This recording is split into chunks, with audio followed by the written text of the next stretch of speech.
For Mum and Dad, for never disappearing prologue on the day I was born, 3rd August 1986, The Edge of Heaven by Wham, was number 1.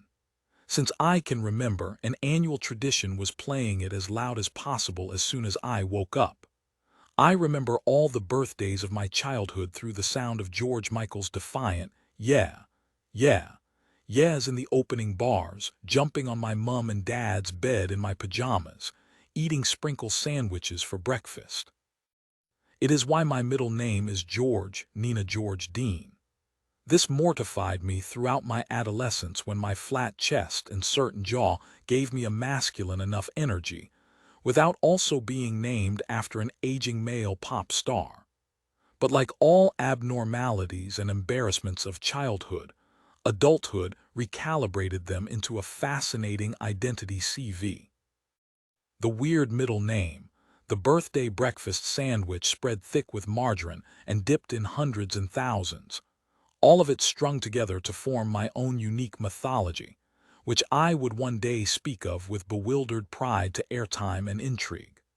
Mortifying oddity plus time equals riveting eccentricity. On my 32nd birthday, 3rd August 2018, I brushed my teeth and washed my face while playing The Edge of Heaven from the speakers in my living room. Then I spent the day on my own, doing and eating all the things I loved the most. For breakfast, I had a poached egg on toast. I can confidently declare at 32 years old that there are 3 things I can do flawlessly. Arrive anywhere I need to be on time with 5 minutes to spare. Ask people specific questions in social situations when I can't be bothered to engage in conversation, and I know they'll do all the talking. Would you say you're an introvert or an extrovert? Would you say you are ruled by your head or by your heart? Have you ever set anything on fire and poach an egg to perfection? I checked my phone and found a grinning selfie of my parents wishing me a happy birthday. My best friend, Catherine, WhatsApped me a video of Olive, her toddler daughter, saying, "Happy birthday, Auntie Nino." She still couldn't get it quite right despite extensive tutoring from me. My friend Mira sent a gif of a luxurious-looking long-haired cat holding a martini in its paw with the message, "Cannot wait for tonight, birthday gal," which meant she would certainly be in bed before 11. This is what happens when people with children get too worked up for a night out. They tire themselves out with anticipation, set themselves up for a fall with their bravado, get stage fright, then ultimately go home after 2 pints. I walked to Hampstead Heath and went for a swim in the ladies' pond. On my 3rd circuit, the inoffensive lick of summer rain began to fall. I love swimming in the rain and would have swum for longer had the matronly lifeguard not ordered me to get out for health and safety reasons. I told her it was my birthday and thought this might grant me an off-the-record bonus circuit, but she informed me that if there was lightning, it would directly strike me in the open body of water and fry me like a rasher of bacon. Not a mess she wanted to clean up, whether it's your birthday or not. I came home in the afternoon, to my new flat and the first home that I'd bought. It was a small 1-bed in archway on the 1st floor of a Victorian house. The estate agent's generous description of the property was that it was warm, eccentric, and in need of modernization. It had a carpet the color and texture of instant coffee granules, a peach-tiled 80s bathroom replete with abandoned bidet, and 2 broken doors on the pine kitchen cupboards. I was sure it would take as long as I lived there to afford to do it up, but I still felt lucky every morning I woke and looked up at the swirly crusts of my Ardex ceiling. I never imagined I would ever be able to own a flat in London. The actualization of this once impossible dream alone made it the best place I'd ever set foot in. I had 2 neighbors, an elderly widow named Alma who lived above me, whose hallway small talk about how best to grow tomatoes on a windowsill and generous donations of leftover, homemade kibbeh were both delightful, and a man downstairs, who I hadn't yet met despite having moved in a month ago and made a number of attempts to introduce myself. I'd knock, but there was never an answer. Alma said she'd never spoken to him either, but she did once talk to his female flatmate about the building's electricity meter. I only heard him. He came in from work at 6 o'clock and made virtually no noise until midnight when he cooked and ate his dinner and watched TV. I scraped together the money for the flat with savings, the royalties from my first book, Taste, and the advance on my second cookbook, The Tiny Kitchen.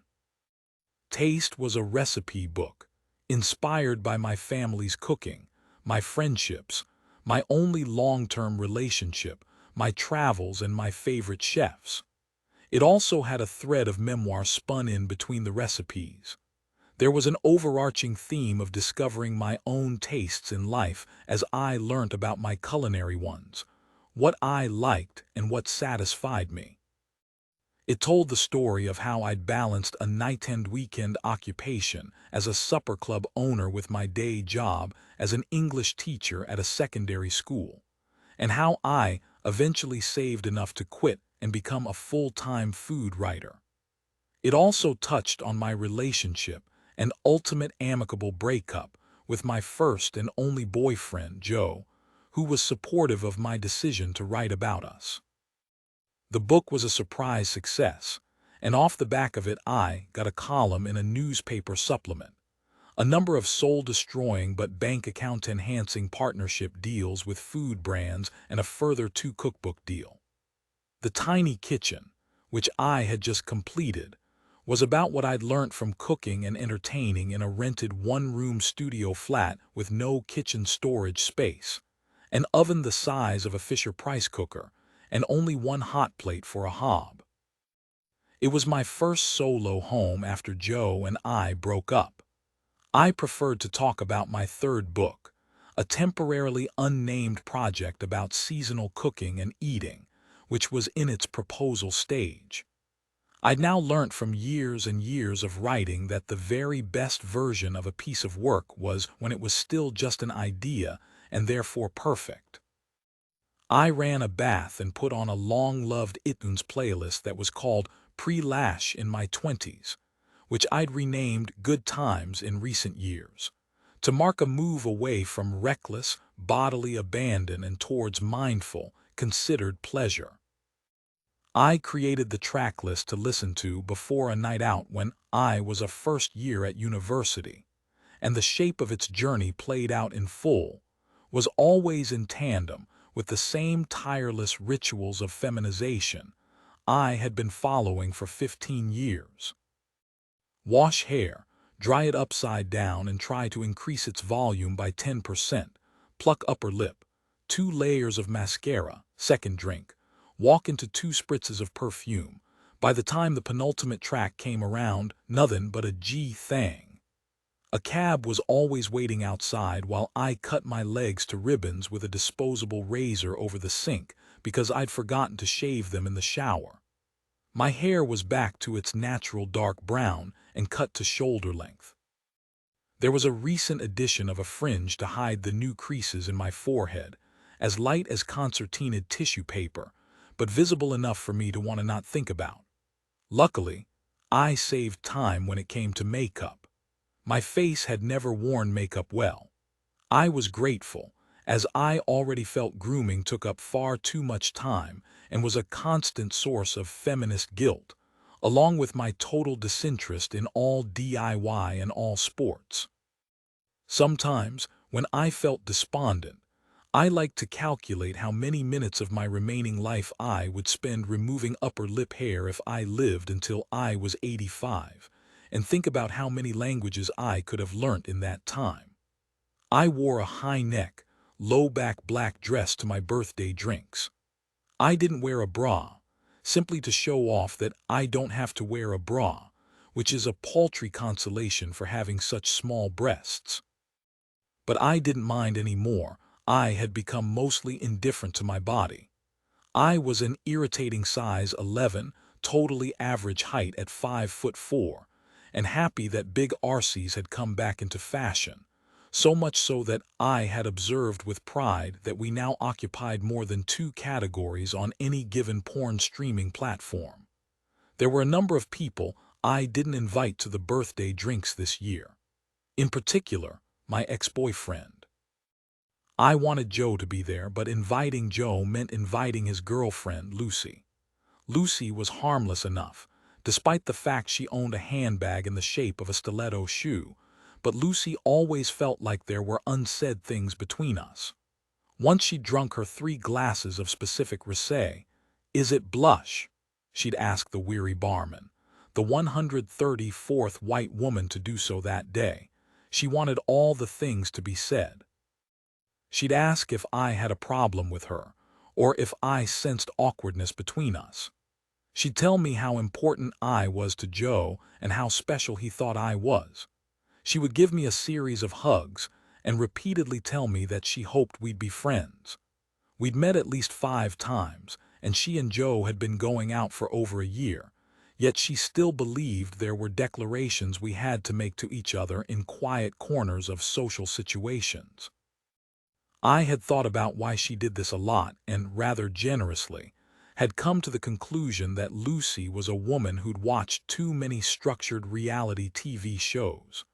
She evidently felt a party wasn't a party until 2 women in peplum dresses clutched hands while one says, "After you slept with Ryan, I stopped liking you as a friend, but I will always love you like a sister." There were, in total, 20 guests who came to the pub, made up of mostly university friends, a couple of school friends, old colleagues, and a handful of people I was currently working with. There were also a couple of friends who I saw precisely twice a year, once at their birthday drinks, once at mine, and there was a newfound mutual understanding that, while we didn't want to let go of the friendship altogether, we had absolutely no interest in investing time in it beyond these biannual meetups. I found this unsaid pact to be both sad and cheering in equal measure. Etiquette demanded I invited partners and spouses. These were mainly well-meaning men whose charismatic conversational prowess I had long given up on, and instead knew they'd spend the evening sipping pints on a bench, saying nothing other than happy birthday, every time they passed me to get to the loo, until they got tired and whingy and made their girlfriend go home. I was fascinated by the men all my friends had chosen to merge their lives with, particularly how they all interacted with each other. When I was with Joe, the girlfriends and wives of all his friends came together at every gathering with something akin to the Blitz spirit. We talked, we listened, we learned about each other. We gradually grew closer every time we intersected by way of our boyfriends. I had noticed over the years that a group of male other halves do the absolute opposite to this when they find themselves shoved together. Time and time again, I observed that most men think a good conversation is a conversation where they have imparted facts or information that others didn't already know, or dispensed an interesting anecdote, or given someone tips or advice on an upcoming plan, or generally left their mark on the discourse like a streak of piss against a tree trunk. If they learnt more than they conveyed over the course of an evening, afterwards they would feel low, like the party hadn't been a success or they hadn't been on good form. The thing they liked the most were instances of trivial commonality. I watched them do it at every one of my friends' birthday drinks, search for a crossover of thought or experience as a way of feeling instant connection with a fellow man without having to make any effort to get to know or understand him. "Oh yeah, my brother went to Leeds Uni too. Where did you live? You're joking. Oh my God, okay, so you know Silverdale Road right by the co-op. Like to the left of the co-op. That's the one. My brother's friend's girlfriend owned a house there. Such a small world. Have you been to the pub on that corner? The King's Arms? No. Oh, you should. It's a great pub, really cracking pub." The one other half I adored was Gethin, who was the long-term boyfriend of my university friend Dan. All three of us were close and had spent some of my wildest nights and most brilliant holidays together.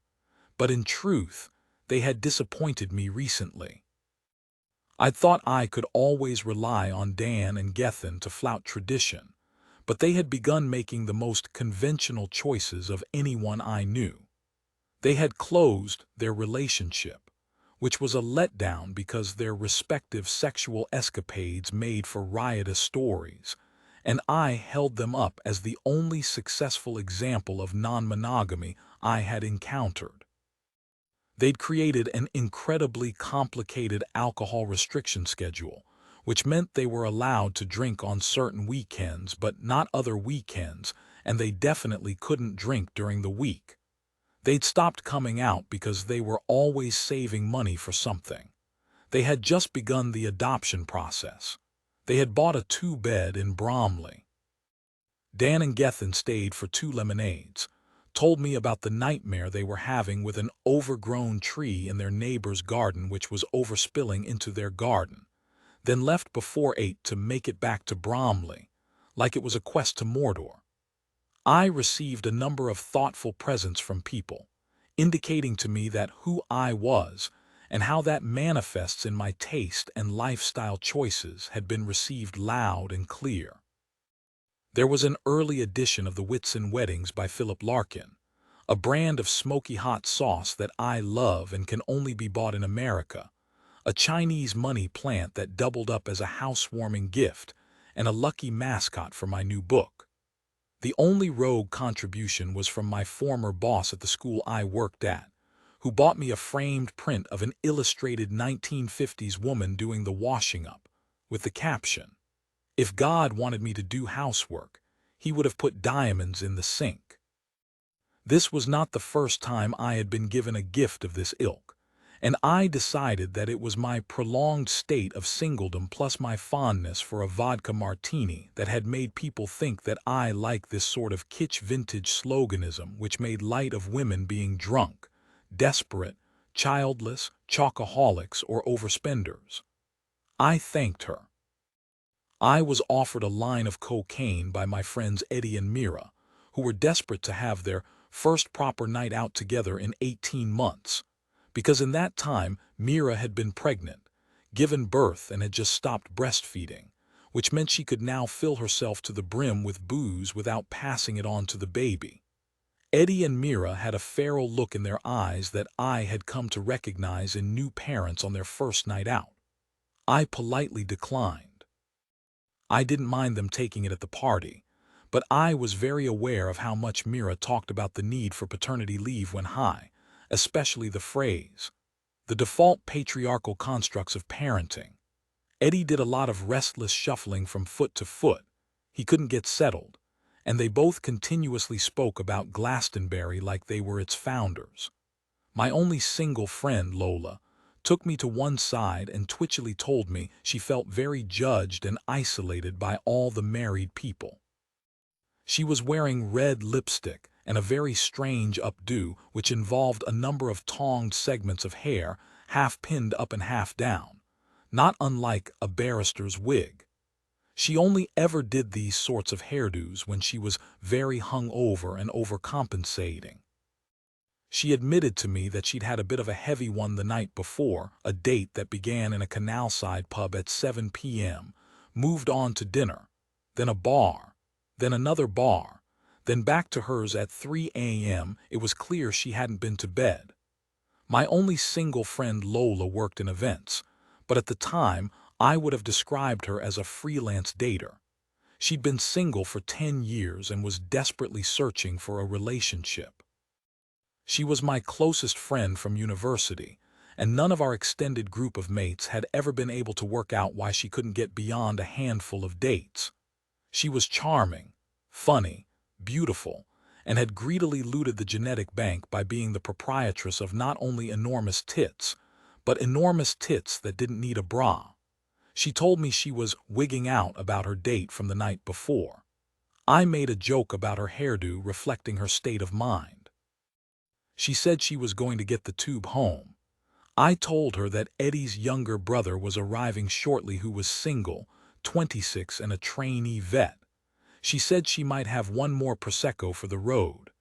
Catherine, my oldest friend who I'd known since my first day of secondary school, asked me what I wanted from the following year. I told her I thought I was ready to meet someone. She responded with unbridled glee. I think she felt that my decision to search for a relationship was once removed approval of her choice to get married and have a baby. I'd noticed this was a thing that people did when they got into their 30s. They saw every personal decision you made as a direct judgment on their life. If you voted Labor and they voted Lib Dem, they thought you were voting Labor specifically to let them know that their politics were incorrect. If they moved to the suburbs and you didn't, they thought you were refusing to solely to prove a point that your life was more glamorous than theirs. Catherine had defected to long-term monogamy in her mid-20s when she met her husband, Mark, and since then, she wanted everyone to come and join her. I had been inactively single and not dating, for 2 years since the end of my relationship with Joe, together for 7 years, lived together for 4. Our lives and friendship groups were completely conjoined. I began to notice him say things like, on the morrow, instead of tomorrow, and the book of face, instead of Facebook. After we broke up, I tried to catch up on all the sex I hadn't been having in my 20s with a 6-month promiscuity spree. But a promiscuity spree, for me, meant sleeping with 3 men, all of whom I tried to make my boyfriend. After self-diagnosing as a codependent, I decided to stop dating before my 30th birthday and see what really being on my own felt like. Since then, I'd lived on my own for the first time, traveled on my own for the first time, made the transition from teacher and part-time writer to full-time published writer, and generally unlearned all the habits accumulated in a near decade of cozy, comfy monogamy. Recently, I'd started to feel ready to start dating again. It was last orders at 11 o'clock.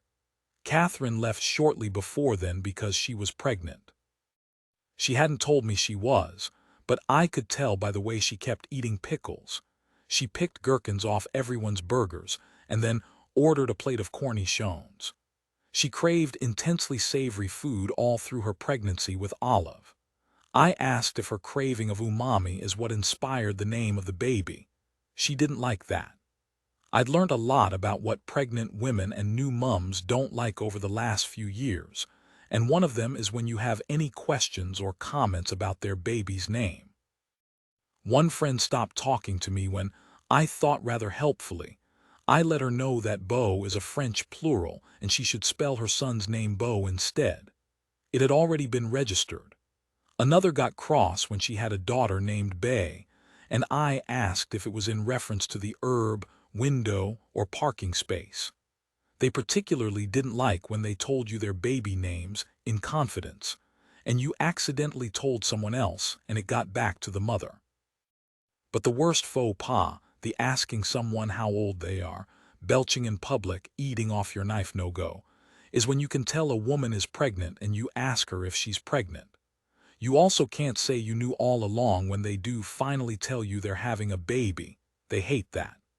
They like the touch of theater that comes with the big reveal. In all honesty, I understood and would probably be the same. You've got to get your thrills from somewhere if you're not allowed a cocktail for 9 months. Which is why I nodded along and said nothing when Catherine left the party with a made-up reason of having to get the car fixed the next morning. At around 10 p.m., there were mutterings of heading to a 24-hour club in King's Cross, mainly from the newly arrived trainee vet, who Lola was already talking to and twirling her wig at, but come 11:15, no one followed through.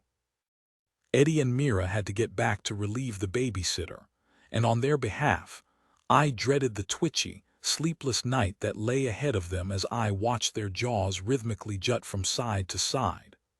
Lola and the vet went to go find a wine bar, which meant somewhere dark where they could talk some drunken nonsense at each other until one of them made the first move and they could dry hump on a banquette. This suited me just fine as I was ready for bed.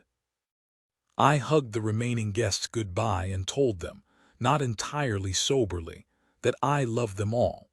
When I got home, I listened to half an episode of my current favorite podcast, which was a light-hearted romp through the history of female serial killers, and I removed my mascara, flossed and brushed my teeth.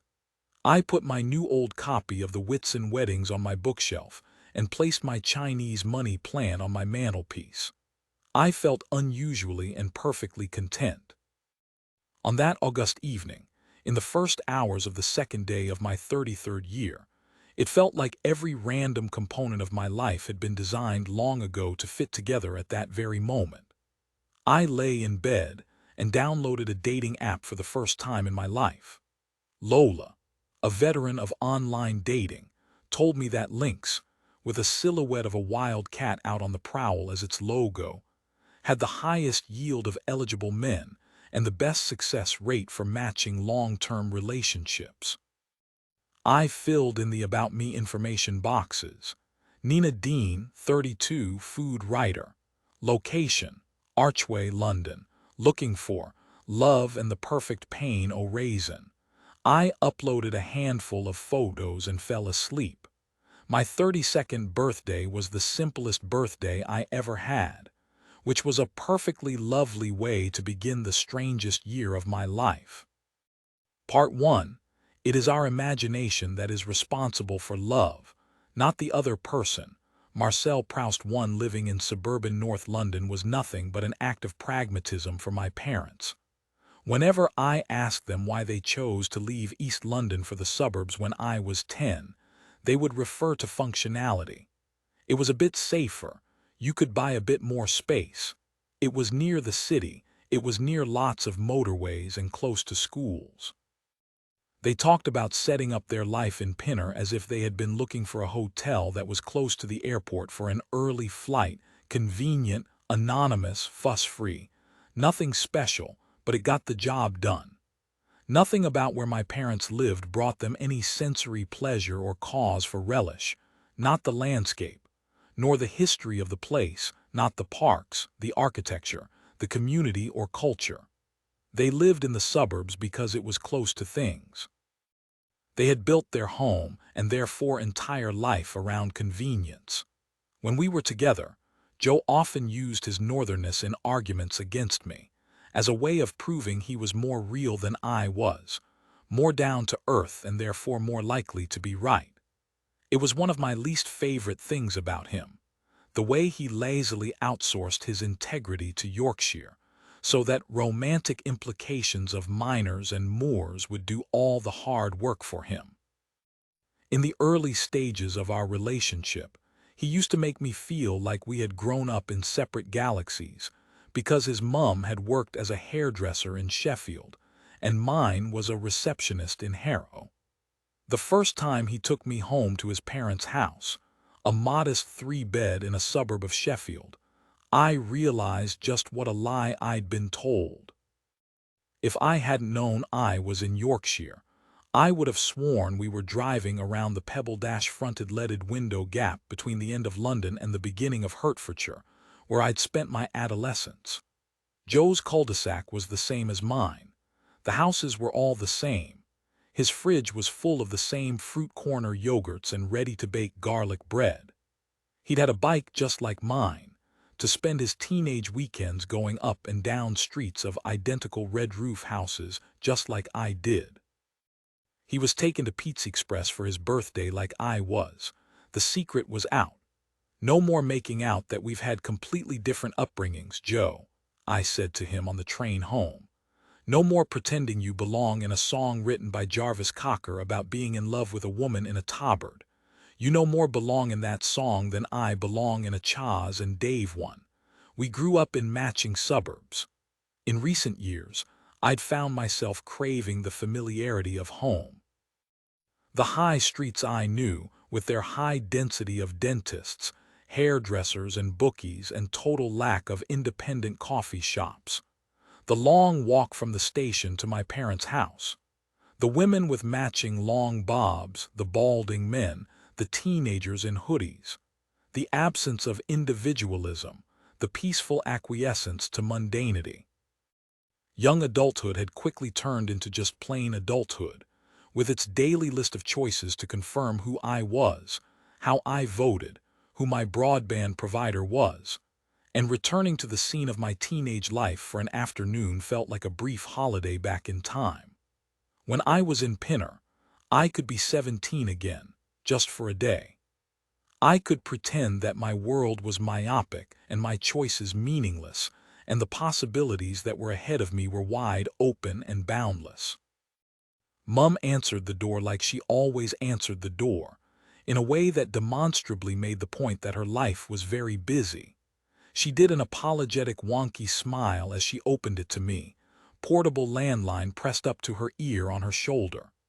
"Sorry," she mouthed, and rolled her eyes.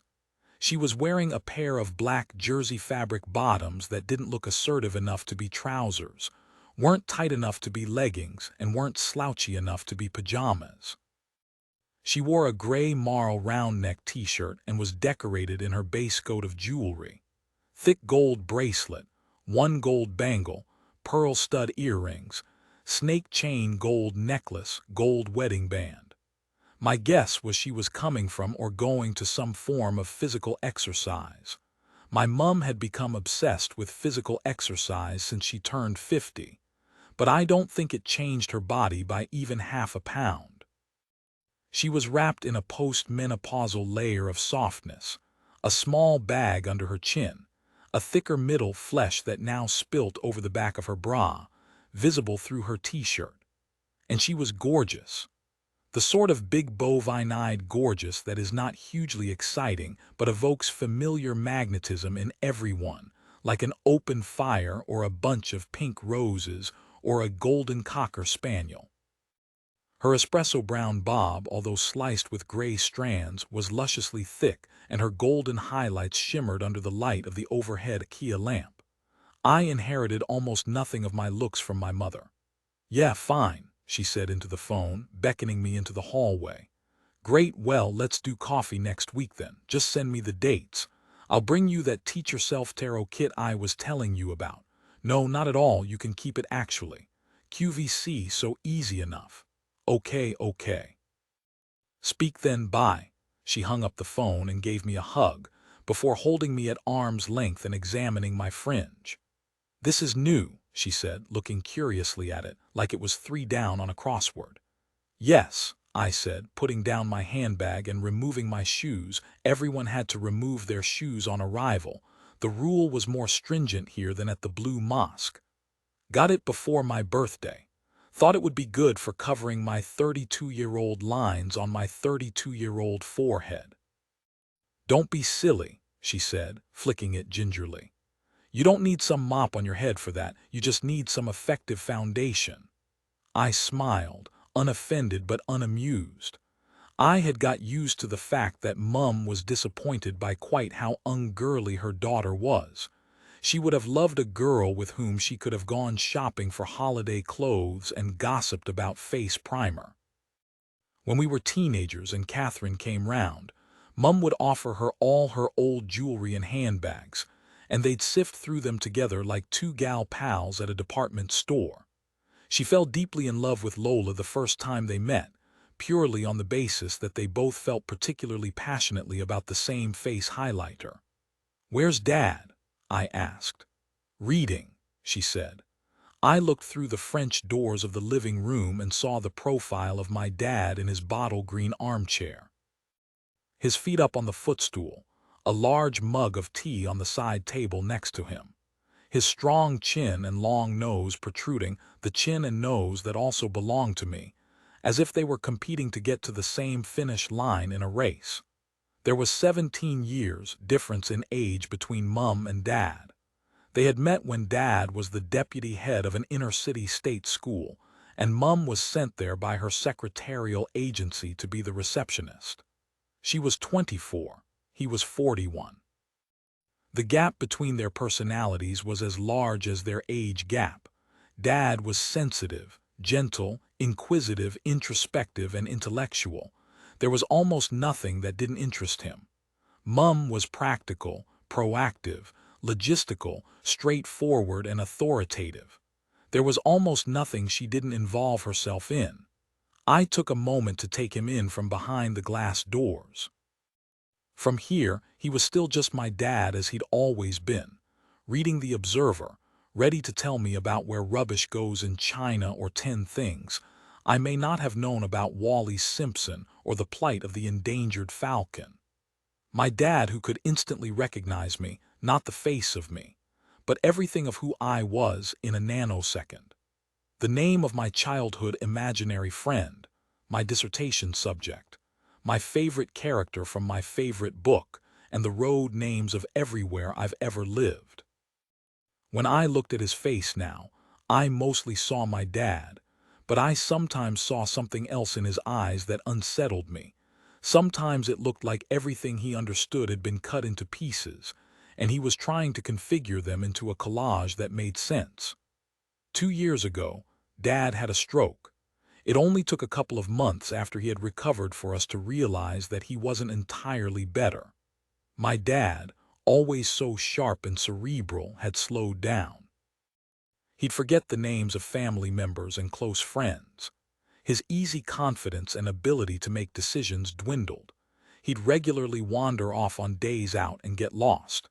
He often couldn't remember the road he lived on.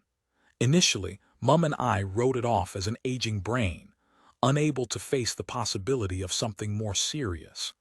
Then, one day, Mum got a call from a stranger to tell her that Dad had been seen driving around the same large, busy roundabout for 20 minutes. Eventually, someone managed to get him to pull over. He'd had no idea where to turn off. We went to the GP. He did a range of physical tests, cognitive assessments, and MRI scans. The possibility we were dreading was confirmed. "Hi, Dad," I said, walking towards him. He looked up from the paper. "Hello, you," he said. "Don't stand up." I bent down to give him a hug. "Anything interesting to tell me?" "There's a new film adaptation of Persuasion," he said, holding up the review to me. "Ah," I said, "the thinking man's Austen, correct. I'm going to go help Mum with lunch." "All right, love," he said, before reopening the newspaper and arranging himself back into the repose I knew so well.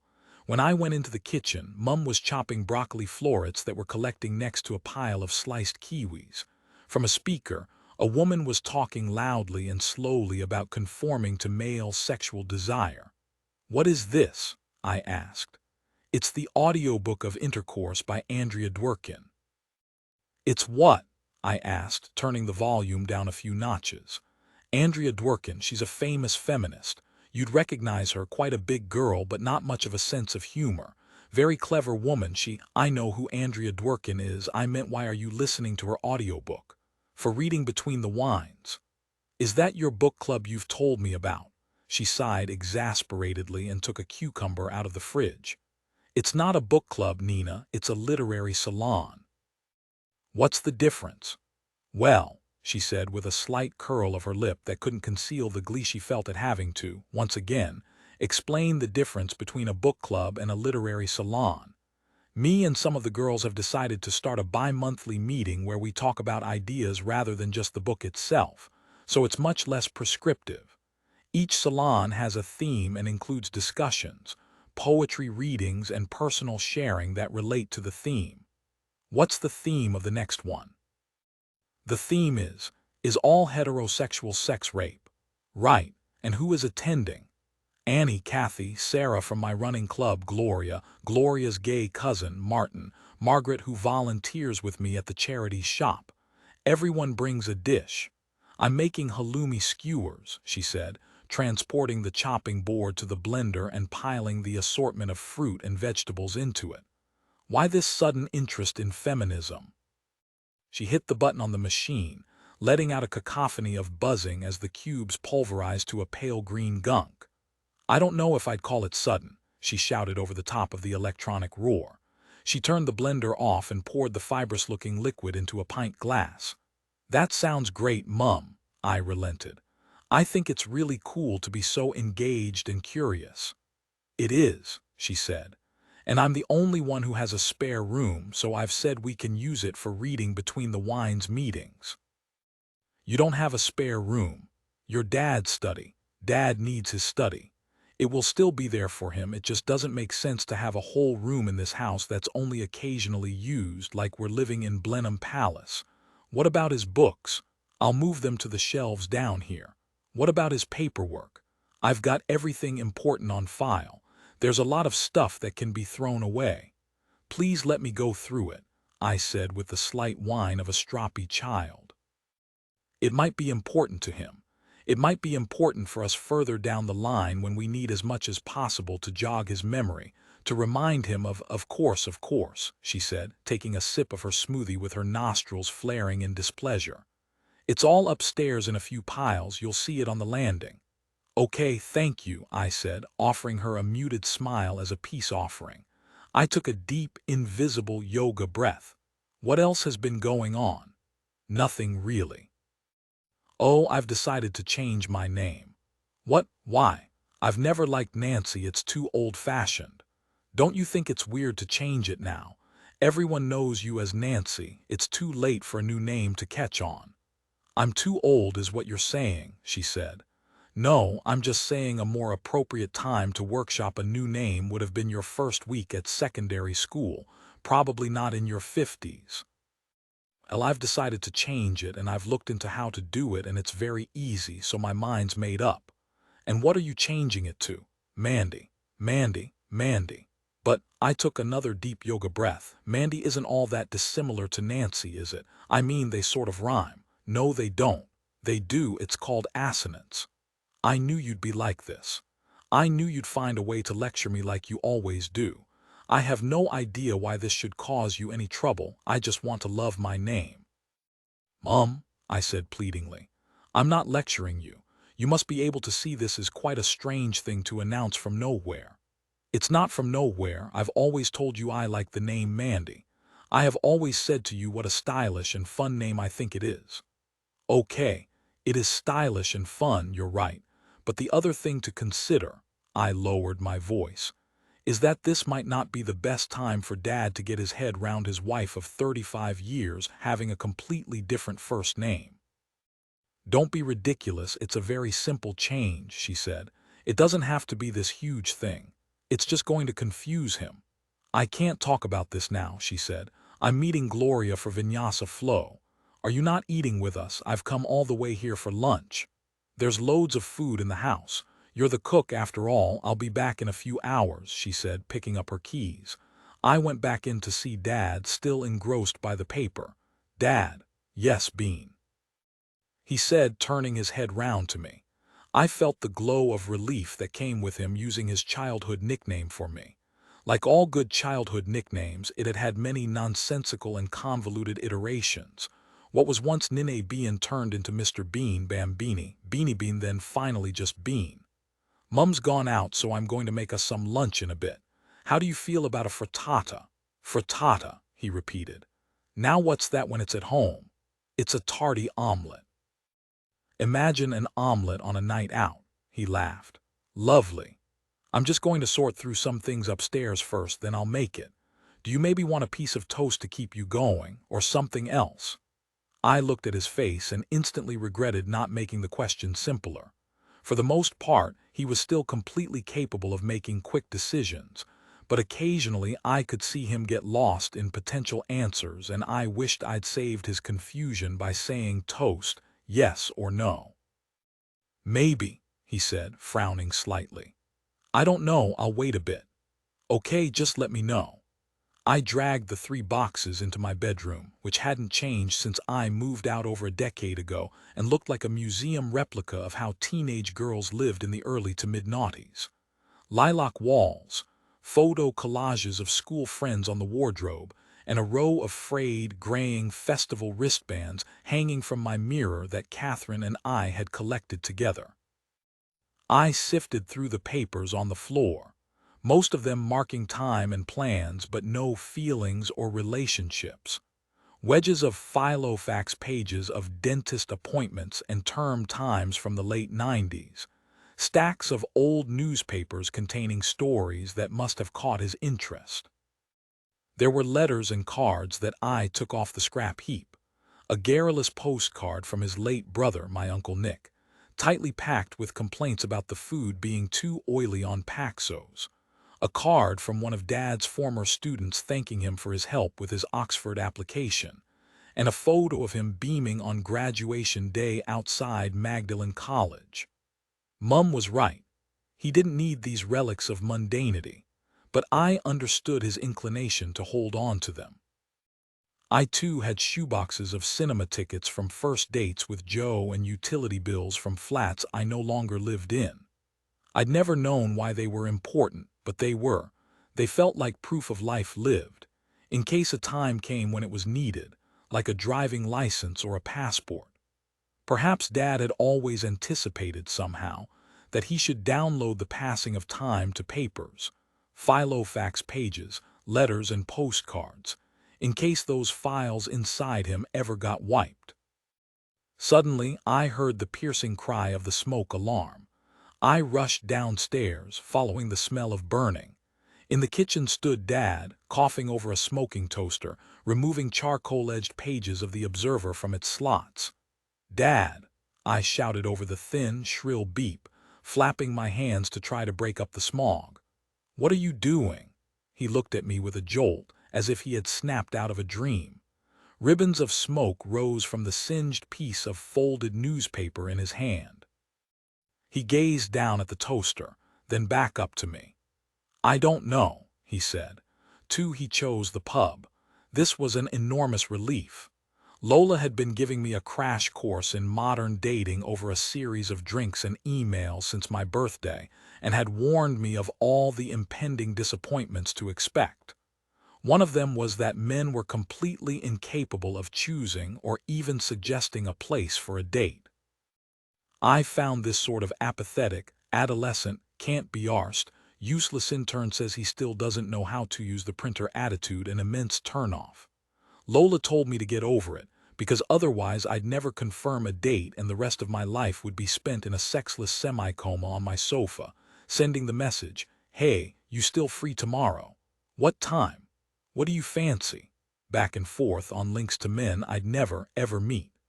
Max told me where we were going to meet within an hour of talking. "Dive bars and old man pubs okay," he wrote. "They're my favorite," I replied. "No one wants to go to them with me anymore." "Me neither.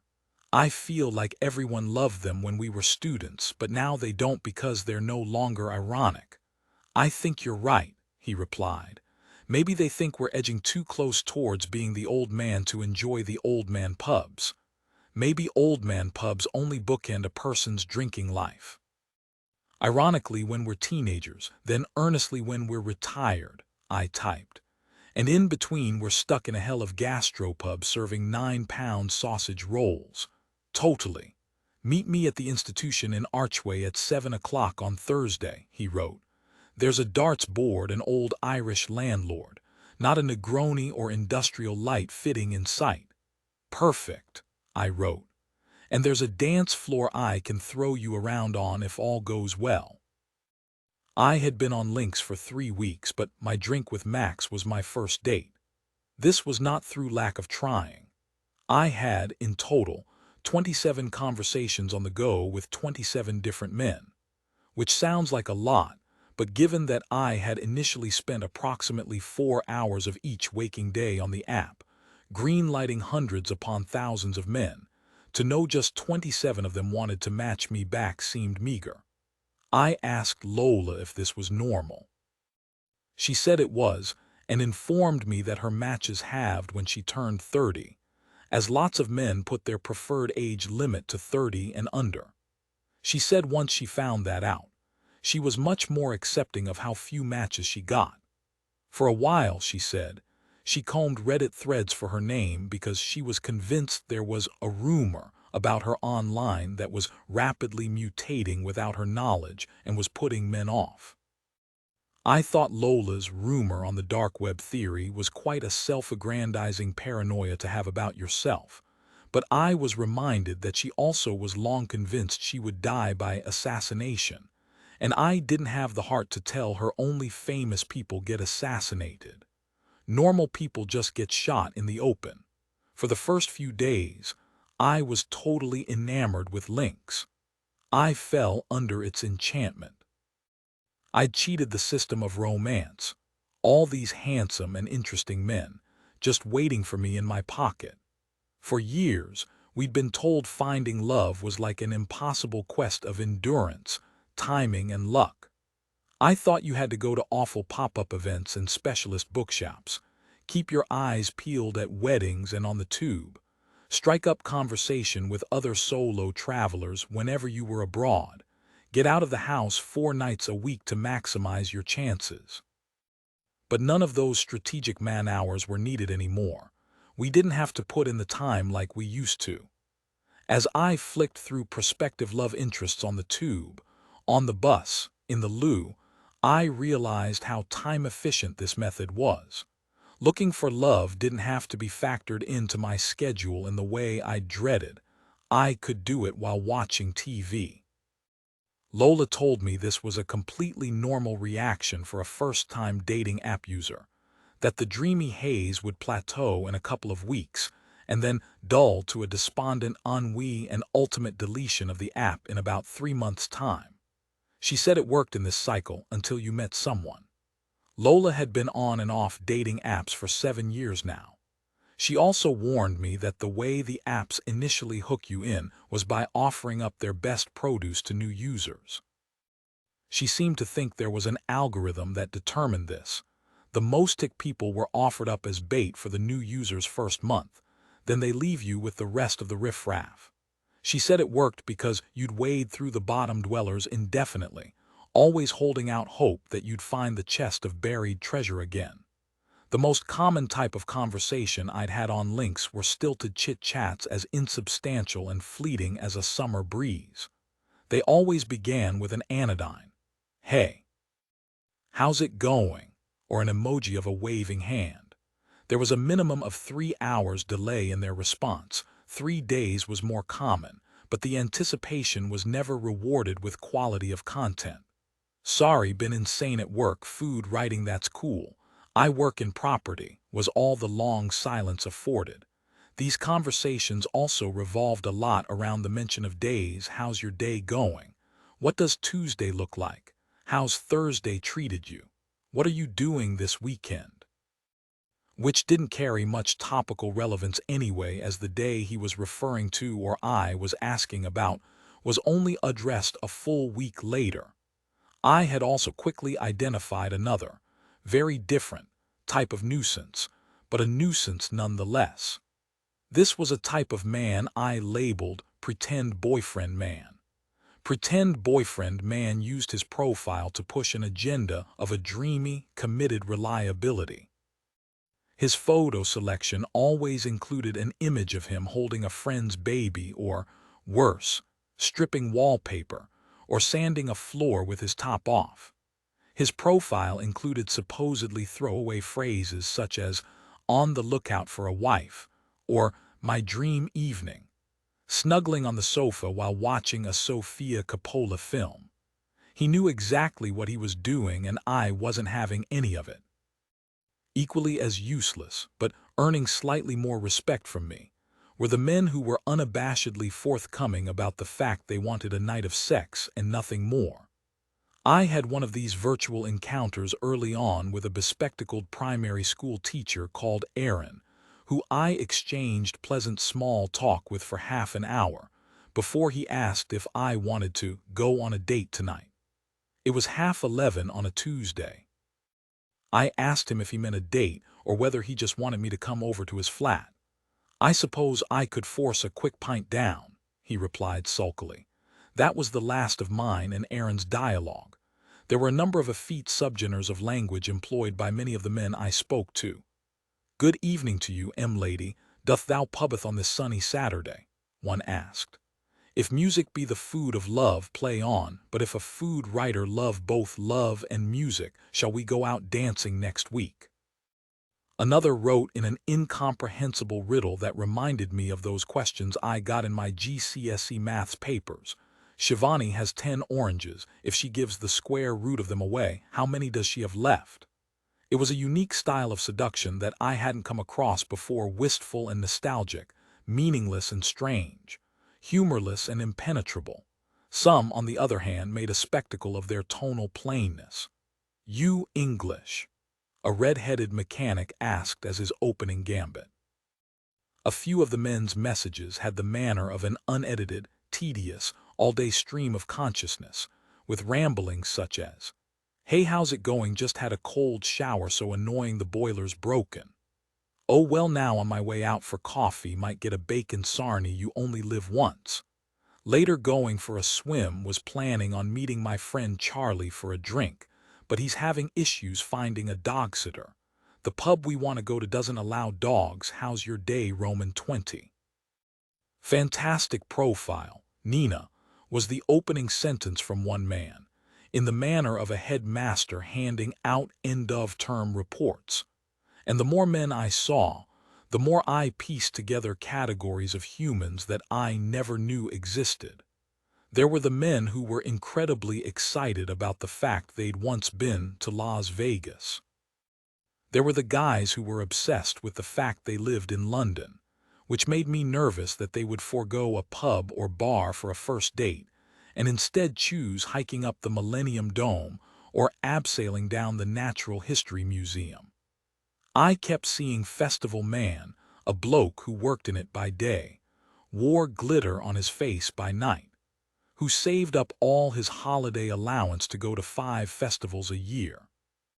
There were the men who lived on canal boats, enjoyed fire poi, had had a taste of harem pants and looked like they wanted more. There were the hundreds of men who feigned indifference to being on links, some of whom said their friends had made them do it, and they had no idea why they were there, as if downloading a dating app, filling in a profile with copious personal information, and uploading photos of yourself was as easy to do by accident as taking the wrong turning on a motorway. There were the men who wanted you to know they'd read and continued to read a lot of books, and not just the ones by Dan Brown, real ones, by Hemingway and Bukowski and Alastair Campbell. There were graphic designers, Jesus, there were so many graphic designers. Why had I only ever met a handful of graphic designers in real life? And yet I had seen at least 350 of them on this dating app. The saddest category I'd noticed was the left-behind guys. They would not have been aware that they gave off any particularly melancholic personal brand, but they did. They were normally in their late 30s or early 40s, with big grinning faces betrayed by their half-dead eyes. Photos showed them giving a best man speech or reverently beholding a friend's baby during a christening. Their fatigue and longing were palpable. They came up, on average, every 10 clicks, and each one broke my heart afresh each time. The most simultaneously reassuring and unsettling discovery I made in those first few intense weeks of compulsive right and left clicking on links was just how unimaginative humans are. None of us would ever fully grasp the extent of our magnificent unoriginality. It would be too painful to process. I like the outdoors also, like the indoors. I love pizza. I'm looking for someone who can make me laugh. I just want someone to come home to and feel wriggling next to me in the middle of the night. Unoriginality. There was the evidence in all these profiles, where who we really are and who we'd like everyone to think we are were in such unsubtle tension. How clear it suddenly was that we are all the same organs, tissue and liquids packaged up in one version of a million cliches, who all have insecurities and desires, the need to feel nurtured, important, understood and useful in one way or another. None of us are special. I don't know why we fight it so much. Here's what I knew about Max before I met him. Max had hair that was a shade between sand and caramel and was cropped but just long enough to show its loose, messy curls. He was 6'4", a full foot taller than me. His skin was surprisingly tawny for someone with fair coloring. He was tanned from being outside, which his photos made a point of declaring he did a lot. His eyes were moss green and gently sloping in a way that suggested he was benevolent and might have an elderly, incapacitated neighbor who he sometimes bought groceries for. He was 37. He lived in Clapton. He grew up in Somerset. He liked to surf. He looked good in a chunky roll neck. He grew vegetables in an allotment near to his flat. We'd established the following shared interests, experiences, and beliefs. The Beach Boys' Pet Sounds was the soundtrack of our childhoods. We loved churches and hated religion. We liked to regularly swim outdoors. We agreed strawberry was the best and most underrated ice cream flavor due to its obvious nature. Mexico, Iceland, and Nepal were next on our respective travel wish lists. I showed Lola Max's profile and she eagerly said she'd seen him on there, which I didn't love. I had thought of these men as offerings from Mother Destiny, hand-selected possible partners, chosen especially for me. It's not coq couture, Lola said. While speaking with pictures of my potential soulmate, I had forgotten that hundreds and thousands of other women were assessing their prospective futures from their sofas and commutes too. Lola told me this was a classic reaction of a codependent monogamist who hadn't properly dated before, and that if I wanted to get anywhere in dating apps, I'd have to toughen up. It's cutthroat, she informed me. You can't personalize this process. You've got to be in it to win it. You need to be fighting fit and stay focused. It's why it's a young man's game. She told me that Max could be something of a Lynx celebrity, which she had encountered a handful of times, dastardly men who were prolific on apps thanks to their good looks and prepackaged charm. She once discovered she and her colleague were dating the same one. All the messages from him had been copied and pasted. They wouldn't commit to anything substantial, she explained, because they wouldn't stop being single until they'd finally run out of options, and they knew that women would never, ever stop right-clicking on their profile. Max was 10 minutes late. I hated lateness. Being late is a selfish habit adopted by boring people in search of a personality quirk who can't be bothered to take up an instrument. I tried reading my book, a detailed but digestible account of North Korea, but I was so nervous. My eyes kept flicking up from the page in search of Max and I couldn't absorb any of the words. "Hello," I finally texted him after 15 minutes had passed. "I'm at the bar. What are you drinking?" "Got us a table outside so I can smoke," he replied. "Pint of pale ale would be great, thank you." This slightly annoyed me, not only because he had not checked whether I smoked before planting us outside on what was quite a cold evening, but because he hadn't sent me a text to let me know he was sitting outside. Was he waiting for me to do a full external rex of the site to happen upon him before our date could begin? How long had he been waiting there? I was reminded that the behavior around dating had its own set of rules and standards, which all the participants had to seem overly relaxed about at all times. It was completely different to having a drink with a friend. How strange it would have been for Lola to have done this if we'd agreed to meet at a pub she suggested that I'd never been to before. I ordered a gin and tonic and a pale ale, and took one last glance at my face in the mirrored panel that lined the back of the bar behind the bottles. I had put on some token mascara and little else, and my fringe was on its best behavior. I walked out to the beer garden, which was empty other than for Max, who was sitting on a bench reading a book. I wondered if he was reading it, or just pretending to read it like I was. He wore a white t-shirt, blue jeans, and brown leather boots. The first thing I noticed were his very, very long legs, one of which stretched out to the side of the picnic table. I walked towards him and he looked up and smiled at me in recognition. He glowed like an ember, his eyes shining, his beard golden brown, his skin burnished from sunbeams. His tousled hair looked like it had been washed in the sea and disheveled by the windy afternoon. There was dirt on his boots. There was dirt on his jeans. He was as solid as a sequoia, high as a redwood, and as broad as the prairie. He was earthly and godly, elemental and ethereal, both not of this earth and a poster boy for it. "Hey," he said and stood up to tower over me. His voice was low and soft, the distant rumble of thunder. "What are you reading?" I asked. He kissed me on both cheeks and held up the cover for me to see. "What's it about?" "It's a story told from the perspective of a man on his deathbed looking back on his life and reflecting on what he's learned. It's all about the passage of time, which I used to find moving and I now find terrifying." "The passage of time stuff is the worst," I said, sitting down and placing the drinks on the table, hoping he hadn't noticed the nervous warble in my voice. My favorite genre of literature used to be old person inches towards death and thinks about the past with epiphany. I can hardly bear it now. "Me too," he said. He looked older than 37 in the flesh. His pictures hadn't captured the strands of gray in his hair that laced through strands of white blonde, streaked by the sun. The camera also hadn't caught the creases, crinkles and lines of his skin, in which I could see cigarette smoke, late nights, sunshine, hard soap, and hot water. This softened his sturdiness and made me like his face even more. I wanted to know all the pleasure and pain that had left his features rumpled. I also resented how much the visibility of his aging seduced me. Had it been worn by a woman, I might have found it haggard rather than weathered.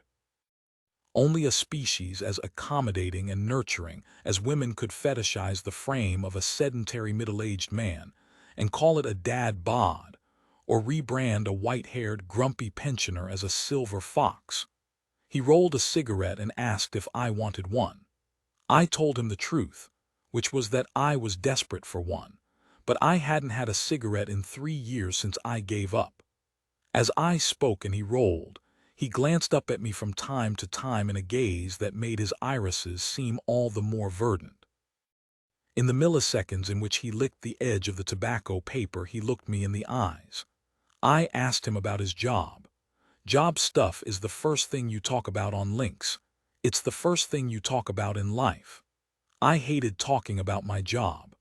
I'd noticed that anyone who has a job that could be perceived as even vaguely glamorous, art, media, food, writing, fashion, cannot talk about their work at all without everyone thinking they're being self-important, so I've found it best to just avoid it. Also, everyone has an opinion on food, so when I tell someone what my job is, it's rare that we can then move on and talk about something else. I am normally lectured on where to get the best dim sum north of the river, or which classic French cookbook is the most reliable, or the best nuts to put in brownies. I don't need to be told this. It's chopped hazelnuts or whole blanched almonds. I was delighted to realize that by the time Max and I asked each other about our respective jobs, we'd been talking for a week on links and 15 minutes in the flesh. Max was an accountant, which I hadn't expected. He said a lot of people said that. He'd ended up accounting by accident because he was good at maths and it's what his dad did, and he'd wanted to impress his dad. When he mentioned his dad, his words were jostled with a tone of either resentment or regret. I knew it would be a subject we returned to at some point when we were drunker and more comfortable with each other, and we'd steer the conversational tone until we sounded like opera doing a tell-all televised interview in which we'd take turns to be the guest. He said he'd been in a cycle for the last 10 years of accounting, saving money, then taking a large chunk of time off to travel. He loved to travel. Recently, he'd become restless. He hated the daily slog of his job and dreamt of a simpler life, teaching surfing, working on a farm, living in remoteness. But he was realistic about the fact he'd probably miss his salary. He couldn't work out, which gave him greater freedom, earning enough money so he could disappear whenever he wanted, or earning no money and choosing a life of semi-permanent disappearance. He said he'd felt untethered in recent years, unsure of the sort of life that would make him happiest. He felt like he had to escape something, but he didn't know what and he didn't know where to go. I told him I thought that was the sensation commonly known as adulthood. I told him about taste, which he said he'd seen in bookshop windows. I told him about the tiny kitchen, and he seemed genuinely fascinated by the concept, asking to see photos of my old studio flat where we did all the book's photography. He'd read my weekly food column once or twice and told me that he'd messed up a recipe for Canadian glazed gammon. He had friends round for lunch and they'd had to order Chinese. He asked me if I'd like another drink. I said yes, and he said, "Single or double?" I smiled and he winked. We were in this together now, two comrades on a mission. When he went into the bar, I grinned to myself and realized I was already tipsy. When he came back from the bar, we talked about links, which was inevitable, but somehow it felt gauche to talk about the dating app that was the very reason we were on the date. It struck me that the only event where it's appropriate to talk about the reason you're at the event is a funeral. Max had been on links for 6 months. It was his first time on a dating app. He said he'd initially found it fun, but the hollowness of the encounters had made him feel jaded. He'd been thinking about deleting it. "Thanks for squeezing me in before the deadline," I said. "Yeah, but look at you," he replied. "How could I not?"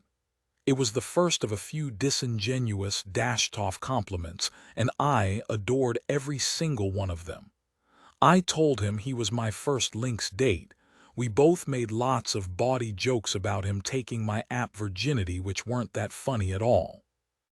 He insisted on buying the third round, and when he emerged back into the beer garden, I felt a strangely historic connection to him, a sense of pride and belonging, of long pre-established togetherness with this man I'd met 2 hours ago. When he sat down, I wanted to touch his face, which looked like it belonged to a Viking warrior. I sat on my own hand to stop myself. As he rolled another cigarette and turned to ask someone for a lighter, I noticed the unapologetic strength of his profile, particularly the slight curvature of the bridge of his nose. I wanted to put him on a coin. I asked for a drag of his cigarette. The act of it felt good, but it tasted horrible. I'd almost forgotten how to do it, and the smoke sat in my mouth doing nothing but feel toxic and hot. My second drag tasted better. The ritual felt shared, and I loved passing something back and forth between us with adolescent excitement. "I feel like I've corrupted you," he said. I told him not to worry, as he hadn't. I was bound to have a drag of a fag at some point. He told me he'd like the opportunity to corrupt me if that was okay. I laughed in a knowing way. He went back in to order us another round. We talked about our plans for the upcoming weekend. He was getting out of London, as he nearly always did, this time by himself to camp in Sussex. I asked how he was getting there, and he said he was taking his beloved car, which was a red 1938 MG Ta named Bruce. I couldn't believe that was his car, and told him the personality hybrid of accountant who drives a classic sports car, wears muddy jeans and swims in lakes at the weekend was almost incomprehensible. He said, "But those are the best things about a person, the contradictions," with a faraway look in his eyes. I knew that very second that if I ever had a reason to hate Max, if he ever treated me badly, I would return to this sentence as proof that he was the worst person alive. But for now, I was able to nod dreamily and agree. "Are you cold?" he asked. I was, and I wanted another drink, so we went back into the pub. A muttering old man wearing 2 hats, flat caps, one on top of the other, and drinking Guinness on his own started talking to us. He talked a lot about the gentrification of Archway and how he could barely recognize his road anymore because of all the blocks of new-build flats. We both listened patiently, nodded along, and said things like, "Shocking, isn't it?" Max bought him a pint, which I saw as an act of goodwill, but also a definite full stop to our interaction with him. But he was having none of it. He shuffled his bar stool closer to us and relayed a protracted personal history of all the local MPs that had governed the constituency over the course of his lifetime. I was keen to end the conversation, and I could sense Max was too, but we were both proving a point to each other about how down to earth we were. We asked questions we didn't want to know the answers to and feigned total absorption in his 25-minute description of a particular pub in Kentish town that he used to drink in that was now closed. We did it because we wanted to earn each other's admiration and trust. Look how kind I am. Look how curious I am. I care about local business and local libraries and the welfare of the elderly. As Jeff, his name was Jeff, launched into a detailed account of where the old post office used to be on Highgate Hill, I felt Max's hand on my waist. At first, I thought this was just a signal that he too wanted this rambling monologue from Jeff to cease. But then his fingers reached underneath the fabric of my top, and he slowly and lightly doodled on my bare skin. He did it all without looking at me. Just a few centimeters of flesh, only for a few minutes, then he retrieved his hand to roll another cigarette. Why was that always the most exciting bit? I knew, at some point, I would be naked with this man, our bodies interlocked. That my legs would be wrapped round his waist, or over his shoulders, or that my face would be burying itself into a pillow with the force of him behind me. And yet, I knew this physical sensation was the greatest one he'd ever be able to give me. The sexiest, most exciting, romantic, explosive feeling in the world is a matter of a few centimeters of skin being stroked for the first time in a public place. The first confirmation of desire, the first indication of intimacy. You only get that feeling with a person once. We went outside to share another cigarette and we talked, through guilty laughter, about Jeff. He took off his denim jacket and draped it around my shoulders because I was cold. I could tell he was just as cold as I was, but I didn't want to stop his big show of masculinity. How could I? I'd bought front row tickets to it. I wondered how much of his behavior this evening had been dictated by a pressure to perform his gender in such a demonstrative way. But then again, what was I doing? Why was I wearing a pair of 4-inch heels that gave me blisters? Why was I laughing knowingly twice as much as I normally do and making half the amount of jokes? I went to the loo, rearranged my fringe, and texted Lola, "I'm on the best date of my life. Don't text me back because he might see your reply. Love you."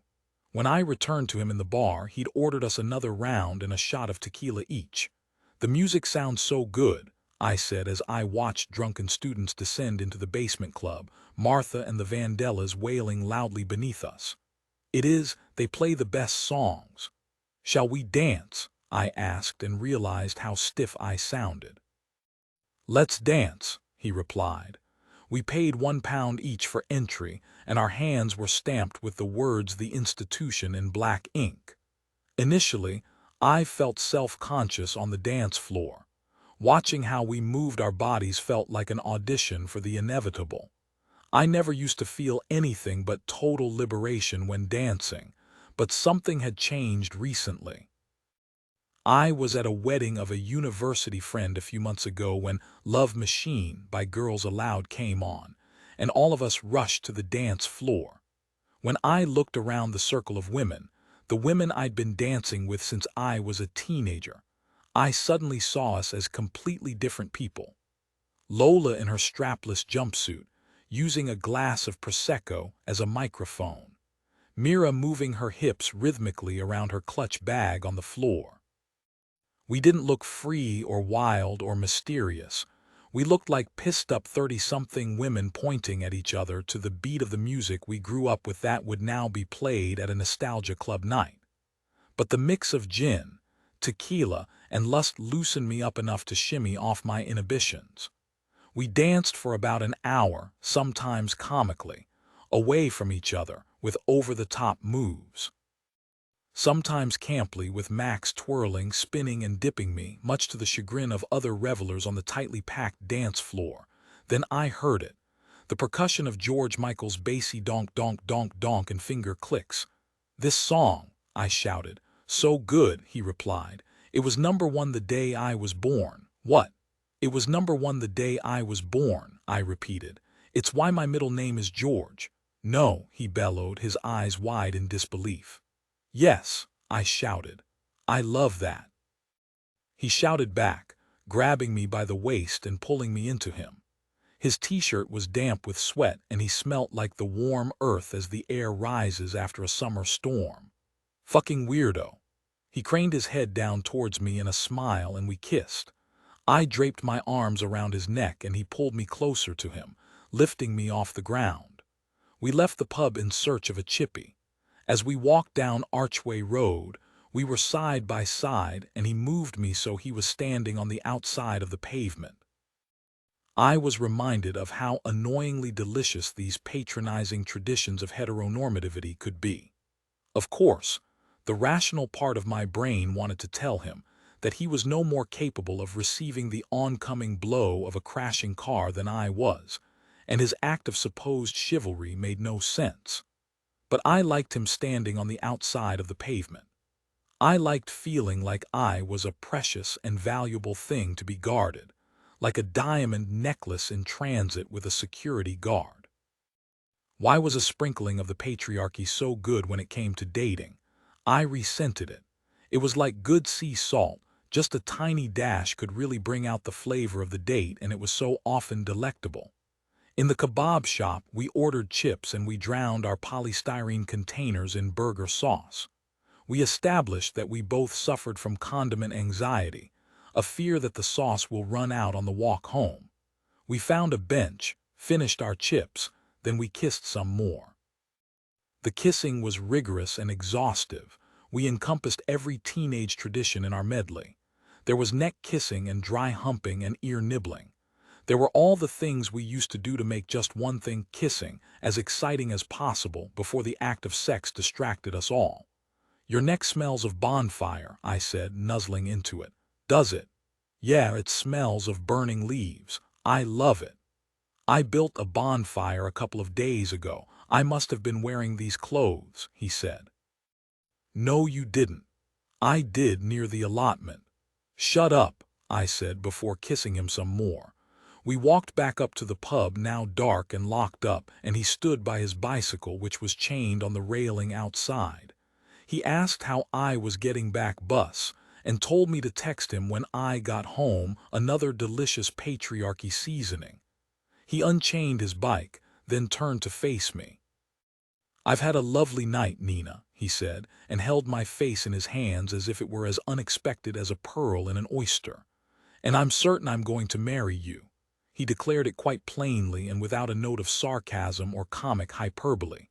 He hoisted his bag over his shoulder and mounted his bicycle. "Bye." He pushed off the pavement and cycled away. And do you know, for about 5 minutes as I walked to the bus stop, I believed him.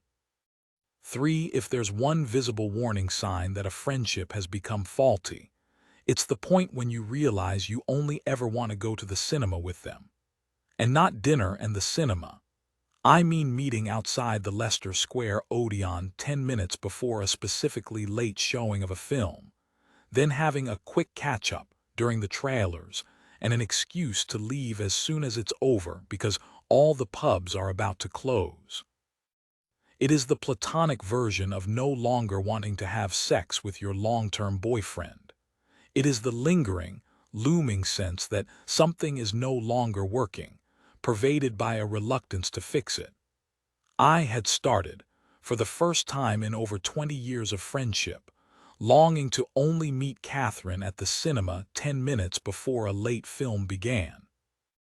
But I couldn't, because Catherine had a toddler, and I'd found that trying to get her out of the house was always more of an effort than sitting on the Northern Line for an hour to get to her place near Tooting Broadway.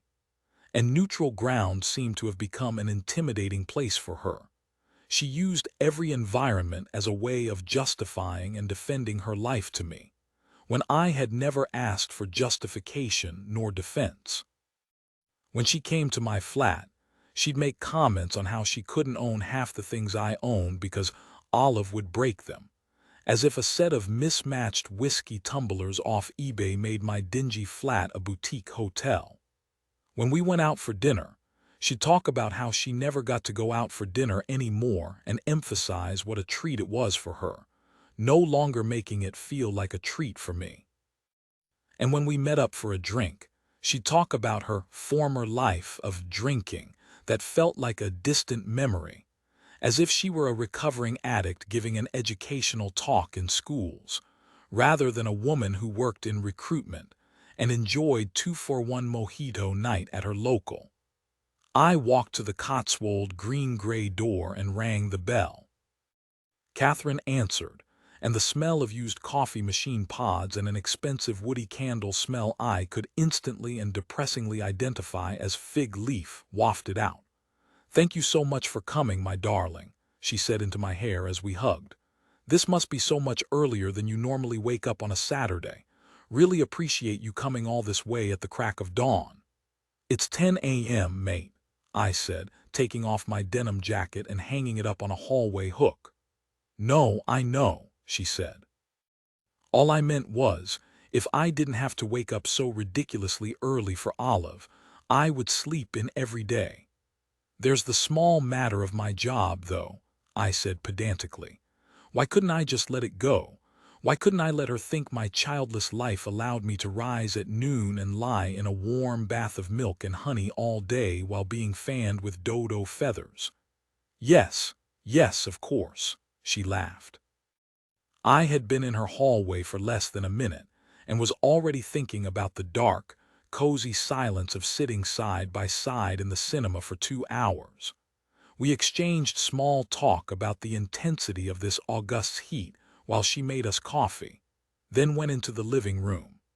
The components of Catherine's interiors made up a completed game of middle-class London Zone 3 bingo, but I always loved being there. There was something so reassuring about all the strategically placed low-light lamps and the deep, squishy sofa and the creamy beige color palette as easy to digest as a plate of mashed potato or fish fingers. Instead of prints and posters, there were photos that charted every step of their relationship. Catherine and Mark when they first started dating, drinking plastic pints of cider at a London Day festival. The two of them on the steps of their first rented flat together. Their wedding, their honeymoon, the day Olive was born. There were hardly any photos in my flat. I wondered if this breadcrumb trail of a couple's history became important when they had a child, a way of tracing back who they were before they became co-wipers of a face and arse. The reassuring evidence was always there on their mantelpiece. "Olive, what's nursery like?" I asked her. I had picked up some miniature chocolate cakes from a bakery on the way over, and she was already cresting a sugar high. One of my favorite things about my goddaughter was how utterly obsessed she was with food. It made it very easy to make her love me. "Olive," Catherine said brightly and loudly, "tell Auntie Nino about nursery." Olive continued to ignore us both, her fingers jabbing into the cakes with a smile on her face, while she chewed the first 2 she had stuffed in her mouth before the plate had even reached the coffee table. Catherine sighed. "Are you going to tell her about your friends? How old are you now, Olive?" I asked, bending closer towards the apple rounds of her cheeks in profile. She turned her face to me, the same alabaster skin as her mother was smeared with brown buttercream. "Chocolate cake," she said slowly and surely, like a child about to undergo an exorcism in a horror film. "Yes," I said. "And how is nursery?" "Chocolate cake," she repeated. "Okay, and what's your favorite color?" She turned away from me, already bored by this game, and picked up another miniature sponge, stroking it like a pet hamster. "Chocolate cake. Imagine if happiness was as easy in adulthood," I said, sitting back up on the sofa. "Imagine if that level of divine contentment were that accessible to us. I know. It must be good to know you can completely control another human with sugar. Enjoy this phase because as soon as she's a teenager, it will be money." "It's bad, though," Catherine said, tucking her bare feet underneath her impossibly long legs and blowing on the steaming mug. "I've started using cakes and biscuits as a way to buy some conversational time with my friends when they come over. It keeps her distracted, but I don't think it's proper parenting. Every parent does it." "Yes, and I actually think we're much better than most," she said briskly, the tireless performance of perfect motherhood resuming after a sentence-long interval of humility. I took a long glug of my coffee. "How are you?" I asked. "I'm good. I have some news actually," she said, leaving a dramatic pause. "I'm pregnant." I feigned total surprise, squealing sounds, face agog, put my cup down the lot. "When is it due?" "March." "How exciting." "You're going to have a little brother or sister, aren't you, Olive?" Catherine said. "Ice cream," Olive replied flatly. "No, no ice cream," Catherine sighed. "Cake," I said, picking one up and waving it under her face. "Look, yummy yummy cake. Have you told work?" "Not yet. I've actually decided not to go back after I have the baby and take my mat leave pay, so I'm going to have to play it all very delicately." "Oh, wow," I said. "That's great. Are you looking for other jobs?" "No, we're actually thinking of moving out of London." There was a brief silence as I quickly replayed all the conversations we'd had over the last year to remember if she'd ever mentioned this before, which will give me a chance to properly think about what it is I want to do once I have both kids. "Really?" "Yeah, we've been talking about it a lot, Olive. Don't eat the cake casings, honey. That won't taste good." She reached over and pulled one out of Olive's grimacing mouth. "And we could get somewhere bigger while reducing our mortgage, and the kids could have a proper childhood. We grew up in London. Do you not think we had a proper childhood? We grew up in the very furthest edges of the suburbs, which is barely London. We've discussed this. If there are red buses, then it's London. There was a man outside tooting Broadway station the other day selling blocks of hash before midday. Olive tried to grab one because she thought it was a biscuit." "Biscuit." Olive suddenly shouted, Lazarus returning from her sugar coma. "No biscuits, you've just eaten 4 chocolate cakes." "Biscuit, mummy, please," she said, her squeaky little voice and rosebud mouth beginning to wobble. "No," Catherine replied. Olive marched into the middle of the living room and threw herself on the floor like a grieving Italian. "Mama, please," she wailed. "Nino, please, biscuit, biscuit, please." She began to cry. Catherine stood up. "It's just never-ending," she said. She returned a few seconds later with a custard cream. Olive's sobbing ceased instantly. "Where would you move to?" "Surrey, I think, near Mark's parents." I nodded. "What?" she asked. "Nothing. I know you have all those opinions about Surrey." "I don't." "Yes, you do. Do you know anyone who lives there?" I asked. "Apart from Mark's parents." "We do, actually. Do you remember Ned, Mark's best friend from school, and his wife, Anna?" "Yes, I met her at your birthday last year and she spoke exclusively about her kitchen extension. So they're in a village not too far from Guildford, and she says there are lots of mummy friends around there who she'd happily introduce me to." "Mummy friends." "Okay, that's great," I said. "I just don't want you to be lonely." "I'll hardly have a chance to get lonely. London is a half-hour train journey away. It would take me as long to get into central London as it would you, probably." "That's true," I said. I didn't think it was true at all, but I was familiar with this defensive heat in her voice, and I was keen to throw a bucket of ice on it. "And we'll always have the phone." "Exactly," she said, playing with Olive's dark, soft tendrils of hair. "This all began on the phone. Do you remember what we even talked about? I still don't understand how we could have spent all day at school together, then 2 hours on the phone every night of the week for 7 years. That bloody landline. It's all me and my mum used to argue about. I always remember your dad coming to pick you up from mine, and he'd printed out pages and pages of his BT bill. He and my mum sat at the kitchen table with 2 sherries trying to work out what they were going to do about it, like a meeting between 2 heads of state. I had forgotten about that. "How is your dad?" she asked. "He's the same. Has he not got any better at all?" "Doesn't really work like that, Cat," I said quite unfairly because I also hoped she wouldn't ask me how it did work. "Okay," she said, putting a hand on my arm. I was grateful for Olive, who could act as a conversational worry doll when I was with Catherine. I too started curling her soft strands of hair around my fingers.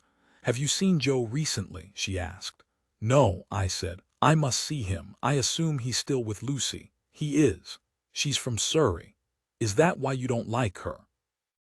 No, I have at least 15 reasons why I haven't warmed to her other than the fact she's from Surrey. Like what? Like she once told me she finds air travel glamorous, I said. Or that she still boasts about the fact she got her Mini Cooper custom painted a specific shade of duck egg blue. They were here for dinner last week. This annoyed me, even though it shouldn't. Mark and Joe became friends when the four of us used to hang out, and we agreed when we broke up that we were allowed to each keep our respective half of Catherine and Mark. How was it? It was good, she said. I like Lucy, she's very creative. She does PR for a bubble tea company. Don't be snooty. I'm allowed to be snooty about bubble tea. I always thought you'd end up back with Joe. Did you? Yes, Mark and I both did. Why? I asked. I don't know, you just always seemed like such a good fit, and it made life so easy. What you mean easy for you and Mark's social plans? I said, sounding snappier than I meant to. Well, yes, sort of. You can invite Joe and me both round for dinner, you know, we're still really close. I know, but it's not the same. I've started seeing someone, I said reflexively. Have you? She yelped with more surprise than I would have liked. Yes, well, just one date, but he's brilliant. What's he called? She asked, her pupils, I swear, dilating. I knew she'd love this. I was speaking her language now. Dates, man, love, potentially someone for me to bring round for Mark to talk about rugby and traffic with. Max. Where did you meet? Through a dating app. I think I would have loved those apps. Would you? Yeah, she said. Although I do feel lucky that I never had to use them. Another fleeting moment of self-awareness. What's he like? He's tall and intense and clever and fascinating and a bit. I browsed for a word I'd been looking for in the days since I met him, trying to piece together his face from my woozy, boozy memories. Twilighty, you know. No, there's something dark and magic about him while being wholesome. Wholesome in an essence of man way. He's sort of biblical. Essence of man. Yes, like it's all stripped back so he's just instinct and hair. I can't explain it.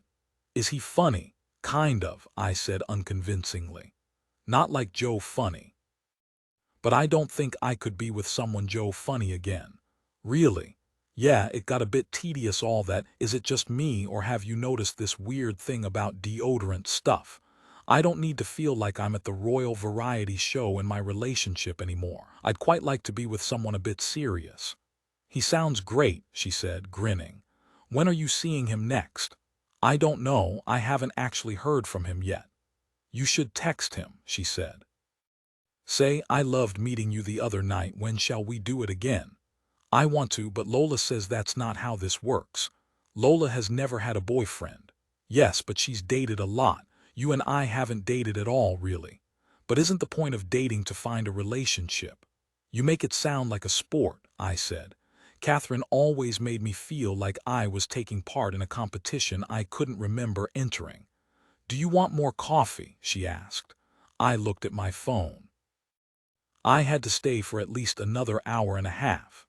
Resetting the factory settings of a friendship is such a difficult thing to do.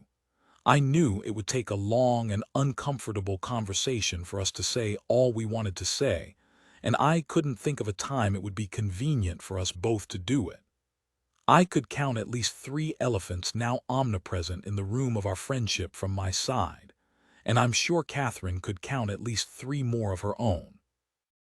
I couldn't deduce how many elephants a friendship could withstand while still being able to function normally, and when, if ever, they were going to stampede across us. After exactly 90 more minutes had passed, I kissed Olive's chocolatey cheeks goodbye. I hugged Catherine, congratulated her again on the pregnancy, and told her I'd love to help her look for houses in Surrey if she needed another pair of eyes, which of course I didn't mean. As I turned away, I felt the same sense of relieved satisfaction that I get when I clean my fridge or finish my tax return. I was pretty certain, from the other side of the door, I could hear Catherine have exactly the same thought about me. When I arrived home, I knocked on the front door of the ground floor flat for the 4th time that week. I'd missed a parcel, and a piece of paper informed me it had been left with Angelo Ferretti downstairs. I tried to catch him when I heard he was leaving or entering the building, but somehow I'd miss him. This time, to my surprise, the door opened after 2 knocks. A tall man appeared in the door frame.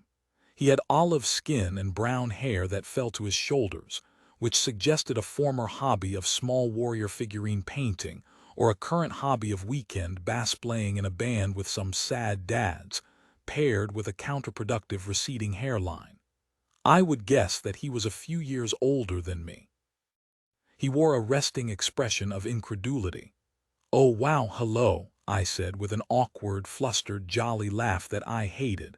"Sorry, I wasn't expecting you to answer. I'm Nina, I live upstairs. I moved in a couple of months ago." He blinked twice. Silence.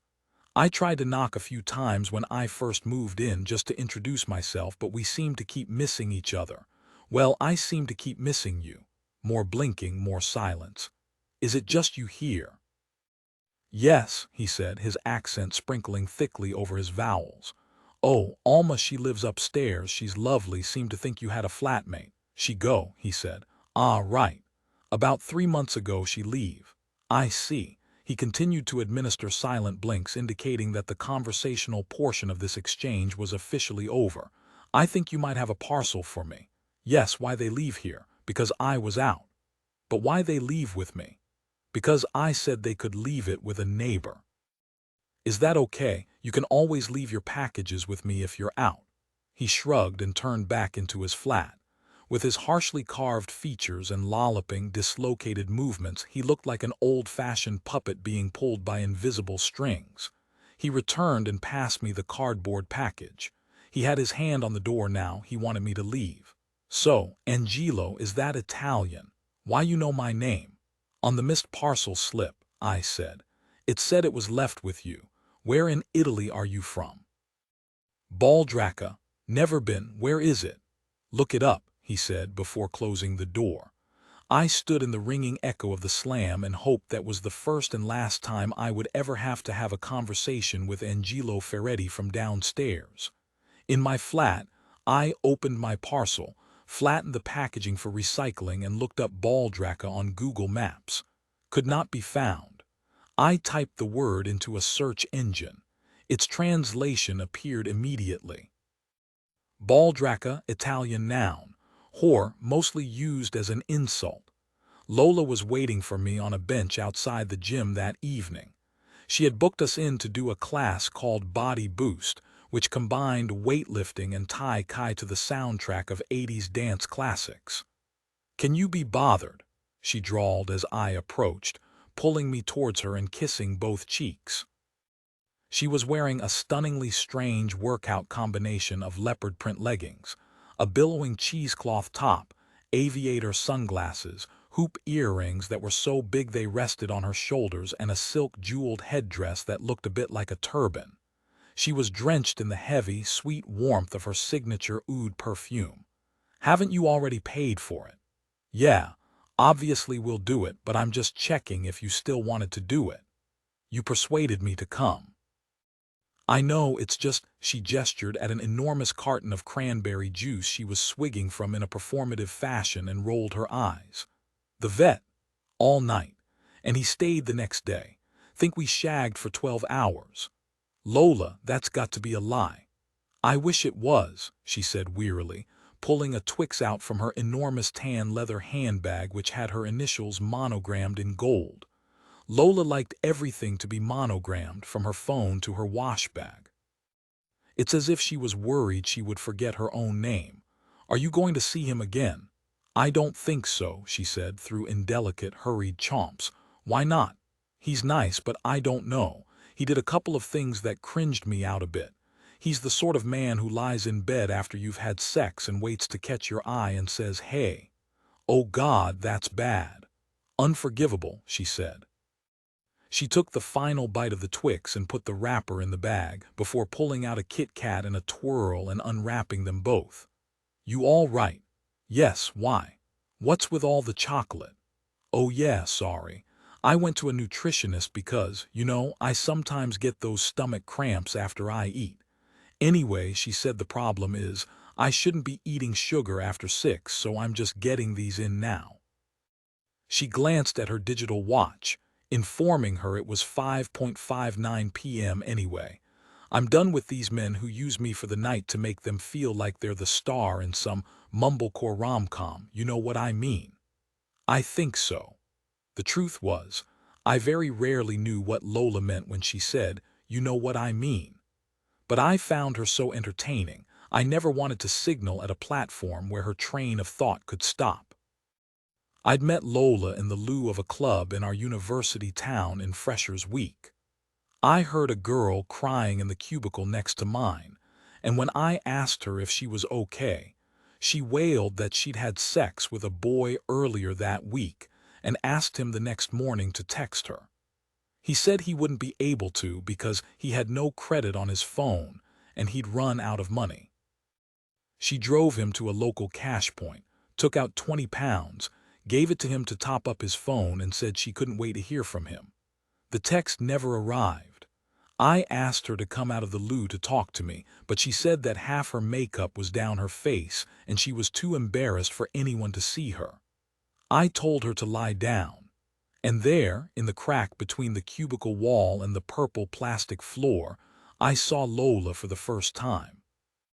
Her huge aquamarine eyes leaking mascara tears down her face that was as orange and downy as a peach from too much cheap foundation.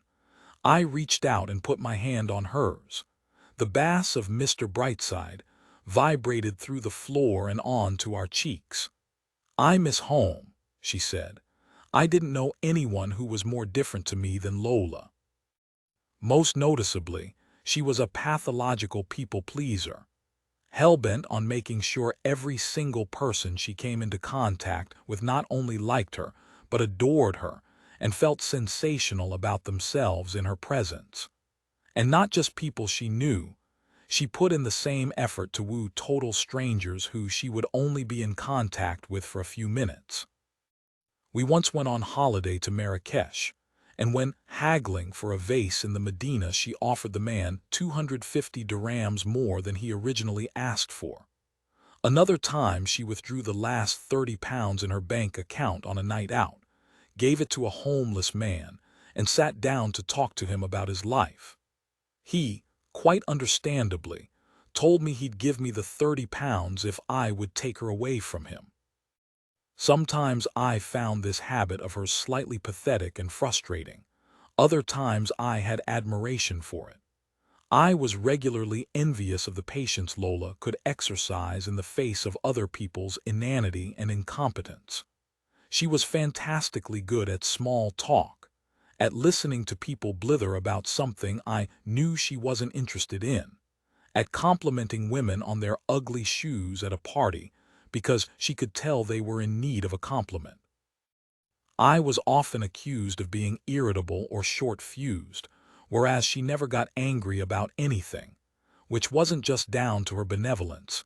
She was mainly too busy either daydreaming about herself or worrying about everyone liking her. She was both the most tragically insecure and beguilingly confident person I had ever met, and she loved fun, which was infectious. Her pursuit of new experiences was a preoccupation, and her permanent state of being single had given her the time to make an ongoing project of her own life. In the time I'd known her, she'd learnt calligraphy, photography, and origami, how to make her own ceramics, yogurt and essential oil blends, attended classes for martial arts, Russian and trapeze. She'd undergone 5 tattoos, crowbarring a fake meaning onto every fey insignificant doodle, moved flats 7 times and jumped out of a plane twice. I had come to realize this was not evidence of Lola's frivolity, but was instead her tribute to what she saw as the one great opportunity of being alive. "I'm so stressed about the summer coming to an end," she said, pulling out a half-empty packet of menthol cigarettes and withdrawing one with her teeth. "Why stressed?" "I'm worried I haven't made the most of it. You've been to 4 music festivals. I've got to get to Burning Man next year." She shook her head worriedly as she lit up. The early evening sun bounced off every ring on each of her fingers holding the white-tipped cigarette, and she inhaled deeply. And you've got to come with me, it might be our last chance. No, I don't know how many times I have to tell you. Please. You burn if you want to, the lady's not for burning. Also, what do you mean it will be our last chance? The summer afterwards I will probably be pregnant, she said. I'd known that would be her answer, but I wanted to hear her say it explicitly. Her illogical optimism about the exact trajectory of her life never failed to make me glow with fondness for her. It'll be dark at 4 o'clock every day soon, she said. There was no reasoning with her when she was this deep into her stupor of fun panic I had become so familiar with. And everyone will be in every night with their partner and children, eating Stilton and broccoli soup, not wanting to hang out with me.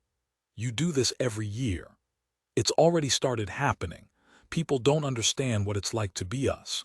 No one wants to do anything anymore. Everyone just wants me round for dinner, which is nice and everything, but I don't want to spend my Saturday nights on a happy couple's sofa. How am I ever going to meet anyone like that? I've never heard of anyone meeting the love of their life because they wandered through their friend's living room in Bromley. But you can't plan your social life around opportunities to meet men, I reasoned. That's so grim. Yes, I know that, but I also would just like some of our friends to appreciate that while their search is over, mine is still on, and I have supported them every step of the way on their search.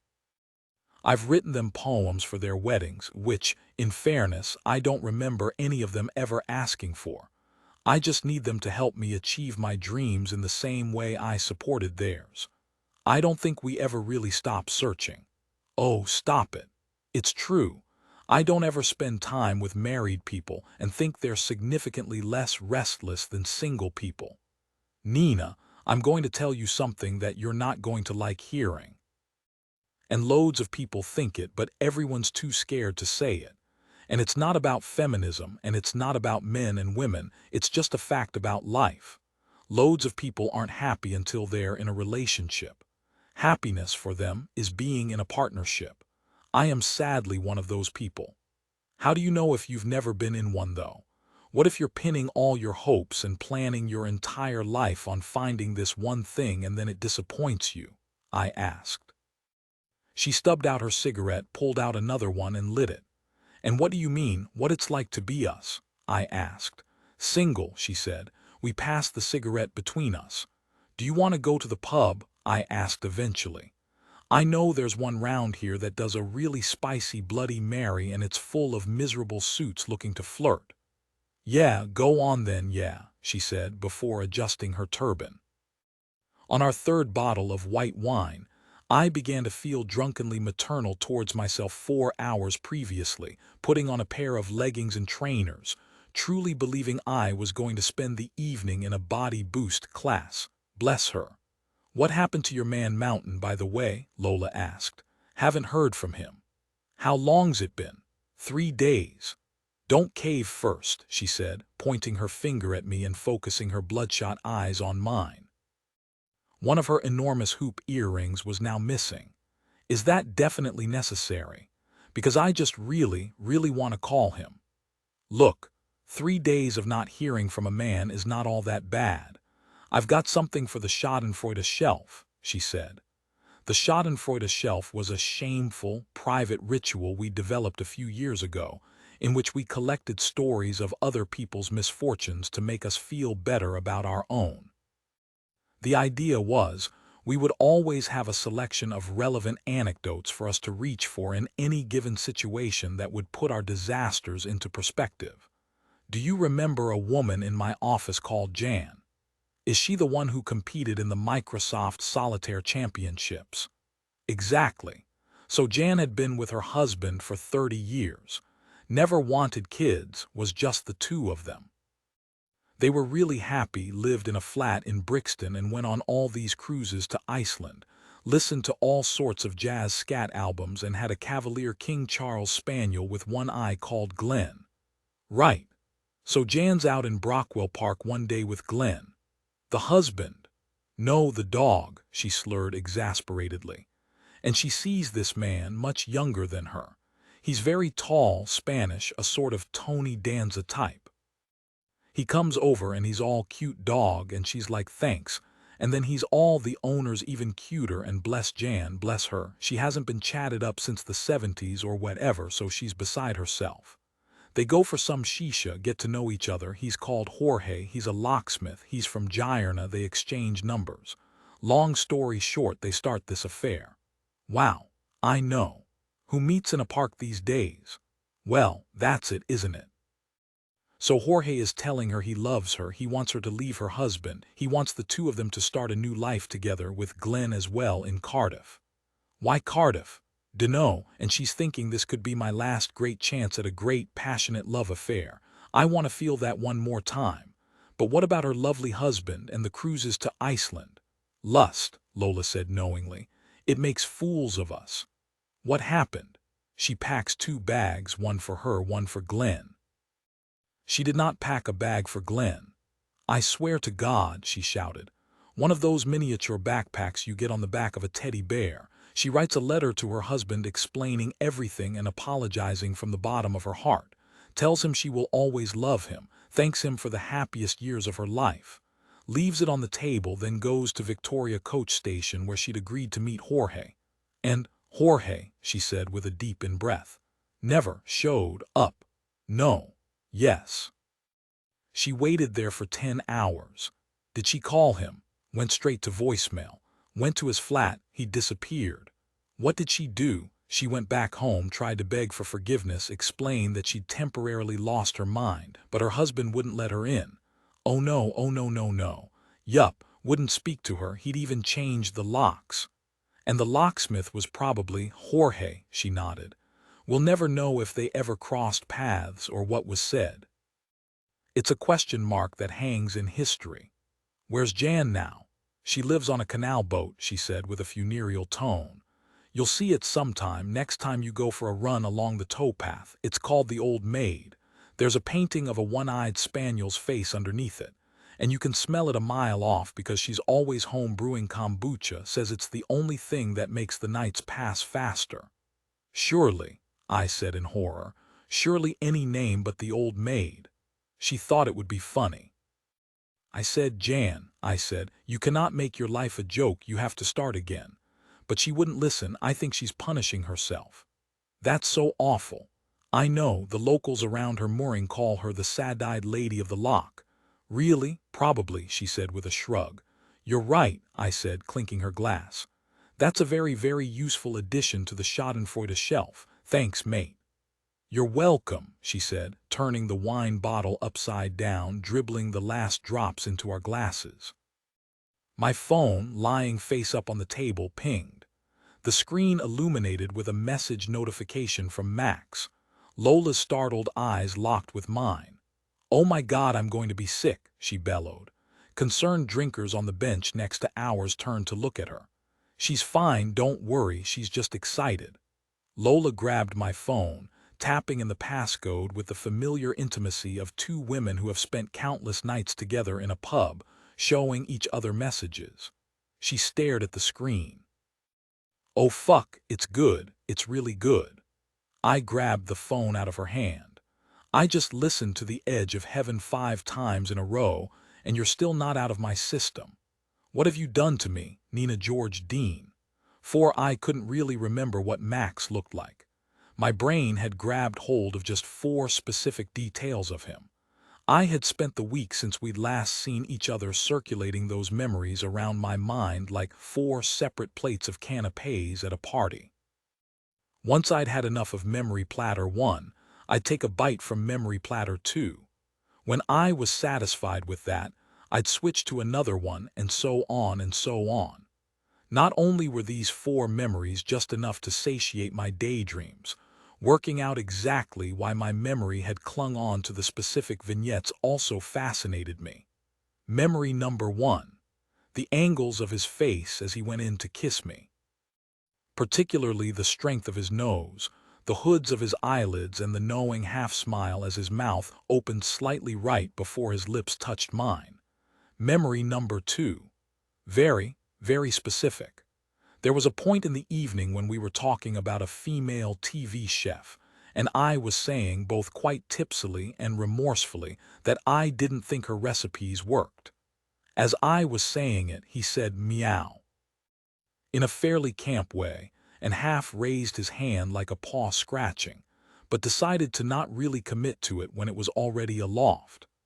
I could tell that whole thing was a bit mortifying for him, and I think my brain held on to this for a very specific reason, which was to stop the version of Max I would build in my head from becoming too perfect. I needed some bumps and chinks for the sculpture my imagination would make of him. It reminded me that he was real, existing in this realm and completely within my reach. Memory number 3. When Max laughed, the perfect severity of his face was briefly screwed up and discarded, revealing a goofy mouth, swimming eyes, and a nose that slightly crinkled at its sides like a cartoon bunny. It was the only trace of the adolescent I could see in him. Everything else seemed so entirely formed.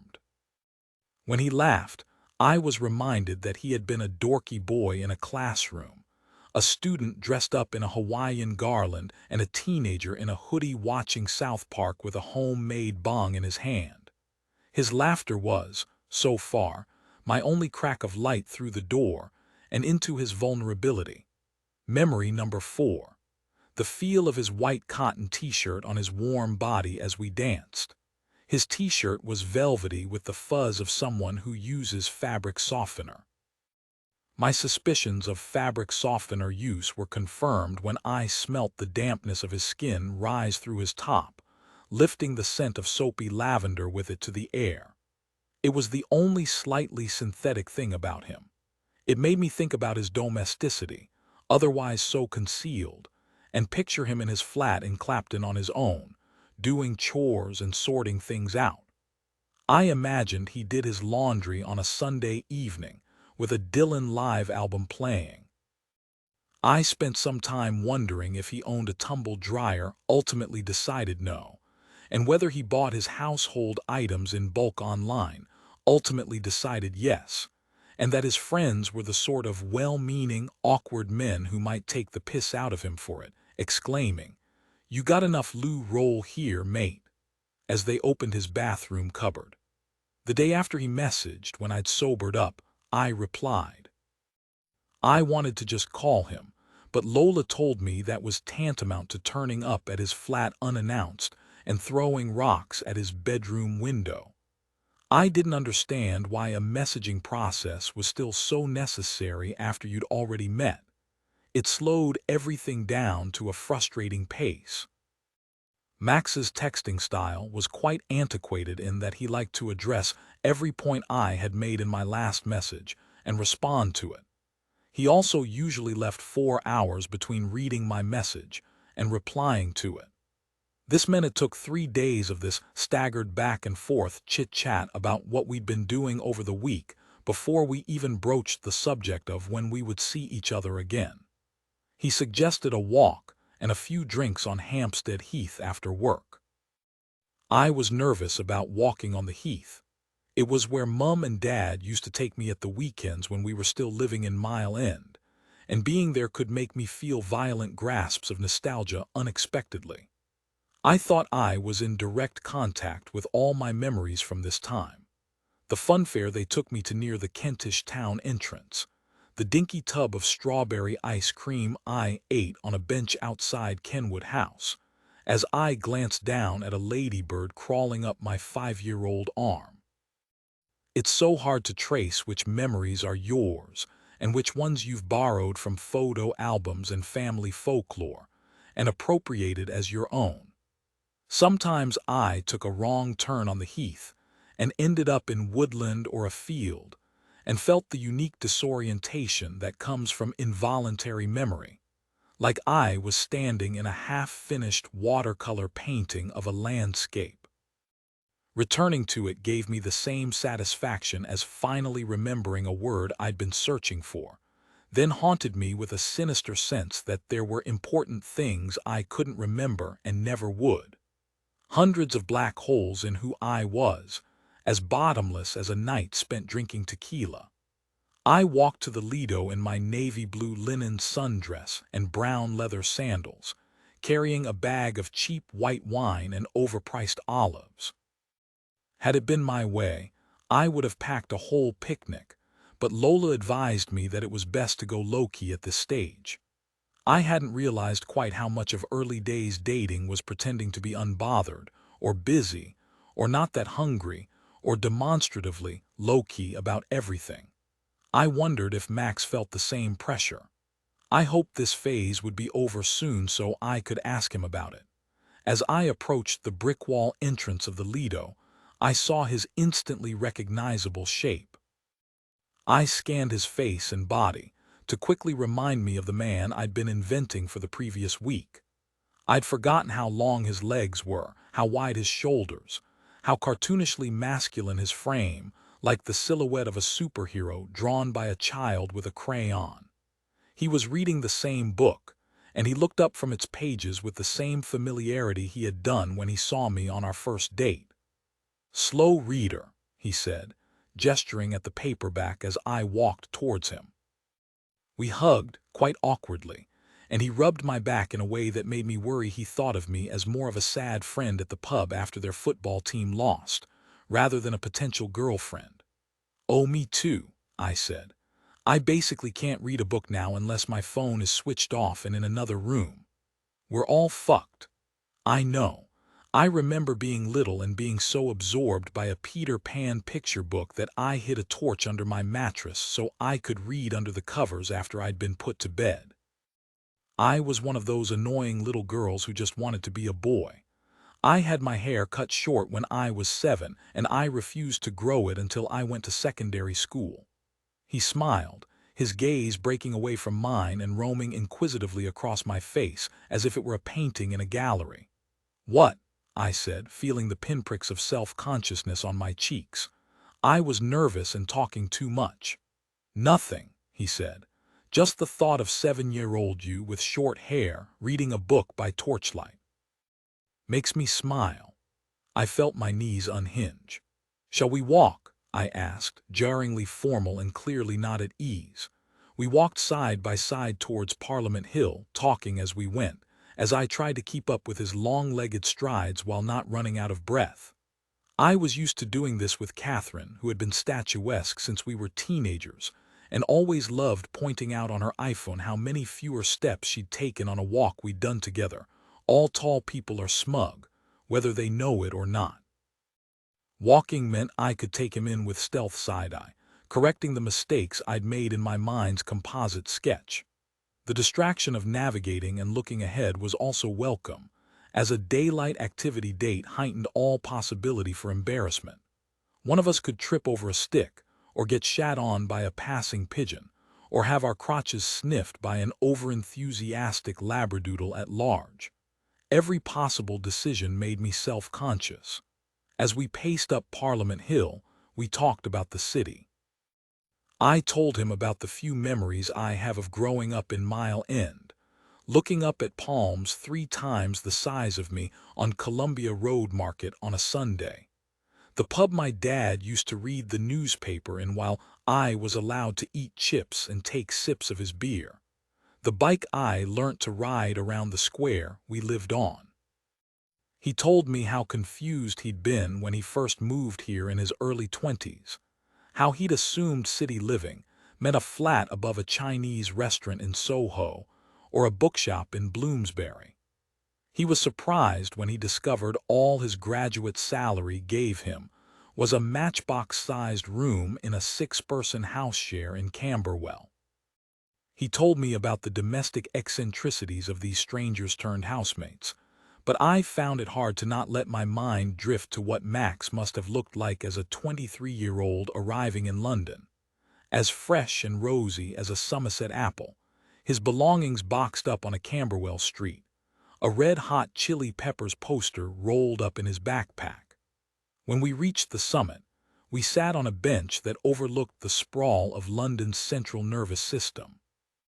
Around us were a couple of groups of students drinking tinnies and being showily extroverted the way students in parks always are, and a few sets of couples who all looked like they'd met on links. Max and I tried to deduce at what point in their burgeoning relationship they all were. We agreed that the couple comprising a woman in a pair of large cork wedges, carrying a pearl-studded clutch bag, and a man in a pair of utility shorts were definitely on date one, and he'd surprised her with the location. The pair on the grass whose legs were tangled up like messy wires underneath. A telly had definitely seen each other naked for the first time very recently, perhaps even the night before, and we concluded they'd bunked off work to stay in bed together all day, and were taking their sexual compatibility out for a public spin. We decided the two men holding hands and grinning at the city skyline while talking about what they remembered of life before the Shard had the comfortable, inane but devoted coziness of two people teetering on the verge of saying, "I love you." I liked being a commentator and co-conspirator with Max. I could have done it all night. We walked further north, on winding paths and through woodland scattered with sunset slices through gaps of branches. We managed to keep in step while always staying about ruler-width away from each other as we talked. I was fascinated by how he responded to nature, instinctively touching bark as he passed tree trunks and holding his face to the lethargic sunlight. We emerged at the field beneath Kenwood House and found a patch of grass to sit on. I opened the wine and olives and we lay back on our elbows. I forgot to pack glasses, so we took turns to drink from the bottle. It was nearing mid-evening and the walkers and drinkers were disappearing. A little boy in a yellow sun hat scuttled across the field with the speed of a wind-up toy on a laminated floor. "Orlando," a marching man barked behind him. "Orlando, come back here now." The little boy picked up pace and his grin widened. The hat flew off his head. "Lando," the man bellowed again, chasing the errant hat. "Lando, I mean it. Stop running right now or there will be no more media all week." "No more media," Max hissed into my ear despairingly. "Do you think you can be a parent and not be a bad-tempered tosser?" I turned to ask him, our faces close to each other. "No," he said. "Look at him, he's fine, he's having fun. He's in a field, he's not running into a road. What's the problem?" We both watched Orlando, who had thrown himself on the grass and was rolling around like a hound, breathless with hysterical giggles. He definitely would not be enjoying any more media for the foreseeable future. It must be so sad, watching yourself become someone who is wound up and stressed out all the time. I don't think there's any way of avoiding it. Not having children. "Yes," I said. "That's true. Do you want to have children?" he asked. "Lola had warned me this happens when you date after 30. She said what was never mentioned before is now usually brought up within the first month. Catherine told me to let them know before we'd even met up." "Yes," I said. "I do. Me too. But I'm dreading it as much as I'm excited about it.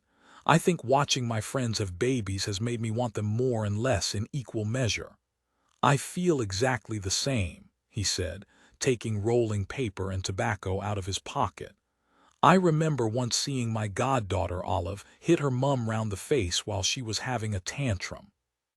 Full-on whacked her across the cheek, left a bruise on her cheekbone. 3 minutes later she was in the bath, holding a rubber duck to her mum's lips and saying in the sweetest voice I've ever heard, 'Mama kiss Ducky,'" he laughed. "She's going to have another one. My friend Catherine, I always think that makes the strongest case for having a kid.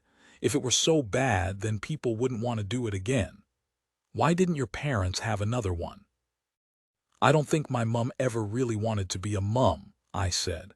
"I think she thought she did, then she had me and realized she didn't. I don't believe that for a second. No, it's okay. I'm weirdly fine about it. I don't think it was anything particularly to do with me. I think I could have been anyone and she would have been disappointed. I feel sorry for her, actually. It must be terrible to have a child and then realize it's not the right decision for you. Particularly as you can't say it out loud, so it's a secret she's had to keep for all my life." Max finished rolling his cigarette and lit it. "My dad, on the other hand, I think he would have had 10 if he could." "Did that cause problems between them?" "I don't think so. He was just happy he finally had a family. He was in his 40s when he married my mum. Are they happy now? He asked. I took the cigarette from him and inhaled deeply. I'm smoking again and it's all your fault, Max. I actually bought a packet last week, which I haven't done in years. He looked at me expectantly. It's complicated, I relented. My dad's ill. I'm so sorry, he said. I took another drag and shook my head as if to tell him not to worry. He knew that what I meant was not to ask me anything more. At the end of the bottle of wine, he pulled another out of his satchel. He stretched out on the ground and I lay beside him, watching the sky darken. What's Lynx like? I asked. You know what it's like. No, I mean for you, what are the women like? Oh, his fingertips reached out to my hand and the warm palm held mine firmly. They're all different. Well, obviously, but you must have noticed some patterns. I won't think you're being sexist, I promise. I'm genuinely curious. Okay, well, he stretched his arm out and scooped me into him, so I rested on his chest. I've noticed there's this big thing for gin. They all say they love gin. Interesting, I said. I've noticed women using gin as a personality replacement before. There's an implied sophistication with gin, a woman who is of another time. Yes, they're usually the ones whose photos are all in black and white. The depth of his voice reverberated through him and hummed on to my cheek. Do you know what the personality replacement is for men? What? Pizza. Really? Yes, they all think pizza is way more of a lifestyle choice than it is. Every other Link's profile includes a reference to pizza. How do you like to spend your Sundays? Pizza. What is your ideal first date? Pizza. The other day, I saw a man put his current location as pizza. What else? He asked. They all say they love napping. I don't know why. I don't know who told all these grown men that what women really love are giant pizza-guzzling babies who need sleep all the time. Heterosexual women should be decorated like war heroes just for loving us, he said with a sigh, his fingers gently separating the strands of my hair. I don't know how you all do it. I know, bless us, I said.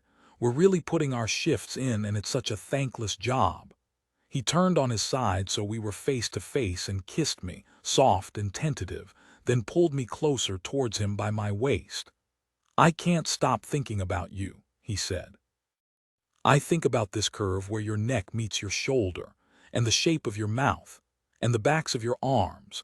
That's next level fancying, isn't it? Wanting to kiss the backs of someone's arms. Top tier fancying, I said indifferently, deciding not to tell him about the platters of memory canapes or how I'd imagined him at home doing his laundry.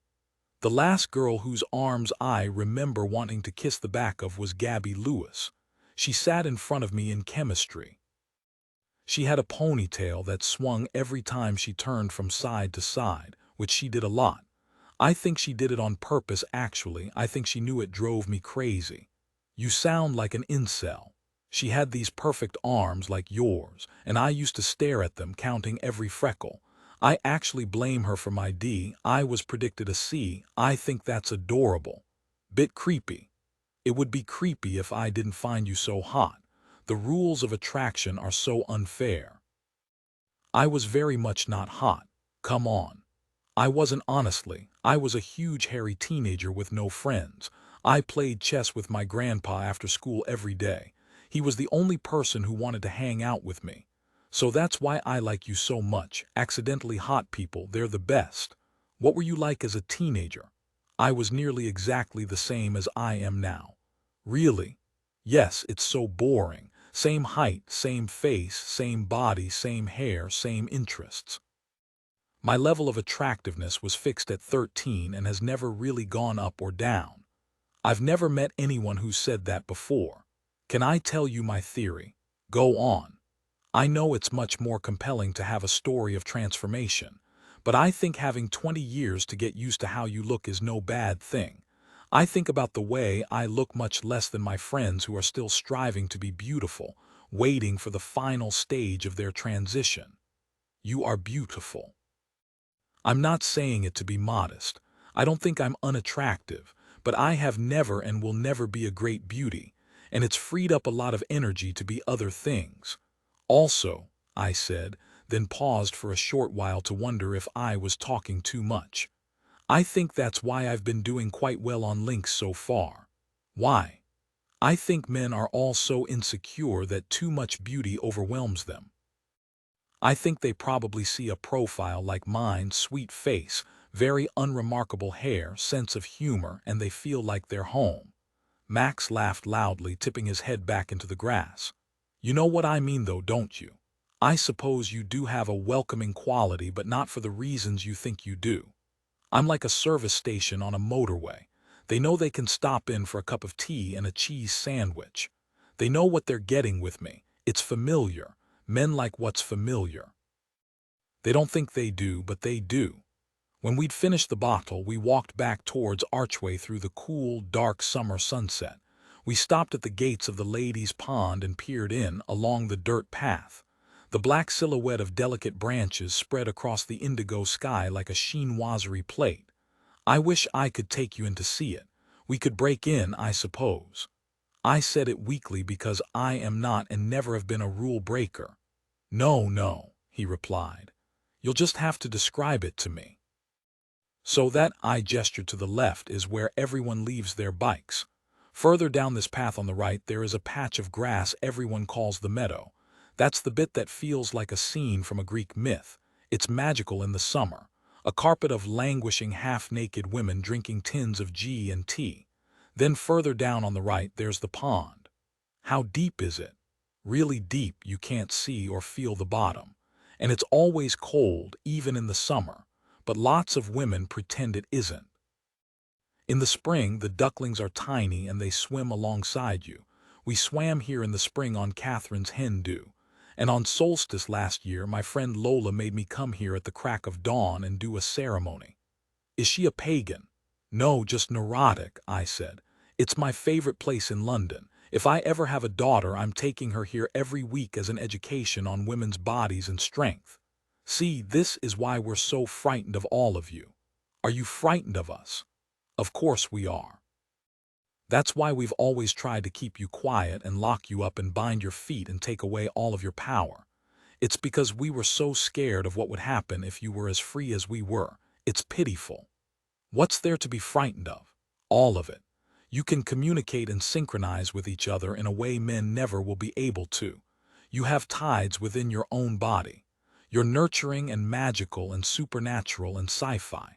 And all we can do is jizz on our own stomachs and hit each other. And make small talk in car parks. But barely, though. And change fuses. I can't even do that. Girl, I whispered, my face closing in on his. I fucking wish, he said, pushing me against the railings and kissing me. The wet, weedy smell of earth and wild water drifted out towards us, the English scent of special brew cans floating on canals and lily pads floating on lakes. We walked hand in hand all the way home, which I hadn't done since Joe and I were students. I had been transported back to a time of promise and pleasure. I was a teenager again, but with self-esteem and a salary and no curfew. I had discovered a second type of life that could happen with Max, a life that could run parallel to the everyday one with the ill dad and the disintegrating friendships and the monthly mortgage payments. I thought about reality, the sciatica I developed the year previously, the physiotherapy I couldn't afford, the black damp in between my shower tiles that no amount of scrubbing could remove, all those news stories I'd never fully understand, all those local elections I never voted in, the incessant emails from my accountant that always began with, "Nina, you appear to be confused." As I felt the warmth of Max travel up into me through our hands, I felt like I was uncontactable. Reality could try as hard as it liked. It could text, email, and call me. When I was with Max, it wouldn't be able to get in touch. He walked me into my building, up the stairs, and stood in the communal corridor with its stained petal-pink carpet, peeling wallpaper and dirty yellow light from the bare overhead bulb. I didn't know whether it was an act of chivalry or seduction, or maybe both those motives hoped for the same outcome. I leant against the frame of my front door. "I am obviously desperate to invite you in," I said. "You don't have to. I just think maybe, we should be grown up." Wait. This was only partly true. I also knew there was a pile of laundry on my bed, and possibly some gusset-side-up knickers in the bathroom. There was no milk in the fridge for tea in the morning, and most probably a tab open on a search like, "How many hairs on nipple normal for woman 32? We've got time." "How are you getting home?" I asked. "Bus." Silence hung between us. "Good night," he finally said. "Good night," I replied. He leant down and placed his mouth against my bare shoulder, then kissed along the back of my right arm to my wrist. He held me by my hips as he pulled himself round to the other side of my body and slowly kissed along the back of my left arm, as if taking its measurement with his mouth. My skin felt as thin and transparent as cling film, and I was sure he could see the insides of me. He turned to leave, and I instinctively pulled him back by his hand. He pushed me up against my hallway wall and kissed me like I was the only thing that could satiate him. Only now do I realize that the first night I spent with Max, I was looking for evidence of past lovers. I wanted him inside me so I could search for the ghosts inside him. In the absence of any context for who he was, I was gathering forensics from the inerasable fingerprints that had been left by those who had handled him. When he pressed his palm over my mouth, I could see the woman who fucked him to feel freedom in disappearance. When he held a handful of my flesh in his hands, I could tell he'd loved a body more yielding than mine. His lips running along the arches of my feet let me know he had worshipped a woman in her entirety, that he had loved the bones of her toes as much as the brackets of her hips, that he had known her blood on his skin as well as he'd known her perfume on his sheets. He held me like a hot water bottle when he slept, and I knew that night after night after night he had shared a bed with another body, and together they'd constructed an oasis from just a mattress.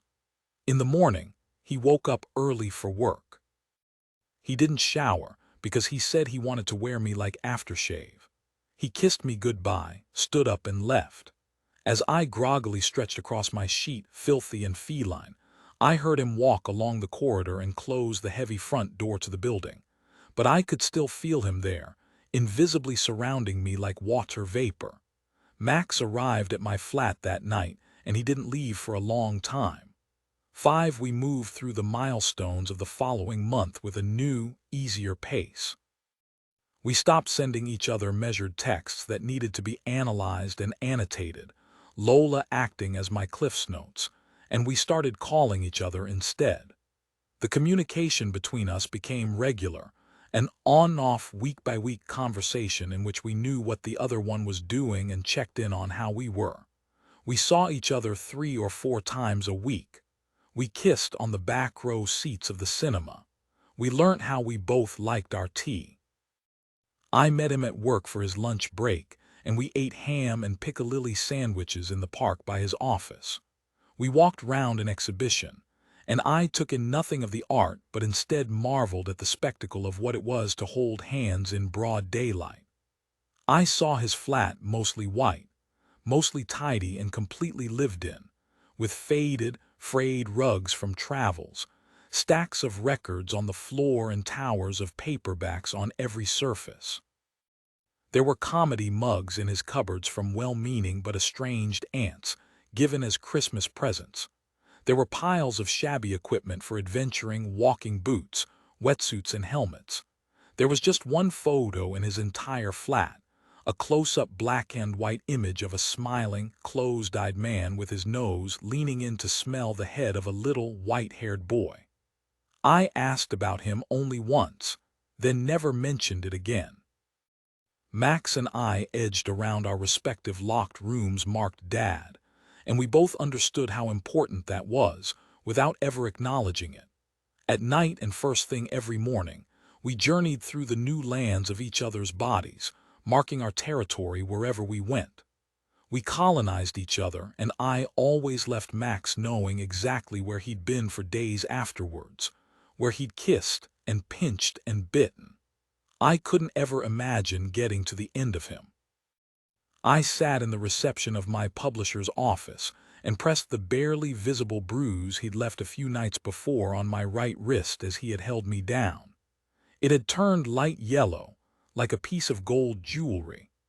I gazed at the books on the shelves that lined the Soho townhouse that the company occupied as its office, the hundreds of books they'd published, and Spotted Taste's sage-green spine. I felt the same sense of belonging I'd felt since I came in for my first meeting with my editor, Vivian, a feeling of security that I knew was naive. I was the publisher's product, not their child, and the fate of products was even more unpredictable than children. "Nina," a scratchy, lethargic male voice called. I turned round to see a slouchy man in his early 20s with an ironic mop-top haircut dyed copper orange, wearing a short-sleeved Hawaiian shirt tucked into tracksuit bottoms and a pair of sliders. His lids hung heavy over his eyes like a pair of half-drawn Venetian blinds. "Yes, hello," I replied. "You here to see Vivian?" he asked. I could see the chewing gum roll around his mouth like a ball in a lottery draw machine. "Yes." "Come this way," he said, jerking his head to beckon me. He barely picked up his feet and shuffled towards the lift like his shoes were cardboard boxes. Vivian was sitting in a glass-fronted meeting room, her shoulders rounded, and her head lowered intently towards a piece of paper. She had a shoulder-length, messy-fringed, shaggy blonde haircut that implied a former life of lots of parties. The sort of hair that suits a woman of her age, but also would look completely appropriate on an iconic aging male rock star. She was in her mid-50s, which you could see in the gentle sag and folds of her face and the milky blue of her irises, but she had the energy of the most powerful and popular girl at school. She was decisive, exacting, confident, and mischievous. She liked scandal, gossip, and salaciousness. She orbited in high glamour, well-connected, well-versed in style and taste, while being decidedly unglamorous herself, which made her all the more intriguing. She was bookish and bespectacled, always in black trousers and an androgynously cut simple shirt, no matter where she went.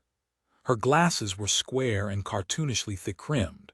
Her earrings were always large and geometric. You could tell that all her accessories were chosen on account of being funky. But the most compelling thing about Vivian was the spell of guruism she cast on whoever she met while being unaware of her own addictive didacticism.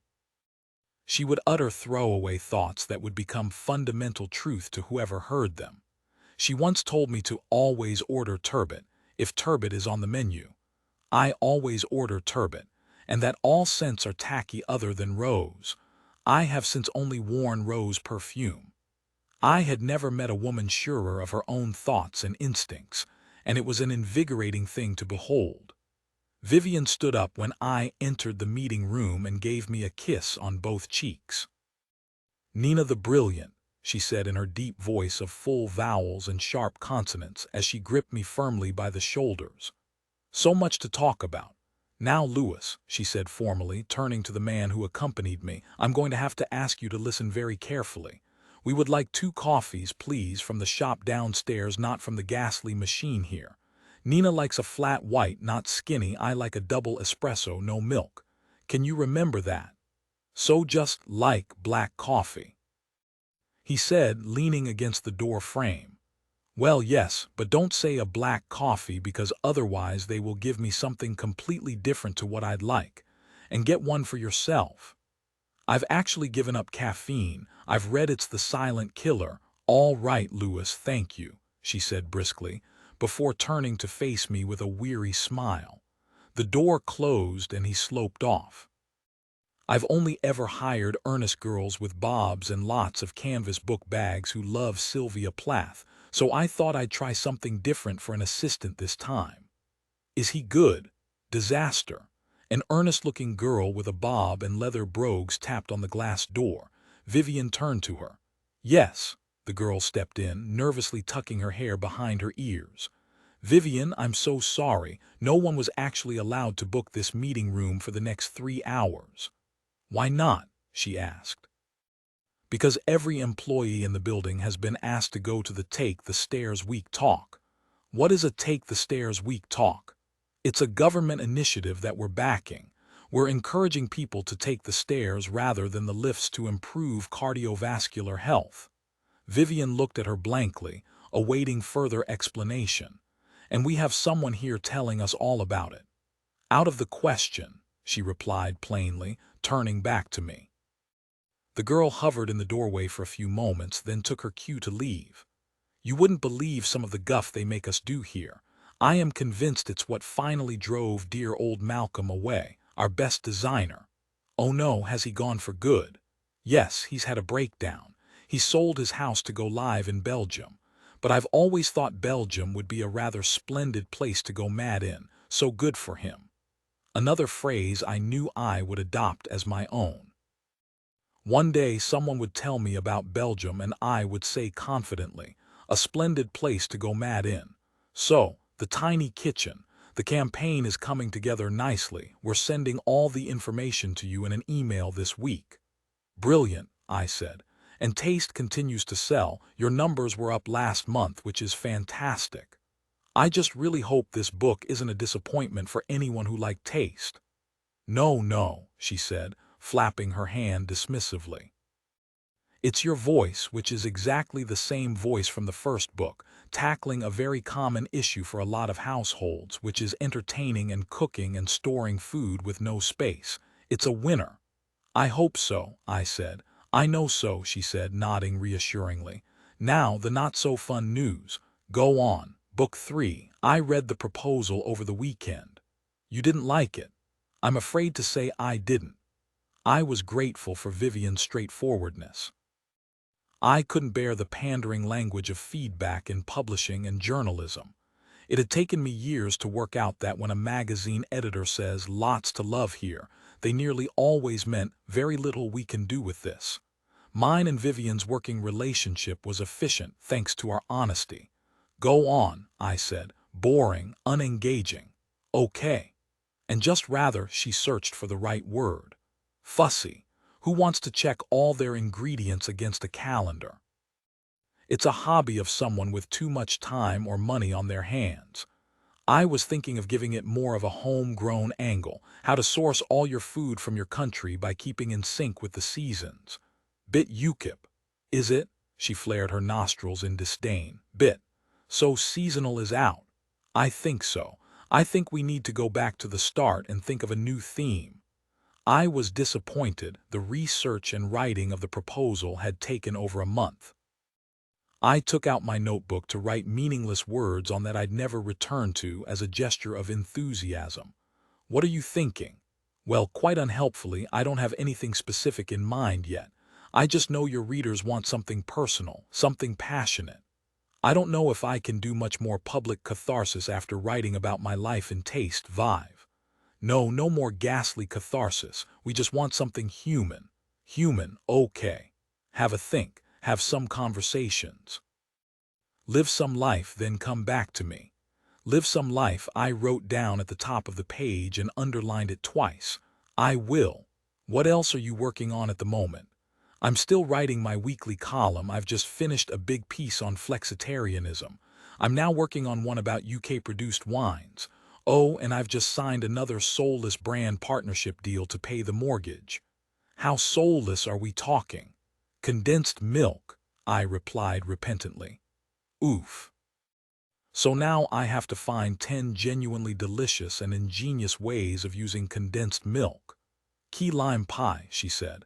With many more limes than you think, they'll lick the plates and no churn ice cream. You have the answer to everything. Right, to the actual business. How did the online dating venture go? I've been desperate to know.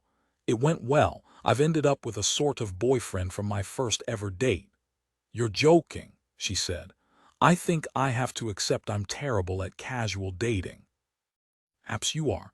I always rather liked sleeping around. It was all a lot of harmless fun as far as I can remember, apart from the odd bit of disease, but that was no bother really.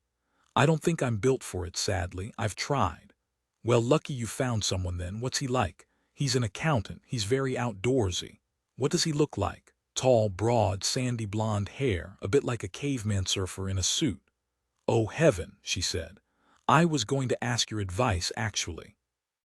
Go on, she said, looking pleased. I'm about to have dinner with my ex, that charming little bear of a man I met. Yes, you know we're still very close, she nodded. Do you think I should tell him I'm seeing someone? We always said we'd be honest about it, but I don't know if that seems sort of presumptuous to announce it to him, like he'd be bothered. She leant back and ran her hands through her sexy sheepdog hair ponderously, as if summoning the part of her brain that dispensed love and life advice on tap. Yes, she said after a few moments, you should tell him. I thought I should. But be very sensitive.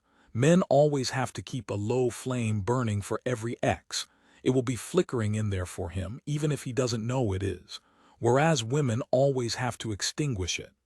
I waited for Joe outside the cinema. He was nearly 15 minutes late. We were seeing a late afternoon screening of the Appaloosa, starring Marlon Brando. Westerns had always been our mutual obsession, and we had no one else who would watch them with us other than each other. We both liked the simplicity of good guys or bad guys and the lack of moral ambiguity. It felt like comfort food. The Appaloosa, about a man stealing another man's horse because it's sexy, was a particular favorite. You can replace the word horse with gold, gun, or wife, and you've got the plot for every single Western ever made. We had managed to carry almost all of our relationship into our friendship post-breakup. We still watched Westerns together. We still spoke to each other first when something went disastrously wrong at work. We still bickered about the correct details of a shared memory. Our dynamic was unchanged other than the fact we didn't have sex. And the last part of our romantic relationship was so sexless. It had acted as a transitional period to prepare us for a platonic one. In the long 2-day sit-in in our flat that was our eventual breakup conversation, Joe and I did a full inquiry into where the sex went to. I don't think it's that we stopped finding each other attractive. I think we stopped seeing each other as gateways to a place of excitement or stimulation. We became each other's portal to comfort, familiarity, and security, and nothing else. For years, the person I wanted to have new experiences with, stay up with, discover things with was Joe. Incrementally that changed, and he was no longer the person with whom I wanted to live life. He was the person I wanted to report back to as we ate Thai takeaway. I wanted him to be the post-match commentary, rather than the main event. I wanted him to be the photo frame, rather than the photo. And that was when we stopped having sex. I saw Joe's compact but bulky frame lumbering towards me in one of his lightweight shirt jackets that I've always hated, and I was struck by how different he was to Max in every way possible. Max was confident and withholding with his enthusiasm. Joe was puppyish and keen to entertain. Max was serious. Joe would do or say anything to make people laugh. Joe was soft and round-cheeked. Max was solid and sculptural. Joe was as safe and comforting as a teddy. Max was leonine, dangerous, and majestic. Joe looked like he was eagerly awaiting someone to make a joke about him around a pub table. Max looked like a leading man. "You're late," I said as he arrived, out of breath. "I know," he said, giving me a clumsy hug. "I'm sorry." "What's the excuse? Come on, say it quickly before you can make one up." "Don't have one," he said, scratching his gingery brown beard, always so flummoxed by his own inefficiency. "Faffing about this afternoon. Were you playing that football Xbox game thing?" "A bit, yeah." "Does Lucy mind you being late for her?" "I'm never late for Lucy, Christ." "So you're only late for me." He looked at me with a patient smile as he removed what he called his shacket and rolled his eyes. "Don't be needy," he said, self-consciously pulling his khaki t-shirt down over his round tummy. "I'm not being needy. I just find it interesting that your current girlfriend gets the benefit of all the tellings off I gave you over the years, whereas your ex-girlfriend still has to put up with the same old shit. Oh, come on, he said, putting his arm around me, the smell of his armpit as evocative to me as a late grandmother's perfume. I'll buy you one of those unfathomably big Cokes that you only let yourself drink at the cinema. How about that? And you can drink it all in one, like you always do, and piss everyone off getting up and down to go to the loo like you always do. My shoulder sank into his armpit, and I put my arm around his back. After the film, we went to a Vietnamese place nearby that I had heard did some of the best pho in London, which I was writing my column about that week. Joe, positively monarchic in his enthusiasm for feasting, always loved joining me on these culinary investigations. "How's work?" I asked in between slurps of soupy noodles. "Work's fine, as rewarding as sports PR can be. Are you still looking at maybe going to another agency?" He wiped at his mouth with the napkin he'd tucked into his t-shirt like a baby's bib. "Maybe," he said. "I think something happens in your 30s where you slightly let go of this idea of the perfect career. I have so much fun outside of work, maybe it's enough that it's just fine. It pays okay, I get on with my colleagues. At the end of the day, it's just ye olde day job." What a relief it was for Joe to make these Chaucerian jokes now, and it not pose a threat to my desire for him. "How are you?" he asked. "What's new?" "Nothing really, still settling into the flat, have to take my time making it my own as I don't have any cash and there's lots that needs doing to it. But I suppose it's nice to think of it as a long-term project." "Yeah, course," he said, slightly zoning out as he signified to the waitress that he wanted another beer. "And I'm excited about the new book coming out. I can't wait to read it. And I'm seeing someone." He looked at me slightly open-lipped. "Since when?" "Month and a half," I said, trying my best to seem unbothered by this announcement. "Around that," he nodded, plunging his chopsticks back into his bowl to dig around for hidden noodles. "That's good, you're seeing someone. I was worried for all that time that you weren't." "Why were you worried?" I said, annoyed at his attempt to patronize me and conceal it as compassion. "It was just that you seemed to be not dating anyone for a really long time. I did that on purpose. I was getting my career on track, leaving teaching, going fully freelance, writing a book, buying a flat on my own. Quite a lot to do while trying to be some girl about town dating." "Where did you meet Max?" I replied. "Max," he said, trying the word on for size. "On a dating app. I never thought you'd do that. You don't really have a choice anymore. People don't meet in real life. Look at Lola." "Yeah," he laughed fondly. "Dear old Lola, how's she doing? I haven't seen her for a while." I'd noticed that "dear old" had become almost a permanent prefix when people referred to Lola. "She's good, still dating." "So what's he like?" he asked with reluctant parental enthusiasm. "He's tall," I said, "very tall." "I thought you didn't like tall people." What an insane thing to say. Why would I have ever said that? "You're always complaining about them blocking your view at gigs and taking the front seat of a car. I specifically remember you saying you'd never fancy a lanky guy." "He's not lanky, he's very broad." I could see Joe instinctively puff his chest out. His napkin bib was splattered with brown broth. "Doesn't sound like your type at all." "That's what I've always thought about Lucy," I said, instantly regretting how bitter it sounded. He smiled, put his chopsticks down, and adjusted the bamboo placemat ceremoniously. "I'm proposing." "What?" "I know. When?" "This weekend." "Wow, that's unexpected," I said. "Is it?" "I suppose it isn't. We're in our 30s, you've been together for quite a while. Sorry, I don't know why I'm quite so shocked. I've known I was going to do it for months. I designed the ring." "Chill out, Richard Burton," I said, passive-aggressively spooning chili sauce over my bowl, previously unaware that I could dispense condiments passive-aggressively.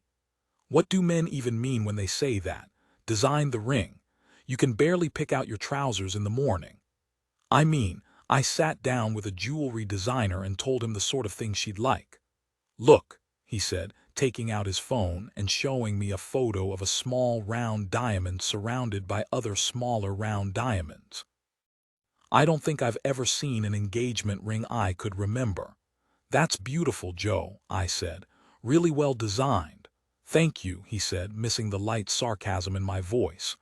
I didn't think you were that keen for marriage, I said.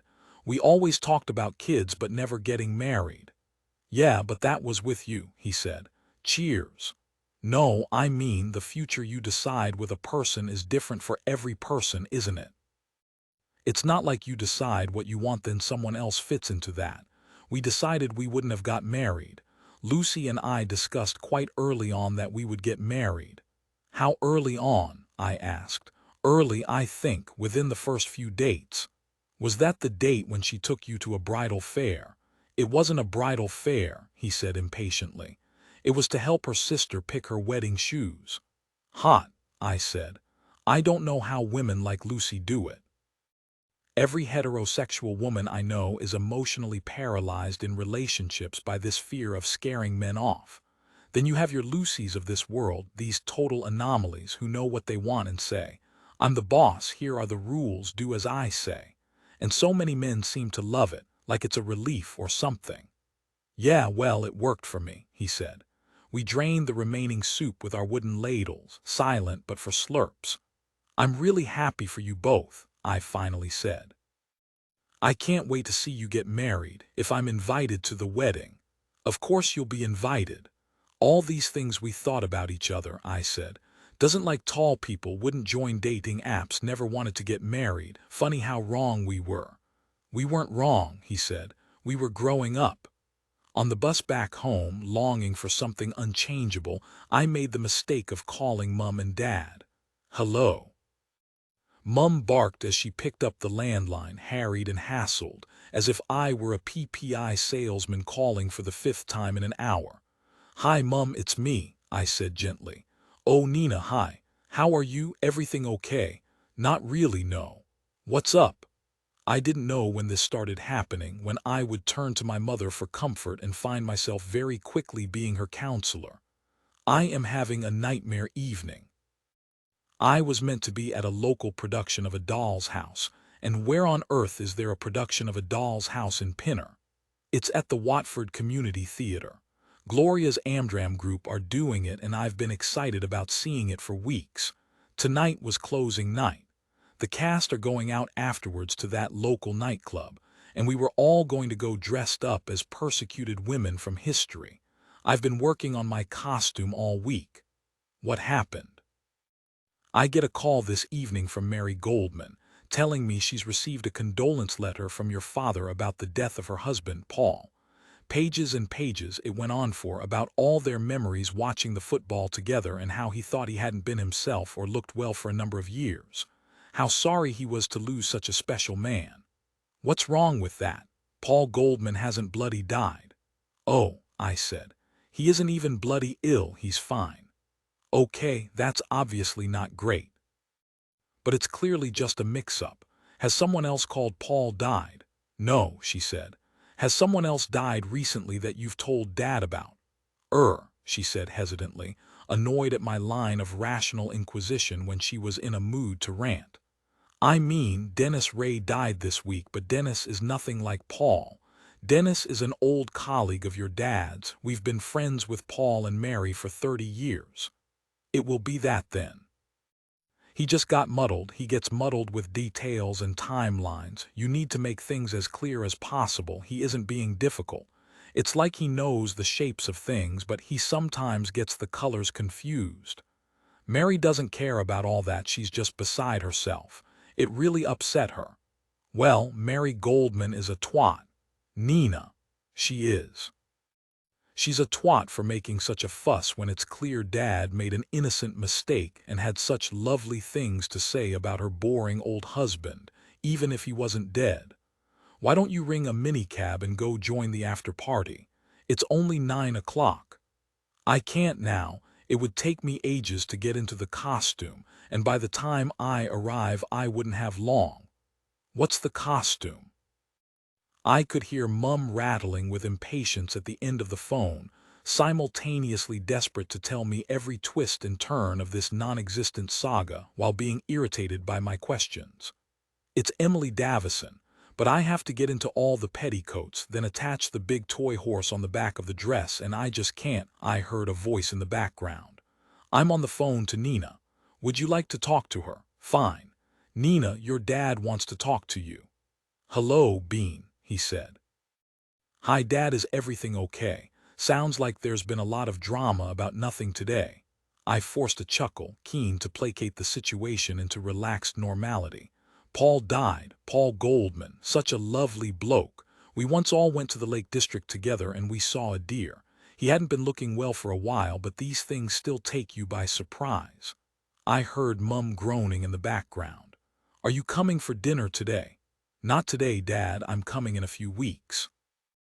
Is it a few weeks already? He said with surreal dismay, like a character in a suburban Alice in Wonderland. Blimey, blimey, how time flies. Don't worry about what Mum's saying about Paul and Mary, she's just cross she doesn't get to go on her big night out. I heard Mum call his name. I better go, I think your Mum wants me. Okay, Dad, I said, resolutely cheery. Lovely talking to you, and I'll call you again tomorrow. All right, Bean, bye, love. I kept the phone to my ear and heard the loud, flat beeps of Dad jabbing at keys that weren't the button to hang up. Then I heard Mum's voice, weary and waning, edge closer to the phone. It's this one, Bill, she said, then ended the call. I put my mobile in my jacket pocket and pressed my face against the bus window, which was speeding over Hungerford Bridge, willing London's sparkling outline to distract me from the curdle of emotions in my stomach. I had never known a feeling as unbearable, as sour, wrenching and unshakably sad, as pity for a parent. I went to bed as soon as I got home. I had never had trouble with sleep. It was something I was increasingly grateful for as I watched friends battle through nights of shallow breath tossing and turning, or the repetitive servant's bell ring of a hungry, wailing baby. Unusually, I was woken up 2 hours later by the sound of loud male laughter coming from the garden below me. I drew the curtains and saw Angelo and another man sitting on plastic chairs, smoking, drinking beers, and speaking in Italian. I lifted the window ajar. "Excuse me," I hissed. "Would you mind keeping the noise down? I was asleep, you woke me up." They both stopped talking, looked up briefly, then returned to their conversation. "Angelo," I hissed again. "Angelo." They continued to talk.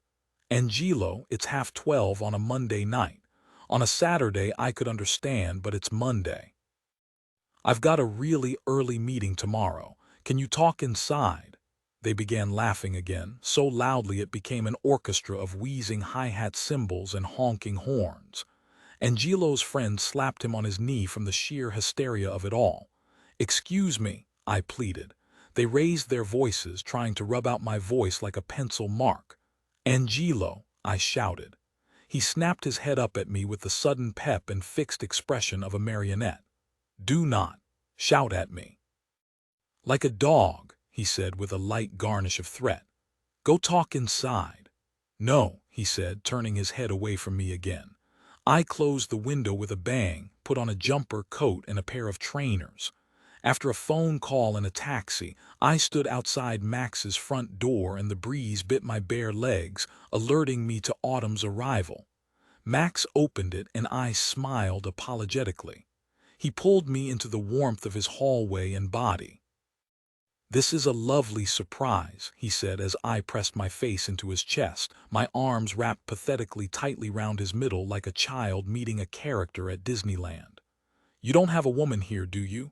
"3 of them," he said into my hair. "They're all very cross you've prized me away from the bed." "Weird dinner with my ex," I said, looking up at him. "Then sad conversation with my mum and dad. Then run-in with my horrible neighbor." He kissed me. "Do you want to talk about it?" "No." "Do you want a glass of wine?" "A gallon." We walked to his kitchen and I pulled myself up to sit on his counter as he retrieved 2 glasses from the cupboard.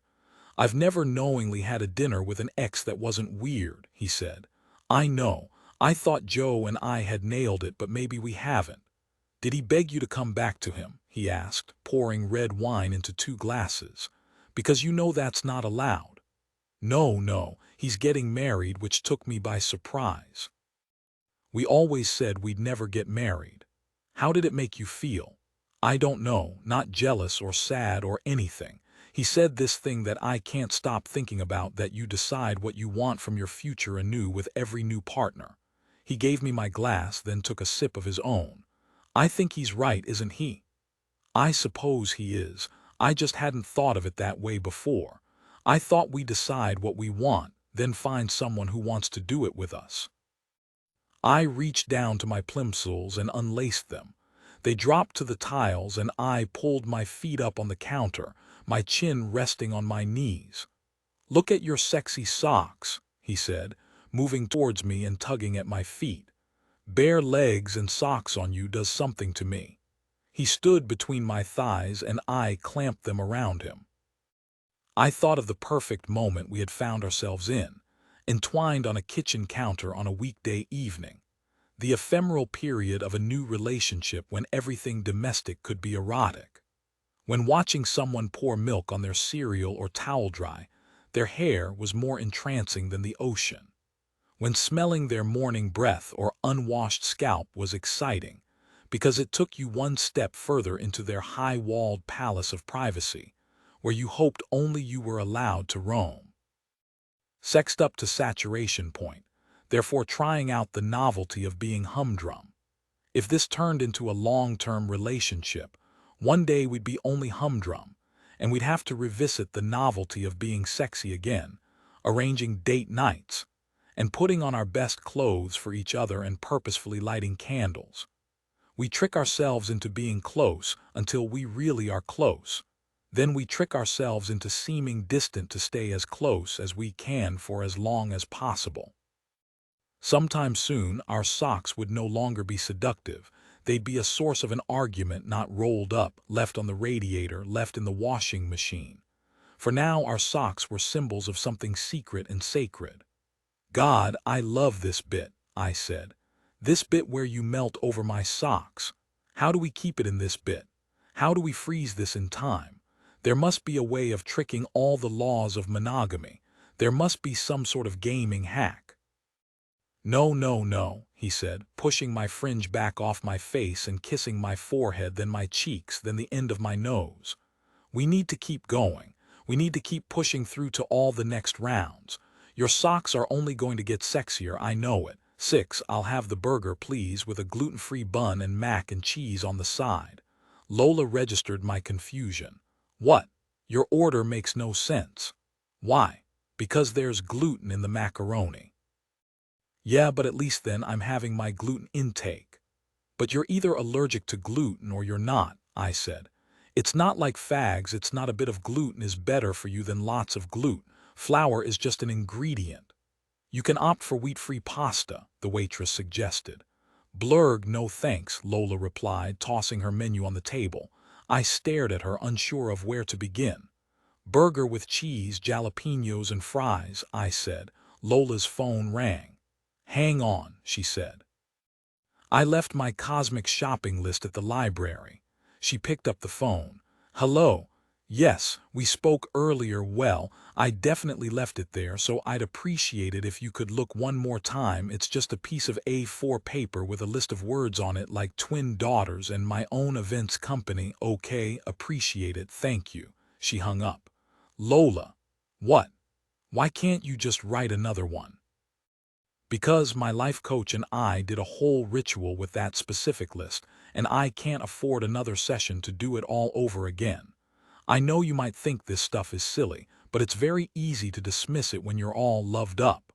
Our drinks hadn't yet arrived, and she had already said the thing she'd been wanting to say to me for weeks. "That's got nothing to do with it. I thought you were loopy when we were both single." "That's true," she said. "Thank you for coming to this thing with me tonight. I know you hate singles events, and I know you're not technically single anymore. Don't be silly, I'll always come to them with you. I got ghosted last week." "What does that mean?" "It's when a person just stops speaking to you instead of having a breakup conversation." "Why's it called ghosting?" "Number of schools of thought," she said, with the command of an academic.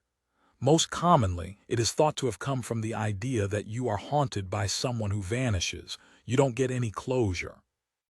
Others have said it derives from the 3 gray dots that appear then disappear when someone is writing you in a message and then doesn't send it because it looks ghostly. I see. And which guy was this? Jard, works in the charity sector.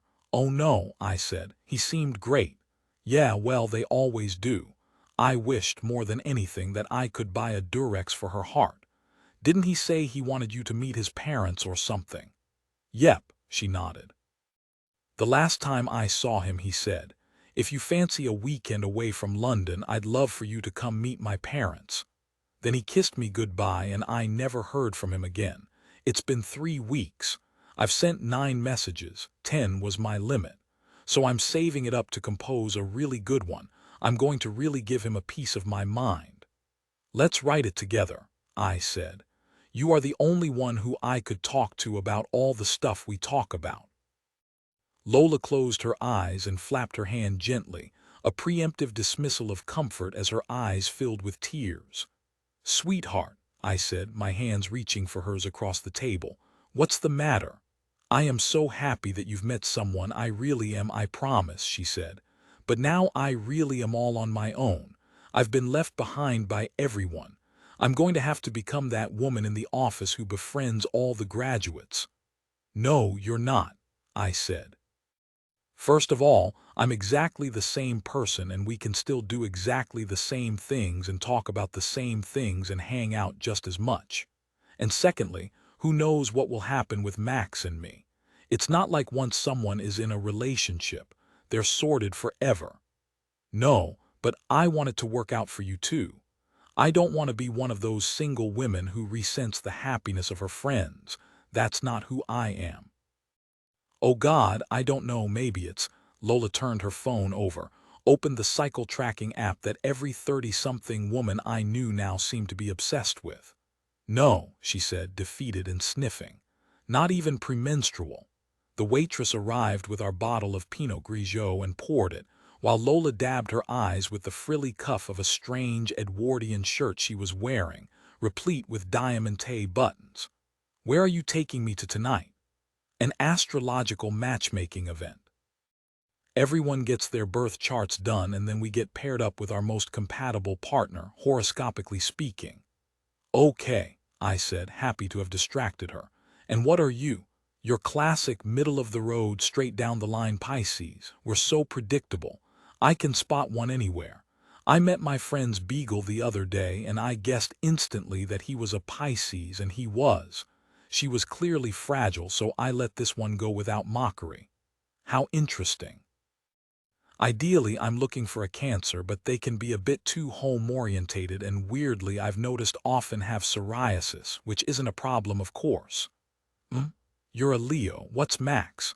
I have no idea. I hope he's a Libra, she said, crossing her fingers excitedly. I've always wanted you to be with a Libra. Relaxed but fiercely loyal, that's what you need. And they have whopper schlongs. Lola, come on. They do. I've already seen his cock. His cock isn't going to suddenly enlarge once I discover he's a Libra. It's strange, she said, wrinkling her nose slightly. I've always been so unconvinced you're a Leo. I knew this was an insult despite knowing nothing about horoscopes. In what way? You're just a bit fussy. Thank you. No, in a good way, you have much more of a controlled Virgo energy. Do you think maybe it could be a lie? Your birth date could well be, actually. Could well be. I've heard of birth certificates being a few days out. No, not my birth certificate, star signs. Oh. Her eyes squinted slightly as she conjured this thought as a possibility. No. The next morning, with the sort of hangover that makes you Google ashrams, I found myself 10.5 miles away from my sofa and once again on Wandsworth Common against my will. The original plan was for Catherine to come to my flat to help me choose a paint color for my bathroom, then go for a walk and lunch nearby. But at the last minute, she said she couldn't do the journey because of a childcare glitch. I was totally unsurprised. Such is the superior trump card of motherhood that she once canceled dinner with me an hour before we were meant to meet via a text explaining she had to wake up in the morning, etc.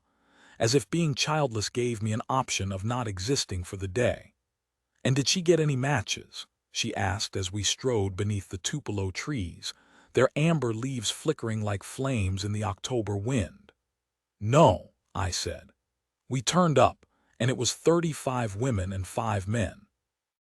How poorly organized. I know, she was so disappointed, and the 5 men were all air signs, which apparently are the worst matches for Pisces, so we decided to cut our losses and we went to the pub instead. "What's she going to try next?" "I don't know," I said, my black lace-up boots pressing through ochre leaf mulch. We decided to widen her link's location preference from 10 miles to 50 miles, as she's heard some rumors of there being single farmers in the home counties. It just all feels so overwrought, and I'm starting to finally see her patience run out, like she might give up. "I'm trying to think if Mark has any nice friends," she said. I could tell her in one short answer, no, he doesn't. But Catherine couldn't pass off an opportunity to act as the gatekeeper to all things matrimonial. "Dear old Lola, I do worry about her." There it was again. "How's the baby?" "Good," she said, stroking her small bump swathed in the gray wool of her coat. "Did I tell you we've found out the sex?" "And?" I yelped excitedly.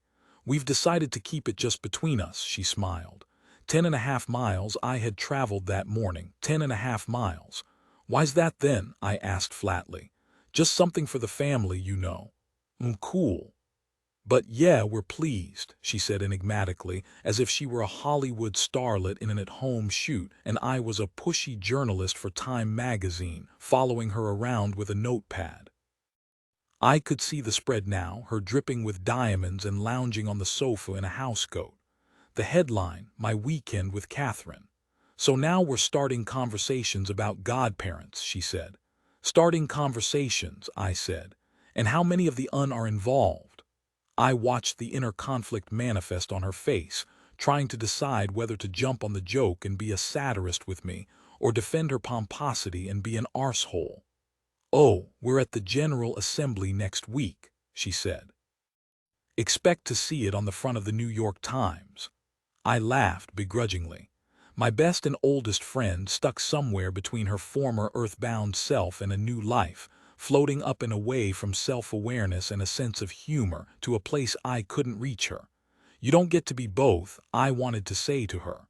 "Which are you, Catherine, a satirist or an arsehole?" We went back to her place for lunch. It was 2 o'clock and Mark was asleep.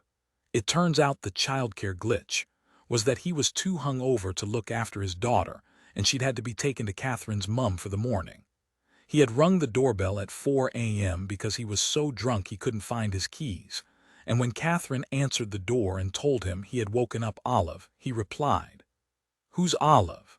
Catherine told the story with a sort of roly-eyed will-be boys joviality she often employed when talking about her husband. Not for the first time upon looking in on my friends' long-term relationships, I marveled at how a marriage ironically seemed to provide men of my generation with even more of an excuse to not grow up.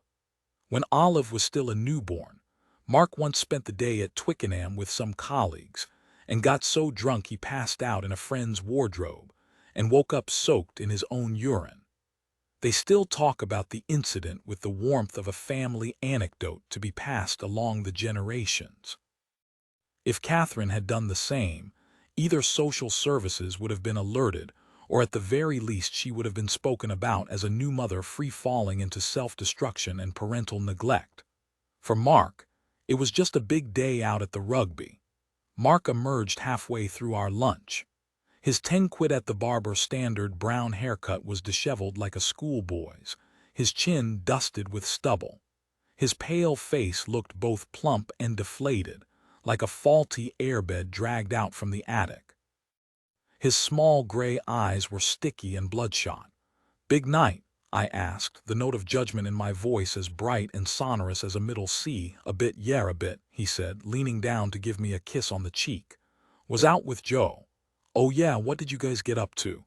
"Was meant to be just a few at the pub, but things got a bit out of hand. He ended up losing a bet and eating 20 quid. Eating it." Yeah, 2 10-pound notes, he said, laughing to himself. Catherine shook her head and closed her eyes in mock dismay. Then he was sick outside the Duck and Crown, and he tried to see if he could find the pieces in the vomit and stick the notes back together again to buy another round. The one that got away, I said. We were celebrating his engagement, he said pointedly, before getting up to go to the fridge.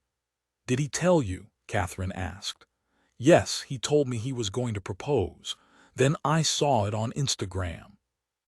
It had been impossible to miss the press release photo and statement Lucy had issued of the pair of them, like it was news from Clarence House. Mark and Catherine had been the first to like and comment enthusiastically. Married people loved doing this to newly engaged people. It was how I imagined celebrities must reverently nod at each other across a posh restaurant. Has Kat showed you the house? Mark boomed from behind the fridge door. No. Oh, she said, reaching for a piece of paper from a drawer in the sideboard. We've made an offer. She pushed the picture and description of the house towards me.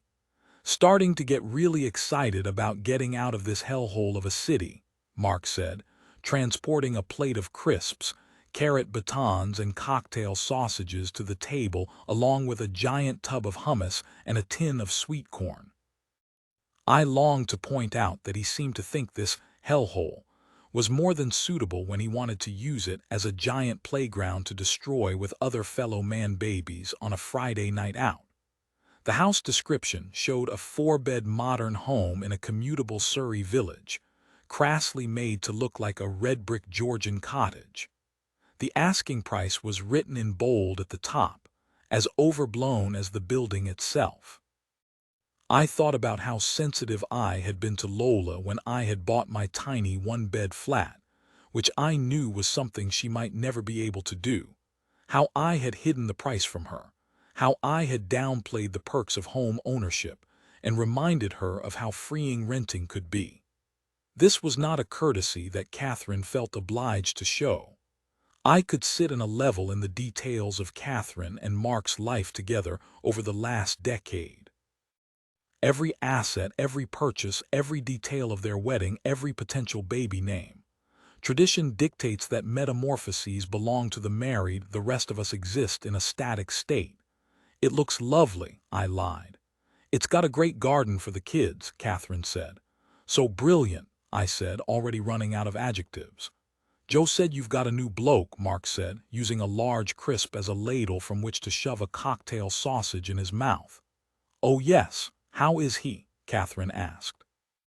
Bloody big bugger, according to Joe. Joe hasn't even met him, I said. He's found a photo of him online, says he looks like Jesus crossed with the Incredible Hulk. He's seething about it, absolutely seething. It's hilarious. That's ridiculous, I said. Oh, you know him. He's a lovable but insecure child. Mark said this while mashing a dollop of hummus directly into the tin of sweet corn. When can we meet him? Catherine asked.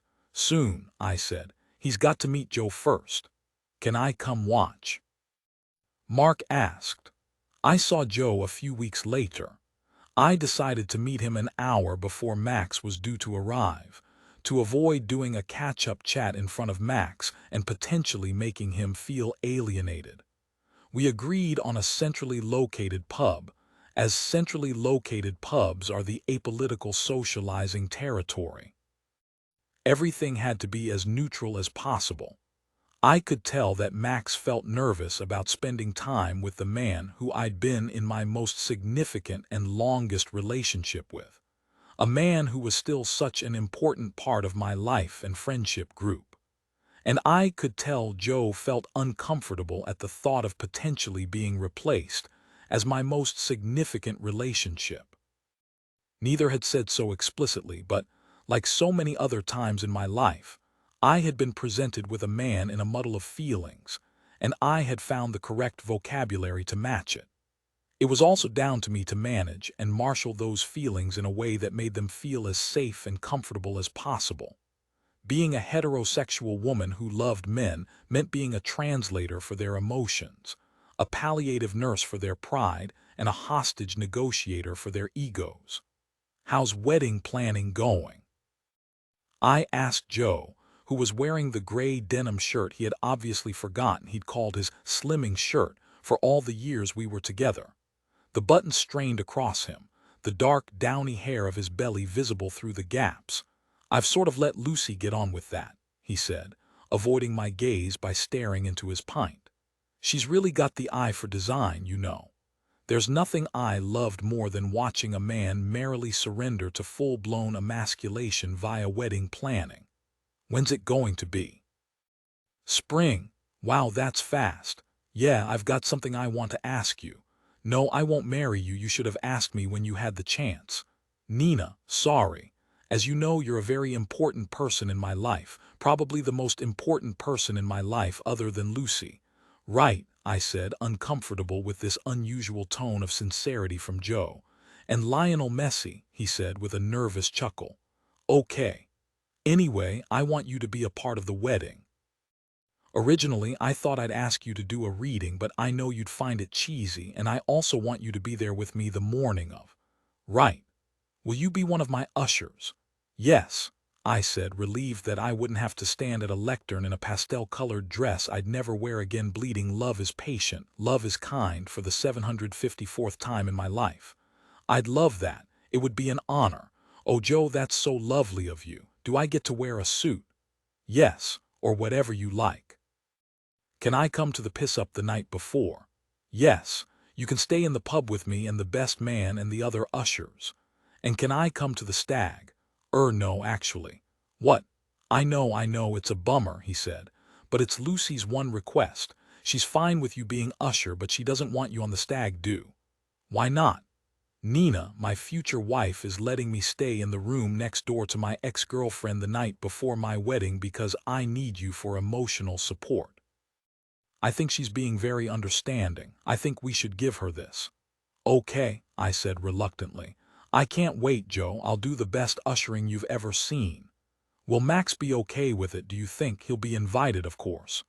"Oh, definitely," I said. "He likes that we're so close. He thinks exes being friends is elegant." "How's it going with you two?" "Great," I said. "I think, obviously, I have very little to compare it to, but it feels fun and easy, which I think means it's going well." "You two exclusive?" "Exclusive," I parroted. "I don't think I've heard that word since school." "You know what I mean. Are you just seeing each other?" "I haven't felt the need to ask that. I thought it was just a given." "Have you said you love each other?" he continued. I left a slightly too long pause. "Why are you talking about my relationship like some nosy teenage girl?" "I'm not." "Yes, you are. Are you exclusive? Have you said you love each other? You'll be asking me what base we've got to next." "I'm just trying to gauge how serious it is." "It's serious," I said. "Otherwise I wouldn't have arranged this." Max arrived on time, with his curls jostled from cycling in the wind. I waved at him across the pub, the door of which I had been nervously watching while trying to listen to Joe speak in a bit too much detail about his most recent parking ticket and the subsequent argument with the council he had found himself embroiled in. It was a disorientating moment when Max smiled at me and I realized that the person I felt closest to was the one walking towards me, not the one sitting next to me at the table. I never thought anyone would be able to eclipse the familiarity I had felt with Joe, and yet there I was, sitting at a pub, my insides radiating in response to Max's arrival. Something had shifted. Dynamics of power always rearrange themselves when you're not watching them. We kissed on the lips, politely and briefly. "Max, this is Joe. Joe, this is Max." "All right, mate," Joe said, giving him a handshake. "Nice to meet you." "Same, mate. Nice to meet you, mate." Male conversational currency as widely effective as the euro. "What can I get you?" Joe asked. "Oh, don't worry, I'm up. I'll get it." "Pint of lager," Joe said, the slight chest puff returning. "Thanks, mate." "And a G&T for you?" he asked. "Yes, please. Double." "Yes, please," I said. "Ata girl," Max said, before kissing the top of my head and going to the bar. Joe and I resolutely continued to discuss our various gripes with our respective local councils as Max ordered drinks, both determined not to comment on the strangeness of the situation we found ourselves in. When he returned, Max was the first to initiate the formalities of the pair of them getting to know each other. "Nina said you work in sports PR." "That's right," Joe said. "Anything you specialize in?" "Football mainly." "Oh, awesome. You a football fan?" "Not really, more of a rugby guy." This was the first in a series of conversational fly swats that the pair of them did to each other. Someone would float a topic in the air that could open up at least 5 minutes of pleasant chit-chat, and the other would whack the plastic swatter over it, killing small-talk potential in seconds. "Who do you support?" Max offered as a condolence. "Sheffield United." "Ah," he said, then shrugged. Means nothing to me." "Nina's a supporter," I laughed. "Well, I'm not sure about yeah you are. You loved those matches I took you to once you got over the bad catering." "Nina George Dean," Max said with gentle surprise. "You told me you hate football. In fact, we talked at length about it on one of our first dates." "I hate the culture around football and the noise, and I hate those horrible pasties, but I don't mind the matches." "Don't mind them, you went mad for them," Joe enthused. "I couldn't keep you in your seat."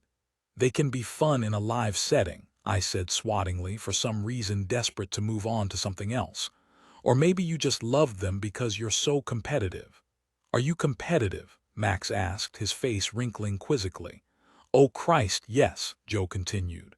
"I think we broke up, maybe 5 times during a game of Scrabble." "I like rules," I relented. "Joe has a very weak grasp of spelling and grammatical rules." "And you had a very firm grasp around my neck. That one time I landed a triple word score for flapjack." Joe finished with an excitable, climactic look on his face, the one he got when he thought he'd won the conversation with wit. There was a brief silence while everyone sipped their drinks. This was the sort of Joe joke I would normally appease with a laugh, but that felt like a lie in front of Max. There was a daftness that I shared with Joe, and a seriousness that I shared with Max. Both were parts of me and both were true, but both seemed so in conflict with each opposing representative present. I hadn't anticipated that this merging of people meant this merging of selves. It made me think anxiously about myself in a way that was unfamiliar. "How's the tiny kitchen going?" Joe asked. "Good, the proofs arrived this week." "Exciting, what's it like?" Joe looked expectantly at Max. "What's what like?" he asked, having obviously been distracted with another thought. "Nina's new book, what's it like?" I was both intrigued and apprehensive about his answer. I had left proofs of the tiny kitchen and copies and translated copies of Taste in the flat over recent weeks, and had noticed that Max hadn't so much as picked them up to read the back of them. "I haven't read it yet." "Oh, right," Joe said. "Did you read Taste?" "I haven't actually yet, mate, no," he said, this particular mate laced with the paternal passive aggression of a tired father wanting his annoying teenage son to shut up. I had never seen him impatient. I had never seen him anything but relaxed and charming. I realized that in over 3 months I'd never really seen him with anyone. Sometimes bar staff, sometimes passing dogs in the park, but mostly I had only seen Max exist in reaction to me. "You've got to read it, Max," Joe said, making me both love and hate him in equal measure. "I will. If I started dating someone who'd written a memoir, I would have read it within the first month. Maybe I'm just nosy. I thought it was a cookbook." "It's both. It's a memoir with recipes. Or a cookbook with memoir chapters, depending on how you spin it," I said, glancing back and forth between them, conscious of not weighting my gaze towards one man more. I felt like a flying trapeze artist. One of them was the jumping-off platform, the other the catcher, and I was desperately trying to keep things swinging without a fall. We were only 1 drink in and I was exhausted. "I'm keen to get to know Nina as Nina," Max said. "Rather than an author everyone else gets to know, if that makes sense." I see, Joe said. I could tell he couldn't see at all, but I appreciated his diplomacy. "Where are you from, Max?" "Somerset." "Nice one," Joe said meaninglessly. "Do you know it?" "I went for a weekend away near Taunton once, but otherwise no," Joe replied. "Swat. Are your parents still based there?" My dad lives in Australia. Australia? Why had Max never told me his father lived in Australia? I tried to keep an unwarranted look of betrayal from my face. Oh yeah, how long has he lived there? Joe asked. He left when I was 13. I see. Do you get out there to see him much? No, it's not really that kind of relationship. I'm sorry, Joe said. Not your fault, is it? Max replied. It was the sort of sarcastic comment from a man that I hated, aggressively literal and belligerent. Another round. You didn't tell me your dad moved to Australia, I said as Max and I got into my bed after what felt like the longest 3 drinks of my life. I told you my dad left when I was a kid. Yeah, but you didn't tell me he left and moved to the other side of the world. Oh, didn't I? Well, he did. Is that why you never see him? To be honest, I think that's how much he'd want to see me if he were here, he said, plumping my pillows with unusual force. Okay, I said, sliding under the duvet next to him. Do you want to talk about it? Do I want to talk about my absent father right now? Right before we go to sleep and before my 9 a.m. presentation tomorrow? No, not really. Okay. Do you want to talk about your ill dad right now? Not really, I replied, bristling at his pettiness. Good, he said, turning off the lamp on his side of the bed. Let's talk about it another time then. Fine, I said, turning the lamp on my side off. You didn't seem yourself tonight, he said, turning me onto my side and wrapping his arms around my stomach. You seemed very eager to please. Is that not who I normally am? You never seem keen to please. No, it's what I like about you. Don't say that. Don't give me a subtle warning that I've got to behave exactly as you'd like me to, otherwise you'll go off me. Nina, come on, I'm not saying that. It was an awkward situation for everyone. No, I know, he whispered, lifting my hair to kiss the back of my neck. As long as you're fine. I am fine, I said, touching his feet with mine. I couldn't sleep that night. I stared at the magnolia paint of my bedroom wall and felt the heavy weight of Max's body holding on to me. I couldn't stop thinking about all the gaps I'd seen over the course of the evening, between Joe and Max, between who Max was with me and who he was with other people, between the cottage in Somerset where I thought Max's dad lived and the flat in Australia where he actually lived, between who I was with Joe and who I was with Max. As I tried and failed to get to sleep, I imagined all the gaps filling up with dark, sticky, tar-like liquid, and it made me feel inexplicably ashamed. I wondered if Joe and Max had thought of all the gaps in their lives and relationships and selves as they had fallen asleep that night. I wondered it as Max snored, peacefully and loudly, in my ear. 7 Dad answered the door. He was wearing a pale blue shirt underneath the navy cable-knit cardigan with brown buttons that I bought him for his 70th. He only wore 2 jumpers on rotation per decade. His face was pale and the skin under his eyes looked thinner and lightly marbled with berry-colored capillaries. Or maybe they'd always been there. I was just studying his face harder these days, looking for the tiniest marks of deterioration. Dad, I said, giving him a big hug. Oh, Bean, he said, sighing into my hair as he hugged me. It's been quite a week here. Where's Mum? She's out, he said, walking towards the kitchen. She's not speaking to me. You two had an argument. I'm afraid so, he said. This morning, a right Barney.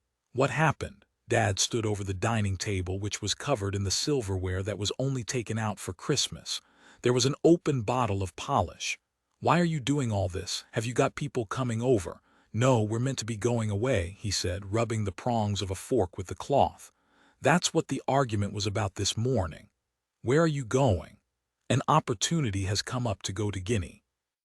Guinea? I said, dismayed that Mum hadn't brought this up on one of our many weekly phone calls in which she would list everything she had bought from Sainsbury's and how she intended to use it all. Yes. When? We are meant to be setting sail through the seas next week, but Mum has other ideas. Is it like a cruise? Yes. Is it the same company you guys and Gloria and Brian used when you went to the Canary Islands? No, Gloria and Brian aren't coming, he said. God, that be a sight. "Oh, just your mother and I, it's me they want really. I'd be happy to go on my own." But Mum doesn't want to go. No, she thinks it's too dangerous and she's worried about the weather. "Well, that's a fair enough concern," I said. "Maybe you can go at a later date." "No, it has to be next week, even if there's a storm." "What are you doing with the silver?" "We'll need it," he said, "for the trip. I'm sure they have their own cutlery on board." "No, no, not for eating," he said, laughing at my suggestion. "For selling. Why pass up the chance for your mother and I to be merchants at last? Why pass up the chance for your mother and I to be merchants at last?" Only Dad could come out with a sentence like that, and it'd be unclear whether it was factual or fantastical. Nearly everything about my dad was still utterly recognizable to me. The East End edges of his vowels, the softness of his voice, his laugh, his vocabulary voluminous with the low-key language of chit-chat with the neighbor, a right Barney, and poetic meanderings, setting sail through the seas. I had read over and over again when researching Dad's condition that what loved ones of sufferers experience is a sense of living grief, that the person you knew fades into an unrecognizable state. But I, so far, had found the opposite to be true in his case. It's what made the reality of his eventual fate even more difficult to process. His illness was making his personality more technicolor, more eccentric and exaggerated than it had been before, rather than giving him an entirely different one. He was Dad concentrated, like a human stock cube, stronger, undiluted, boiled down, less filtered. He was harder to have a relationship or even a conversation with, but he was definitely still there. At times, it felt like the trueness of his self was emerging more than it ever had. I heard a car pull up outside the house and I went to the front door. Mum was getting out of Gloria's silver Toyota. Every car in the North London suburbs was this shade. The roads looking down from outer space would be gilded with silver. Gloria saw me standing at the door and waved. I waved back. Mum was carrying a rolled-up yoga mat and wearing a lilac tracksuit. "Bye, Glor," she shouted as she walked away from the car. "I'll see you at Mingle and Mindfulness." "Bye, Mandy." Mum approached me and gave me an exacting and prissy kiss on the cheek. "Is that really catching on?" "Yes. Everyone is fine with suddenly calling you Mandy. No one has a problem with it other than you." "What's Mingle and Mindfulness?" "Exactly what it sounds like," she said, walking past me and going upstairs. I followed her to her bedroom. "Take the mickey all you like, Nina," she said, sitting on the edge of her bed and taking off her trainers as I stood by the wall watching her. "It's not going to embarrass me. Sorry, I'm not taking the mickey." "Where's Dad?" "Downstairs. He said you had an argument." "Oh, it wasn't an argument, it was just a tiff," she said, moving to her vanity table where she reapplied her gold jewelry. "About a cruise or something." "A cruise," she said, her face contorting in confusion. "What was it about?" I asked. All I asked was for him to be a little less abrasive when we're out and about at social occasions. "He's the least abrasive man alive. What do you mean?" "We went for lunch at Gloria and Brian's last weekend, and halfway through the meal he stood up to go to the loo, then just didn't come back." "Where did he go?" "We found him walking around their cul-de-sac half an hour later." "Right, and what else?" "We were at a drinks party last night and he was rude to an acquaintance of ours in conversation, then sat in the hallway on a chair with his coat on for the rest of the night, making it obvious he wanted to go home." I was mortified. "Okay," I said. "Do you remember what triggered it?" "It was just normal conversation." "Yes, but do you remember exactly what was being spoken about in both instances?" Mum thought for a moment with a frown, once again annoyed that I was using interrogation rather than tirade to try to solve the problem. "At lunch, we were talking about Picasso, I think," she said. "Yes, that's right. Brian had been watching a program the night before about Picasso." "And what about at the party last night?" "The man asked Bill what his favorite texts on the syllabus were when he was an English teacher." "And what did he say?" "He said, 'Mind your own bloody business,' and walked off." "Right," I said, trying hard not to laugh at the thought of Dad the social anarchist in a cream-carpeted living room, the punk of Pinner. It's completely obvious to me what's happening here. Dad loves talking about art and he loves talking about books. He's so well informed on both of those subjects. But Nina, Mum, please.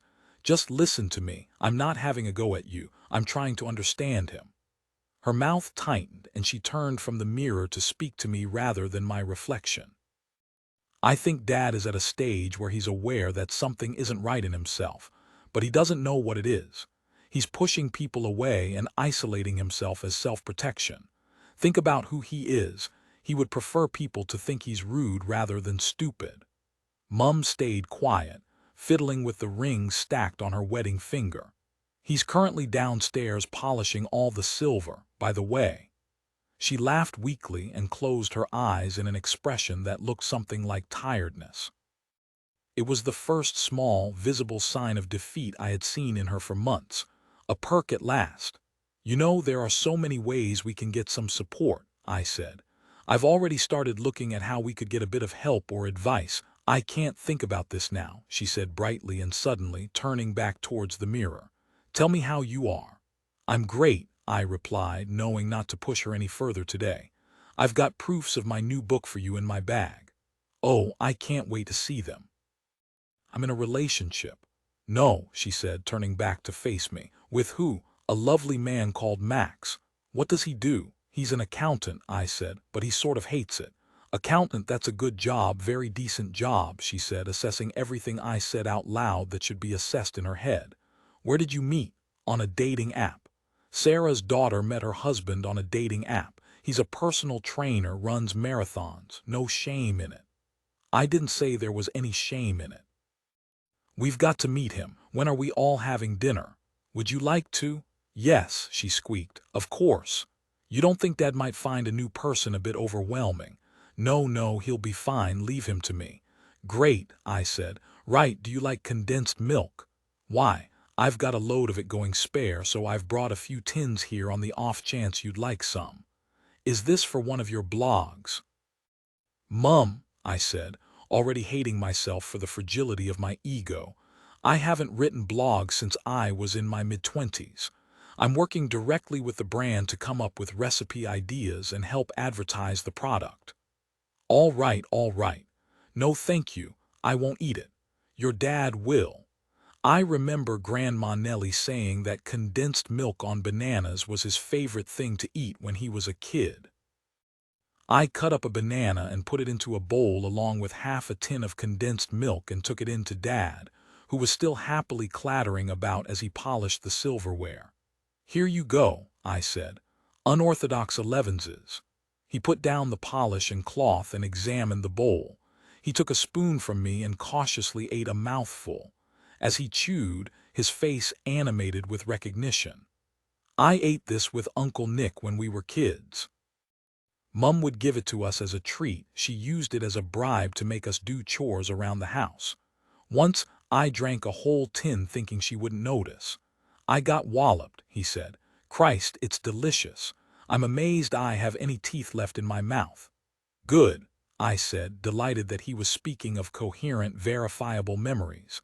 I've left a load of tins for you to get through.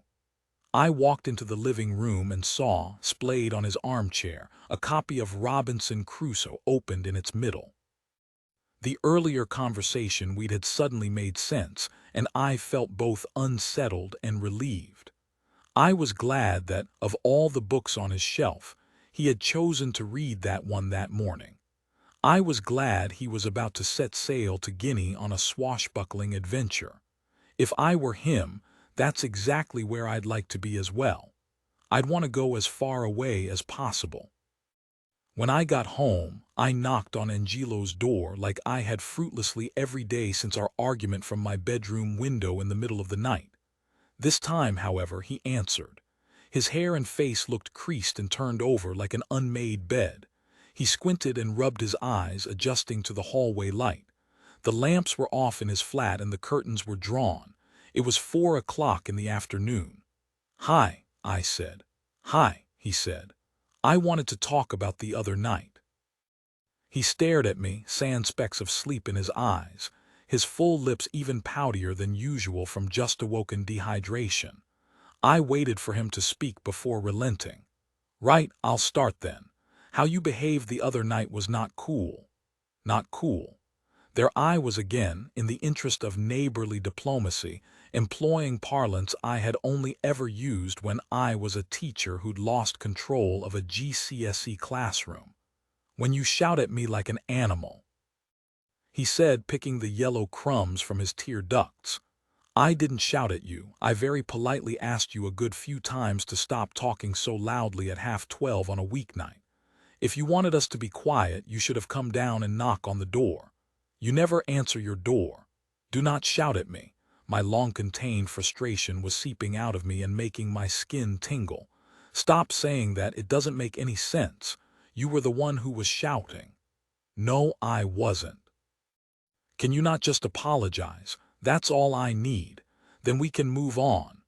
No, he said, his face expressionless. What? No, he bleated as he closed his front door. Max and I went for dinner that night. I was reviewing a newly opened pub and I took him with me.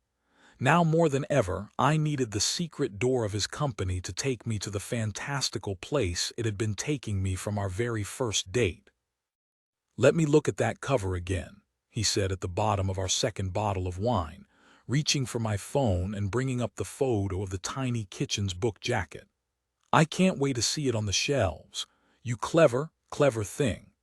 I felt myself lean towards his praise like it was the warmth of sunlight. I realized how much I had wanted Dad to say the same thing. I had decided to keep the proofs in my bag earlier that day and give him a copy another time. I hadn't wanted to cause any more confusion. I've had an idea, I said, placing my glass on the bar.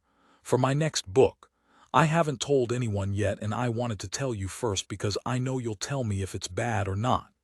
Max straightened his spine and shook his face to sober himself up. I'm here, pitch. So I saw my dad today, who was in a pretty disorientated mood. Getting things confused, imagining conversations, mixing up things that had happened with things that he'd read. I made him something to eat because I had a bunch of condensed milk with me. You know I'm doing that weird job with the condensed milk company. He nodded. So I made him condensed milk and bananas because Mum said it was his favorite when he was a kid. And honestly, when he ate it, it was like a switch to his old self had been flicked back on. It was brief but so immediate. How interesting. It made me think about food and memory. How much our eating habits are dictated by nostalgia. Looking into what it is about taste and smell that sparks involuntary memory. It would be a book of recipes, stories, and science. Vive wanted me to write something human. I can't think of a more human way into food than talking about how it connects us to our past. What do you think? He pushed my wayward fringe wings to the side of my face. I think it's great. Do you? Yes, I love it. Proustian cooking with Nina Dean, he said. No, that needs work. And I'll interview psychologists about why exactly certain tastes are linked to certain feelings. And you should research what the comfort foods are of every generation. Exactly the historical context of why post-rationing war babies love bananas and why our generation love hamburgers. Free toy with a happy meal. Free toy with a happy meal, I agreed. It's brilliant, he said, leaning into me like something he wanted a bite of. You're brilliant. We contemplated a third bottle of wine, and as light, silly tipsiness slid towards full-blown, slack-jawed drunkenness, the bell of 1,000 soon-to-be first jags rang. Last orders, echoed down the bar. I'm not done drinking, I said.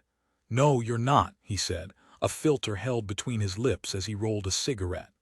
Now, what's next on the agenda, Nina George? What else have we got to fix, because I can't bear seeing you sad and wallowing with your pretty little mouth all downturned and sulky. The nightmare neighbor downstairs. I think I should just go talk to him, he said. He sounds like he might be one of those awful men who only listens to other men. No, I said, laying my palm against his shoulder and stroking the soft brushed cotton of his navy shirt. I have to deal with him on my own. No, you don't. I do, I said, draining my wine glass. I know that sounds petulant, but it's important that I manage this situation without the help of a man. I need to know I can operate efficiently on my own.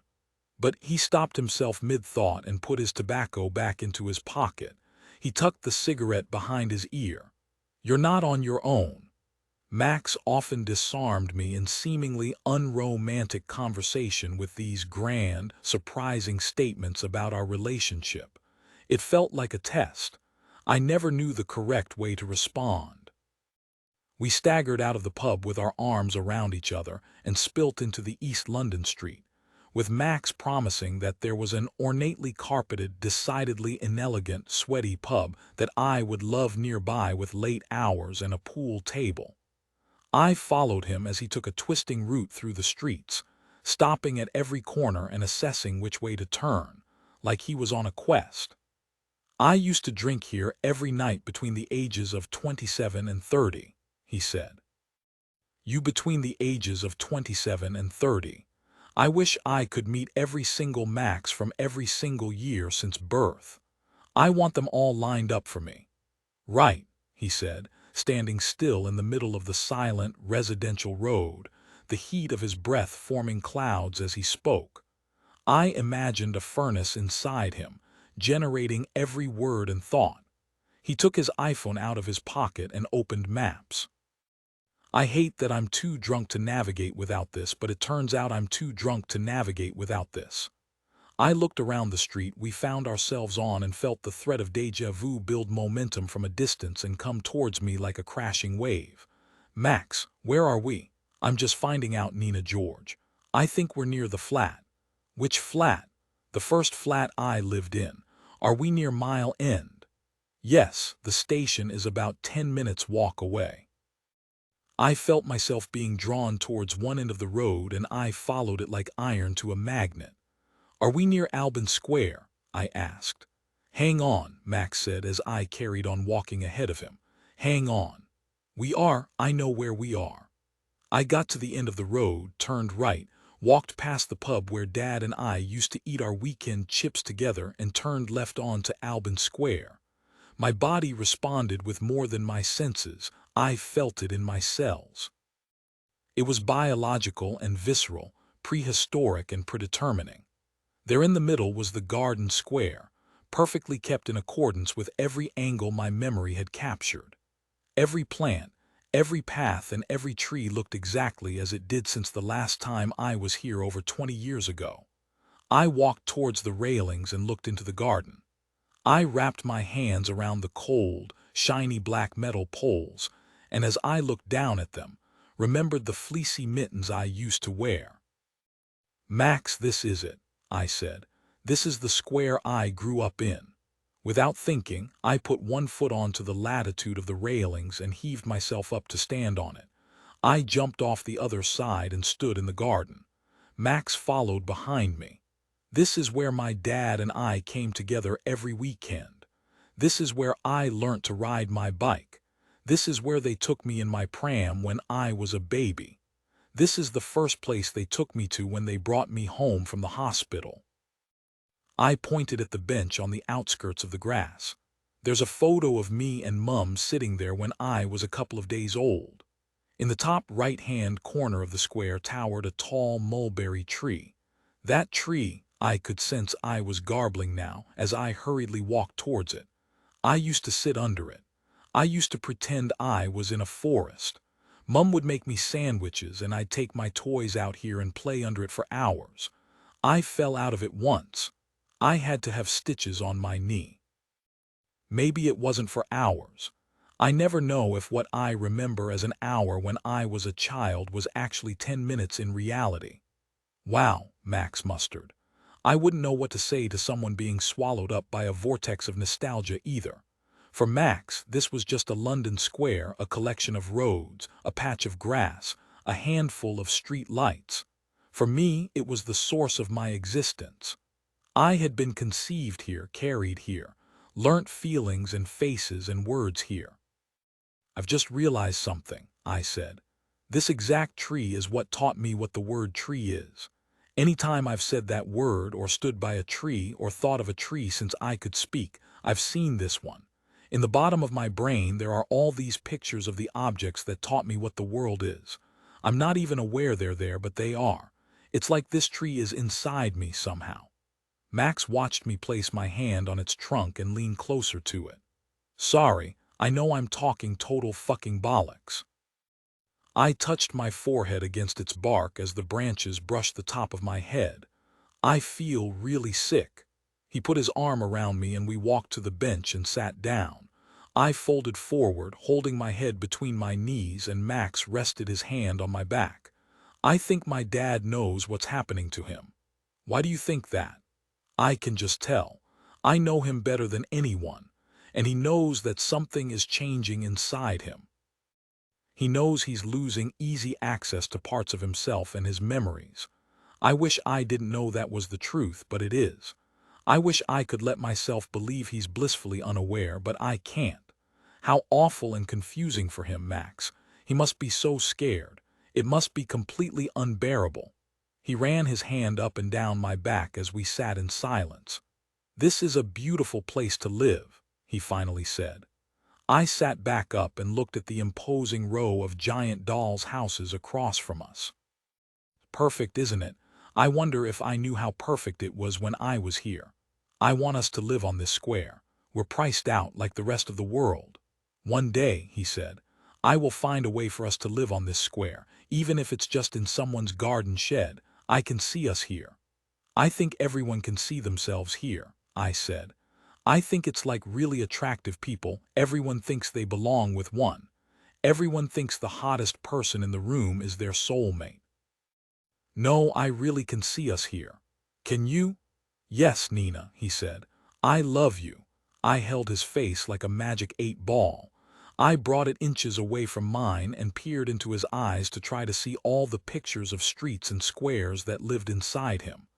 I love you too, I said. The mulberry tree stood tall and proud against the moonlight, casting a shadow on our bodies wrapped up in each other.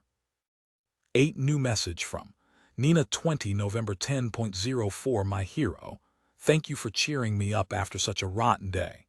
You left this morning before I got to lovingly force-feed you and your hangover toast. Hope your head isn't too sore. Have a good day at work. X New message from Nina 21 November 16.27 How's your day? X New message from Max 21 November 23.1 Long and cold. No worries about cheering you up. Was lovely to see you as always. X New message from Nina 22 November 11.13. Just saw a seagull swallowing a dead rat whole outside Tufnell Park Station. Hope your week is going well. It can't be grimmer than that. X missed call from Nina 25 November 19.44. New message from Nina 25 November 19.5. Don't worry about calling me back. Wasn't ringing about anything important. Just wanted to check how you are. X New message from Max 25 November 20.16. All good this end. Nina George. Hope all's good with you. X New message from Nina 25 November 20.35. All fine. Writing a piece about how to make perfect caponata, so I'm up to my neck in aubergine. Wanna come round and be my official taster. New message from Max 25 November 21.01. Wish I could, but working late tonight. X New message from Nina 25 November 21.13. Oh, poor you. Hope work isn't too hectic. Let me know when you're free. X New message from Nina 27 November 9.07. Morning. Fancy the cinema tonight. X New message from Max 27 November 14.18. Would love to, but have dinner plans, I'm afraid. New message from Nina 27 November 16.05. Okay, we'll leave it to you to let me know when you fancy hanging out. Hope things aren't too stressful. New message from Nina 29 November 12.15. That weird Peruvian bar we love has started a bottomless pisco sour night. Shall we see how far we can push the limits of the deal? New message from Nina, 1 December 11 morning. Slightly feel like I'm pestering you. Totally understand if you don't have loads of time to chat or hang out at the moment, but can you let me know that everything is okay? Missed call from Nina, 1 December 15.02. New message from Max, 1 December 15.07. Hey, I'm at work. Are you okay? New message from Nina, 1 December 15.1. Really not trying to distract you from work, just wanted to check you're okay, as per my message above. New message from Max, 1 December 18.39. Fine. Things just so busy at the moment. New message from Nina, 1 December 19.26. Is there anything I can do to help? Don't like thinking of you stressed. New message from Nina, 4 December 10.54. Morning. Hope work is easier and you haven't been staying late too much. Fancy a drink this week? Or if you've got early starts, I can come to yours and cook, or you could come to mine. Whatever's easiest for you. New message from Nina, 5 December 14.4. Get the feeling something is up. I would really appreciate chatting on the phone to you, even if it's just for 5 minutes. Let me know when works. New message from Nina, 7 December 8.11. I really hate feeling like I'm harassing you. It's making me go a bit insane. Please, can you just let me know you're okay? New message from Max, 7 December 9.09. Sorry if I've made you feel that way. I don't feel like you're harassing me. New message from Nina, 7 December 9.17. Thanks for your response. I guess I'm just worried you're not being honest with me about something. If you really are busy with work, that's totally fine, and I don't want to be another burden pressure on you. But I need just a bit more communication so I know that we are fine. It's odd to have been seeing each other so regularly and speaking every day to have not spoken to you in 3 weeks. I hope you have a good day at work. New message from Nina, 12 December 12.01. Hiya. Not sure if you remember, but we're meant to be going round to my mum and dad's tomorrow night for dinner. 1. Do you still fancy it? 2. If you do, Mum wants to know if there's anything you don't eat. As a warning, she nearly always does some undercooked rice stuffed in something overcooked. So if you're not in a rice mood, let it be known now or forever hold your peace. New message from Nina, 13 December 10.05. I assume you're not coming for dinner tonight.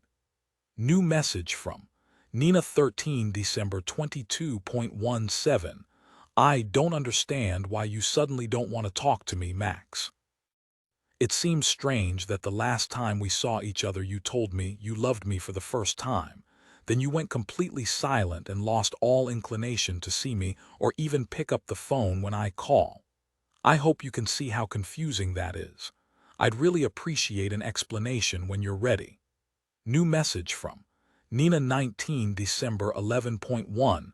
Another week of no contact from you.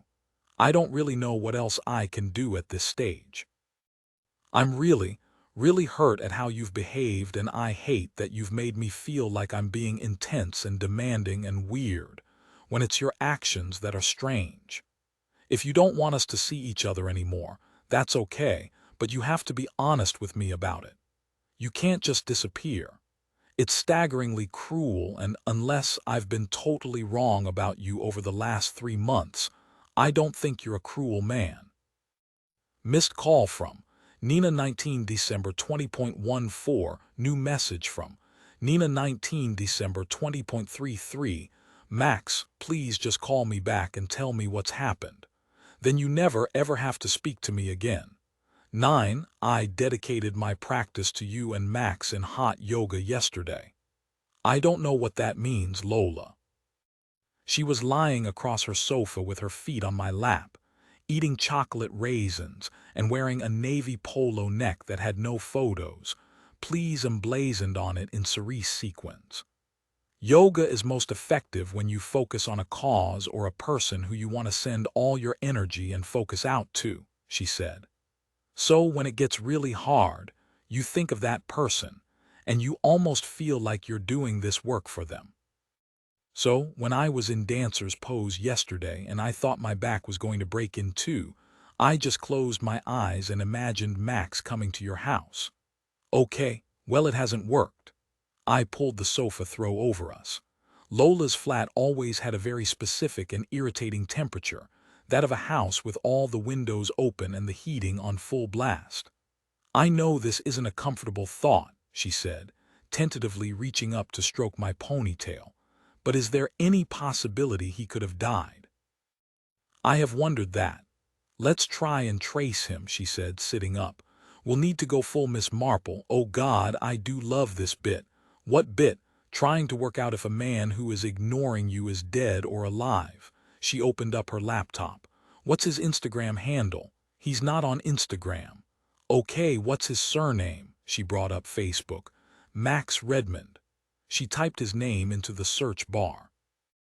Up came a teenager in Derbyshire proudly holding a mug with Chewbacca on it and an elderly, topless man in a bandana from Idaho. Any of these? No. Oh, I don't think he's on Facebook. I don't think he's on any social media. Okay, how about WhatsApp? How do you message each other? Just texting. Aha, she said, one fluorescent orange fingernail held aloft. He'll definitely be on instant messaging service, and that will tell us when he was last online. She typed his number into her phone and brought up 2 instant messaging apps. She frowned at her screen. How weird, he's not on one. He's a sort of hippie, I said, loathing myself for speaking his own propaganda. Yeah, but nearly everyone I know is on at least one. Even my gran and I talk on one. Have we run out of options? Give me your phone, she said. She went to the App Store and downloaded links. I had deleted it about a month ago as it was doing nothing on my phone but inhabiting storage space and collecting occasional likes from plain-faced men with job titles I didn't understand, such as brand behaviors. She passed me my phone back and I logged in. Scroll down to find the conversation you had with him. We can go on his profile and see when he last updated it. I scrolled down to the very bottom of my matches. They hung there morbidly, encased in cryonic ice, dead but perfectly preserved and ready to be desperately revived. He's not here. He's gone. What does that mean? It means he either deleted the app in his profile, Lola said, fiddling with the pearly ear cuff that sat like a miniature tiara on her cartilage. Or he's unmatched you. I put down my phone and stared ahead at Lola's framed print of her own face made to look like a Warhol silkscreen. I think he's done this before, I said. Why? Because he's gone out of his way to make himself as untraceable as possible. Who else is this untraceable nowadays? It's strategic. He doesn't want women to be able to find out where he is or what's going on after he vanishes. That can't be true. He knows you know where he lives and works. That's hardly an effective vanishing act. Yes, but he also knows that I would never ever go to his flat or his office for an answer. He's safe there. It would be too humiliating for me. He knows that I would hate to seem that mad. I'm strong-armed into silence by the fear of being called mad, so instead I just have to go actually mad with no answers. Do you want a glass of wine? How have you done this for a decade, Lola? Rioja. It's 11 in the morning. It's an emergency, I think. Lola stood up and walked to her kitchen counter to retrieve a bottle from the wine rack. This is only fun for the boys, I said. What is? Dating in your 30s. The boys are all in charge. We have no control in any of it. Don't make this political. It's not political. It's true, I said. If you're a woman in your 30s and you want a family, you're at the behest of the impulses of flaky men. They make all the rules and we just have to obey. You're not allowed to say what you want or what has upset you because there's always this undetonated bomb underneath the relationship that goes off if you seem too intense. Lola poured the wine into 2 glass tumblers. But you weren't intense. Of course I wasn't. He told me he wanted to marry me on our first date. Can you imagine what would have happened if a woman had said that on a first date? He would have alerted the authorities. Why does he get to say that? Why does he get to be the one in charge of saying, I love you first, then ghost me? In my experience, that's when ghosting is most likely to happen. Why? Okay, so here's my theory, Lola said, sitting back onto the sofa's mountain of velvet cushions, clearly delighted that her PhD in dating was finally being put to good use. Men of our generation often disappear once they've got a woman to say, I love you back to them, because it's almost like they've completed a game. Because they're the first boys who grew up glued to their PlayStations and Game Boys, they weren't conditioned to develop any sense of honor and duty in adolescence the way our fathers were. PlayStations replaced parenting. They were taught to look for fun, complete the fun, then get to the next level, switch players or try a new game. They need maximum stimulation all the time. I love you is the relationship equivalent of level 17 of Tomb Raider 2 for a lot of millennial men. I took a large gulp of Rioja that tasted more sooty than earthy when mixed with the lingering taste of my morning toothpaste. I thought about the hours that I had spent in mine, and Joe's flat with the gray background noise of his football video game permeating through the walls of the living room, dark with the curtains shut. I thought about Mark passed out in a cupboard and pissing himself in his sleep, while his wife breastfed their newborn baby in the lonely silence of the dawn. I thought about Max playing hide and seek, watching me through a crack in the wall, and giggling at my disorientation in the game I didn't know I was a participant in. I thought about all these men in their 30s, aging on the outside with receding hairlines and budding hemorrhoids, running around a nursery, picking up and putting down women and wives and babies from an overflowing trunk of toys. Can we talk about something else? I said. Literally anything else. Of course, Lola said, giving my knee a squeeze. I think if my split ends get any worse, I'm going to have to throw myself in the River Thames. Lola. What? You can't think about your split ends that much. Surely they can't be causing you more than a second's thought a year. I do, she said, holding the end of her hair between her two fingers and studying the strands forensically. I think about my split ends, I would say, for 38 minutes every day, mostly on my commute. How is this still the reality of our lives? I said, gulping the rest of my wine in one. Waiting for men to call us and reading our own hair like it's a book. I feel so grim to be a woman. That's not how I'm meant to feel. For God's sake, Nina, this isn't about being a woman. Most people are self-obsessed, gender regardless. Most people pretend they care about single-use plastics more than they care about their own split ends, but they don't. I'm just not scared to be honest about it. And that's feminism. She said it with a camp flourish, like it was a game show host's catchphrase. I leant down to put my head in the cradle of my palms and closed my eyes. Lola soothingly played with my ponytail. I know this is so awful right now, she said, but you just have to trust me when I say you shall not pass. What do you mean? You shall not pass, she repeated sagely, giving me a gentle smile. Pass where? It's a phrase my mum always used to say to me when I was sad. It means this will end at some point, then you'll be happy again. This too shall pass. Yes, exactly, it will. No, that's what you're meant to say. Is it? Why do I know the proverb, you shall not pass? It's not a proverb, it's what Gandalf says in Lord of the Rings. That's it. She clicked her fingers as if finally proven correct. I feel very comforted, I said, patting her hand. Thank you. When I left Lola's house in the late afternoon with a foreign type of hangover from a mid-morning drink, I was ready to go home, turn off my phone and get straight into bed. As I walked to the tube station, the four letters that I increasingly dreaded seeing most on my phone screen appeared. Home. Hi, Mum. Hi, Nene Bien, how are you? Fine, how are you? I'm okay. Quick one, has Dad called you today? No, why? He's missing. Since when? Since this morning. What time? About 6. I heard the door go, and I assumed he was just going to have a wander about in the garden, so I didn't bother going to get him. Why would he be going out to be in the garden? It would have been freezing cold and pitch black. Why didn't you stop him? This is exactly why I didn't want to call you, she squawked. I heard her speak to someone away from the phone's mouthpiece. I could make out a few spat-out words. Nina, having a go, how bloody dare and has the nerve. Mum, I said, trying to regain her attention. Mum, what? She roared. I'll get on the train and come to you now.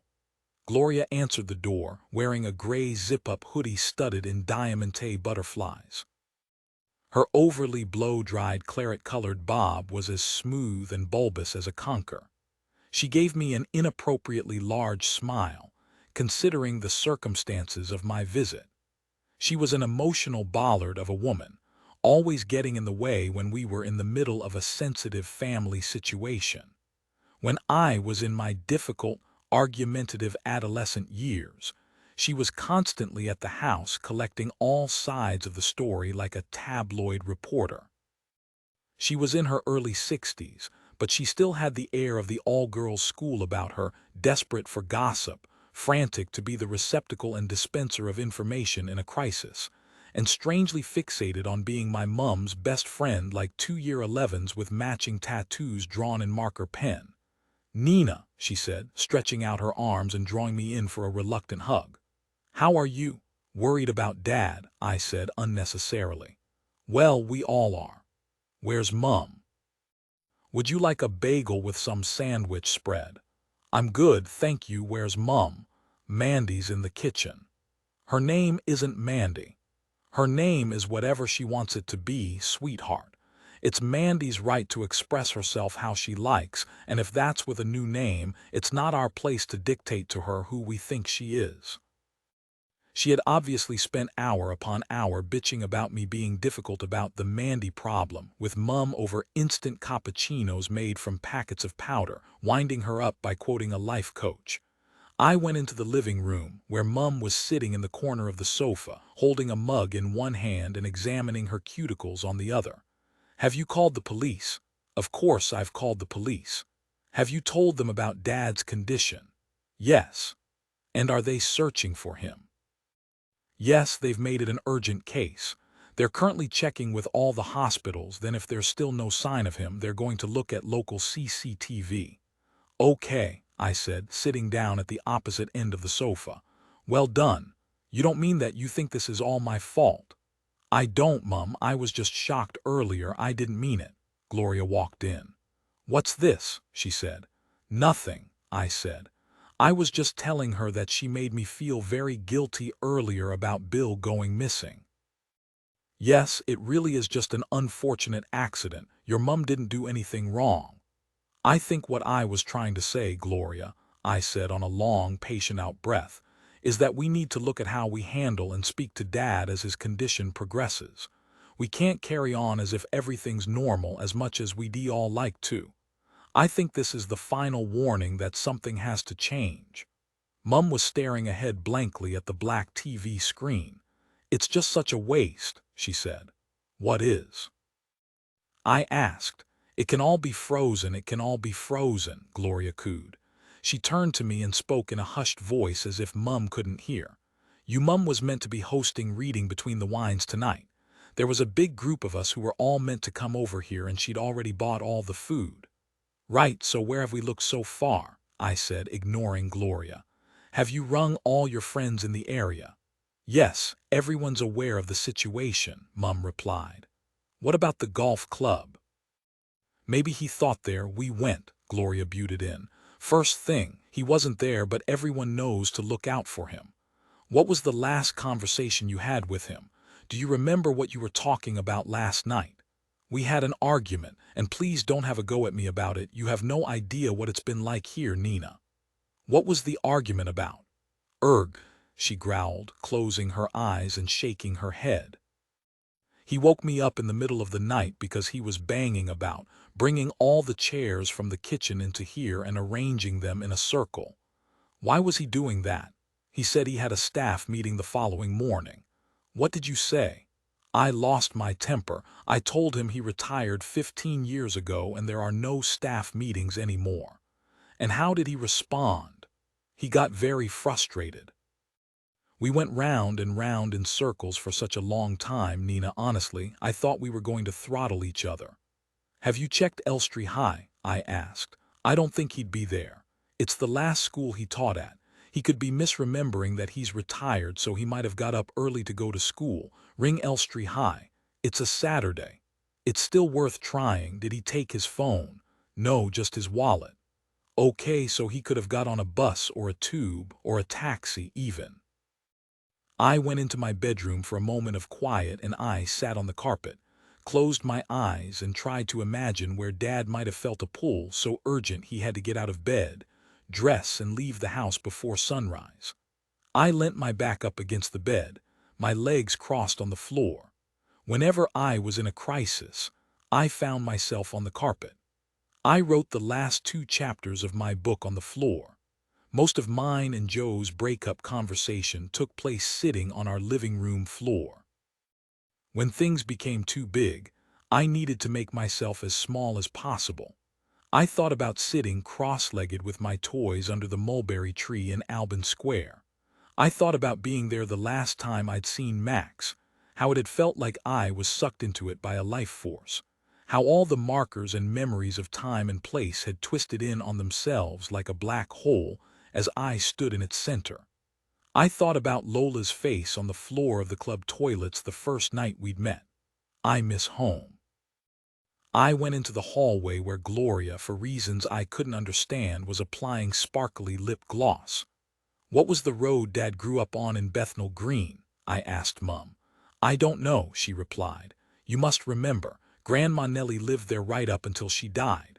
How could I possibly remember the name of that street? She died 20 years ago. Wait until you go through the menopause. You won't be able to remember your own name. Gloria laughed knowingly, then smacked her glossy lips. Don't you have an address book with everyone's old addresses in it?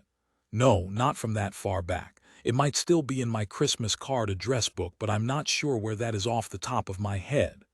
Now was not the time to ask Mum why it was necessary to have both an address book and a Christmas card address book. Can you find the exact address for me now? Text it to me. I'll go to Bethnal Green. He's not going to be there. I just have a gut feeling. It's at least worth checking.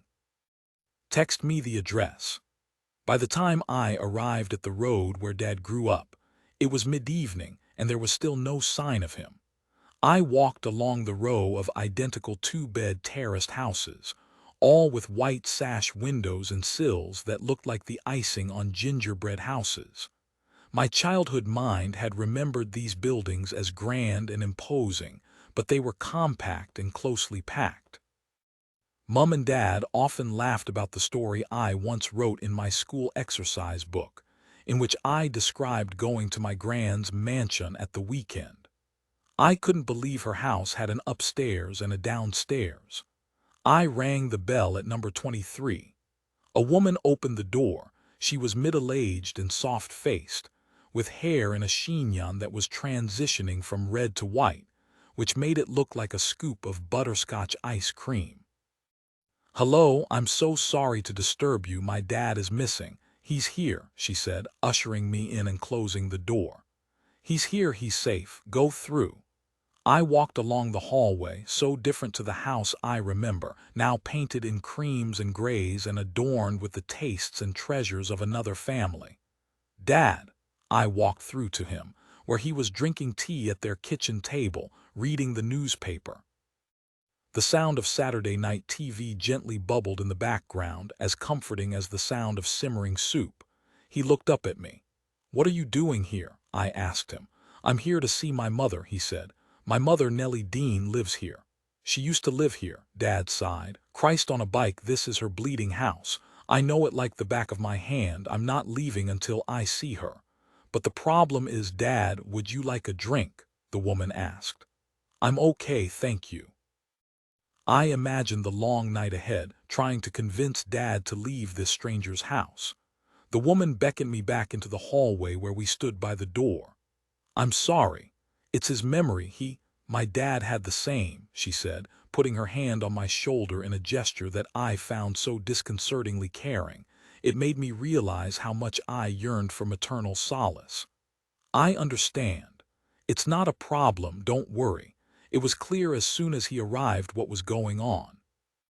We haven't told him that his mum doesn't live here. We've tried to distract him. That's so kind of you. When did he get here? A couple of hours ago. He was very sweet and polite. Once we worked out what was going on, we made him a cup of tea and rang the police to let them know his full name and that he was here. Thank God you live here. There are so many people who would have turned him away, and he would have been wandering around out in the cold with no phone. He was clearly just confused. He was born in this house. He grew up here with my grandma and his brother. Then my grandma lived here until she died. How did you know he'd be here? I don't know, I said. I think the memory of your childhood home is impossible to destroy. I can imagine it becoming even sharper and clearer to someone in his condition. I don't know how I'm going to explain what's going on to him. I'm not sure how far into this you are, but something we learnt with my dad is that it was much easier for him if we didn't argue with any of the illusions he found himself in. I have tried to do that sometimes.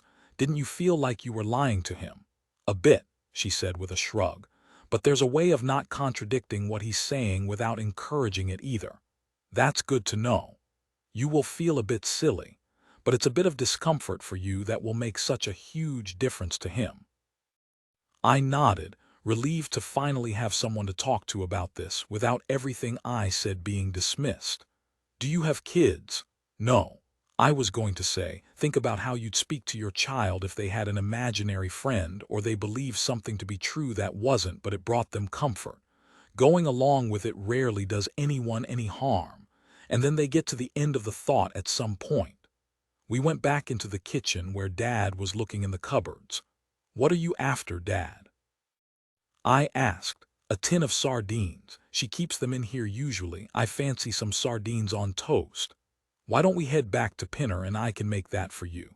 Nellie's obviously out today, so maybe it's best if we head off. You can tell me all about your mum and this house on the way home. Dad frowned for a moment, then turned to the woman whose kitchen he was rifling through. Will you tell her I was here? Will you tell her I dropped by to say hello? Of course, Bill. I'll be sure to pass on your message. He nodded, then closed the cabinet door. I ordered a taxi to take us home and put up with the extortionate price of the long journey to avoid agitating Dad further on a busy tube on a Saturday night. I rang Mum to tell her what had happened, and she was relieved. We spent the majority of the journey in silence, Dad staring out of the window, hypnotized by the A40. I don't know why my mum wasn't there, he said. She was probably just busy doing some errands or meeting people today. My dad wasn't there because my dad left. That's right. He left when I was 10 years old for Marjorie, who lived on the next road along. They've both moved away now. Yep, I said, remembering Dad's childhood photo albums that had fewer than 10 pictures of the grandfather I never met, then a space for a missing man in every other image until the pages ran out. They have. But my mother is still waiting for him, he said. She will keep waiting and waiting for him forever, I imagine. She stands at the letterbox every day when the post comes, but nothing ever comes from him. He's not coming back. We will never see him or speak to him again. Home again, I said cheerily as I opened the front door, trying to gently reroute Dad back in reality. That was a nice bit of nostalgia, wasn't it? Nostalgia, he repeated, hanging his charcoal coat on the hallway wall hook. Greek, conjoining of nostos and algos, gorgeous. He smiled at me. I must go to bed, I'm spent. All right, I'm going to stay tonight. I'll see you in the morning. Good night, he said, and went upstairs holding the banister with every step. In the pre-dawn hours of the next morning, unable to sleep, I went to Dad's bookshelf and picked up his dictionary of English etymology. I sat on the floor, cross-legged, with my back pressed against the sofa, and flipped to N nostalgia. Greek compound combining nostos, homecoming, and algos, pain. The literal Greek translation for nostalgia is pain from an old wound. 10. The doorbell rang. It had been a few days since Dad had gone missing, and I'd stayed at the house since I'd brought him home. Mum and I had been sitting nervously at the kitchen table. Dad was busy upstairs sorting through books in his soon-to-be-converted study. Okay, remember to be as clear and detailed as possible with her about all the information, I said. We both stood up to go to the door. Yes, I know. We're incredibly lucky to have been assigned an Admiral nurse. We have to make the most of her being here. Please don't brush over things when you're talking about Dad. All right, all right. We opened the door to a woman in a bright red duffel coat with cropped gray hair. She was short, even shorter than Mum and me, with small, round, sparkling brown eyes, a button nose, and a girlish gap in between her two front teeth. "Hello," she said in a voice tinted with a Midlands accent. "I'm Gwen." "Come in, Gwen," I said. "Thank you, blimey, it's cold, isn't it?" "It is," I said. "I'm Nina." I put out my hand. She took off her fleecy glove before she shook it. It was a sweet and old-fashioned gesture, and it made me like her instantly. "Nina, lovely, and you are—" "Mandy," Mum said. "Mum, stop it," she hissed. "Her name is Nancy," I said. "My name is Mandy." "Okay, just to be clear, for any documentation or paperwork, her real name is Nancy, but she inexplicably wants everyone to call her Mandy." "What a great idea," Gwen said, taking off her coat. "I'd love to change my name. I've always thought Gwen was so dull." Mum looked at me, eyes wide and face indignant. "Thank you," she said triumphantly. "Lovely name, Mandy. My favorite auntie was Mandy. Such a fun lady." "It's a fun name," Mum said proudly. "It is," she said. "Gwen, can I get you a cup of tea or a coffee?" "Oh, tea, please, milk and one sugar if you have it." "Coming up," I said. "Shall we all talk in the living room?" "Yes," Mum said. "I actually might talk to just the carer first." "Who's the carer?" Mum and I looked at each other. It was a word neither of us had ever used, let alone discussed. Gwen had been here for less than 2 minutes, and she had already made it clear quite how badly we were managing. Mum's face had arranged into an uncharacteristically crestfallen expression. Neither of us said anything for a moment. "I suppose," she said quietly, "I suppose I am." "Lovely, how about we have a chat first, just the two of us? Then, Nina, you can join us in a bit." I sat in the kitchen and listened to the clock tick as I tried to make out the conversation in the room next door and heard nothing. I kept recalling Mum's face when Gwen had said the word carer. My mum wasn't a carer. She was so many things: efficient, organized, managerial. A reliable mother, a fun friend, a loving wife. But she would never be a carer. She had been so young when she'd met my dad. Their dynamic had always been somewhat dictated by their age gap, and he had always been her great protector. It irritated me when I was younger. Dad was forever defending Mum's slightly unreasonable behavior. He was devoted to her. He was the one who cared for her. I had never in all my life imagined a time when he might be the one who had to be protected and defended by her. After about an hour, Mum came into the kitchen and asked me to come through. We sat next to each other on the sofa, and Gwen sat in Dad's armchair. "Did you tell her everything, Mum?" "Yes." "About the stroke, about everything the doctor said? Did you give her all the medical letters and the notes from the hospital?" "Nina, stop talking to me like I'm a child." "She has, Nina," Gwen said. "She's been very helpful with informing me on all of your dad's medical history. Because I feel like I've been left to be the only repository of information throughout this whole thing, and I can't be that anymore. I can't. I'm so scared something's going to happen to Dad and someone's going to ask for all the facts and I'm going to forget something or miss something out. And since when have you been the one with all the information?" "You're never here," Mum said. "Exactly. That's what worries me. I'm never here, and I'm the only one who seems to be taking this seriously." Hang on, Gwen said. "Your mum is taking this very seriously, and we're all going to make sure that we keep a record of important information from now on. Nina, tell me what your biggest concern is at the moment for Bill." "My biggest concern is that Mum's going to let him wander out of the house again in the freezing cold, and this time he won't be so lucky to meet people who are understanding and nice." "Okay," Gwen mediated. "The front door. This is a very common problem, and there are a number of things we can try. I'm not putting some huge lock on my door and making my home feel like a high-security prison," Mum squawked. "There's lots of things we can do before it gets to that. How about a curtain? If you hang a curtain in front of the door, he won't feel so compelled to go to it. What sort of curtain? Now is not the time to be worrying about interior design, Mum. Just a plain dark curtain, Gwen said. And the other thing we should sort out is something called the Herbert Protocol. It's a form we can fill out now and keep updating as Bill's condition changes. Then we have it on hand to give it straight to the police if he ever goes missing again. Okay, that's good, I said. Let's do that today. Is there anything else you wanted to talk about, Nina?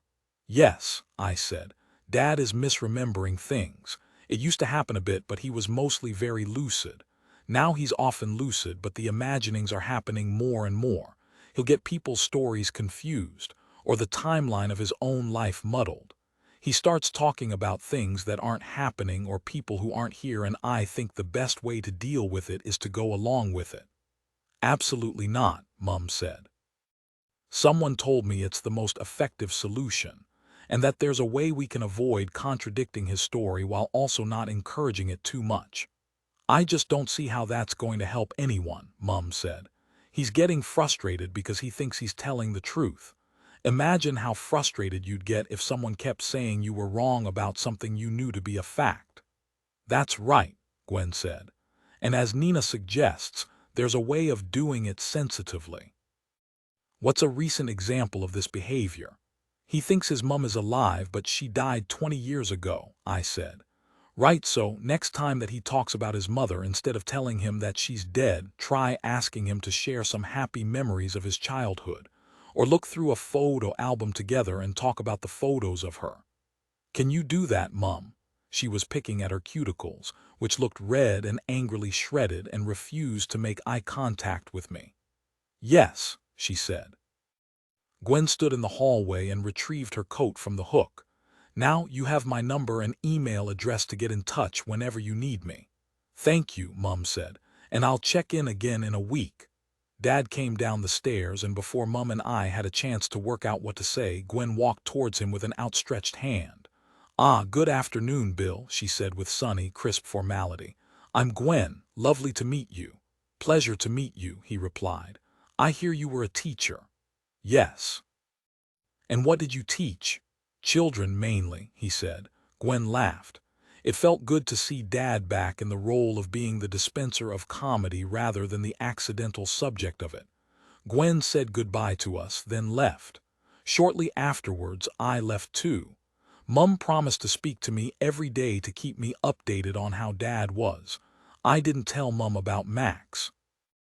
I had started making childish bargains with the laws of fate, and decided that the more people I told about Max's disappearance, the less likely it was that he would come back. I was doing everything I could to keep him alive with me. I had started reading our early messages like they were the pages of a play. I preferred to live with a half-alive version of him than admitting he was gone for good.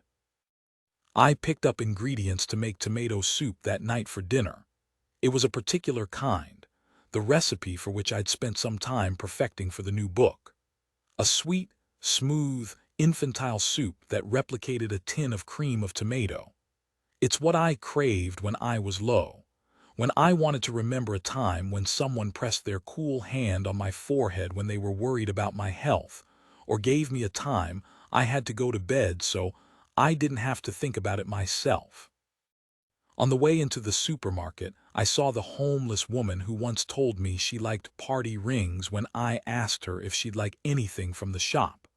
I always picked up a packet for her if she was there. A stooping elderly man with a spine arched like a crescent moon unloaded his trolley in front of me at the till, a bag of cat food and 3 miniature trifles. I wondered if his mum had given him trifle when he was little. Sweet, smooth tomato soup, sugary round rainbow biscuits, mushy ambrosial custard and jelly. The contents of supermarket baskets are surely evidence that none of us are coping with adulthood all that well. That night, while I was slowly simmering butter, onions, and tomatoes in a pan, I heard a loud noise rise through the floorboards. It was a continuous roar, an animal sound. It sounded like rage and resentment, like a war cry and war wounds. Like red-faced football fans of a losing team flooding into a tube carriage after a match. Heavy metal music.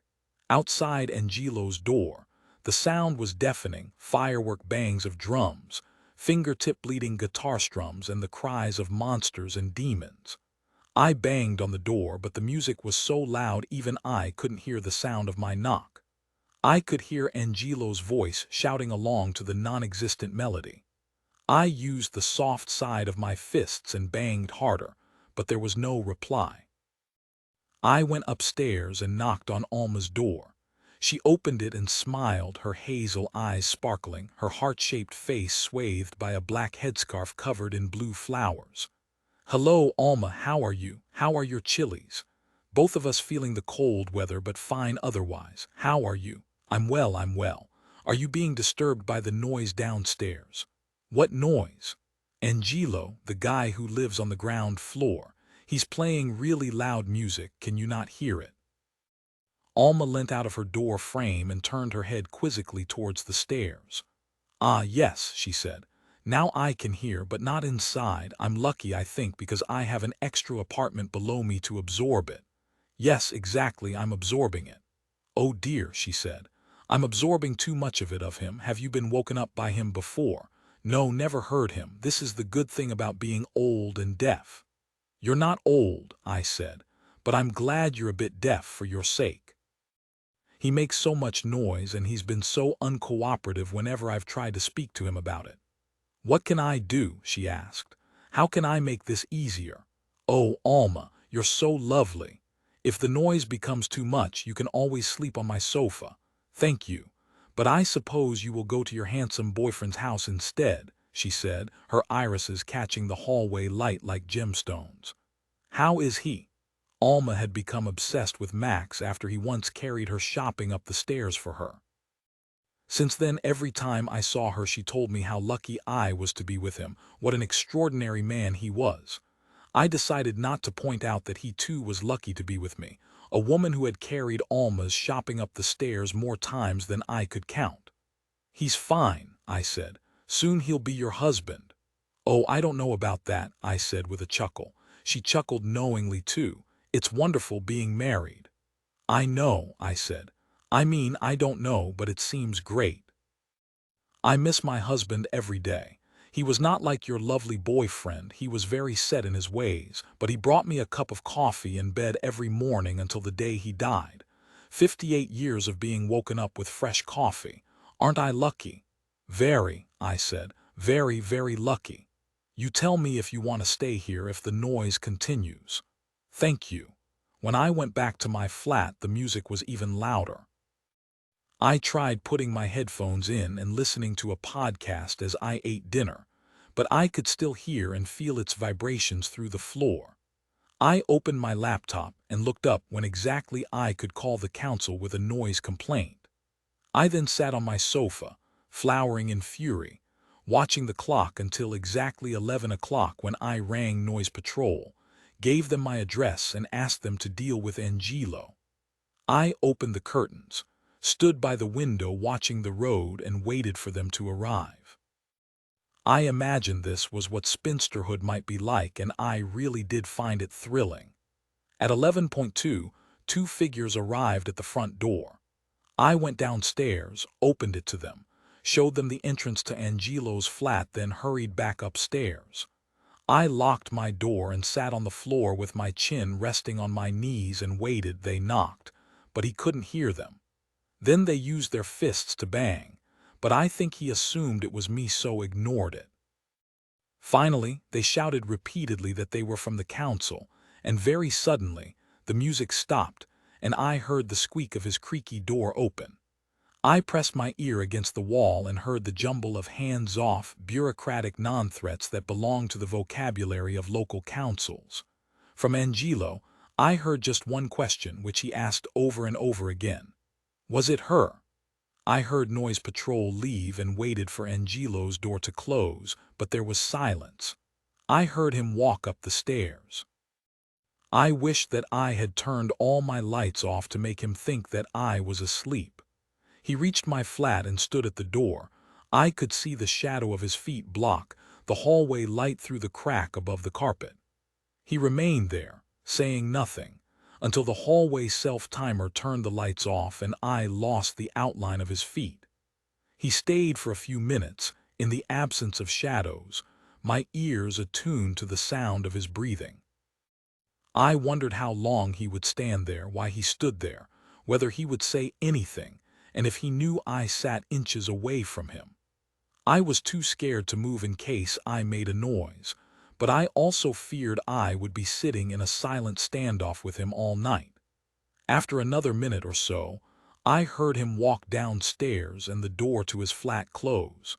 I thought about the day I had moved into this flat. In the first month of living there, I had experienced such deep daily contentment in knowing these square meters were all mine. But now, I felt the omnipresence of an intruder. I felt unwelcome and unsafe in its walls. I felt like I had been infested with cockroaches, and there was nothing I could do to get rid of them. I had to either live with it or move.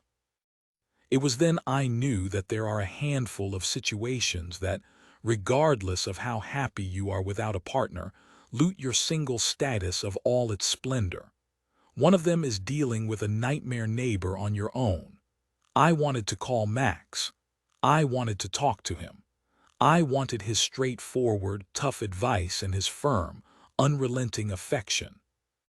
I picked up my phone to call him, but instead I read through our old messages to each other and watched how he had suddenly grown cold and formal before he disappeared. I went to his name and number in my phone contacts and stared at it, looking for a sign of animation, like I was watching someone in a coma, waiting for a sign of life. I walked around my flat and searched for evidence that he'd been there.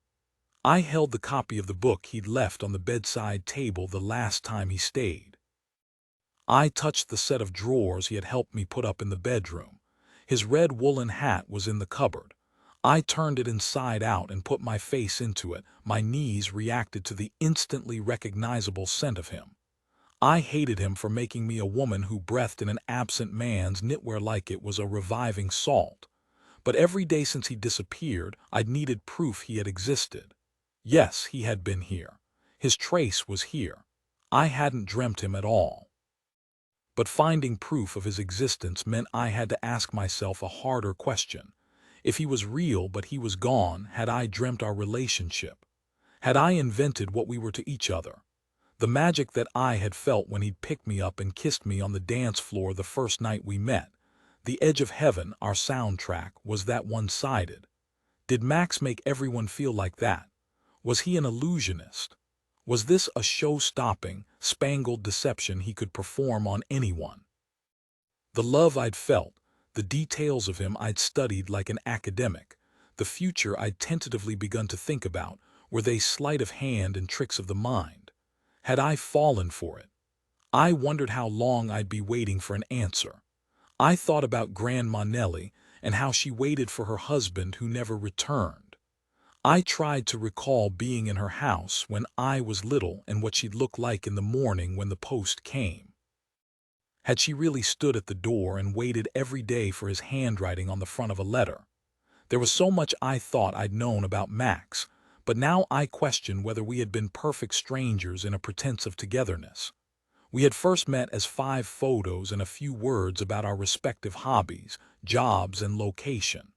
Our meet-cute of links profiles was anything but spontaneous.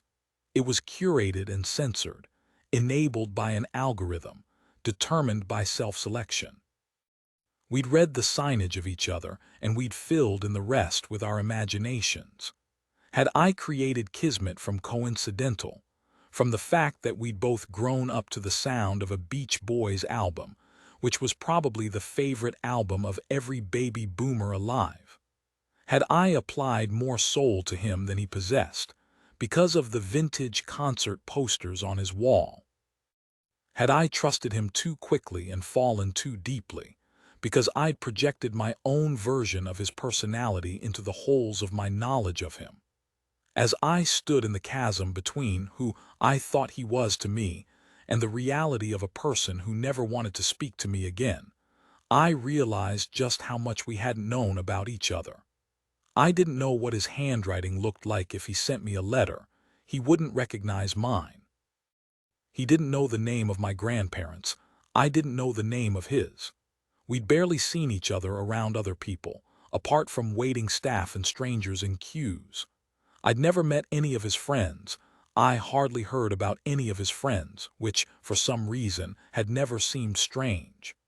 On our first date, he'd told me how untethered he was, and I hadn't taken that as a warning. Nor did I question why he spent most weekends by himself in the countryside. I didn't know why his dad moved so far away when he was so young. I didn't know if his mum was waiting for a letter too.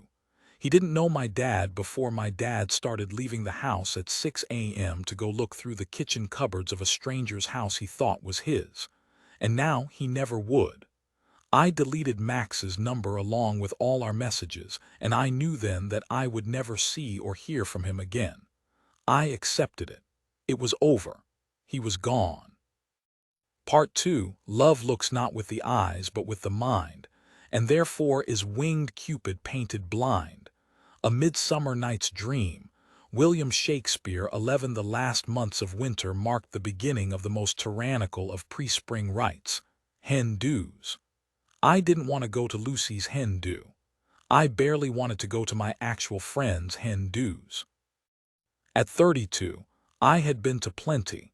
I'd sat through enough Mr. and Mrs. videos to know that every man's favorite sex position with his future wife is either doggy style or girl on top. I'd sipped through enough penis straws and blown up enough flamingo balloons to create 150 tons of plastic for landfill. I declined every invitation to hen do's from the age of 30 onwards. But Joe had pleaded with me to go. He said that it would make Lucy feel more comfortable about me being part of the wedding party if she felt I was there for both of them rather than just for him. Catherine dropped out at the last minute, as she was feeling a bit too pregnant to spend the weekend whooping on command. Thankfully, Lucy invited Lola in her place. She was often the first reserve for hen do's of women she'd only count as an acquaintance. She was also regularly invited to the evening-only, post-dinner portion of a wedding reception of couples she didn't know that well. I think the reasons for this were threefold. She was fun. She always bought a present from the gift registry, and she was always single. And single women at a 30-something party carried the same caliber of entertainment as a covers band. We weren't pregnant, so we'd always drink. We had no one to go home to, so we'd always stay out late, and we might get off with someone, which gave the evening some narrative tension for everyone else. And best of all, we were free. Lola was applying makeup at a cafe in Waterloo, next to her monogrammed wheelie suitcase. She was wearing a floor-length Navajo cardigan, a denim romper suit, and a pair of white cowboy boots. Plaits as thin as embroidery silk threads ran through her masses of blonde hair, and half a dozen pearly clips kept it pulled back off her face. Lola still wanted to look like the girl her 15-year-old self had wanted to look like. "I'm going mad, Nina," she said as I approached her, and she pulled me in for a hug with the hand not holding a mascara tube. "Absolutely fucking mad." "Why?" "Andreas, the architect from Lynx. Let's get to the platform and you can tell me what happened." "I need to finish my makeup." "Do it on the train," I said impatiently. Lola was infuriatingly laissez-faire about transport. "Let me just finish my eyes," she said, aggressively thrashing the mascara wand through her eyelashes over and over again. "No one remotely fuckable is going to be on a train to Godalming, trust me," I said. "Okay," Lola said, doing one last thrash on each eyelash before putting away her makeup bag and standing up with her suitcase. "So, we've been on about 5 dates now. Things are going really well. But I know he's sleeping with loads of other women, and while that hasn't bothered me before, it's starting to make me feel insanely jealous." "Okay, firstly, how do you know he's sleeping with lots of other people?" She retrieved her phone from her handbag as she walked, opened WhatsApp and presented me with the screen. See, online, he's always online. So, he could be talking to a friend. Men don't talk to friends, that's not how men work, they're not like us. And if they do, they message things like, "See you there at 4, mate." They're not glued to their phone for hours and hours of the day. I don't know if that's true. Joe was on loads of WhatsApp groups that just traded rubbish gifs and memes all day. What kind of groups? She asked immediately, her eyes twitching from what looked like little to no sleep. Oh, you know, like footy practice, or Ibiza 2012, which just rumbled on and on. But he's on it all night, every night. It's the night shift that really worries me. Men aren't online until 2 a.m. talking to anyone else other than a girl they're trying to have sex with. How do you know he's online until 2 a.m. every night? Because I basically just sit there with our chat window open on my phone, not talking to him but watching him be online. I canceled dinner with a friend last night to do it. Lola, I know, pretended I had a cold. Had to post an Instagram story of me fake drinking Lemsip to support my alibi. We put our tickets through the barrier machines and walked along the train platform. Why don't you ask him about it? What would I say? Say that you've noticed he's online a lot on WhatsApp, make a joke about it. No, he'll know what that means. I don't want him to think I'm trying to control his sex life or be possessive. We boarded the train and sat on the nearest free seats next to each other. Okay, then you have to stop thinking about it for now and then have the exclusivity chat when you feel that it's appropriate to have it. Yeah, she sighed, looking out of the stationary train's window. When will this all end? I just want someone nice to go to the cinema with. I know, I said. A man ran along the platform for the train with a baby strapped to his chest. He held its head protectively. The train guard blew a whistle to signify its imminent departure, and the man put his foot into our carriage's door. "Come on," he said with a grin. "You can do it."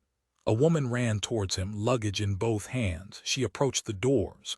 "Yes, my wife," he shouted triumphantly, holding both arms aloft in celebration as if she had reached the end of a marathon. They both stumbled onto the carriage and caught their breath. They laughed. "Good job, mate," she said.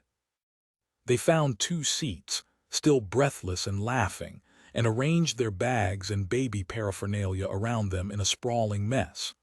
I realized I was staring when they both caught my eye inquisitively. I jerked my head away and looked out at the passing city. Lola squeezed my hand. I smiled at her and squeezed it back. I'd never felt more grateful for her friendship than since Max's disappearance. Max may have no longer been in my life or on my phone, but he was everywhere I went and in nearly every thought I had. I had spent Christmas at home, staring at my phone like it was 2002.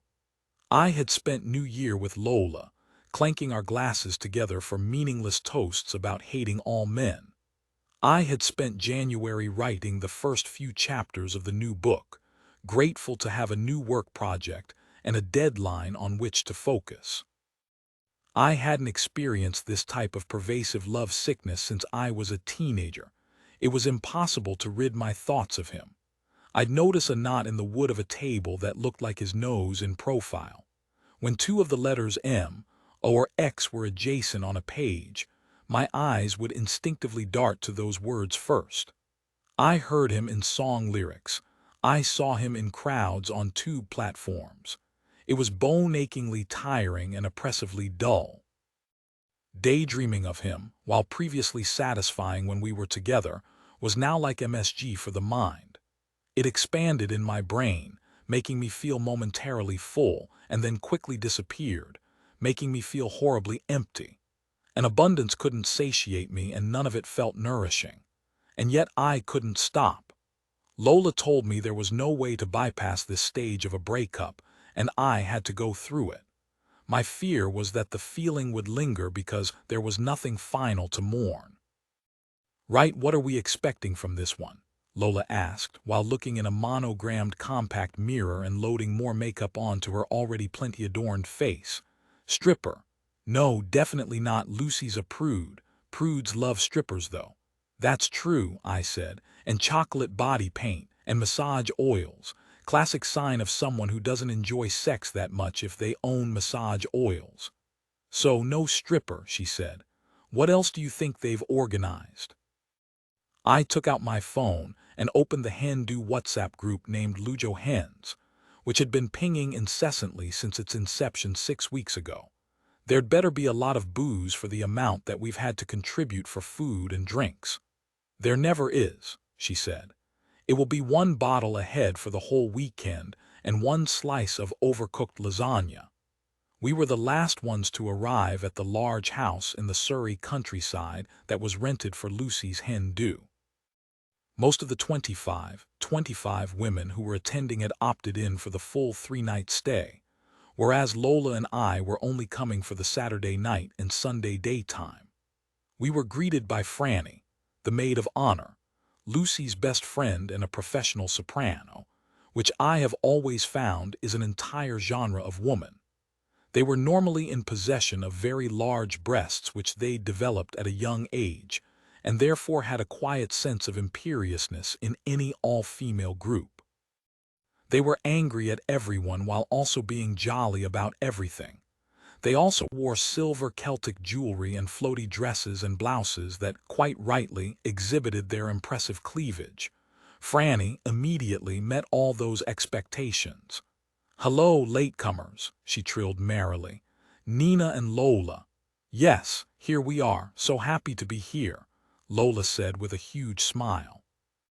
She was so good at this, at throwing herself into any uncomfortable situation with enthusiasm. Immersive theater, stand-up comedy shows, hen do's organized by bossy sopranos. I was in awe of her. "Hello," I said comparatively weakly. "I'm Nina."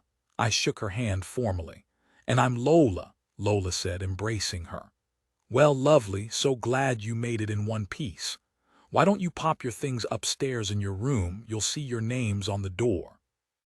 Then head back down for a glass of fizz and we can get going with today's activities." "Great," I said. Lola and I carried our bags upstairs and walked along the winding corridors until we reached a twin room with our names written on a sign in swirly glitter glue. "He's still online," Lola said, throwing her bag on the bed and staring at her phone screen. "I mean, what woman has the time to sit on WhatsApp all day talking to him endlessly? It's an uneconomic use of time. They should just meet up and shag." "What man does, Lola? Don't blame the woman." "True. Also, I think he might be spreading it out. I think there might be a handful on rotation so they each get a few hours of his time per day on a schedule." "Wow, what a treat for them," I said, scraping my hair back off my face into a top knot. "I'm so gutted to be a straight woman, it's all just so gutting." "Ladies," we heard Franny wail from downstairs. "Time for some fizz." "Fizz," I said. "That word is only ever used in a room of women who all secretly hate each other." "Oh, Nina, cheer up.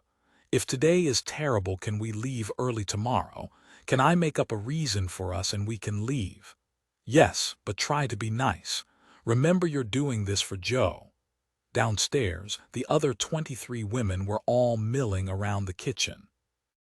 Franny was fussily pouring supermarket Prosecco into everyone's glasses, and Lucy was sitting on a dining chair with a gold crown on her head and a huge badge on her chest that said the hen. "Nina," she said, standing as she saw me, "and Lola, I'm so glad you're here, lovely girls." She pulled us both in for a 3-way hug. "This is a new hairdo," she said, pointing at my top knot. "Love it, very practical." "Happy hen do," I said. "Are you having a lovely time?" "Yes." "Have you met my very bestie, Franny?" She beckoned Franny over, who brought 2 glasses for us. "Yes, she's been such a superstar organizing everything," Lola said. "She's the greatest," Lucy said, putting her arm around her. "So organized. Fura Franny, we used to call her at school." Franny was beaming, standing with extraordinary posture, her back overly arched in a balletic way. "How do you all know each other?" Franny asked. "So Lola and Nina are university friends of Joe's," Lucy said. "Nina is actually going to be an usher at the wedding." "How funny," Franny said. "A girl usher, why weren't you a bridesmaid instead?" Oh, because she's Joe's best friend, Lucy said breezily. Besides, Nina's not very into dresses and things, are you? Right, I think it's time for our next activity, Lulu, Franny said, clapping her hands together. I took a big gulp of Prosecco and held my breath, but it made no difference. When would I be allowed to stop drinking this thin, sour, fruity venom of terrible parties and terrible conversation? Everybody, she shouted suddenly, pulling up a chair and standing on it in an entirely unnecessary gesture of a town crier. Quiet, everyone. If you could each take a chair and arrange them in a semicircle. We're going to ask our hen to sit in the middle of us, and we're all going to make a collage of her. We've got lots of different materials and pencils and chalks for you to play with here, so just have some fun with it and we'll see what we come up with. Are we all doing one big collage? One woman asked. No, no, Franny said with slight panic as if the whole plan was already coming apart. No, one collage each. Everyone listen. One collage each. There's plenty of paper for everyone. What's Lucy going to do with 24 collages of herself? I asked Lola under my breath. Wallpaper her downstairs, Lou, she replied. I laughed and swallowed some Prosecco the wrong way, which made me splutter. Oh dear, you all right, Nina? Franny said from on high. Yes, fine, sorry. We dutifully assembled in a semicircle around Lucy, who showed not a shred of self-consciousness at being stared at by 24 women as their subject. I have yet to encounter a more widely acceptable exercise of extreme narcissism than that of being the protagonist of a hen do. So sorry, can I just ask one more question? One of the women asked. Yes, Franny said impatiently. Is the collage just of Lucy's face and body, or is it more us capturing her personality? It's whatever you'd like it to be. It can be symbolic and abstract, or it can just be a straight observational piece, Franny said while handing out pieces of dry penne and glue. Here you go, she said, passing me a handful of pasta and a few feathers. For texture. Lola's cowboy boot pushed against the edge of my trainer to suppress a deadly bout of laughter. If the activity itself wasn't humiliating enough, we had to stand up and present our collages to the group and give an explanation of its artistry and meaning. While each woman stood up and spoke fawningly about Lucy's kindness and beauty represented by cut-up bits of magazines and doilies, Lola and I descended steadily and surely into drunkenness, digging the edges of our shoes further into each other as we went. Right, so mine's a map of Surrey, I said, pointing at the tangle of wobbly crayon lines on a big piece of pink cardboard. Because you're from Surrey and you're getting married in Surrey, Lucy smiled. Which I copied from Google Maps. And I've written all the towns, you see, I said, holding it close to everyone's faces as I moved around the semicircle. And next to each town I've done a different type of shoe, because you really like shoes. So look, there's a mule next to Dorking and a stiletto next to Bagshot and a big boot next to Egham and a flip-flop next to Chertsey. And really lovely, Franny said, before silently signaling at the heavily pregnant woman next to me that it was her turn to present her collage.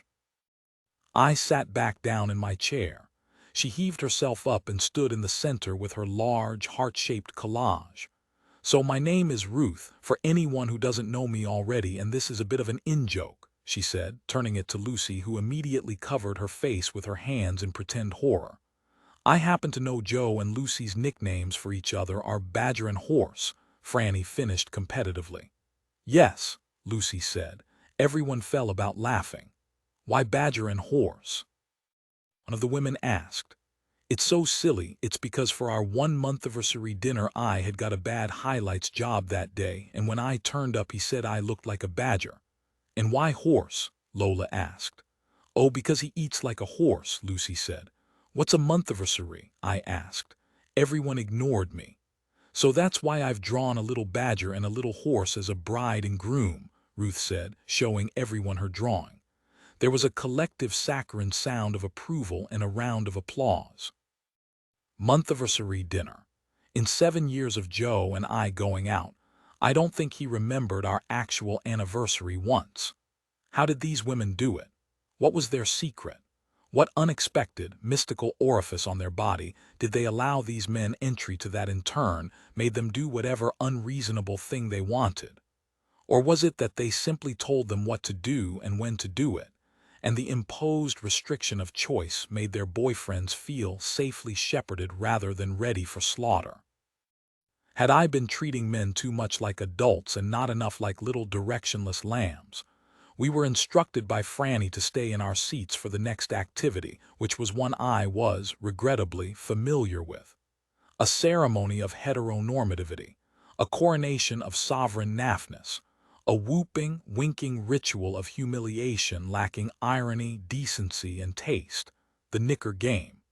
Think we'll need some more fizz for this, Franny said, disappearing into the larder where I had now realized no one else was granted access. There isn't enough fizz in the world to get me through this, I whispered to Lola. Right, Franny bellowed. I thought it would be fun if, while we were playing the knicker game, we all did a reading from. She picked up a paperback and showed the cover to the group. How to Please Your Husband. It was a title all women of my generation were familiar with. A definitive 1970s manual on marriage that may have been on our mother's shelves in earnest but had since been claimed by us in satire. The group made groaning sounds of recognition while they sat back in their seats.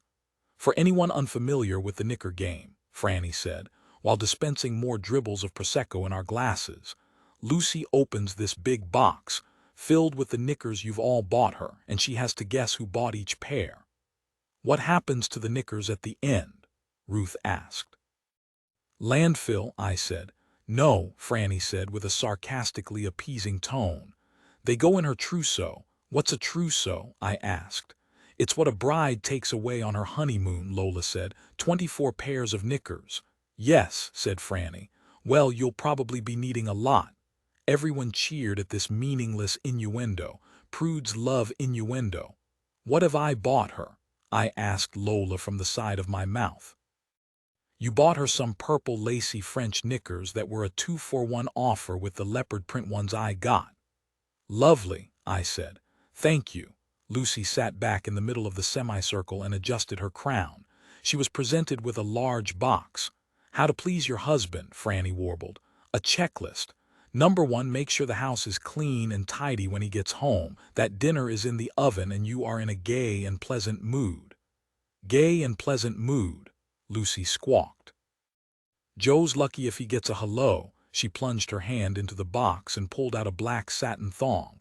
Everyone made the ooh-ing noises of a daytime chat show audience.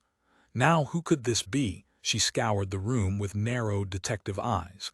Someone a little bit naughty. But classy, Franny chipped in. Yes, definitely classy. I think it's. She caught the coy smile of a woman wearing a felt fedora hat indoors. Eniola. Yes, Eniola exclaimed. I chose them because I thought they captured your elegance, but also the fact you've got a bit of a dark side. Everyone made perplexing sounds of agreement. Lucy with the dark side.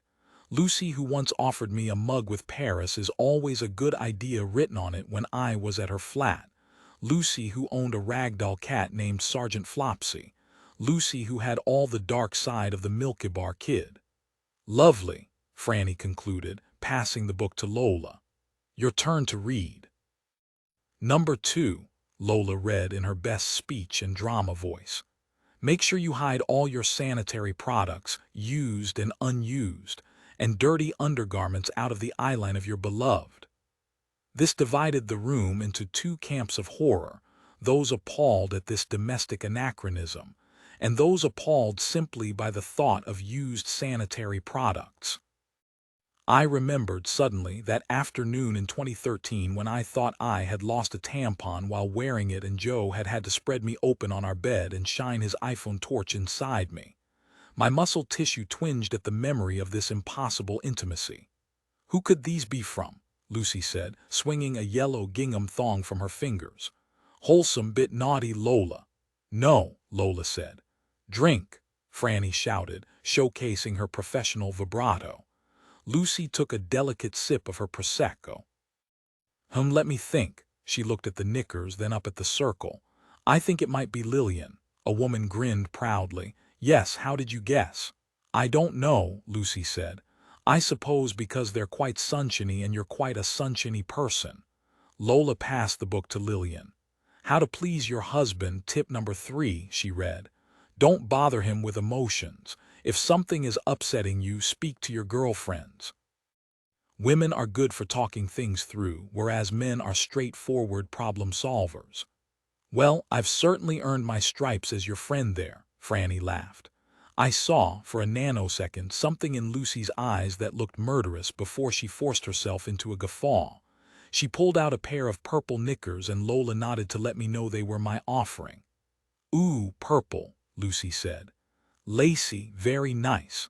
French knickers which, as it happens, are my favorite type of knickers. So it must be someone who knows me very well. Is it Franny? No, drink, she yelped robotically like one of those talking baby dolls that had only 3 phrases. Remember, it might be the last person you expect. Lucy's face immediately turned to me. Nina, she asked tentatively. Yes, I said. There was some inexplicable applause. See, I told you, the one you least expect, Franny said, her face glowing in self-satisfaction. It happens every time I play the knicker game. Well, I bought these for you, Lucy, because I've always thought of you as being I looked at Lola for help. French, actually. I love France, Lucy said. I'm a real Francophile. Yes, I thought you might be, and also I thought you were quite flammable. There was a pause while Lucy tried to make sense of me. Forever the writer, Nina, she said with a laugh. I excused myself from the room, saying I had to nip to the loo and instead went upstairs to my room. Where the fuck did you fuck off to? Lola said, standing over my bed an hour later. Sorry, it was making me feel bleak, that book. I know it was meant to be funny, but I just couldn't bear to hear any more. The way it described jollying your husband along into fancying you like forcing sulky children to eat their vegetables. I didn't think anyone would notice. Did you only just finish that game? Yeah, she sighed and flopped onto the single bed next to me. She took her phone out of its charger and stared at the screen. Online. I asked. Yeah, she said sadly. Why isn't he outside? This is the first winter sunshine we've had in ages. He should be enjoying it, not wanking on WhatsApp to all and sundry. There was a knock at the door. Franny peered her head into the room. Everything okay, Nina? We missed you for the end of the knicker game. Yes, sorry, Franny, had a bit of a headache. Maybe take a break from the fizz this evening, she said, screwing up her face with false concern. I replied. So we're all going to have a little downtime, then back downstairs for dinner in an hour. Great, Lola said with what seemed like genuine verve. I can't believe it's 6 o'clock already. I know, Franny said. Time passes so fast at the moment, doesn't it? I don't know about you, but these days I feel like I wake up on Monday morning, then I blink and it's Friday. I have the same, Lola said. I watched this back and forth of empty phrases purpose, built for a female vocabulary to make everyone feel comfortable. Lola was so skilled at it, it never made her feel silly. When there was an awkward pause in conversation in the pub, she could state, "There's nothing like a cold beer," without irony. I once heard her say to my mother, "Photos are such a great way of capturing memories, aren't they?" At a family party, and Mum positively shone from the effort of this banality, then glared at me, wondering why I had never been capable of the same. I didn't know whether this was learnt behavior as little girls, or whether it was in our DNA, passed from generation to generation of women who have entertained husbands' colleagues and impressed boyfriends' friends, and arranged platter after platter of crudités and dips. The nothing like a cold beer gene. I think we're the only single ones here, Lola said after Franny left, turning over so she lay on her stomach. Where this party, Surrey, Earth, all of the above. I like being single, I said. I'm not sad to be single, I'm sad to be without Max. Try doing it for over a decade. What do you think they talk about? Who? Lucy and Joe. I'm trying to remember what Joe and I talked about when we were together, and I can't imagine him and Lucy having the same conversations. I don't know, I haven't seen them talking together all that much. I have, but when I do, it's always about practical things. What time they're leaving, where they parked the car, when they should set off in the morning to get to someone's parents' house. It's like their bond is reliant on the organization of things. Maybe that's what they both want. Joe and I never talked about the organization of things, or if we did, it was just me telling him off for being useless. He must have been so unhappy with me if this is what he wanted. He probably didn't know what he wanted until he was told it was what he wanted. Both of our phones were letting off loud dings. It was the Lujo Hens group, sending photos from the afternoon's activities and desperately trying to erect a castle of in-jokes and catchphrases from the paltry few bricks of this weekend's experience. Why are they still messaging each other? I asked. We are all under the same roof. We don't need to message each other anymore. We can just go into a room and say what we need to say. Lola wasn't listening. She was hypnotized by her phone screen. I think I should take your phone from you. Do you think something might have happened to his phone, some technical glitch which means it shows that he's online on WhatsApp all day, but actually he isn't? Do you think that could be possible? Honestly. Yes. No, I don't think that could be possible. Dinner had a dress code of dresses and heels which I, unsurprisingly, resented. I wore the plainest black dress I owned as a small act of protest, and Lola forced some red lipstick on me which made me look like a vaudeville performer. "I've never seen you look so glam," Lucy said as we entered the dining room to take our seats for dinner. "You should wear lippy more. It looks so good on you." Lucy was wearing a white mini dress with a rah-rah skirt of white tulle, just in case we forgot the reason 25 women in their 30s were gathered in a rented house for the weekend.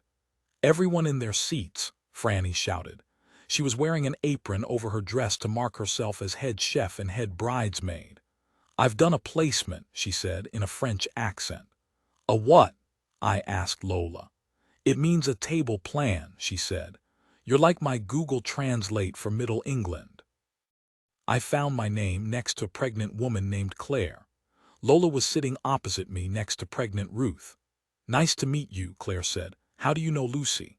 "I know Joe," I said. "From university. How do you know her?" "We used to work at the same PR agency," she said. "Right," I said. I had nothing left to ask. I glanced over at Lola, already merrily chatting away to Ruth about where to visit in Florence. I offered a glass of wine to Claire, who declined while rubbing her stomach. I poured myself an extra-large one for the both of us. "Right, we've got some Middle Eastern sharing platters to begin with," Franny said, ushering in some Hindu participants turned handmaidens who carried large plates. Nothing made my heart sink more than a person telling me they've made Middle Eastern sharing platters, code for heated-up supermarket falafel and a can of chickpeas blended with some bland oil and repurposed as homemade hummus. So it's very relaxed. Everyone just tuck in. My section of the table politely divided up the plate between us, leaving us with a grand total of 2 falafel balls, a tablespoon of tabbouleh and a teaspoon of tzatziki each. "Do you have children?" Claire asked. "No," I said. Claire nodded. "Would you like them?" "Yes," I said. "I don't know if the process of getting there looks especially appealing at the moment." "Does your partner want children?" Partner. I noticed people often assumed this was a word I used when they spoke to me. I think my lack of makeup suggested I was more humorless than I am. "I don't have a partner." "Oh, I see," she said. "I did have a partner, well, a boyfriend, until about 6 weeks ago. Then he disappeared." I looked over at Lola's wine glass. It was diminishing as rapidly as mine. "Where did he go?" she asked. "I don't know. He just stopped talking to me." Her eyes widened in horror. "Could something have happened to him?" No, he's definitely still alive," I said. Lola and I collected sufficient intelligence to prove he's alive. Lola's head turned towards me on hearing her name. "What's this?" "I'm just saying that we have reason to believe Max is alive," I said across the table. "Oh, he's definitely alive, yeah." "Who's Max?" Ruth asked. "Man who ghosted Nina." "Oh, I've heard about this ghosting," said Ruth excitedly.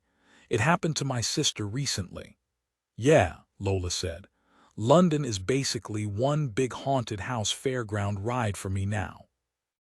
Are you both single? Ruth asked. Yes, we said in unison. And are you both putting yourself out there? Lola topped up her wine glass. Yes, it's all I've been doing. I hate that phrase like I'm a worm on a hook. If I were you, Claire chimed in, I would just enjoy being single and relax. There's no rush for starting a family. I don't think there's anything I found more galling than an expectant mother of 3 in a long-term relationship telling single women in their 30s to relax about starting a family. I mean, my God, enjoy your freedom. What are your kids called? I asked. Arlo and Alfie, she said. I have 2 godsons called Arlo, Lola said. Can you believe that, from 2 different mothers? I have never loved her more. Yes, it's very popular now. It was hardly known when we chose it, Claire said. It was between that and Otto. Otto's on my list, Lola said, retrieving her phone from her pocket. I knew her baby name list off by heart. Let me read it to you, hang on. She unlocked her phone screen and tapped. Nina. Yeah, he's still online. Who, Max? Ruth asked. No, this is a man I'm seeing who is always online on WhatsApp. So, it means he's talking to other women all day, I said. Can I tell you my secret? Claire said. Yes, Lola enthused. You've got to show him what he's missing. She left a dramatic pause. That's the key, he's got to always be aware of what he could be missing. How do I do that? Lola asked, leaning across the table. Number of ways, men just have to be reminded of how lucky they are all the time. What do you do that even now? Lola asked reverently. All at once I realized she was primed for a cult. Every day, Claire replied. Grim, I said under my breath, pouring more wine in my glass. Dinner continued with both themes. Unappetizing catering from Franny in small portions, and unappetizing advice from married women in large portions. Lucy made an hour-long speech in which she went around listing everything she loved about each Hindu attendee. She did a gallant job by managing a great sense of humor when it came to me. Franny pretended we'd run out of wine allocated for that day, and instead suggested we help ourselves to the gin-flavored chocolate truffles. We all took turns to do some karaoke around a machine plugged into the TV, then everyone was upstairs in their rooms before 11. I think Claire is right about showing him what he's missing, Lola said as we changed into our pajamas. I might get you to take a really flattering photo of me tomorrow morning when the light's good so I can post it on Instagram. Andreas is always on Instagram. No, I said. I'm not having any of this. Women shouldn't have to trick men into keeping their attention. I know you're right. She got into bed and unlocked her phone, her blank expression lit up by the white glare of the screen. She shoved another gin chocolate into her mouth in one. And if he has to be reminded of what he's missing, then he's not the man for you. Now please put down your phone or I will have to confiscate it. Lola gave a defeated smile and put it on the floor next to her. I turned off our bedside light and we lay silently in the dark. Problem is, it does work, Lola said. Posting a hot photo on Instagram. I've done it before and it always gets their attention. Do you really want that from these men, their attention? No, she said. What do you want? Their love. Lola and I left the next morning after breakfast of undercooked sausages with the lie of respective family events in the afternoon. Lucy was gracious about it. If anything, she seemed a little relieved. And Franny didn't give us much grief, but for a few passive-aggressive comments about making sure they had an even-numbered group for the rap battle in the paddock later. I don't want anything like that when I get married, Lola said as we sat opposite each other on the train and looked out on the nondescript fields of home counties England. You'll be organizing it all, so just to let you know I don't want anything like that. Good, I said. Glad you cleared that up. I want something very casual, very me, she continued. Not a weekend away anywhere, just a weekend in London. Weekend in London.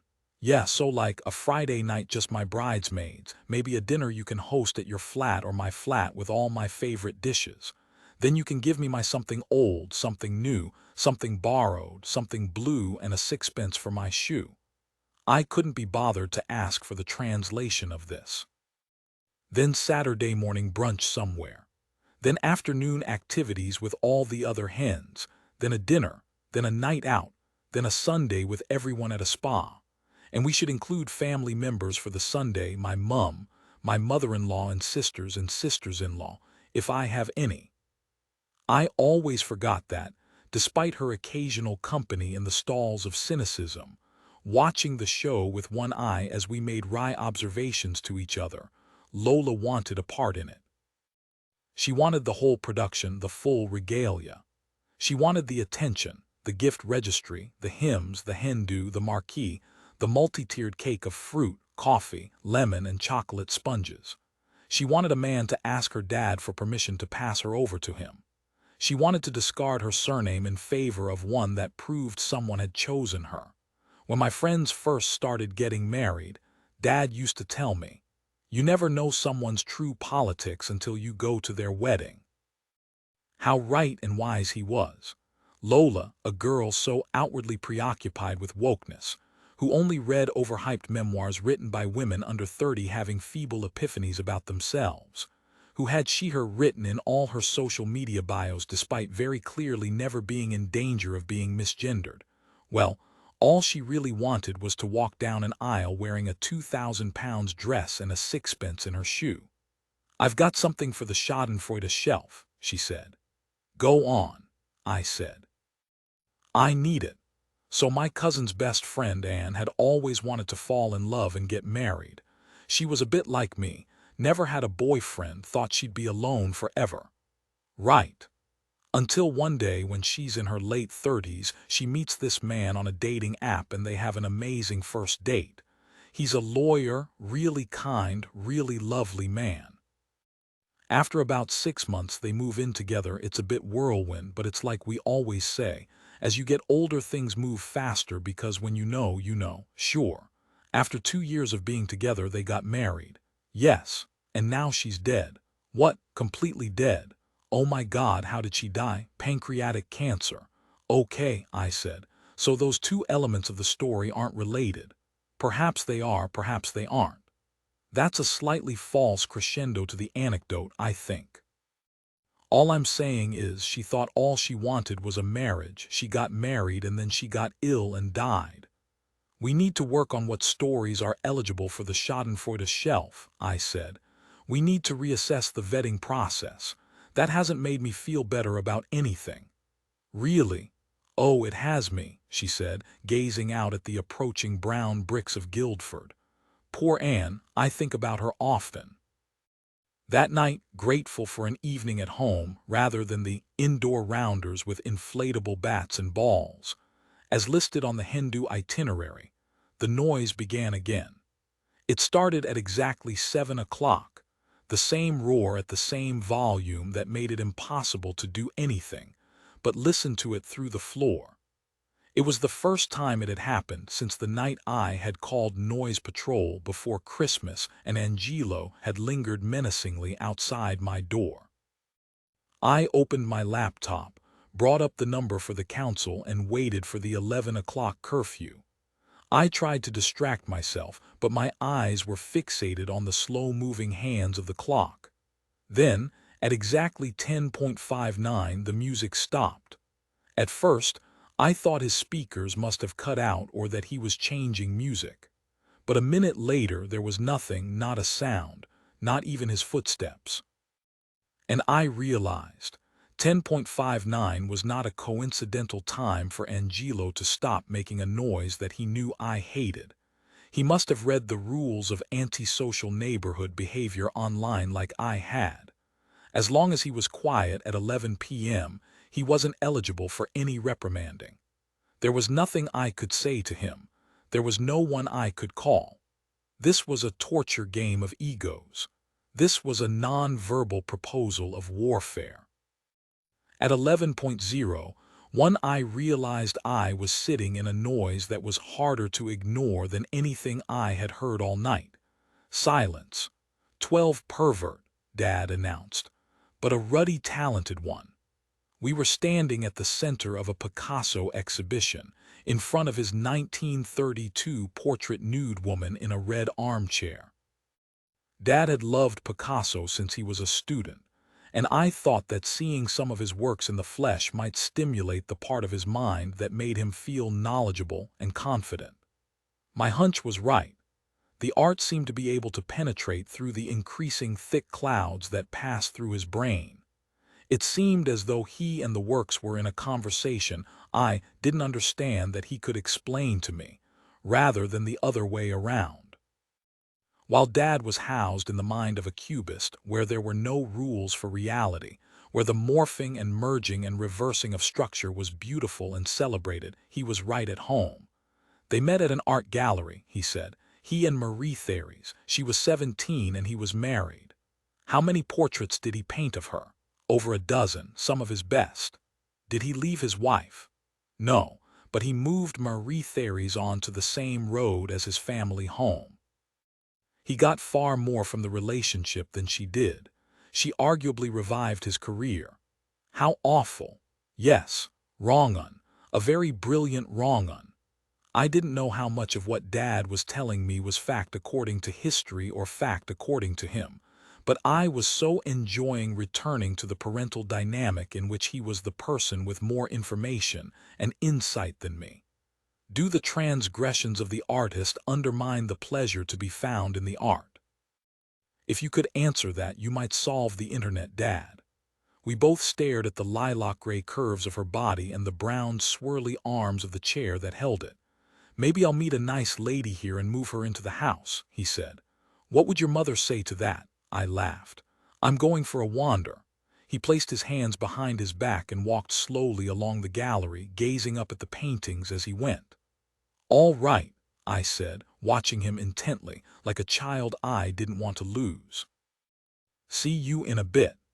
I stayed in front of Marie Thérèse in her red armchair and examined every part of her exquisitely scrambled form.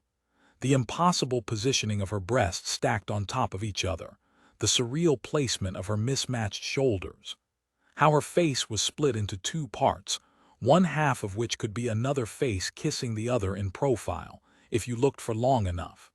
Was the second face that Picasso saw symbolic of Marie Thérèse's hidden multitudes? Or was it his profile? Did he imagine he dwelled within her, his lips on her cheek wherever she went? What would it be like, I wondered, to be seen through such adoring eyes, that they could not only capture you in a painting, but rearrange you to further exhibit who you were? I stroked the rounded right angle of where my neck met my shoulder like it was the hand of a lover, and thought about being put inside a Rubik's Cube of someone's gaze. I couldn't imagine ever being studied and known like that. As soon as Dad and I left the gallery and stepped out into the rush of central London, I could see his brightness and confidence diminish and be replaced with confusion and fear. It was hard to know if it was a symptom of his illness, or whether that was simply a result of old age. Dad, a man who had never lived anywhere but London, who had known its streets off by heart from cycling through them as a boy and striding across them as a man, now looked nervous. We went to a Hungarian bakery that was a short walk from the gallery. He'd taken me there a few times in my childhood. He loved the wood-paneled walls, the coffee cakes, the surly waitresses he could charm, and the fact that it was an institution nearly as old as he was. We sat at a table by the window, and I could see he was hypnotized by passing strangers as he gazed out of the window quietly. "What do you fancy?" I asked. He glanced down at the menu and didn't respond. "One of the coffee cakes." I knew not to give him too many options to avoid risk of further confusion. "I don't know," he said. "I'm going to get a coffee cake. Why don't I get us two, and some Earl Grey?" His eyes looked past me and over my shoulder, widening slightly in awe. "Goodness gracious! What? Don't look now, but 3 of the Mitford sisters have just arrived." I felt a thud of disappointment and hated myself for it. I knew what I had to do in these situations. Gwen and I had spoken about it a number of times. But I didn't want to play along with an imagining today. I didn't want to spend this precious time with my dad in a sad, reversed parent-child dynamic in which I knew what was real and he didn't. I wanted the vital, exacting dad who could tell me about Picasso's French chateau and exactly what cakes we should order from his favorite bakery. The charming, silly dad who'd order chips and put one on his shoulder, a daft gag for weary waiting staff.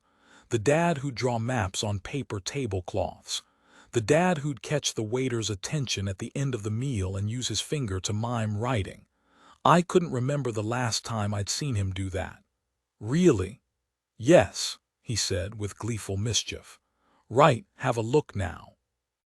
I dutifully turned around to see three women who looked nothing alike, other than they all had gray hair, standing at the counter and examining the cakes through the glass. Ah yes, I said meekly.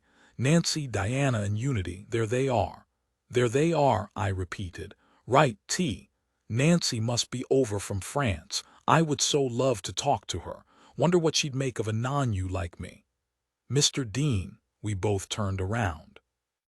A man stood by our table, 40-something, soft-faced with masses of thick brown hair and round tortoiseshell glasses. It's Arthur Lunn. I was one of your pupils years ago at St. Michael's. Dad stared at him blankly.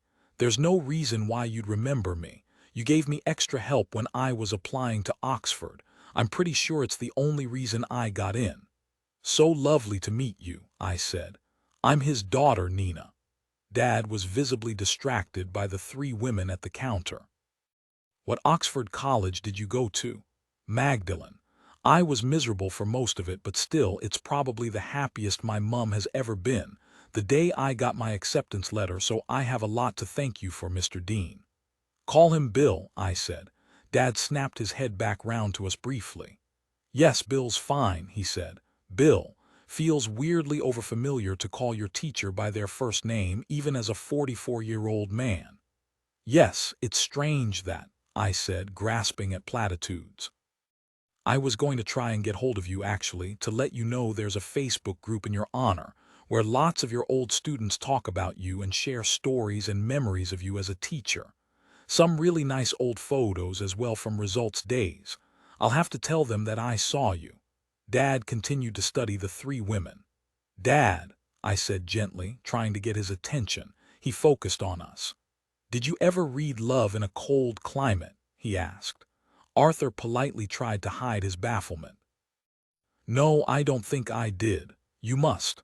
What are you doing now? I said, my small talk trying to paint over the cracks of Dad's conversational logic.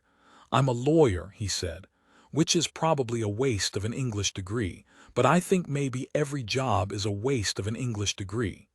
Yes, I said, I think you're right. I was desperate to explain to him that Dad was ill. I was desperate for his long-held memories of Mr. Dean inspiring and encouraging him not to be replaced by this disconnected man who could barely say hello. Well, I'd better go. I'm here with my family. He pointed over to a woman at a table, getting ready to leave with two pre-adolescent boys in navy puffer jackets who had their dad's abundance of brown hair. It was so lovely to see you again. I think about you every time I start a new book. You always told us that literature belongs to everyone and that we should never feel intimidated by it. I say that to my two boys now. They're just starting to love reading. Dad smiled at him and said nothing. Thank you so much for coming over, I said. As I watched Arthur and his family leave, I realized he must have been in the photo that I found in the box of Dad's documents at home. The one of the smiling boy with his parents on graduation day at Magdalen College. I wanted to run after him and explain what was going on. But Dad was too disorientated to leave in the cafe on his own, and I was worried he would try to speak to the three tribute act Mitford sisters he was so entranced by. So instead I watched Arthur and his family walk out of the bakery and along the road until they disappeared. and Dad and I talked about nothing but the Mitford sisters sighting all the way home. Mum answered the door in yet another workout ensemble of purple flowery leggings and a gray vest top with a matching zip-up hoodie. On the back of it was an outline of a Buddha in metal studs. "Hello, lovey," she said to Dad, kissing him on the cheek. "How was the exhibition?" "Wonderful," he said. Mum placed a precise, glossy-lipped kiss on my face. "We both saw The Dream for the first time, which I think might be my favorite of his paintings," I said. "The colors were incredible in the flesh." "Yes, and we only bloody spotted 3 of the Mitford sisters, Diana, Nancy, and Unity," Dad said while sitting on the stairs to take off his shoes. "Wanted to eavesdrop to see if they were talking politics." "Aren't they all?" Mum started. I glanced at her, reminding her of our agreement. "Right.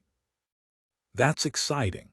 And we went to that Hungarian bakery Dad loves," I said, trying to subtly switch topical gears. "Ate some coffee cake." "Sounds like you had the time of Riley," Mum said. "Life," Dad replied, holding on to the banister as he stood up. "Sorry, living the life of Riley," he said. "Or having the time of your life. You can't have the time of Riley." Mum hated being corrected. I inherited this trait from her. "Yes, all right, Bill," she said. "Do you want a cup of tea, Dad?" "Yes, please, Bean," he said, walking into the living room. "Gwen's here," Mum said when he'd shut the door. We went into the kitchen. Gwen was sitting at the table, reading through her notepad with a pen poised in one hand and a mug of tea in the other. She looked up and gave me a reassuringly wide smile. "Nina, how are you?" "I'm good, thank you. How are you?" "Very well. I was just catching up with your mum." I was telling Gwen about how he's still getting up in the middle of the night. "Which is very normal at this stage," Gwen said. "His internal clock will be altered and his sense of time will be all over the place, which, as you can imagine, is very confusing. He won't understand why it's dark outside when it's the middle of the night, because he feels like it's the morning and he's just woken up." "Yes, which is why he bangs about downstairs every night at 3 a.m., Mum said. "As long as he's staying in the house," I said. "Although I appreciate that must be very annoying for you, Mum." She nodded gratefully. I'd learnt through Dad's illness that so often all she needed was acknowledgement of the difficulties she was facing. "Are there any other new behaviors that you'd like to talk to me about?" Gwen asked. "How are the imaginings?" "They're about the same," Mum said. "Most of the time he's just in a different time, thinking he's still working or that his mum's still alive. Occasionally they're more far-fetched." "I think it's because of all his reading," I said. "He spent his life immersing himself in other worlds, conjuring images from what he's read on the page. I'm sure that must have given him a wealth of stories for his mind to draw on." "Absolutely," Gwen said. "And as we've discussed before, if going along with it has a calming effect, then you should absolutely go along with it." "The only problem is," Mum said, going to the side table in the kitchen where the phone and a pile of notebooks sat. "He started marking." She opened her page-a-day diary, which was covered in Dad's handwriting, crosses and ticks. "I've had an idea," I said, putting my handbag on the table and pulling out some old workbooks. "I found a few projects from my old pupils when I taught English. I think I could easily find some more, so we can give them to him to mark." I looked at Mum, who was clearly uncomfortable at the thought of using props to placate Dad's imaginings, but wanted to seem calm and cooperative in front of Gwen. "Great idea," Gwen said, finishing the last of her tea. "No harm in trying. How's everything else been?" I asked Mum once Gwen had left. "Oh, same old, same old. Gloria and I did Pilates this morning," she said. "Pilates," I corrected. Why did I have to correct her? Would I have done the same to Catherine or Lola? What was it about mothers that lowered a woman's irritation threshold by a meter just from speaking? "Yes, that's what I said, Pilates." "And how was it?" "It was fine. I do wonder how much good it does, lying on our backs splaying our legs around every which way with a lashing strap." "How are you, darling?" she said. "I've been thinking about you a lot." "I'm okay," I said. "No word, I gather." "Nope, no word, but there we go," I said, aggressively stoic. "How's Gloria?" "She's fine. She's worried about you too. It's just so strange for our generation. In my day, if you said you were going to be somewhere, you were going to be somewhere. You'd say, I'll meet you outside Woolworths at 7. And if you weren't outside Woolworths at 7, you'd leave the other person standing in the cold. And it was unthinkable to do that to someone. I blame all this constant communication. Everything has become too casual. When we were young, there were no mobiles, no social media, no MyFace, she said. I couldn't be bothered to correct her. So you had to stick to a plan and stand by your word. Where's the sense of honor gone? Why were you going on a date to Woolworths? Fine, you don't want to listen to me. No, I do. All I mean is I think there is a lack of duty to each other now. But love shouldn't be about duty, Mum, I said, splashing milk into a cup of tea to make it an exact shade of tawny brown. She gave a theatrically knowing laugh. A lot of love is about duty, Nina. Dad shouted from the living room, asking if I could bring him a glass of water as well as tea. Mum smiled in acknowledgement of his unwitting comic timing. Thank you for today. My pleasure, I said. We had a great time. Do you want to stay for dinner? I've learned how to make low-carb tagliatelle just from a celeriac and a potato peeler. It's amazing, you won't believe it. I'd love to, but I've got a thing tonight. A date? She asked excitedly. No, Mum, not a date. I'm only teasing. We do a singles night at church. You should come. We need some more heads. They're dropping like flies at the moment. You're doing a lot at church recently, I said, taking the tea with one hand and a glass of water with the other. I'm applying to be social secretary. Do you even believe in God? You don't have to believe in God to have a good time, she said as we walked into the living room. Dad looked up from his book. You certainly don't, he boomed. I handed him his mug and he pulled himself up in the chair by his elbows. Right, I better go, I said, putting a hand on Dad's shoulder and giving it a squeeze. I've got a question for you both. Go on, Mum said. What is the most annoying song you think you've ever heard? They both looked into the middle distance and searched through their invisible Rolodexes. Anything by the Steve Miller Band, Mum said. No, not abrasive enough. I need something more universally annoying. Something that would make you prefer to have your ears hacked off with a blunt knife than listen to it. Little orphan fella, Dad said, taking a slurp of his tea. Oliver? I asked. He put the mug down and returned his eyes to the book. Do you mean the musical Oliver? Little friend of yours, ginger hair, very shrill. We should have thrown him in a freezing cold lake. Quite frankly, he's never coming here again. Friend of mine. Annie, Mum said suddenly. He means Annie. Remember we took you to a production of it one Christmas when you were little, and your dad hated the song so much he left in the first half hour and waited for us in the foyer with the newspaper. Mum was laughing as she recalled the memory. Dad was happily no longer listening. Genius, I said. Thank you.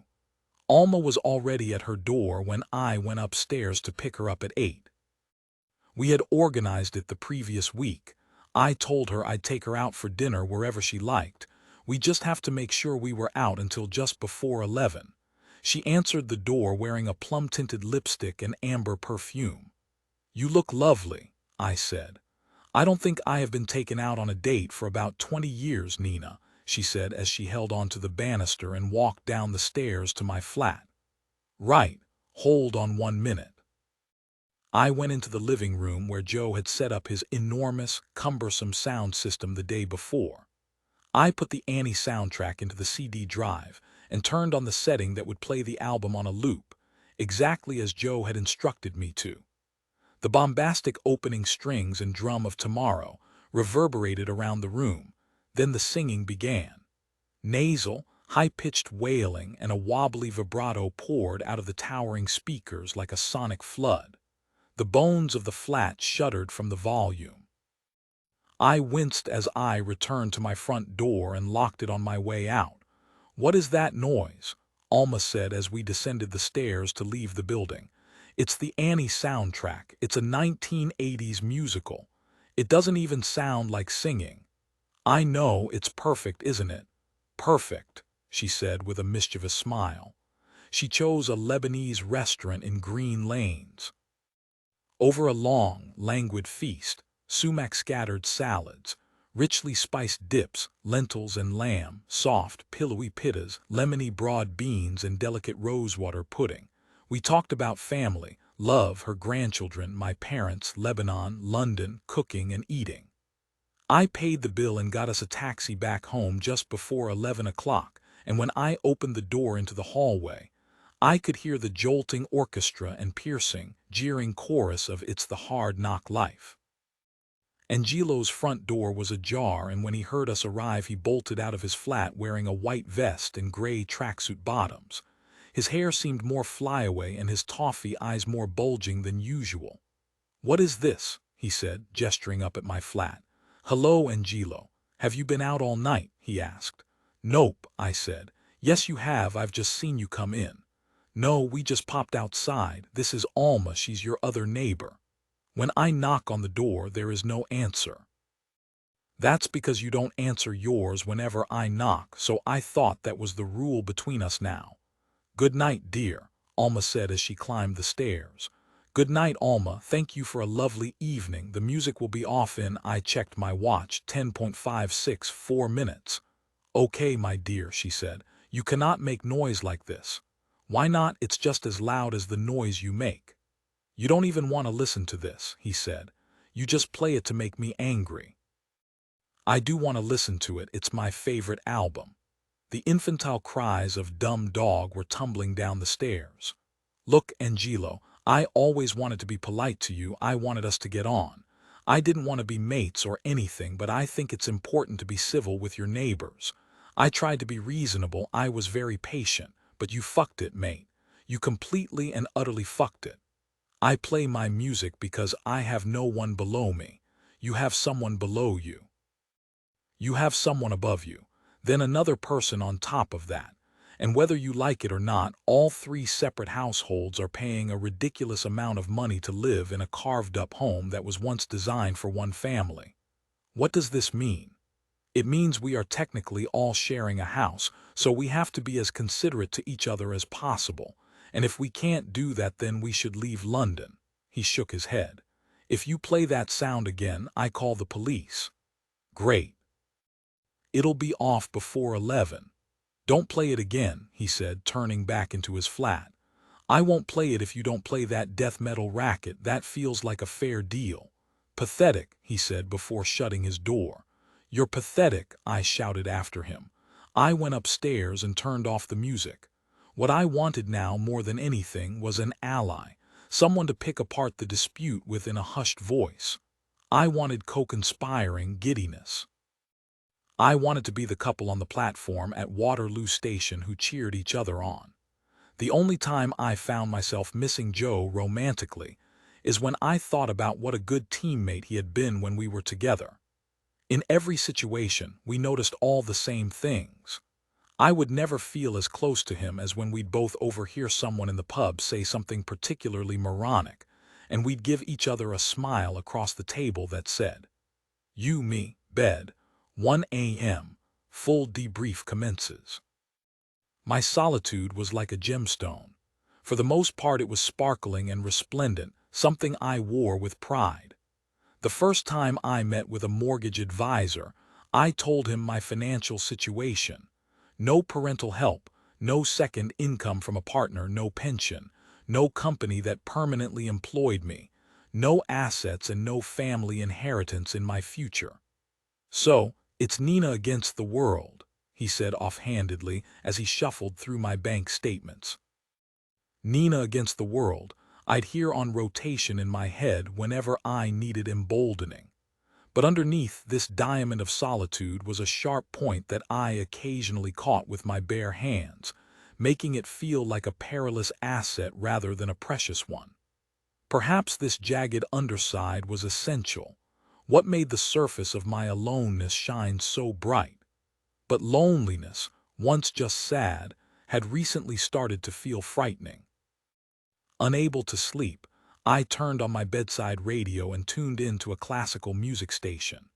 "Good evening, night owls," I heard in a voice as sugary and slow-moving as caramel. Some of you might just be getting into bed, some of you might be well on your way to sleep. Some of you I know are just starting your shift at work. I recognized her instantly, although she sounded lower and slower than I remembered. Wherever you are, whatever you're doing, I send this ultra-relaxing Brahms straight to you. She was the top drive-time radio DJ on the most popular pop station when I was a kid, as famous for her raucous off-air partying as she was for her wacky phone-ins. My dad and I used to listen to her when he drove me to school every morning in his blue Nissan Micra. I stopped listening to the show in my mid-teens, when breakfast pop radio stopped being cool. But I returned to her again years later when I was a student, tuning in daily to her afternoon show on a try-hard indie station that played newly signed little-known bands. And here I'd found her again, doing a late-night slot on a classical station. How strange to have her age with me, to be able to mark the decades of my life by her transition through various music genres. Everyone gets old. No one can stay young forever, even when youth seems such an integral part of who they are. It's such a simple rule of being human, and yet one I regularly found impossible to grasp. Everyone gets old. I wondered if Max ever thought of me before he went to sleep. The drifting, floating seconds right before blackout, when thoughts start turning inside out and synapses turn psychedelic, are when I felt his presence most. It felt like I was reaching out to him, waiting to feel his hand touch mine back.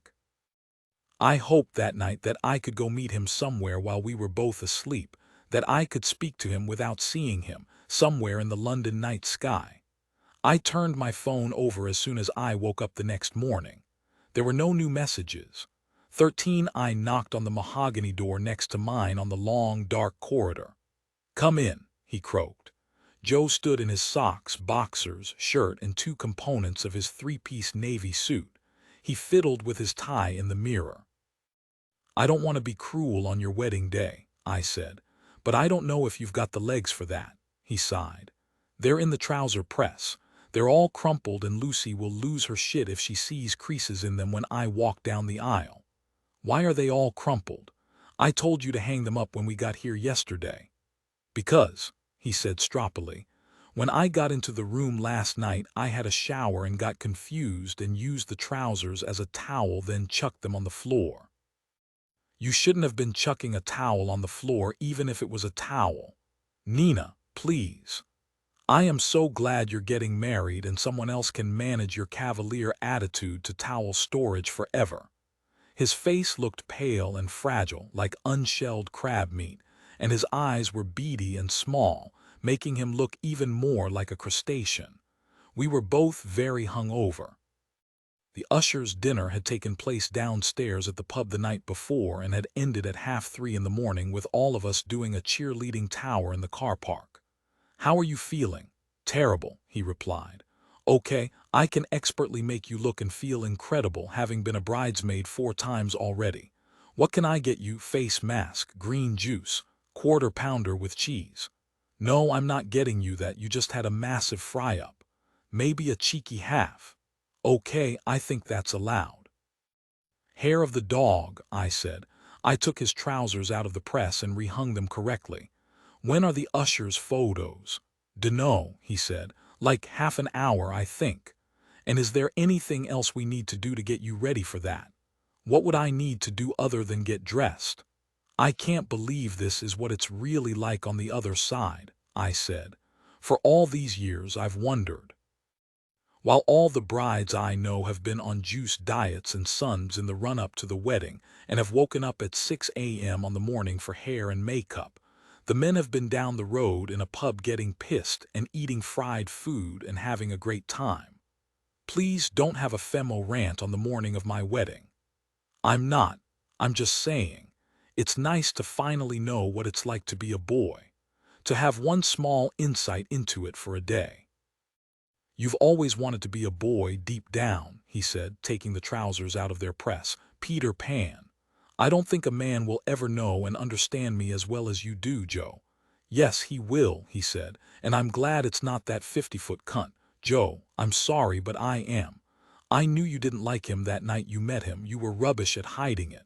Can I ask you something now that it's over? Yes. How big was his cock? I'm not answering that. I'm not jealous or anything. I'm just intrigued because sometimes those big blokes actually have quite stumpy ones. But then maybe they only look stumpy in comparison to the rest of their body when they're naked, and actually they're normal-sized. I stood in front of him and adjusted his tie like a mother sending her son off to his first Holy Communion. His cock was as big as your heart, my darling Joe. Oh, shut up, mate, he said through a guffaw. I'm not that bothered by big cocks anyway. Only prudes claim to love big cocks. So true, he said. And massage oils. I was regularly reminded when I spoke to Joe of how much of ourselves we had created together. In pubs, on our sofas, on long car journeys in those 7 years of our relationship, we devised language that was so deeply embedded in our brains, I couldn't trace which jokes were his and which ones were mine. Now, I said, holding his shoulders, I get the feeling Lucy doesn't want people to know we were together, so when people ask me how we know each other today, what do I say? Tell them the truth, he said, putting his arms around my waist. Tell them we grew up together. We held each other tightly. It was a rare moment of unguarded sentimentality for Joe and me. This is exactly how it was meant to turn out. It was, he said, placing his lips to my cheek and holding them there for a few seconds before giving it a parting kiss. And I wouldn't change any of it.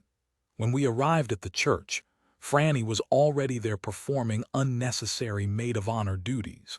Lucy was apparently worried the ushers would hand out the order of services wrong, so instructed Franny to go ahead early and oversee us. Franny acted out how to pass an order of service to each guest to the 4 hungover ushers. When guests started trickling into the church, she stood next to me to monitor the first few and make sure I was getting it right. This is very fun, she said, brushing the lapel of my navy suit that I'd matched with a pale blue silk shirt. Thank you. I can't get away with tailoring, sadly too busty. She pushed her breasts out a little further. She was swathed in long, floaty gray viscose. Right, I better get going. When does the bridal party car arrive? Cars, she said. 5 cars. Why 5?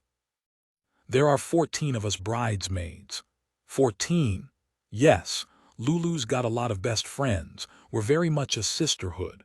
Seems it. See you down the aisle, she said. Catherine and Mark were among the first to arrive. Catherine looked exquisite in high-necked pale yellow silk that poured over her pregnancy bump like hollandaise on a perfectly poached egg. Olive was with Catherine's parents for the weekend, but she stressed that it was only because she might make a noise in the service, and not because she didn't want her there. Mark told me he definitely didn't want her there and had, in fact, already drunk 2 tinnies in the passenger seat on the drive here. Dan and Gethin arrived shortly afterwards, their baby daughter attached to Dan's chest. Both of their faces were heavy with exhaustion and bliss, languor and panic, which I had come to recognize as the expression of new parenthood. Our uni friends trickled in, most of whom I now only saw at weddings, and as always, I remained perplexed at the cruel lottery of male hair loss. The boys who had once arrived in halls with luscious great big handfuls of golden hair had ended up with flaxen mist passing over their heads. Men who had full coverage at the last wedding suddenly had a perfectly circular patch of bare scalp positioned neatly on the top of their heads like a skin yarmulke. It was almost enough to make me think women have an easier time of it. Lola was one of the last to arrive, wearing a neon tangerine maxi dress with a matching floor-length cape that made her look like a Hogwarts pupil at a 2006 new rave party. There were large artificial gardenias positioned in her hair. She had been to a speed dating event the night before that had ended with no matches, but instead all the female attendees going to a nearby bar until 4 a.m. Andreas, while remaining WhatsApp's most active member of the community, had started ignoring her messages. The speed dating was to open up her options again. The ushers took their pews and Joe stood at the top of the aisle, shifting his weight from foot to foot and nervously adjusting his tie. I mouthed at him to stop fiddling. And then the wedding march began. 7 rows of 2 bridesmaids, in various arrangements of the same gray viscose, came down the aisle carrying pink peonies, all looking incredibly pleased to be in the chosen cohort. We're very much a sisterhood. I could never get on board with this sort of girl gang feminism. The groups of female friends who called themselves things like the Coven on social media and exhibited moral superiority from simply having a weekly brunch with each other. Having friends doesn't make you a feminist. Going on about female friendship doesn't make you a feminist. I tried to calculate the original lineup of So Solid Crew. The UK garage band played at my naughty school discos, and I think that Lucy's array of bridesmaids was the exact same headcount. Lucy looked like the perfect classic bride, angelic, feminine, in love and expensive. She wore a cream strapless dress with an enormous A-line skirt that looked like it could house all 14 of her bridesmaids in its diameter. Over the top, she wore a cream lace jacket as a gesture of modesty, and her hair was wavy in a precise way. Her father, rough-skinned, overly roasted from Marbella sunshine and with a squashed face, grasped her hand with his. He lifted her veil at the end of the aisle and kissed her on the cheek, his face pinched with withheld tears. He held on to her hand a little while longer, then she turned to Joe with a smile. I still didn't know whether I ever wanted to get married. I did know that if I did, the likelihood was my father wouldn't be there. Or if he was still around at that stage, he'd probably be unable to process what was happening.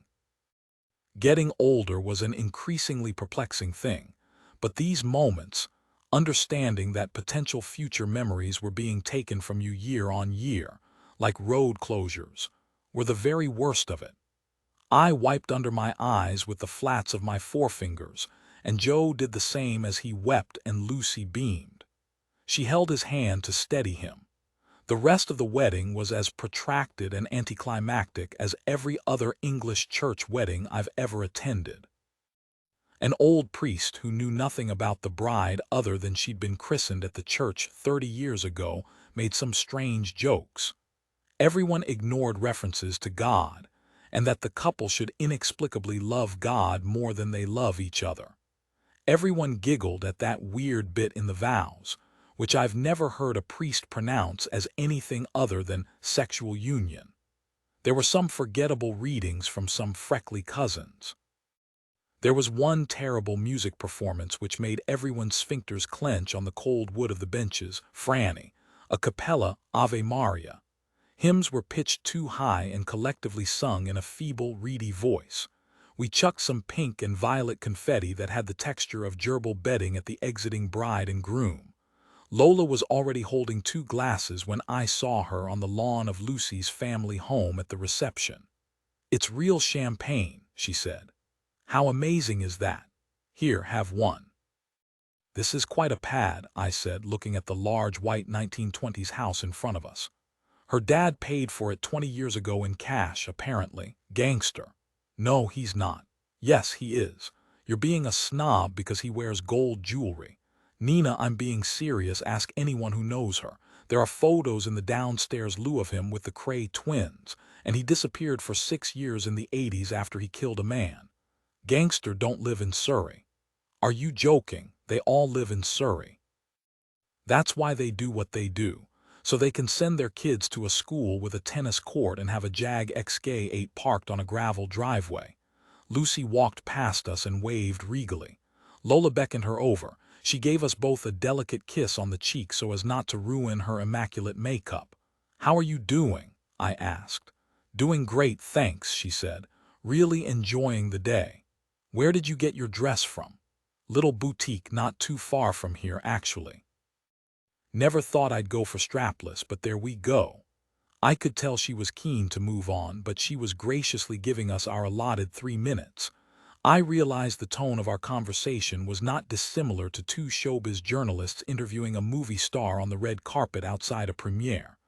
I've got to go say hi to some people, but I'll see you later. She glided away, the train of her skirt looped around her wrist like Cinderella. How was this morning? Lola asked. Great, I said. Really fun. You should see it from the other side, Lola. You wouldn't believe it. Tell me everything. Stayed up and got really drunk last night, sang some sea shanties and everything. Woke up at 11, ate a massive fry-up. Had showers, got changed, did 10 minutes of photos and then came to the church. Oh my God. I get why men always say they had so much fun on their wedding day and so many women I know have breakdowns. That's so unfair. And I don't think that men know what happens on the other side either. I don't even think they know about all the matching dressing gowns with the names of the bridesmaids embroidered on the back. Lola sighed. I'm going to go get more drinks. Sometimes they only do champagne as the gateway for the first half hour before they wean you on to the harder street stuff. Kava. Yeah. I went over to Catherine, who was standing with Mira and holding her 1-year-old baby boy, Finlay. I bent down and looked into his large chocolatey eyes, twinkling from the residual tears of his last tantrum. Where's Eddie? I asked Mira. Oh, he and Mark are smoking weed in the car park, Catherine said with a sigh. We've been at the reception for less than an hour.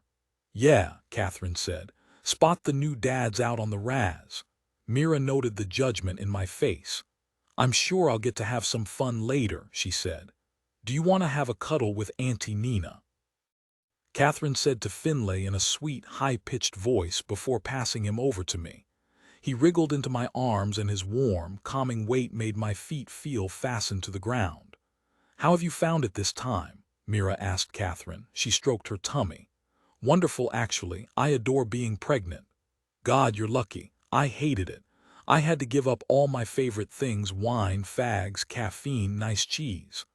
I don't mind that at all, Catherine said, adjusting her sunglasses. I love giving my body a full detox. I don't miss any of it. Lola came over holding 3 glasses of champagne. She passed one to me. Oh my God, Andreas's parents are here. What? I said. How do you know? Who's Andreas? Catherine asked. A guy I've been dating. Are you dating now? Mira asked. No, not really. Hold on, I said. How do you know they're his parents? Because I've obviously looked at every Facebook album he's ever uploaded and I recognize them from there. Are you sure? Positive. Oh my God, what are the chances? They must be friends with Lucy's parents. She knocked her head back and took a thirsty gulp. Okay, don't stress about it. They won't recognize you, so you can just ignore them all day, Mira said. I don't want to ignore them all day. I want to make friends with them. Why? I asked despairingly. Because if I make friends with them, then next time they see Andreas they might say, we met this charming girl at a wedding called Lola. She's exactly the sort of person you should be with. And then he'll realize what he's missing. Can we please ban the phrase what he's missing? I said. I'd like to issue a house-style guide for talking about being single, and what he's missing is strictly forbidden. Catherine put her arm around Lola. Darling, are you sure that's a good idea? She asked. Yes, or I could befriend them and then post a photo of us together on Instagram. That would really give him the willies. You'll look like a stalker, said Mira.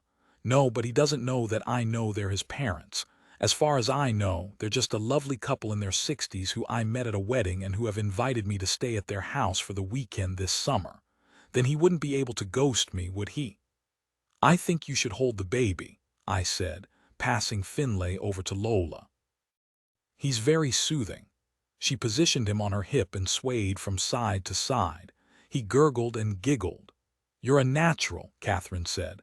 Pathetically, I noticed that she hadn't said that when I was holding Finlay. Performative, public baby holding had become a competitive sport for childless women at events over the last 5 years. We all hoped for those 3 words to be passed over to us by an adjudicator of maternal qualification like Catherine. You're a natural. Ladies. Franny said as she bustled towards us and beckoned with her hand. We're doing a group photo for all married or engaged girls. So Lola, Nina, you stay put, but you two, you'll need to come with me." "Are you fucking joking?" Lola said.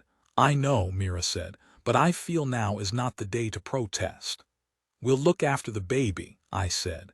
Mira and Catherine walked towards the front of the house where a collection of women gathered. "Do widows count?" A frail-looking grey-tant with a neat silver bob and a walking stick shouted. "Yes, as long as you have a ring on your finger," Franny shouted across the lawn as the grey-tant hobbled towards her hurriedly. "If it's just a ringless or theoretical proposal, you don't need to come join us." The grass where we stood was now covered only in suits and a handful of women who smiled sympathetically at one another. We had been marked. The photographer, scurrying back and forth across the line of women, asked them all to reach their ring-finger hands forward. "That's it," he shouted. "Now look happy, you're all in love." "Are we?"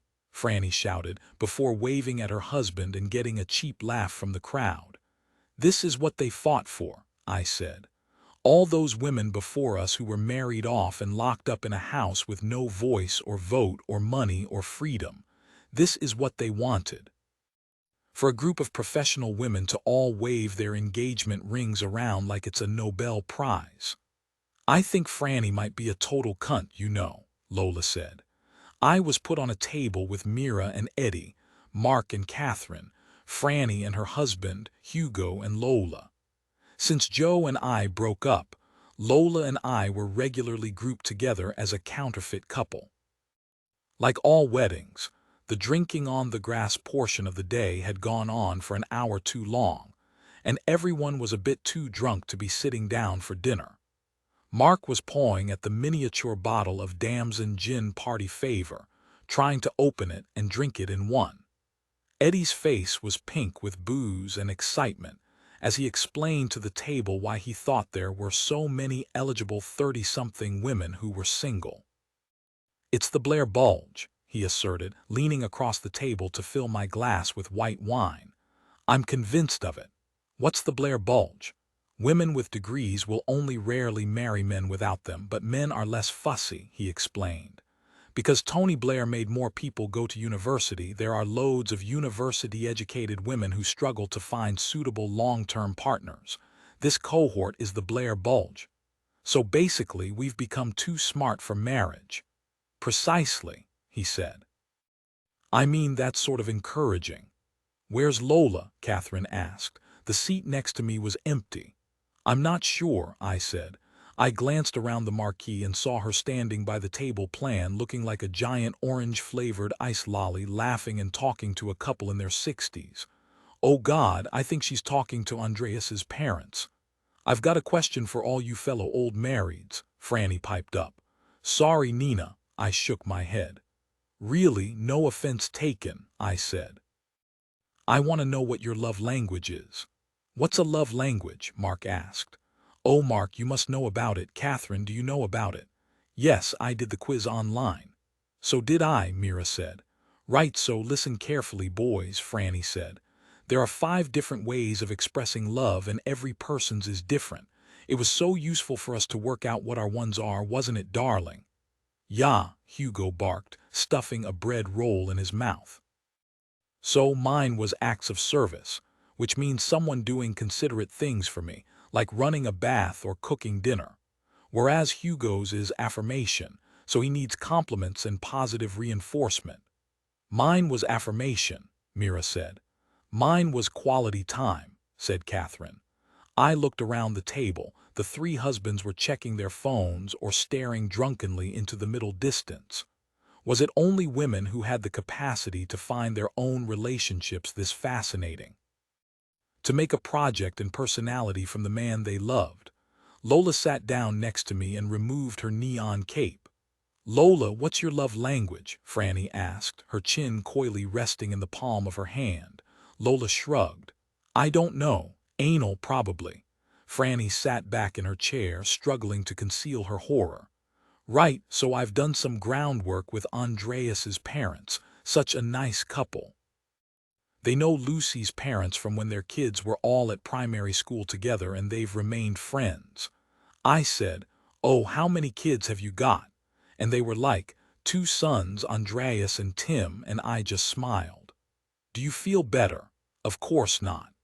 Throughout the three-course dinner, there was a roaming lounge singer with a mic, going from table to table crooning the Great American Songbook, a juggler and a palm reader. I've never understood why wedding receptions required this level of multisensory entertainment from beginning to end. Lola flagged down the passing palm reader as soon as she could, meaning I had to make conversation with Franny's husband, Hugo, who worked as a press officer for the Conservative Party. "I'm fiscally conservative but socially liberal," he said within the first 2 minutes of me asking him about his job. I wouldn't be surprised if right-leaning 30-somethings received a script in the post to prepare them for social situations. "I'm not sure if I believe that really exists," I replied. "I know what you're trying to say, but I love the gays but don't care about the poor can't be described as liberal in any sense." "I do care about the poor." Catherine looked across the table at us. She hated anyone talking about politics. "I just think that politics can't be governed by emotion. Progression happens when effective economic systems are in place." "You're lucky," I said. "Why? To feel unemotional about politics." My eyes were distracted by Catherine, who picked up her glass and put it under the table next to her chair and nodded at Mark. "He filled it with white wine. That's a luxury." "It's not a luxury, it's a choice of rationality." "What are you two talking about?" Franny asked, leaning across us. "We're talking about Hugo's job." "Oh, isn't it fascinating? I can't hear enough about it. Makes me wonder what I'm doing with my life, singing useless arias. Have you told her about that new environmental scheme you've been developing?" "I'm not going to bore Nina with that," he said. I smiled gratefully and turned to Lola, who was shoveling tempura prawns into her mouth while talking at Eddie. "I just wish there was, like, a baby overdraft, you know. I wish I could buy an extra 10 years of time that I could dip into if I end up needing it. I don't understand why the Bank of Life can't give that to me. I'd happily pay interest every month until I'm 50 just to ensure it's there." Eddie was nodding slowly, his tie now at half-mast. "I feel a bit tricked, to be honest. I've been told that I can buy anything I want, or work for it, or control it on an app, but I can't buy love. I can't get it on an app." "I thought you could get it on an app," Eddie slurred. Lola forked Eddie's starter off his plate, shaking her head. She leaned into him conspiratorially, holding the prawn slightly too close to his face. "Lies," she hissed. "I tried to remember what we all used to talk about at the first batch of weddings in our mid-20s. The father of the bride's speech came first, which included a long list of all Lucy's various school sporting achievements and a full breakdown of her impressive GCSE results. The grand finale came when he revealed that his present to the couple was waiting on the driveway. The wedding guests dutifully migrated outside where a navy Audi sat, tied with a lilac bow. Joe and Lucy jumped up and down like they were winning contestants on a game show while the rest of us applauded. "I've just realized I haven't got them a present," Lola said as we made our way back into the marquee. "That doesn't matter," I said. "Yes, it does. I've never forgotten to get one before." "Go on the gift list. I'm sure there's something left you can buy." She pulled her phone out of her orange clutch bag and went into her emails to find the link for the registry. "Not now, obviously." "No, I need to do it now. How embarrassing." The best man's speech was given by Joe's childhood friend who, regrettably, was in an improv sketch group in his spare time, which explained the numerous wigs and props that he used over the half-hour telling of a collection of rambling anti-anecdotes. When it was Joe's turn to speak, he stood up as tall and proud as a staff bear on a collector's display stand. I could tell he had been watching how much he drank because he spoke with formality and reverence, diligently thanking every family member, every bridesmaid, every usher and wedding supplier. He gave a loving tribute to his parents, whose marriage he said had been an inspiration to him. Then he turned to Lucy, who gazed up at his face adoringly. "On our first date," he said, "I asked you where you wanted to be in 2 years' time." He turned to the audience for a knowing aside. "A little bit of a job interview question, sure." He waited for the polite laugh. "And you said to me, 'In love.'" I glanced over at Lola, who was scrolling through the online gift registry. "Nothing's left but the salad spinner," she whispered. "SHH," I said. "I'd never in my life met someone so sure of what it is they not only wanted but what they deserved. I knew then, on our first date, that you were the only person I wanted to be with. You inspire me, you organize me." Another mischievous glance to the audience. "You help me strive to become the best man I can be. I once read that the definition of love is being the guardian of another person's solitude. Lucy, I promise that for the rest of my life, which is as long as I will love you, you will never, ever be alone." Everyone clapped as Lucy used her napkin to wipe away tears from under her eyes. Joe bent down to her face, which he held, and they kissed. I had imagined this moment before, years ago, during our final breakup conversation. As I'd looked at Joe on our living room floor, our faces inches away from each other, I had experienced terminal lucidity. For a few sudden seconds, I remembered what I saw when I'd first fallen in love with him. I knew someone would love him like I had, and that he would love again. "Now let's dance, bitches," he shouted suddenly, before dropping the mic on the table, which caused an almighty bang so loud all the guests flinched. The DJ fired up the twinkling intro of "Everywhere" by Fleetwood Mac. Joe and Lucy took to the dance floor and began a slick routine of twirling, dipping and lifting that had very obviously been choreographed in their living room weeks before, but was charming nonetheless. Everyone formed a circle around them and clapped in time to the music. At the chorus, Joe signaled for us to join them.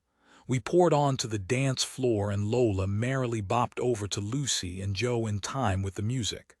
"I got you the salad spinner," she shouted in their ears, producing her phone and showing them proof of purchase, before enveloping them in a group hug. "I hope you are very happy." "Ladies and gentlemen," the DJ said into the mic, "I hear we've got someone at this wedding who is named after a Mr. George Michael. So, George, this one's for you." The intro of "The Edge of Heaven" played. Joe was the other side of the dance floor, pointing at me with one hand, clicking theatrically with the other. I mimed casting a fishing line out, and he immediately hooked his mouth with his own finger. I yanked the invisible rod towards me, and he bounced forward in time with the music. We met each other in the middle, and Joe picked me up, flinging me over his shoulder and spinning around. I stretched my arms out like a child pretending to be a plane. Lucy danced over to us. "Your song," she shouted. Joe put me down. "Yeah," I replied. I leant in to speak in her ear. Her hair smelt of Elnett hairspray and jasmine perfume. "You really do look so beautiful, Lucy." She smiled and gave me a hug, which we held for longer than we would have done sober, and swayed in time to the music. Joe took us both by the hand and twirled us around him, the maypole, us the flailing ribbons. We picked up speed. He spun us both out to the side of him, and when we reeled back in, we collided, ricocheting off each other and falling on the floor. He bent down to help us up, and Lucy yanked his arm so he fell and lay prone on top of us. It was unexpected and ridiculous to have found ourselves in this tangle. All three of us couldn't stop laughing. 14 Catherine's baby boy was born in early April. The night of Olive's birth, I had dreamt that Catherine was in labor. Her low cries of pain woke me up at exactly 4:12 a.m., and I knew her baby was here. I turned on my bedside light and wrote down the time on a piece of paper. The next day Mark texted me a photo of newborn Olive, black-eyed, rosy-lipped and puffy-cheeked, informing me that she had been born at 4 that morning. I gave Catherine the piece of paper. She put it in the back of a framed photo of Olive. This time, When I received the text from Mark telling me their 6-pound son, Frederick Thomas, was born just after midday, I'd had no premonition he was here. It was like an invisible psychic string between us had been severed. I got the train out of London and went to their new house a week after his birth, taking pre-prepared trays of homemade lasagna for Mark and Catherine and brownies for Olive. When I arrived at the large house that was exactly as purpose-built as it looked in the pictures, I heard a familiar toddler racket seep out of the door. Mark answered. Olive was sitting on the floor behind him, crying. "Nina," he said, giving me a hug. He had the sunken, small-featured face of someone on a handful of hours' sleep. "It's a bit of a madhouse here this morning." "I like madhouses," I said, moving into the hallway and crouching down to give Olive a hug. "Look, Ollie, Auntie Nino. She's come to see us. That's nice, isn't it? Will you give her a big hug hello?" "I don't like you, Auntie Nino," she shouted, pointing at me as she wrinkled her face up in vengefulness. "Oh dear," I said, stroking the top of her head. "Now I just don't think that's true at all." "It is, Nino, it is. I don't like you." I laughed and Mark took my coat. "I'm so sorry, this is a new thing she's saying to everyone. You mustn't take it personally. Please, she's a toddler."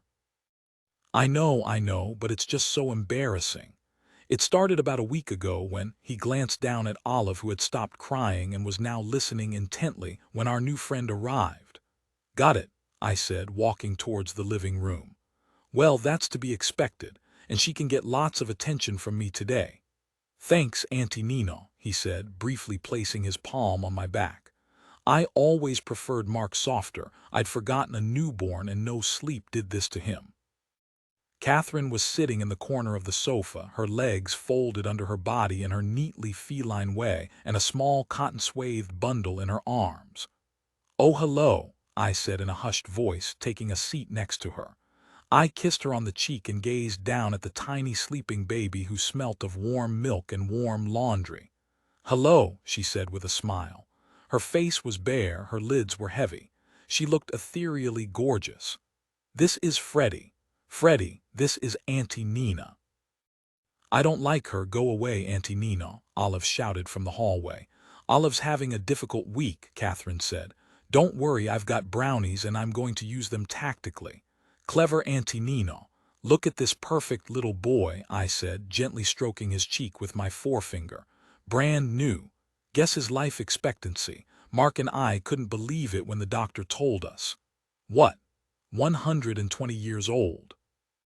I gasped and put my face closer to his to examine every micropore. "Magic baby dinosaur. Isn't he? I hope you're reserving your energy, little Freddie. You're going to need it." I made us all tea and heard the birth story, well-paced and succinctly told, having had a number of performances with Mark and Catherine taking a line each. There had been a 2-day labor, forceps and bruised labia. For someone so otherwise reserved, Catherine never spared any detail of birth. I loved hearing about it. It's strange how quickly you can become a natal connoisseur by proxy of those around you. 5 years ago, I could have barely differentiated between a 1-year-old and a 1-day-old baby. Now, I knew about Braxton Hicks and mastitis and pre-labor perineum massage. I knew about sleep training, growth spurts, teething and potty training. The lexicon of our peer group morphed in every decade. Soon I would know about school catchment areas, then university applications, then pension schemes, then care homes, then the name of every funeral parlor in my postcode. I took Olive out for the afternoon. We went to the park, then the soft play. She was calm and distracted, her little squeaky voice over-explaining everything to me solemnly. "This is the cars, Auntie Nina, and they drive you," she said as we walked hand in hand down the road. "This is the grasses and they are green," she said in the park, crouching down to collect a blade and examining it closely. "And sometimes you can eat them like the cows and the snakes, but not every day." We came home in time for tea, which was fish fingers, peas, and oven chips. "Nutrition is out the window this week, I'm afraid," Catherine said as she squirted a small puddle of ketchup on Olive's plate. "Will only be for a week, though." Relax, Cat, I said. It's fine. I am relaxed, she said. I'm just saying don't judge us for dinner out of the freezer. I wouldn't judge you for anything you gave me for dinner. What time is it, Mark? 6. Right, feeding time for you, she said, scooping her swollen breast out of her bra and attaching Freddie's mouth to it. It's so weird that newborns basically just eat all day, I said. It's like they're permanently on a long, boozy lunch like a PR girl from the 1990s. Catherine laughed. Sounds like a nice life. Speaking of which, how is Lola? It was a joke I would have found funny from anyone other than Catherine, who I knew thought all childless women did was have long lunches. Fine, I think. Weirdly, I haven't really seen or heard from her the last month. I hope she's okay. I think she's just busy. How often do you speak normally? Every day, I said. And we see each other at least once a week, so it's been a bit strange, actually. Wow, that's a lot. I'm surprised you don't get sick of each other. She'd made comments like this before, hinting that mine and Lola's relationship was intense or untenable, when we'd been friends now for just shy of 15 years. She'd had to be skeptical about the omnipresence of Lola to normalize the fact of her own increasing absence. There was a loud bang, and we turned to see Olive had accidentally bashed her face on the side of the table while enthusiastically trying to hoover up the peas with her mouth. She had the foreboding, wide-eyed expression of a toddler in pain. Olive, Catherine said calmly, darling, you're going to be a brave girl. But before she'd finished her sentence, Olive was on the kitchen floor banging her fists on the tiles and letting out siren sounds. Mark went over to comfort her. Don't pick her up, Catherine said. She won't like it. When she gets like this, you just need to sit close to her. Mark lay next to her on the floor as she wailed, barely able to breathe as her face reddened in overexertion. Mark breathed deeply and slowly to calm her and said the same sentence over and over again. It's okay, I'm here. It's okay, I'm here. It's okay, Olive, I'm here. Eventually, Olive recovered. She stood up slowly, holding on to the chair as her little legs wobbled. Good girl, we all said to congratulate her, standing up again. Good girl, what a good girl. How did we ever manage our emotions single-handedly when this is the introduction to the world we're given? Where do we learn to do it? How do we find a way to cry quietly on our own, in showers and loos and into pillowcases, then stand up again unassisted and with no words of encouragement? Let's put on the Lion King soundtrack, hey, Catherine said, removing the baby from her breast and tucking herself back into her bra. Play Lion King, Olive shouted at the sound system, still sniffing in the aftermath of her violent sobs. The opening chants of Circle of Life began. Loud, Olive shouted again, and the song boomed off the kitchen tiles. Mark went to turn it down. Let her, Catherine said. Dance, Nino, Olive demanded as drums reverberated around the room. I crouched down and held her hands to twist her back and forth. She grinned. Dance, Mummy, dance, Daddy. Mark rolled his eyes and stood up, swaying enthusiastically in time to the music. More, she shouted, and Mark waved his arms around in the air with uncoordinated gusto. I laughed and scooped Olive up, hoisting her onto my hip and sashing around the kitchen. The chorus built and Catherine lifted Freddie up above her head like Rafiki holding Simba to the sky.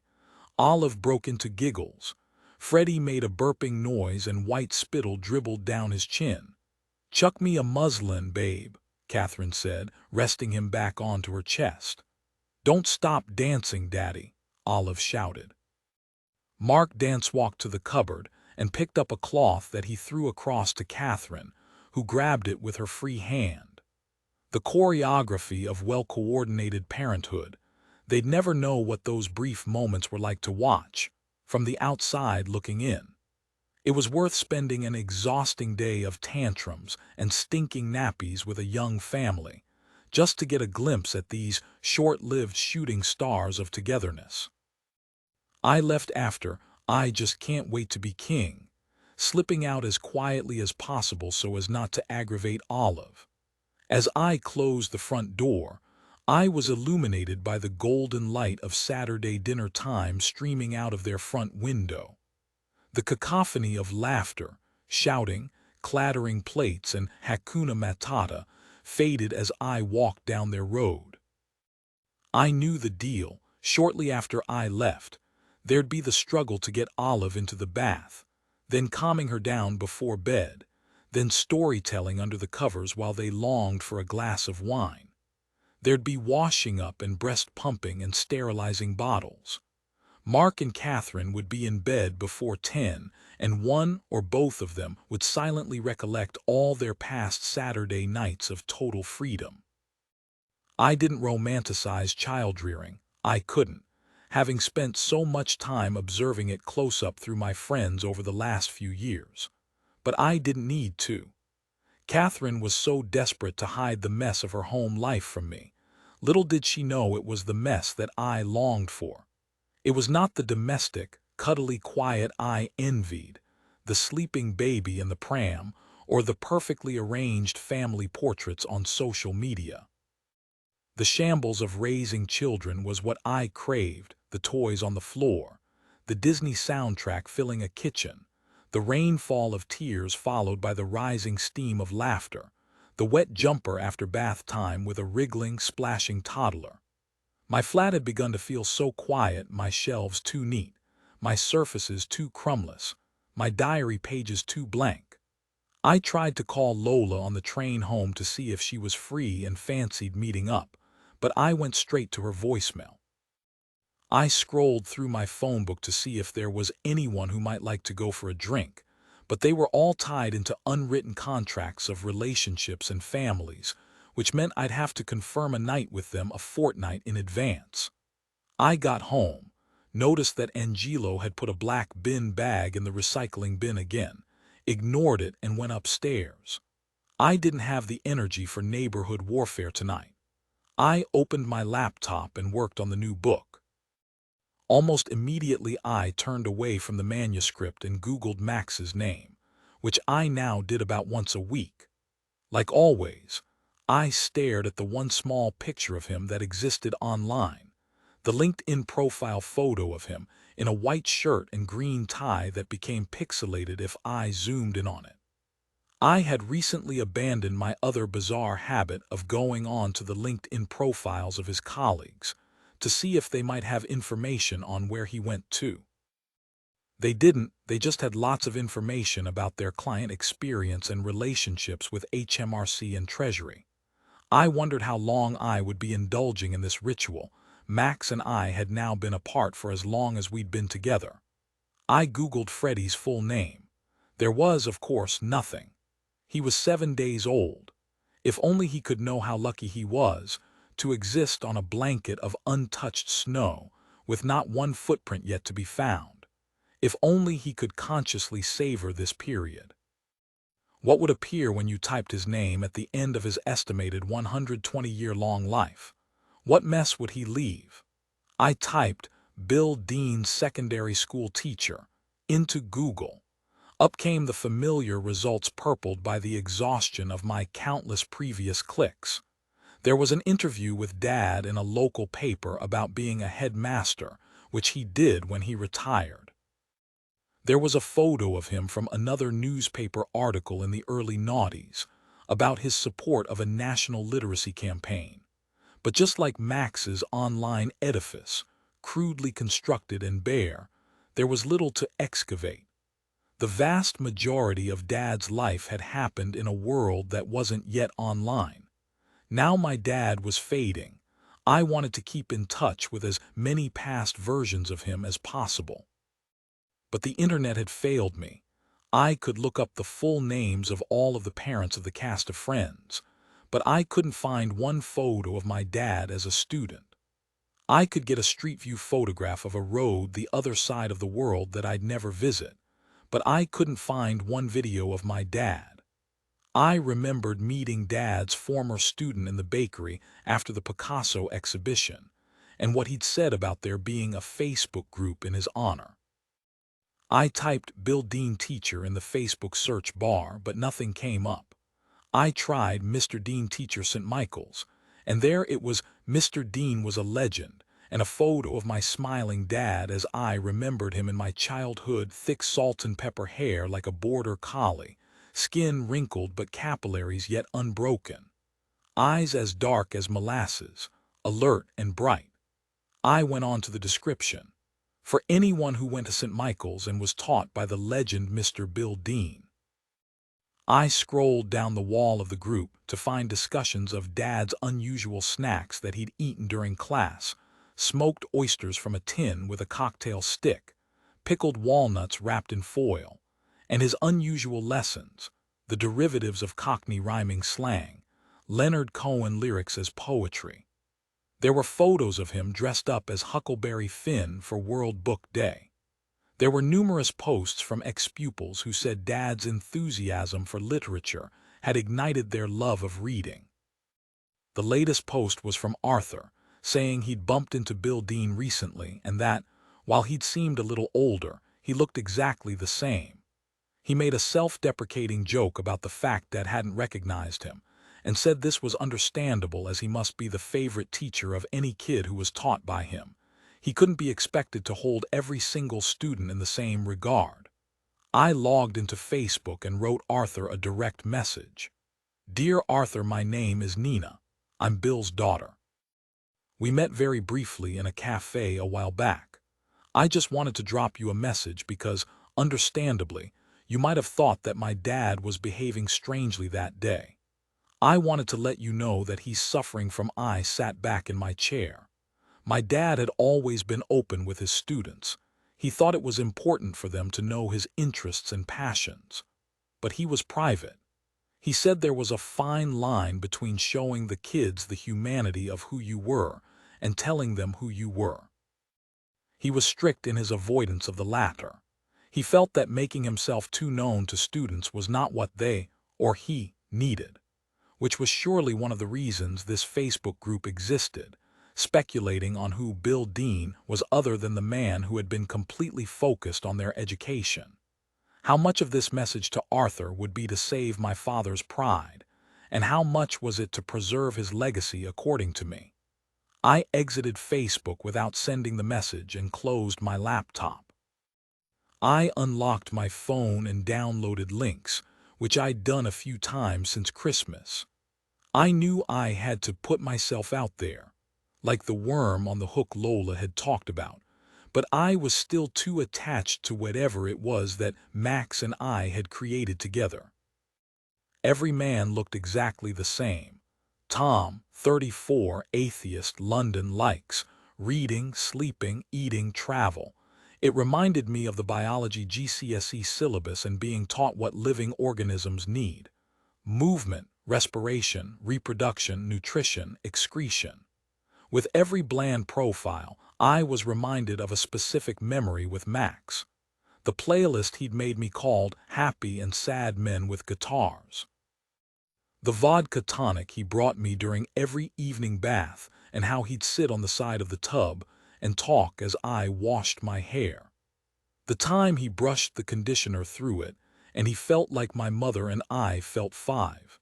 And for some reason that nearly made me cry as I faced away from him, looking at the shower screen. Fucking clumsily while we were both still wearing jumpers after a long, cold walk along the canal. How we'd spent the last rushed mile telling each other in quiet voices exactly what we were going to do when we got back to the warmth of his flat. The thought of trying to replace that closeness with one of these anonymous organisms seemed an impossibility. It was strange to have all your screens finally fail you.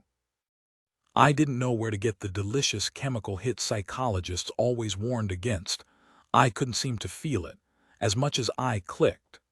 Google wasn't giving me the content I wanted, neither was links. Perhaps this was why Lola was always online shopping and sending everything back, like a retail bulimic, to feel something even for just a second.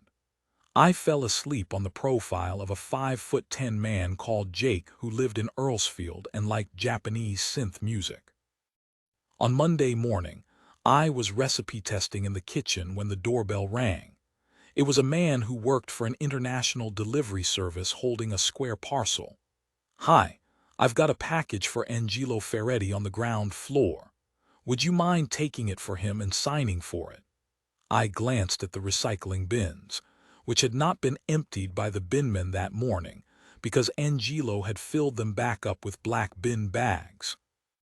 "He actually doesn't live on the ground floor, he lives on the first floor," I said, "with me." "Oh, really?" "Yes," I said, impressed with the ease of my improvisation. For some reason people seem to get the ground floor and first floor flats confused. "Angelo lives with me, he's my husband." "Oh right, okay," he said, handing the parcel over. "No need to sign then." "Great. So, ring the first floor doorbell from now on if you have any packages for him. Don't want to disturb the poor guy in the flat below." "Will do, thanks," he said, walking away. I put my ear to Angelo's door and heard nothing. He was out at work. I went upstairs to my flat and into my kitchen.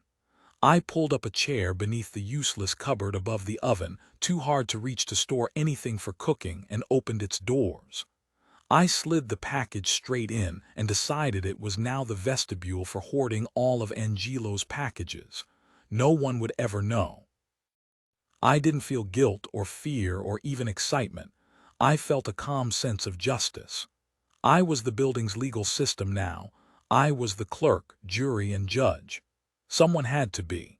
I didn't want to cause him any harm or distress. I just wanted him to feel as frustrated and confused as he'd made me feel. It was what he deserved. Lola finally called me back the day before the Tiny Kitchen's book launch, asking if she could take me out for a drink before the party. I wore a backless cream silk blouse and black trousers. She wore a skin-tight flared jumpsuit in fuchsia satin, with a high frilly neck and huge puff sleeves voluminous enough to rival Henry VI's. There was a high padded headband in matching pink on her head which looked like it had been swiped from Anne Boleyn. Large dangling pearl drops hung from her ears. I stood up as she walked in the bar. "Don't tell me," I said. "Tutors go dating." A brand new historical reenactment reality show for those looking for love, tonight at 10 on E4. "I'm more dressed up for your book launch than you are," she said as she pulled me in for a hug. "Do you want me to change? Shall I go buy a plain black dress quickly?" "Lola, you're always more dressed up than anyone anywhere," I said, breathing in her overwhelming perfume as we hugged. "And that's why we love you." We sat down and the waiter came over. "Dry vodka martini with an olive for her," she said. "And a Moscow mule for me, please." "Coming up," he replied. "Who's going to be there tonight? Mum, Dad, Catherine, Joe?" "None of them," I said. "It's going to be low-key." "Oh no, why?" she said, visibly distressed.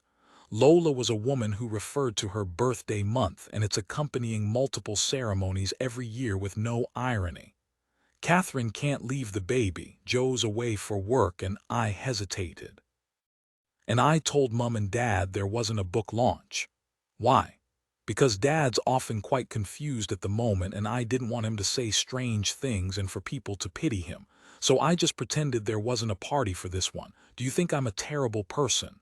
"No, the opposite," she said. "I'll be your mummy tonight and your daddy and your husband and your ex-boyfriend. 4 kinks in one. You're multi-talented, my girl," she laughed. "Now, where have you been?"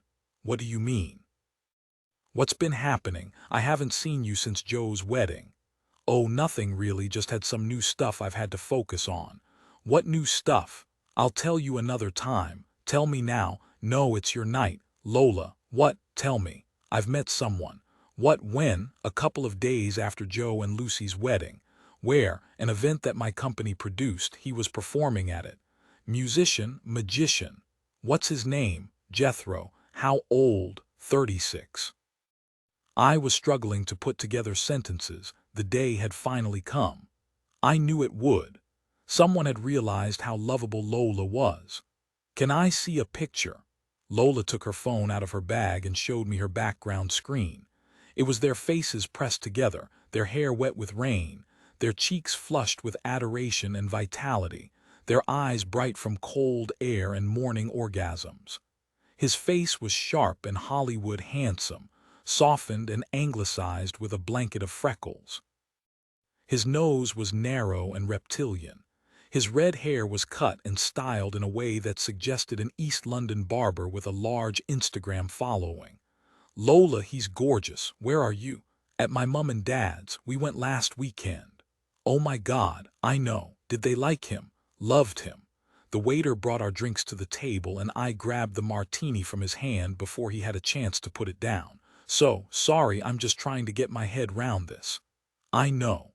Tell me what happened." I was working at this event, big brand dinner and a DJ thing, counting the hours until it was over when he came up and asked if he could do a magic trick on me.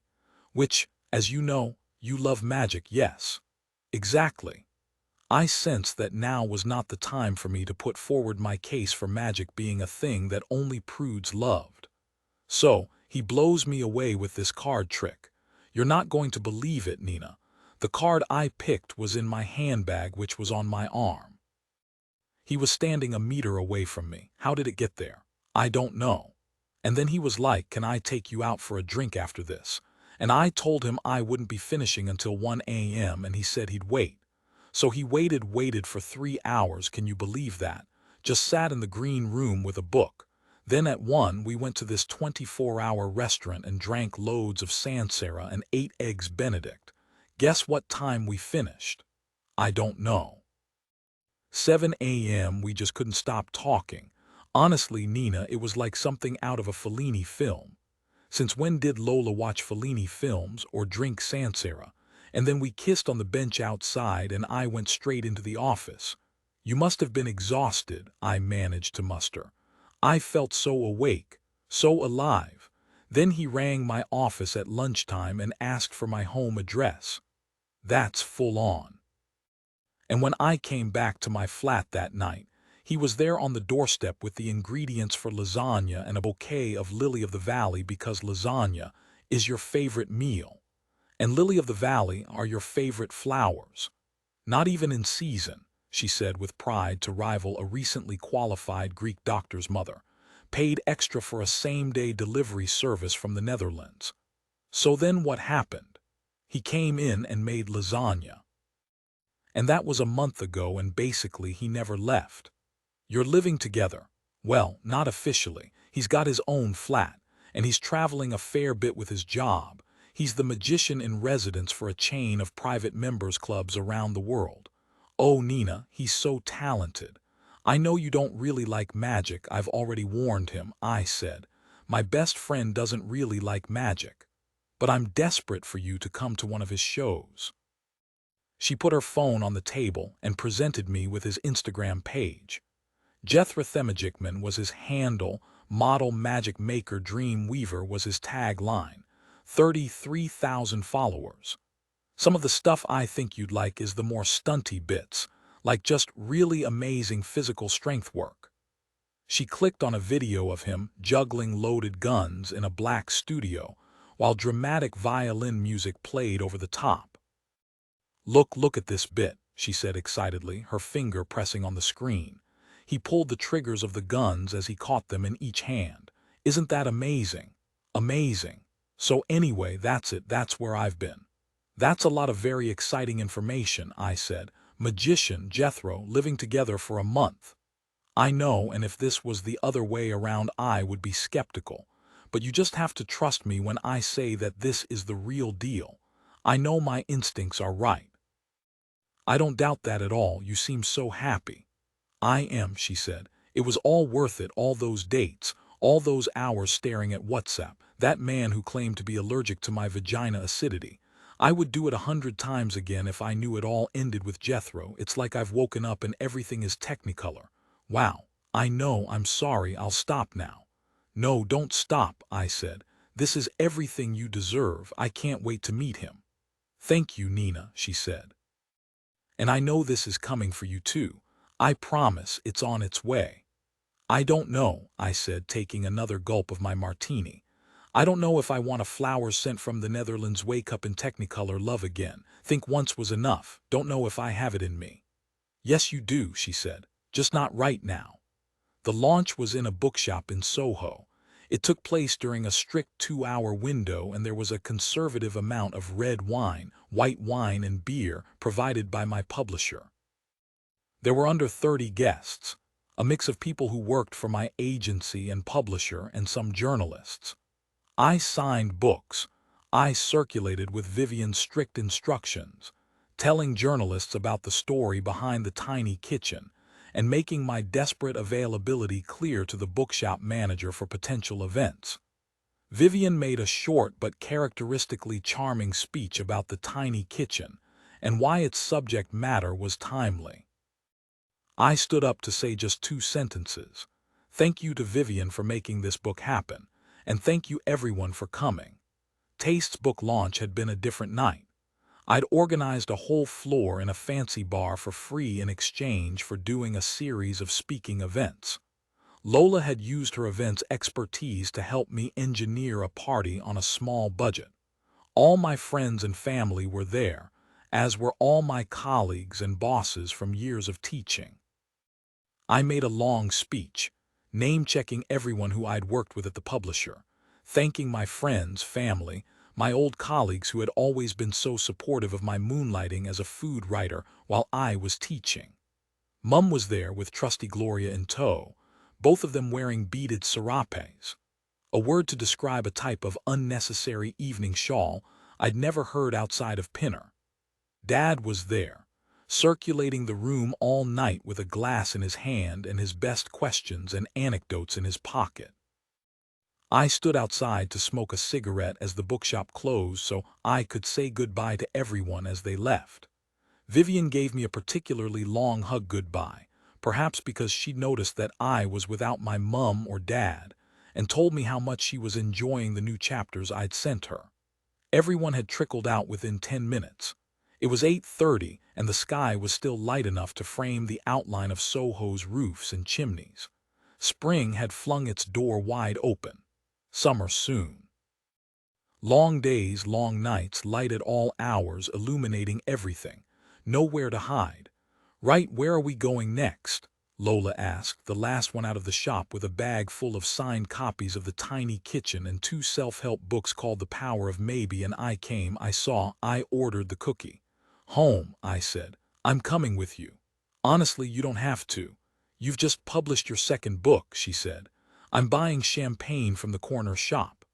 You really are the best husband. I linked my arm in hers as we walked to the tube. And I'm staying at yours tonight. I know you don't like sharing beds and I know you don't need me to stay, but I'd like to. I didn't protest. I knew this was Lola's way of delivering me a clear message in a partially concealed way. I may have left you as the last single woman we know, but you're not alone.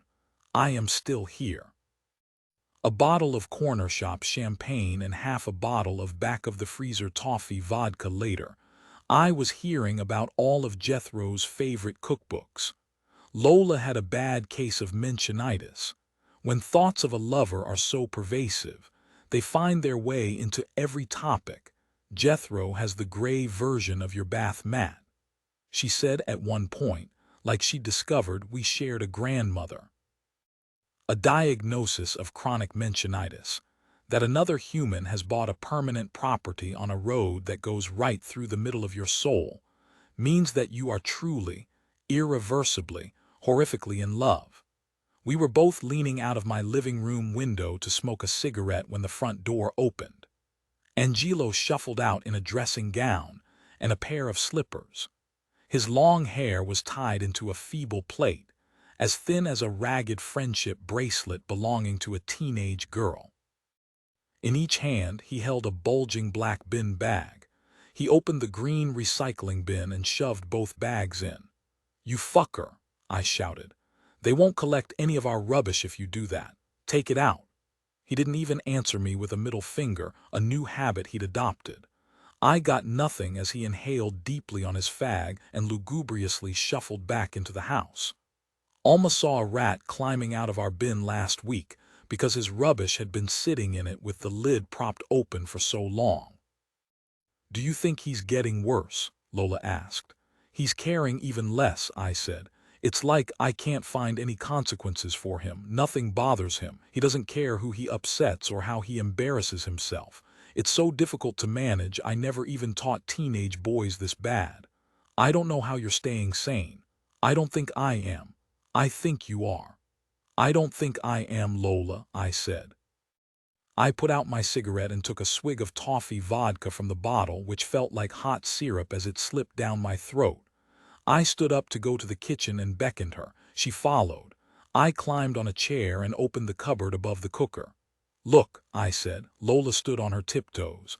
I've started taking his packages. I pretend to the delivery man that he lives here. Why? To make him go mad like he's made me go mad. You're a genius, an unhinged, evil genius. Do you think so? Yes. How many have you got so far? 3. Aren't you worried he's going to find out? I don't think he will. The tracking will say that it was delivered. I haven't had to sign for any yet. He will go insane trying to prove to the delivery company that the packages aren't at his flat. Hours on the phone to customer services, Lola said, smiling.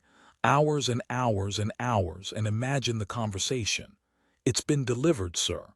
No, it hasn't. Yes, it has. Well, why isn't it here? It is there, sir. We have proof it's been delivered, Lola said, her volume increasing with excitement. SHH, I said through laughter. He might be listening. He stood silently outside my door once, the creep. Let's open them, she said with sudden verve. No, we can't. Oh, come on, don't you want to know what's in them? No, it will be something boring. He has no life. He only leaves his flat to go to his job, and I've only seen him with a friend once. It will be new Hoover bags.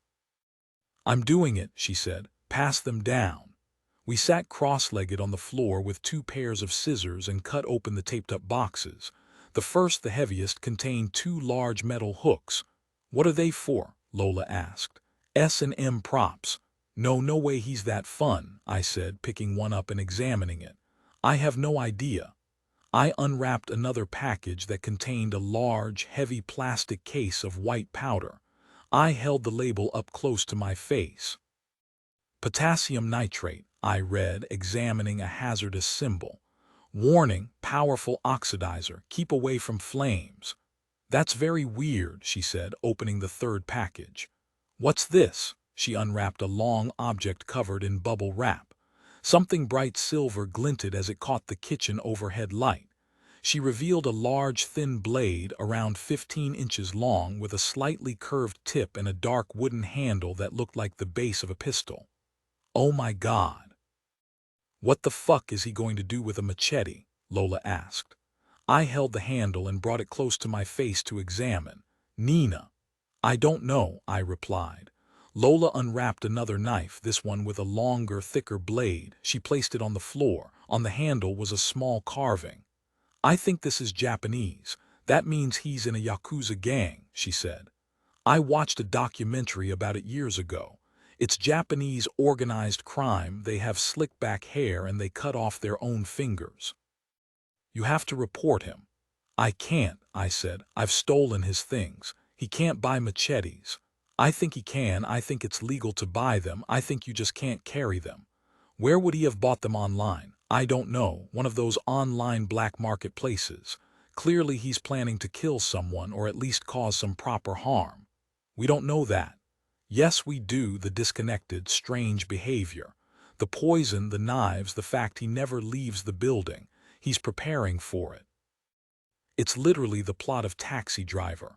Put them back in the package, I said, passing her the knives. I don't want to look at them. I'm going to throw them out. You can't. They might be evidence down the line. Don't be ridiculous. But I didn't know if Lola was being ridiculous. I didn't know whether to tell Alma what I had found or the police. I didn't know what my responsibility was. I knew that I would now probably feel safer living above this man if I had 2 knives stashed in my flat. I knew that I was grateful not to go to sleep alone that night. I knew not to shout at him about recycling anymore. And I knew now that I wasn't just living above a nightmare neighbor. I was living above a psychopath. 15 Matters of the Sartor, Mum announced. Isn't that good for our next literary salon? So the theme is, I asked. Existentialism, Gloria replied. I'm coming dressed as Nietzsche. Did you find a mustache big enough?" "I did in the end," Gloria said, topping up her glass of white wine. "Brian had an enormous one left over from a Freddie Mercury costume." "When did you dress up as Freddie Mercury?" Mum asked, passing round a platter of devils on horseback. "New Year's Eve due a few years back," Brian said. "The five of us were sitting in Mum and Dad's garden around a table on plastic chairs to celebrate Dad's 77th birthday. Mum had reluctantly agreed to let me organize the menu as part of my book research. I'd chosen all of Dad's favorite dishes, particularly the ones he talked about from childhood. But Dad was distracted. He had barely responded to any of us when we tried to speak to him, and when he did he seemed agitated. "Who else is everyone coming as?" Gloria asked. "Annie is coming as Simone de Beauvoir, Kathy is coming as Dostoevsky if she can find the beard, and Martin is coming as Existence," which I thought was quite fun. I looked at Dad to catch his gaze and laugh, but he was silently staring ahead into nothingness. His mouth was horizontal, his eyes unblinking. His face looked as if the plug that connected him to the world had been yanked out of its socket.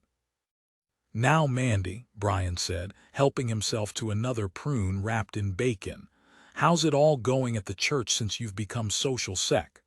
"Oh, it's all politics, politics, politics, as is always the way with these things." "What have you got lined up for the next quarter?" Gloria asked. "We've got a widows and widowers mixer happening next week, which I think will be a laugh. When it gets a bit warmer, we've got a whole lot of outdoor things happening, boule and bake-off, volleyball and volo events, that sort of thing, a lot of activities." "A lot of alliteration," I said. "Where's my mother?" Dad asked suddenly. "Where is she? We can't start lunch without her." "I don't think she's coming today, Dad," I said. Mum looked nervously at Brian and Gloria. "Of course she's coming, I'm her son, it's my birthday." "I'd like to talk about her, though," I said. "Shall we look at some pictures of Nellie?" "Why would we look at pictures of her? We'll see her shortly." Mum remained quiet and took a sip of her wine. Brian stared at the table and Gloria fiddled with her necklace. "I'm going to give her a call." He stood up from the table and walked into the house. I followed him. He stood in the kitchen and picked up the landline phone. "Now," he said, holding the phone away from his eyes to focus on the numbers, then began pressing the buttons. 071, Dad, shush, he said, flapping me away irritably. He continued to punch in numbers before holding the phone to his ear with one hand and leaning on the table with the other. "Oh, bloody hell. Is it not working?" "No, she must be out, Dad, or on her way. We can save her some food." He hung up the phone and put it back in its cradle. "Tell me about the last birthday you spent with her." I walked back out to the garden and he followed me slowly. Mum and I brought lunch to the table, pork chops with green beans and mashed potato. Dad held the platter of pork chops up to his face and gingerly examined it. "What's this?" he asked. "It's pork chops," I said, "like you ate when you were a kid." "I never used to eat this." "Yes, you did, Bill," Mum said. "They've always been your favorite." "It is not my favorite. I can't bear the taste of pork chops. I've never liked them." "I've always enjoyed them," Brian said, merrily reaching for a piece by the bone. "Like to eat them with mustard." "Well, bully for you, but I can't stand pork." "What would you like instead, Dad? It's your birthday, you choose." "Anything but pork chops." "Do you have eggs, Mum? I could make him a quick omelet." "No, no, I don't want fuss," he said. "I'll just have to eat around it." We served ourselves, and there was little noise other than crockery clatter, sounds of appreciation and some discussion about what a mild spring it had been, as bland as the pork chops, which Dad ate with laborious chews and flared nostrils. "Where were you born, Bill? Which hospital?" Gloria asked. "Homerton," Mum answered. "Was it Homerton?" "Yes, Grandma Nellie showed me your birth certificate once." "Homerton Hospital, May 3rd, 1942. William Percy Dean." "Percy," Gloria said. "What a lovely middle name. Mine's boring old Judith. What's yours, Nina? I can't remember." "George." "Oh, that's right. Because Wham were number one the day I was born. Wham weren't number one the day you were born, Dad said, putting his cutlery down. Yes, they were, Mum said. The song that was number one when you were born was Lady in Red by Chris de Burgh. Mum laughed. Very funny, Bill. Now how is everyone for drinks? It was, he said. No, it wasn't. It was The Edge of Heaven by Wham, which is why we gave her the middle name George. Now drinks. Oh, for Christ's sake, Dad growled and slammed his fists on the table in uncharacteristic frustration. Why does nobody sodding listen to me anymore? I'm listening, Dad, I said. He closed his eyes and spoke in a quiet voice to calm himself.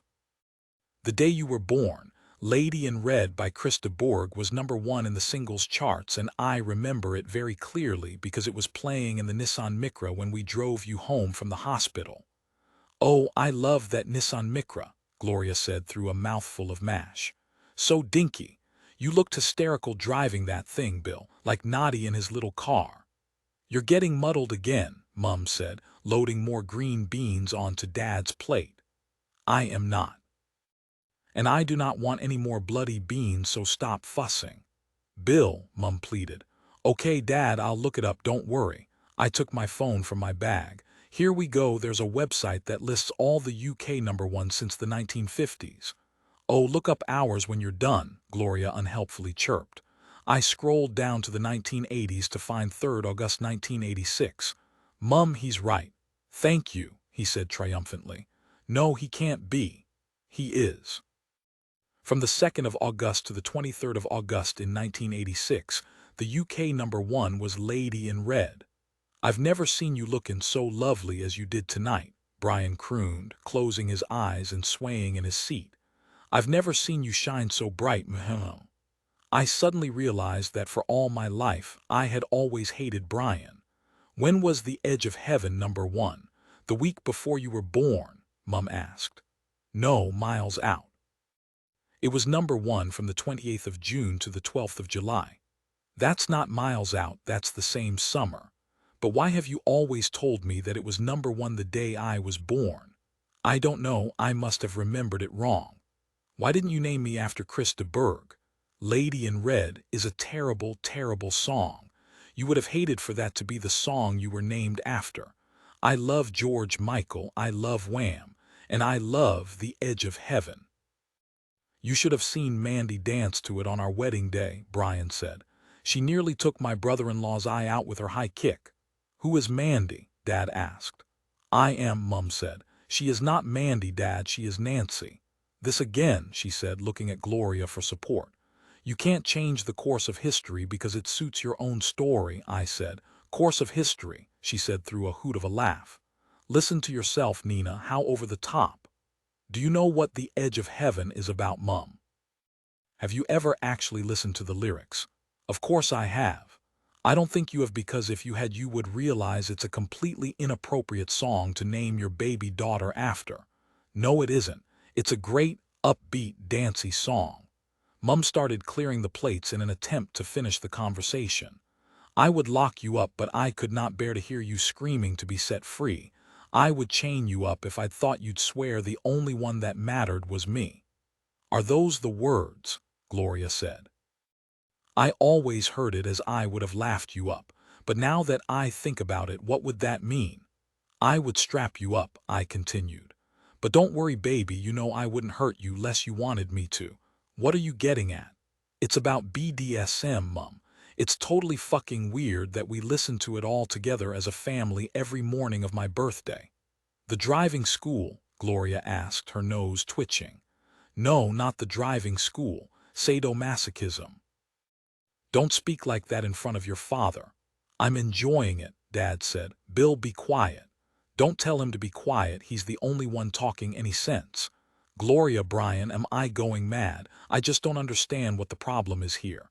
Gloria, Brian, with all due respect, this has nothing to do with you. You're being incredibly rude, Nina. You have lied to me for 32 years about who I am. It's not who you are, it's who you're named after.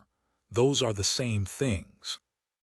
Don't be ridiculous. You've been filling in too many of those dating app profiles. I'm not on dating apps anymore. Find my face. All of those websites that make you obsess over who you are and how to explain it to everyone. You don't need to explain it to everyone all the time. In our day, who you are was just the thing that happened when you got out of bed and got on with the day. Gloria gave a sage nod of agreement.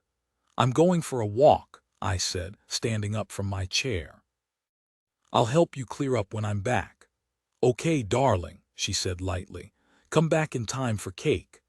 I returned within half an hour, enough time to walk to the corner shop, buy a packet of cigarettes and chewing gum, smoke 2 fags and chew through half the packet of gum to disguise the smell. When I returned, calmer and determined for Dad to have an enjoyable, relaxing birthday, I found him alone, reading in his armchair. You okay? I said. Where are the others? They're outside, he said, putting his book down and taking off his reading glasses. He screwed his eyelids together tightly. Forgive me, what is your name again? Nina, Dad, I said, nausea grabbing me by the throat. And we've met. Nine Bien, I'm your daughter. Of course you are, he said. Of course, how are you? Generally, yes, fine, got a lot of work on at the moment, but I'm enjoying it. I'm so glad you're enjoying it, he said. You're so good up there in your room, revising and revising. It will all pay off on results day, promise. Not my GC says, my job. I have a job now. I worked as an English teacher like you, and now I'm a journalist and a writer. I write about food. Dad stared at me with a frown. I didn't know what else to say. The rhythmic ticks from the mantelpiece clock seemed to be so loud they echoed. Dad put his reading glasses on and turned his attention back to the book. The others are outside, he finally said. I went into the garden, where Mum and Gloria were discussing the merits of reserving used Christmas gift tags to repurpose for the following year's homemade cards. Why is Dad in there on his own? He just wanted a bit of time to read. He's finding it harder and harder to concentrate on a whole book these days, Mum said. We mustn't baby him, Nina. He really hates that. You're right, sorry, I said, sitting down at the table. He's very agitated today. What do you think has caused it? There's going to be days when he's fine and days when he's not fine, just like Gwen said. The memory jogging through food thing didn't work, did it? No, but his appetite just seems to be changing. I wouldn't worry about it. It happens with age. What's the memory jogging through food thing? Gloria asked. I'm writing about food and memory. My next book is all about how taste aligns with nostalgia. Oh, that's a nice idea, Gloria said. You know, whenever I eat a Tunnix tea cake, I think of the Girl Guides. Did you eat them when you were a Girl Guide? No, I was never a Girl Guide, Gloria said. I just think of them for some reason. We heard a noise from inside the house, sudden, sharp, high-pitched. We all got up from the table and rushed into the house. Dad stood over the kitchen sink with blood dripping from his hand. He looked up at us with a confused expression that made him look disturbingly childlike. What happened? Mum said, running over to him. I was trying to open a tin of beans, he said, wincing as Mum touched his hand. I glanced at the kitchen counter. There was the tin with a small slit pierced through, a chopping knife next to it, and large splashes of blood leading to the sink. Why were you trying to open it with a knife? I have always opened tins with a blade, he said. You use a tin opener, Dad, it's right here. I don't know what to do, Mum said. I can't see how deep it is. Let me have a look at it. Gloria leant down to examine him. I'm first aid trained, she boasted. Should we go to a hospital? I asked. No, I don't think so. It really hurts. Dad yelped earnestly, like a little boy persuading his mummy that he's worthy of a cuddle.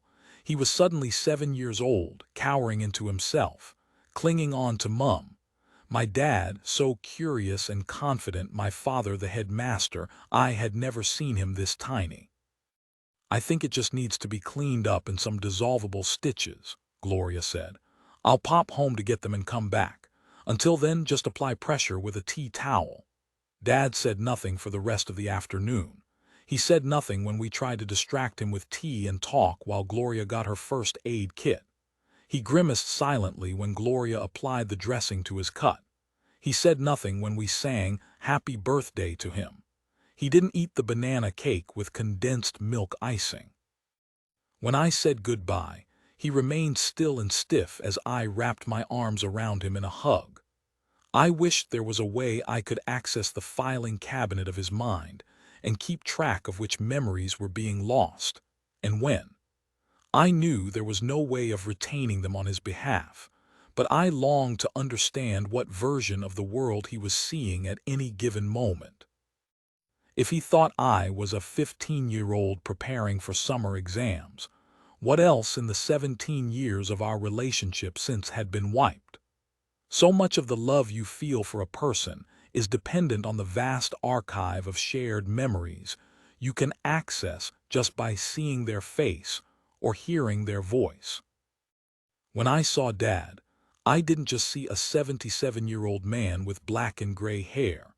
I saw him in a swimming pool in Spain teaching me how to front crawl, and I saw him waving at me in a crowd on graduation day. I saw him dropping me off for my first morning of primary school and leading a conga line around the living room at a Christmas Eve drinks party in our flat in Albin Square. But what would happen now that only I could access that shared archive of our history? What would he feel for me, and what would I be to him as these memory files dwindled from his side? Would I become just a 32-year-old woman with brown hair and a vaguely familiar face, standing in his house, offering him food he didn't want?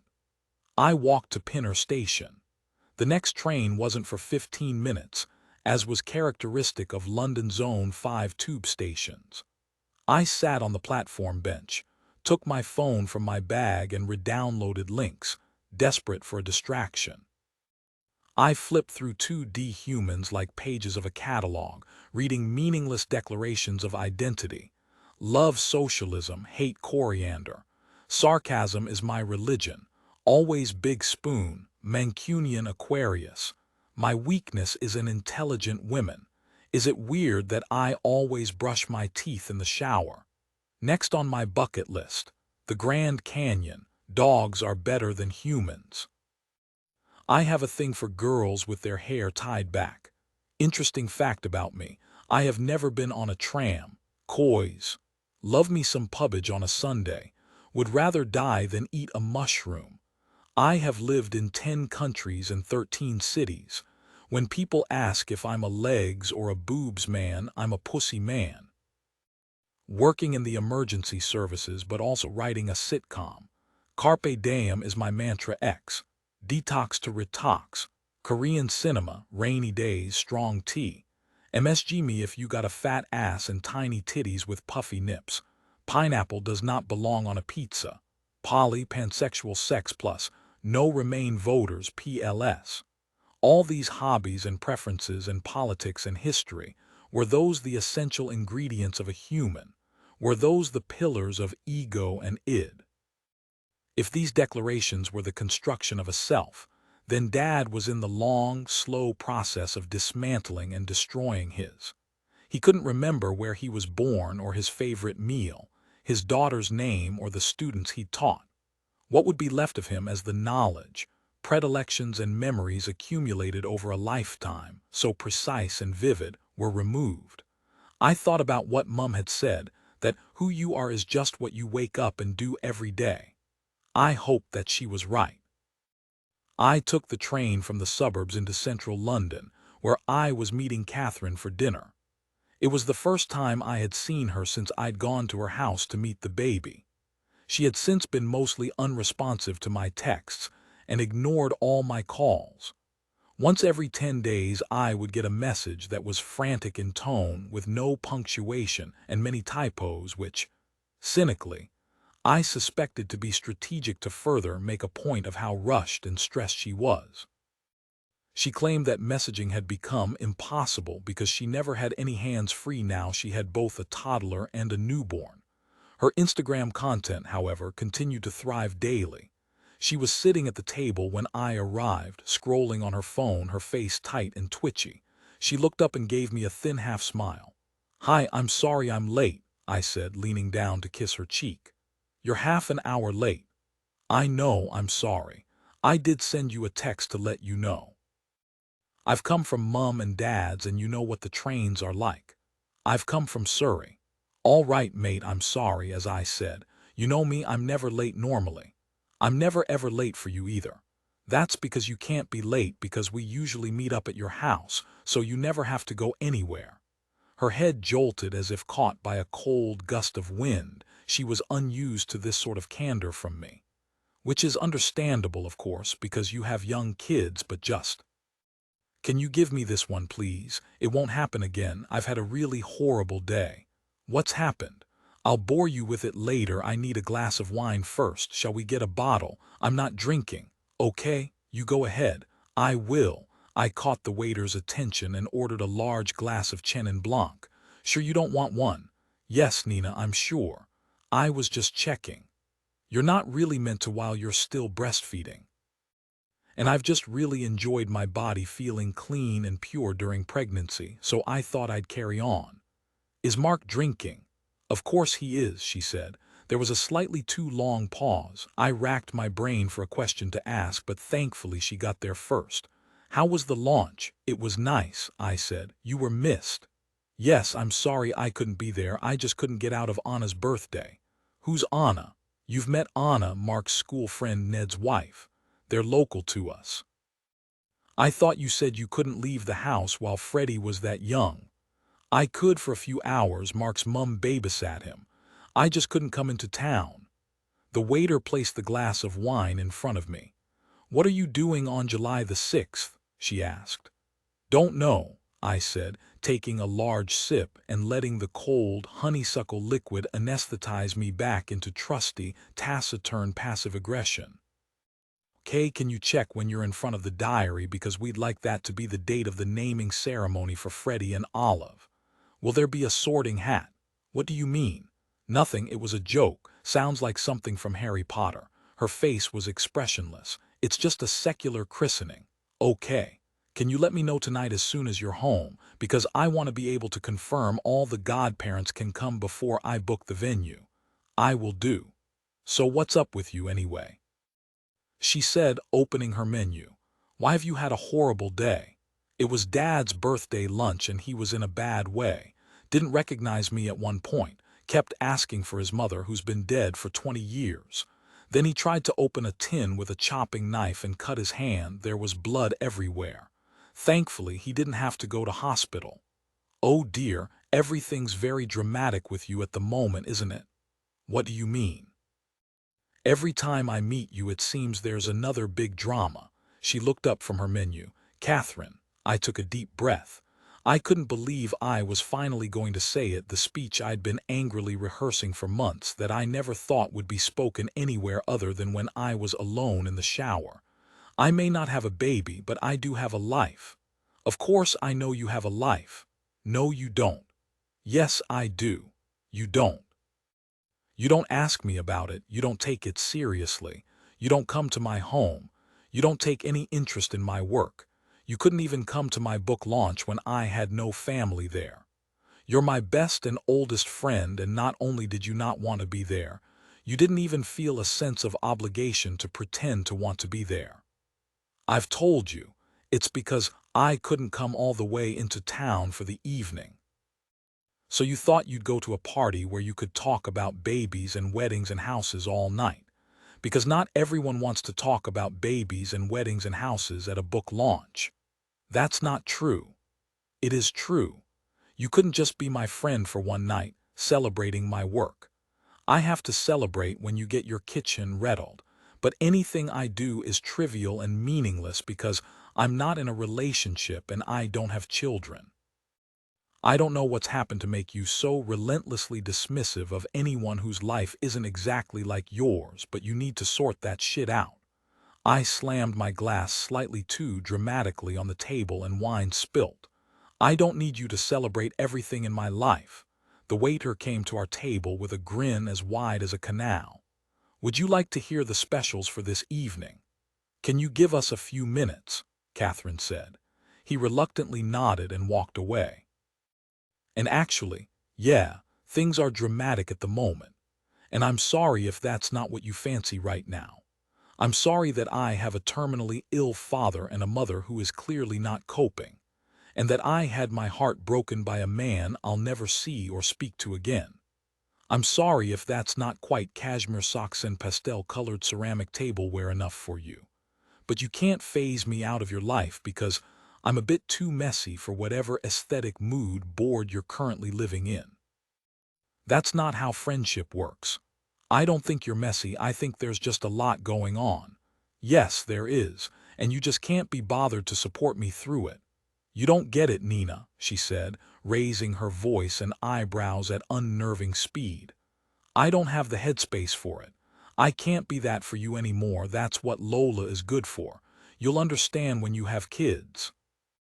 I looked at her, completely unable to access my Catherine memory archive, unable to recall how and why we'd been friends for 20 years. I signaled to the waiter for the bill. I don't want to have dinner with you, and you certainly don't want to have dinner with me. I don't know why we put ourselves through this anymore. I've come all the way from Surrey. Yes, I know, I barked. No one asked you to fucking live there, Catherine. You're not 70. You're not a conservatory salesman. You're not a retired question time presenter turned gardening columnist. Lots of people have to move out of London. You don't need to act like it's some enormous betrayal. Are you only going to want to be friends with me when I get married and have a kid and own a big house? Is that when you'll decide you love me again? When I do all the things you've done so you can feel like you were right all along? Catherine took her jacket off the back of her chair and picked up her handbag. Her face had reddened and she was chewing her top lip with fervor. I'm going. Don't call me or message me, she said, shrugging on her jacket and pulling her hair out from under its collar. I don't want to talk to you. You haven't wanted to talk to me in years, I said as she stood up from the table and left. I paid for my wine and left the restaurant. It was early evening on a Saturday night, and I didn't want to go back to the flat and sit alone with my rage and the rage of my terrifying neighbor lurking beneath me. I walked eastwards, not knowing where I would end up. I walked through the inexplicably busy cipher of Holborn and its countless sandwich shops. I walked past St. Paul's Cathedral with its silvery dome hat like a steel combat helmet, then the Bank of England with its grand Grecian pillars. I walked past the crowds of 20-something girls in chokers and too much eyeliner smoking outside the basement bars of Aldgate, then the elderly smokers outside the pubs of Stepney Green who wondered why 20-something girls in chokers were spending so much money to be there.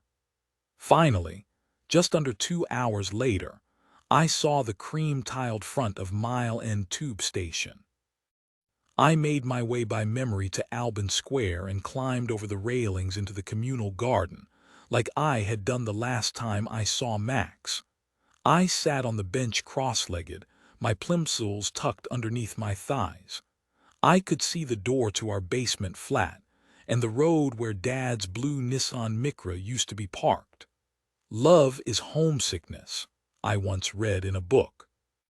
The author's therapist had told her that the pursuit of love in adulthood is just an expression of missing our mums and dads, that we look for intimacy and romance because we never stop wanting parental security and attention. We simply displace it. My dad was nearly 80 and he was still missing his mother. He'd found a way of concealing it for all of his adult life, and now, as the facade of togetherness was being slowly taken apart without his knowledge, the truth, all he wanted was his mum. I would make a strong case for the argument that every adult on this earth is sitting on a bench waiting for their parents to pick them up, whether they know it or not. I think we wait until the day we die. I remained in the square a little longer, waiting for someone to get me, waiting for my mum to call me into the flat for tea, waiting for a Nissan Micra that no longer existed, that would never come to pick me up again. I wondered who lived in our basement flat now. I wondered where the Nissan Micra was, the safety of my childhood, now scrap metal somewhere. I looked into the windows on Alban Square, some of them lit up with scenes of a household Human Punch and Judy shows. A woman worked at a desk, a man poured a kettle in his kitchen. It was just before midnight. It was cold. I was an adult woman with a mortgage, a career and a life full of responsibilities. I was a little girl with a dying dad, and I didn't know where I wanted to go. I miss home. I miss home. I miss home. I took the last tube back to Archway. The streets were scattered with groups of human ravens, drunkenly flapping at each other, squawking as they pecked at polystyrene boxes of gray kebab ribbons and chips cemented together with mayonnaise. I made my way to my street lined with a few recently planted spindly trees surrounded by their circular black railings and budding with baby leaves. There was one directly in view from my kitchen window. Every morning as I drank my coffee, I imagined how big it would be by the end of my lifetime. I approached my building and saw that someone was sitting outside the house on the ground, back slightly hunched, long legs splayed outward. I couldn't make out the face, but I could see they were tall and male and wearing boots. I instinctively knew it was Angelo, and I readied myself for an unpleasant conversation. But when I got to the front door, I saw someone else. I stood still and took in the sight of him, barely able to believe he was real. There he was, Max smoking a rollie, sitting on my doorstep. 16, hello, he said. I had thought about this exact moment for 5 months. So many times the bell had rung and I'd gone to the front door, or I would turn the corner onto my street and imagine he would be there. In my fantasies, hello is exactly what he'd say first. It had the classic cadence of rom-com dialogue, uncomplicated and yet loaded with subtext. One word that stated cool, stylized offhandedness, assuming that all would be forgiven and forgotten. A greeting that marked a new and simple beginning. I couldn't remember what my answer had been in my many imagined versions of this exchange. If I had been in a rom-com, I would have rushed towards him, thrown my arms around his shoulders, kissed him and said nothing but a one-line statement of relieved gratitude like, "I knew you'd come back." I wouldn't bother him with my questions. I wouldn't demand an explanation. I wouldn't burden him with the facts of his betrayal. I wouldn't scare him off with my anger. "Where the fuck have you been?" "I know," he said, discarding his rollie and standing up. "I want to explain everything." He walked towards me. "No, no," I said, holding my arms out to keep him from coming too close. "I want you to tell me where you've been." He stood still. He looked scared of provoking me. "Where have you been, Max? Where the fuck have you been?" "I've been here." "I thought you died." "I know, I can't imagine how stressful it must have been for you." "What have you been doing here?" He looked confused, like a schoolboy who'd been hauled into the headmistress's office and would say anything to stay out of trouble. "I've been waiting for you." "No, here in this city we both live in for all this time. What have you been doing that meant you couldn't call me and let me know you're alive?"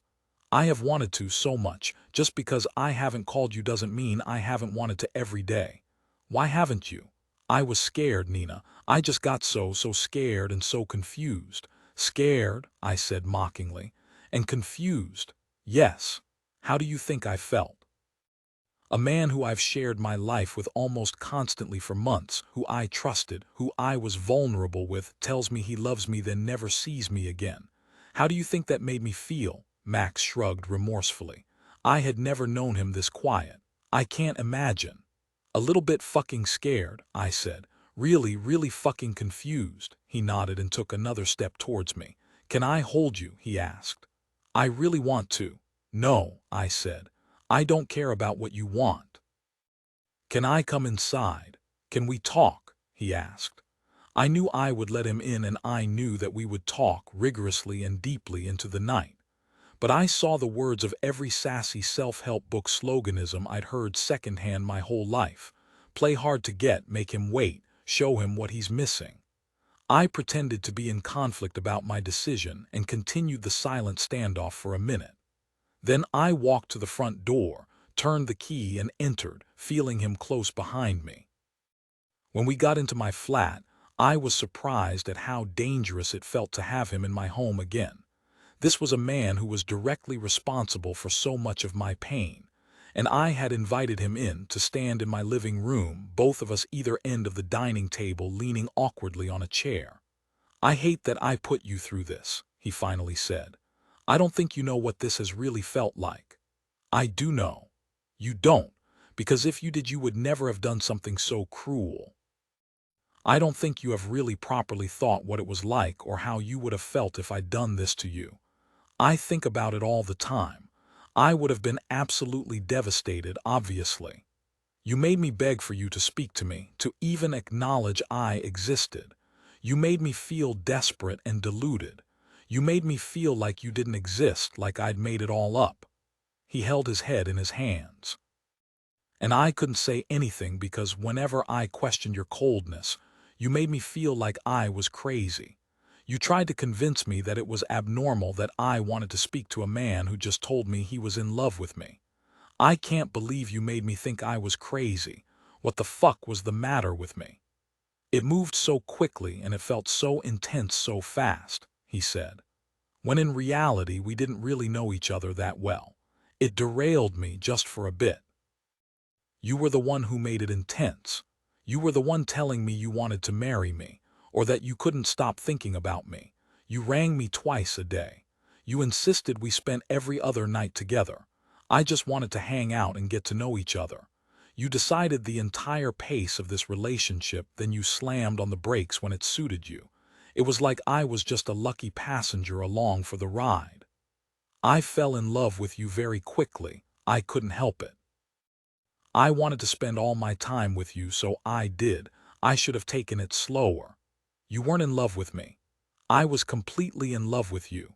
Being in love isn't a notion. It's not a theory. It's a connection you have to someone. If you were in love with me, you wouldn't have been able to be apart from me. Fucking hell, didn't you miss me? What's wrong with you, Max? We saw each other so much. We spoke every day and then there was nothing. Why didn't you miss me? I was aware how hysterical I sounded now, but I didn't care. It was too painful to miss you. I found a way to distract myself. With what? Other women. His gaze broke away from my mind. You know what I'm like. I'm scarily good at compartmentalizing things. I can put the blinkers on and hide from all the really difficult things I need to address. By which you mean, I can think only about myself. That comes very easily to me. No, it's not that. It's why I've always been in a career I hate. It's why I never talk about my family. I can live in denial very comfortably. I wasn't going to let this become a sympathetic psychoanalytical study of who he was. What do you want? I love you and I'm unhappy without you. I've been doing everything I can for months to avoid the fact that I know we're meant to be together. I don't believe you, I said, sitting down on the chair. At all. I don't think you actually care about me. I think you care that an experience that might be good for you has ended. I know it would take a lot for you to trust me again, but I really would do anything for you to consider it.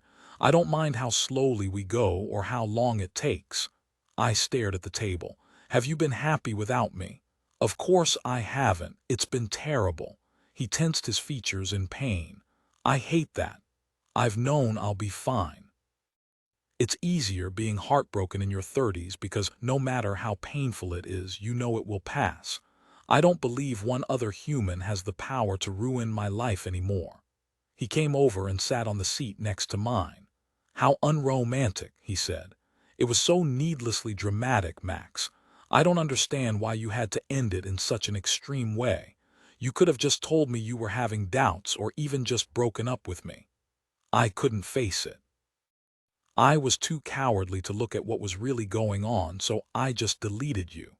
The brutality of this admission shocked me, despite having known for some time this was the reason for his disappearance. You can't delete a human you love. I'm not a picture on your phone, I said, sitting back in my chair and rubbing my eyes with the heels of my palms. I was so tired. Or maybe that's exactly what I am to you. Maybe that's what happens when you meet someone on a dating app. It was nothing to do with you. I know you're smart enough to not need me to tell you that. I hated how my body reacted to these glowing paternalistic assessments of my intellect that Max occasionally dispensed. What was it to do with then? I really need to understand. He leaned on the table and rested his head on his hand. I was so unhappy when I met you, I realize now. I was a mess. I absolutely hate my job, but I don't know what else I want to do. I hate living in London, but I don't know where I want to go. I have next to no relationship with my family. All my friends have their own proper adult lives that keep them occupied. I don't have any sort of settled life. Then I fell in love with this woman who was so together and focused, who is successful, who's happy, who has all these meaningful relationships, even with her ex-boyfriend. And I knew that if I was going to properly commit to you, I'd have to become the man I've been putting off becoming. And I wasn't ready to. I wasn't ready to grow up. I didn't ask you to change, I know. And I am not so together, everything's coming apart.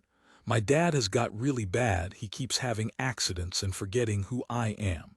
Mum and I argue all the time. We've had to get a nurse to help us. I don't know when or how we need to get more help.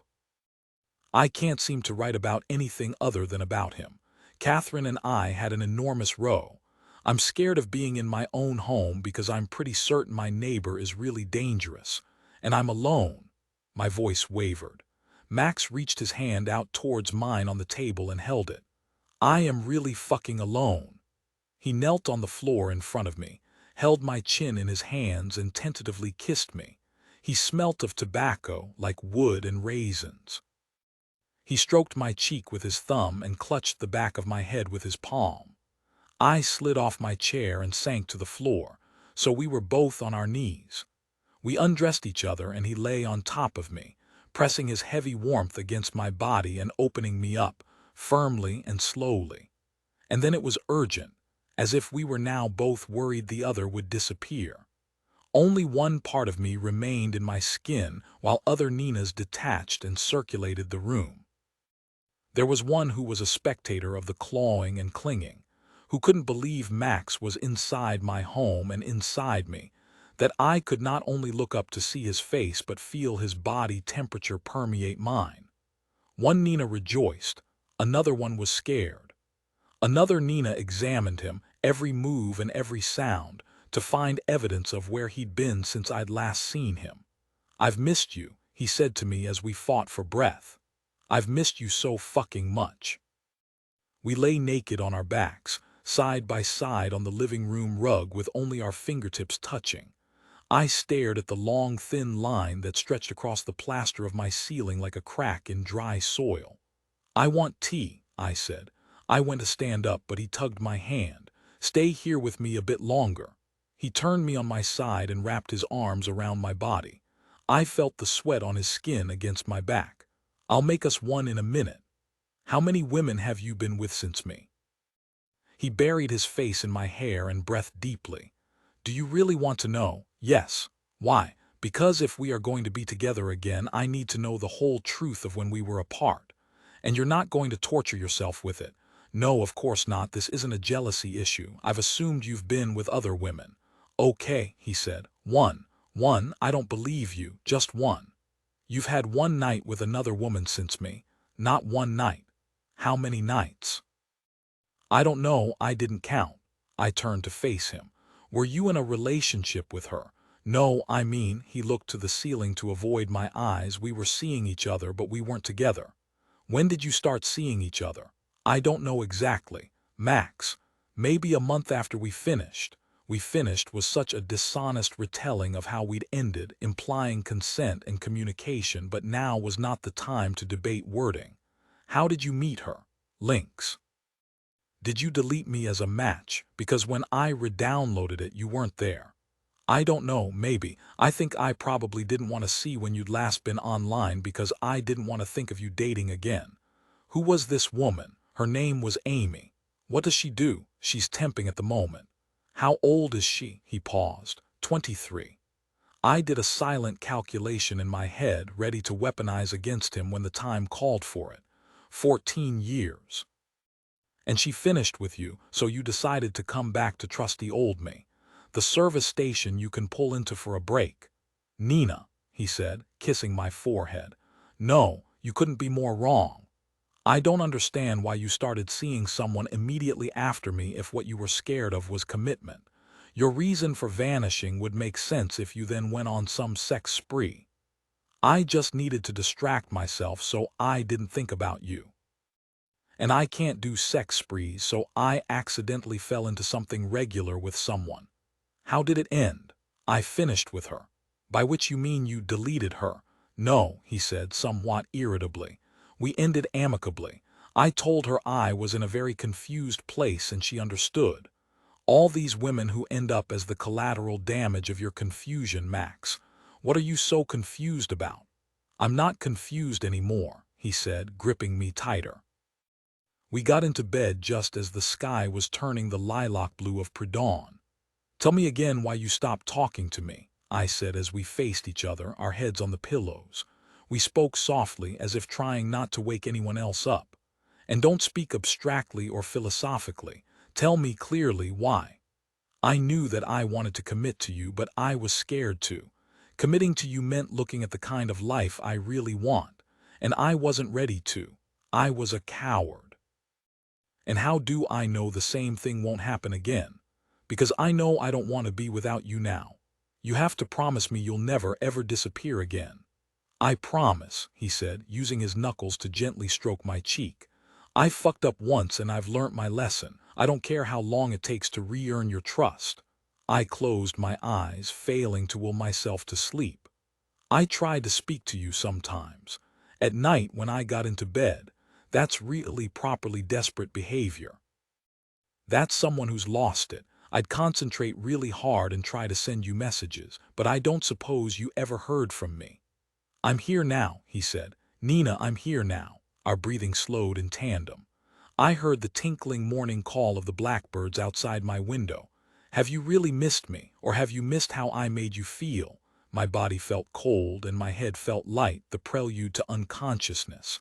I heard the lethargic murmur of his voice. They're the same things. Max stayed every night for a week. We talked about what we had been together and what we had been apart. The talking was not charged with emotion but logic. The conversations felt like a safety measure. Two dignitaries meeting after global disaster, analyzing the chaos and its after effects, discussing preventative measures. Our conversations were tinged with a newfound sincerity which I found exhausting but essential if I were to ever trust him again. We made a promise to be as honest with each other as possible, no matter how uncomfortable it might feel. I warned him that his actions had left me uncharacteristically anxious, that I associated him with pain and precariousness, that it would take time for me to relax back into our relationship. I told him I wanted reassurance without asking for it, as much time as was necessary and allowance for anger and interrogation when I needed it. He said he understood, that he would feel the same and that I was entitled to whatever I wanted, as long as I'd try to trust him again. He told me more about Amy. He told me how surface-level and tenuous their connection had been, and I hated myself for how comforting I found the comparison between us, like we were contestants on a dating show of women competing to win one worthy bachelor. I hated myself even more when we laughed about the grimy graduate house share she lived in, and her love of bottomless Bucks Fizz brunches, and the fact she had never heard of John Major. I informed him that the embarrassment was not that she hadn't heard of a man who became a member of Parliament in the late 70s, but the fact he was romantically involved with a girl who was born the same year as the Spice Girls. First number one. I told him about Angelo's knife collection, Joe's wedding, Lola's first love, mine and Catherine's fallout. He read the new chapters of my book. I updated him on Dad's waning health, but briefly and sparing any detail but the necessities. I still couldn't talk about Dad in any real depth, or in the context of emotion rather than practicality, to anyone. Gwen was the closest thing to a confidant, and even then, when she asked in our many phone conversations how I was, all I could manage was a bit sad. I wanted to open up to Max about it. I craved his comfort and advice. But I found the visits home to be increasingly distressing, and I wanted to keep them separate to the rest of my life. The only way I had managed to not think all day, every day about my dad and his beautiful, big brain being unassembled and laid in front of him like flat-pack furniture, was the fact that no one knew the details of it. So, no one thought to ask me about it. In the weeks that followed the night I'd found Max on my doorstep, we talked about things we'd never spoken of before. There was a gentle attentiveness to us. We were less eager to make each other laugh. His bravado quietened, his swagger softened. I was more myself than I ever had been, uninterested in the pursuit of retaining his attention. He told me he loved me, prudently and sporadically, keen to prove he was being thoughtful, that he wouldn't frighten himself with his own extremity again. I kept a running tally of when he said it. Once, whispered in my ear on the tube during morning rush hour as we were surrounded by crotches and armpits and drowned in garish light. Another time during a particularly bad hangover when we were eating chicken nuggets in bed. Another time as we queued for drinks in the pub, when I asked him if he wanted pork scratchings. I often said it back, but never said it first. I pressed the home button on his phone when he was out of the room to see links, notifications, or messages from girls, signs of a secret life that I still suspected he harbored. There was never anything there but the background photo of his car. I was unused to his presence, which continued to feel like intrusion as well as security. I woke up every morning and checked my phone hoping for a message from him, as I had done for months, and in a half-asleep state would feel disappointment. Then I turned to see him lying asleep next to me, a pile of sinewy limbs and golden curly hair. I had the flesh and blood version of Max, but I still felt like I was being haunted by the virtual one. Lola, who I barely saw since she had emigrated to the land of love and secured a permanent visa, was happy for me. She was monogamy's greatest advocate now, an ambassador for relationships. If she could have done, she would have quit her job and become a missionary for it, knocking door to door and handing out literature on how you too can be saved with the right romantic partner. She persistently asked when we could all do a double date, and every time I managed to put her off with a vague excuse. What Max and I had rekindled felt fragile, and I wanted to momentarily protect it from outsiders.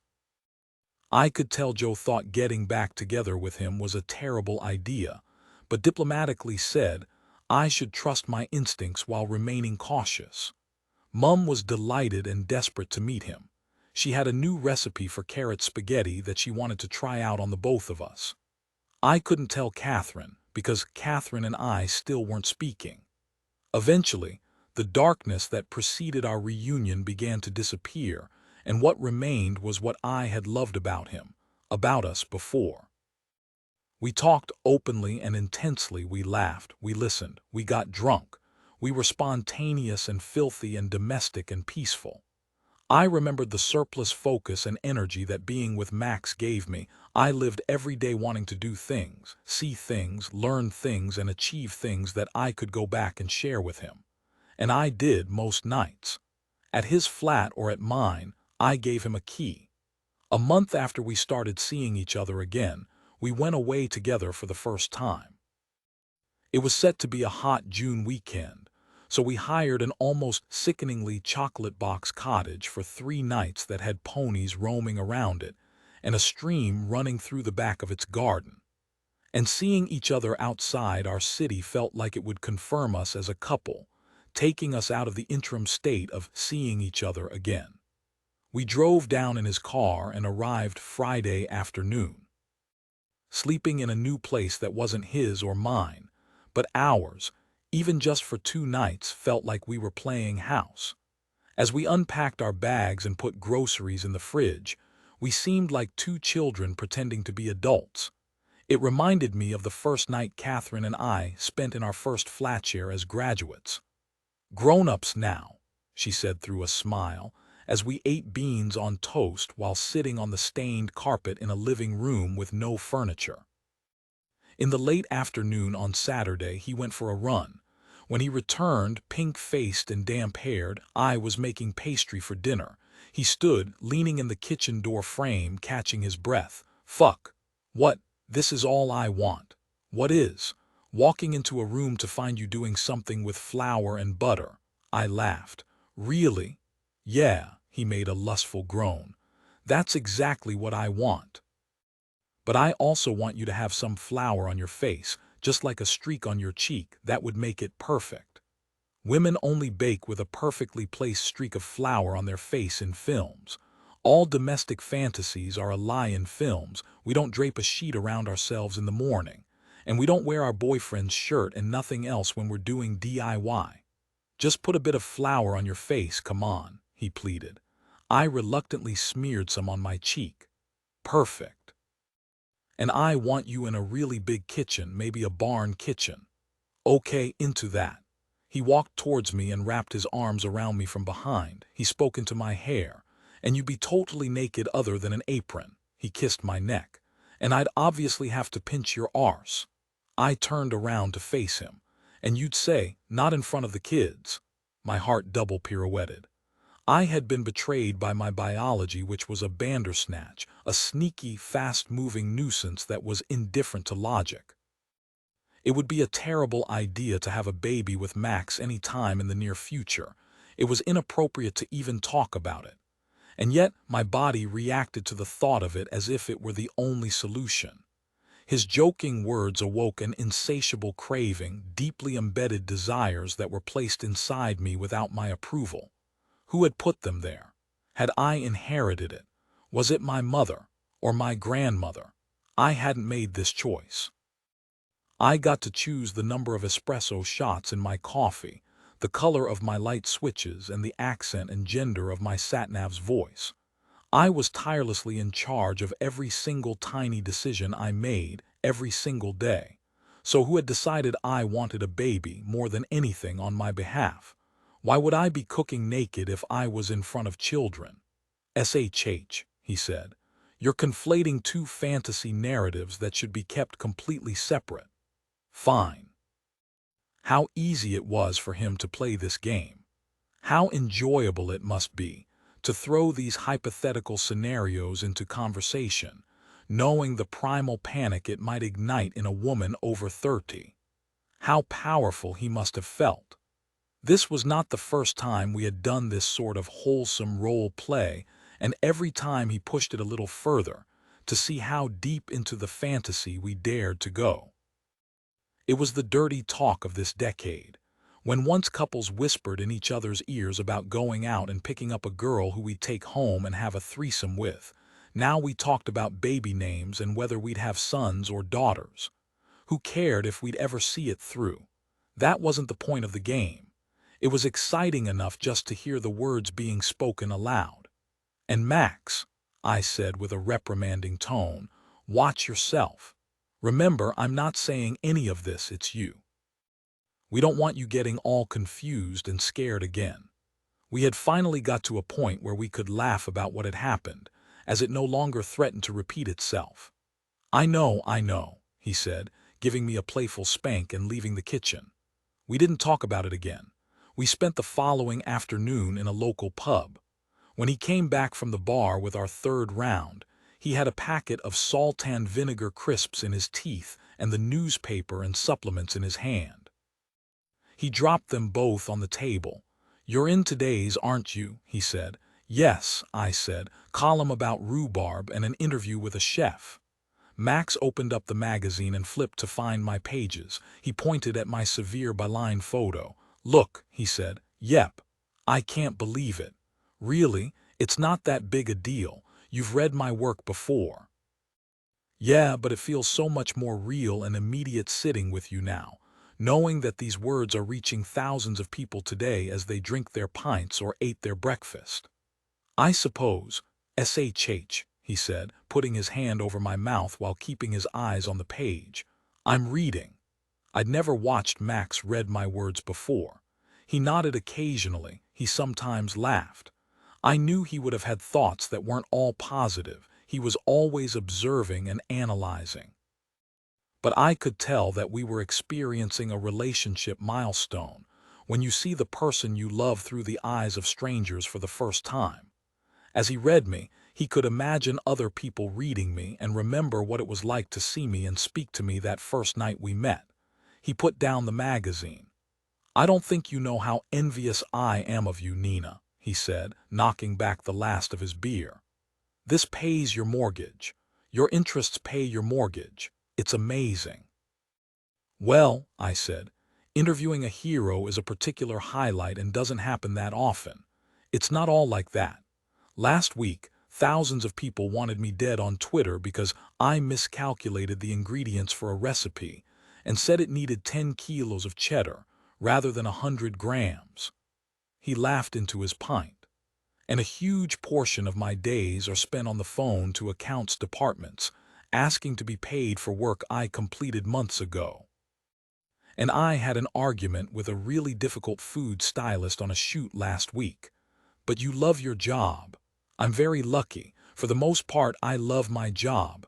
You're not just lucky, I know you've worked hard for it. Lots of people work very hard and they still hate their job. Like me," he said, spinning his circular beer mat on the table. "Do you really hate it that much? Hate it? There has to be something else you can do that uses your skills and makes you all right money that you don't dread every morning." He nodded. "We're all going to live for much longer than ever before, so we're going to be working for the majority of our lives. We can't hate the majority of our lives." "I know," he sighed. "Trust me, I think about it a lot." "I have an idea," I said with drunken enthusiasm. "Let's make a list of all the things you like doing. Have you got a pen?" A waiter walked past. "Excuse me, could I borrow your pen, please?" He pulled a biro from his pocket and handed it to me. "Thank you, Nina," Max protested. I took a notepad out from my handbag. "Right, let's make a list of everything that you love and everything that you hate. Can be big or small, professional or completely random. Even if it doesn't feel relevant, we should still write it down at this stage. So, what makes you happiest?" "I don't know." "I do, being outside. Nothing makes you happier." "Can we not do this? Come on, it's only between us."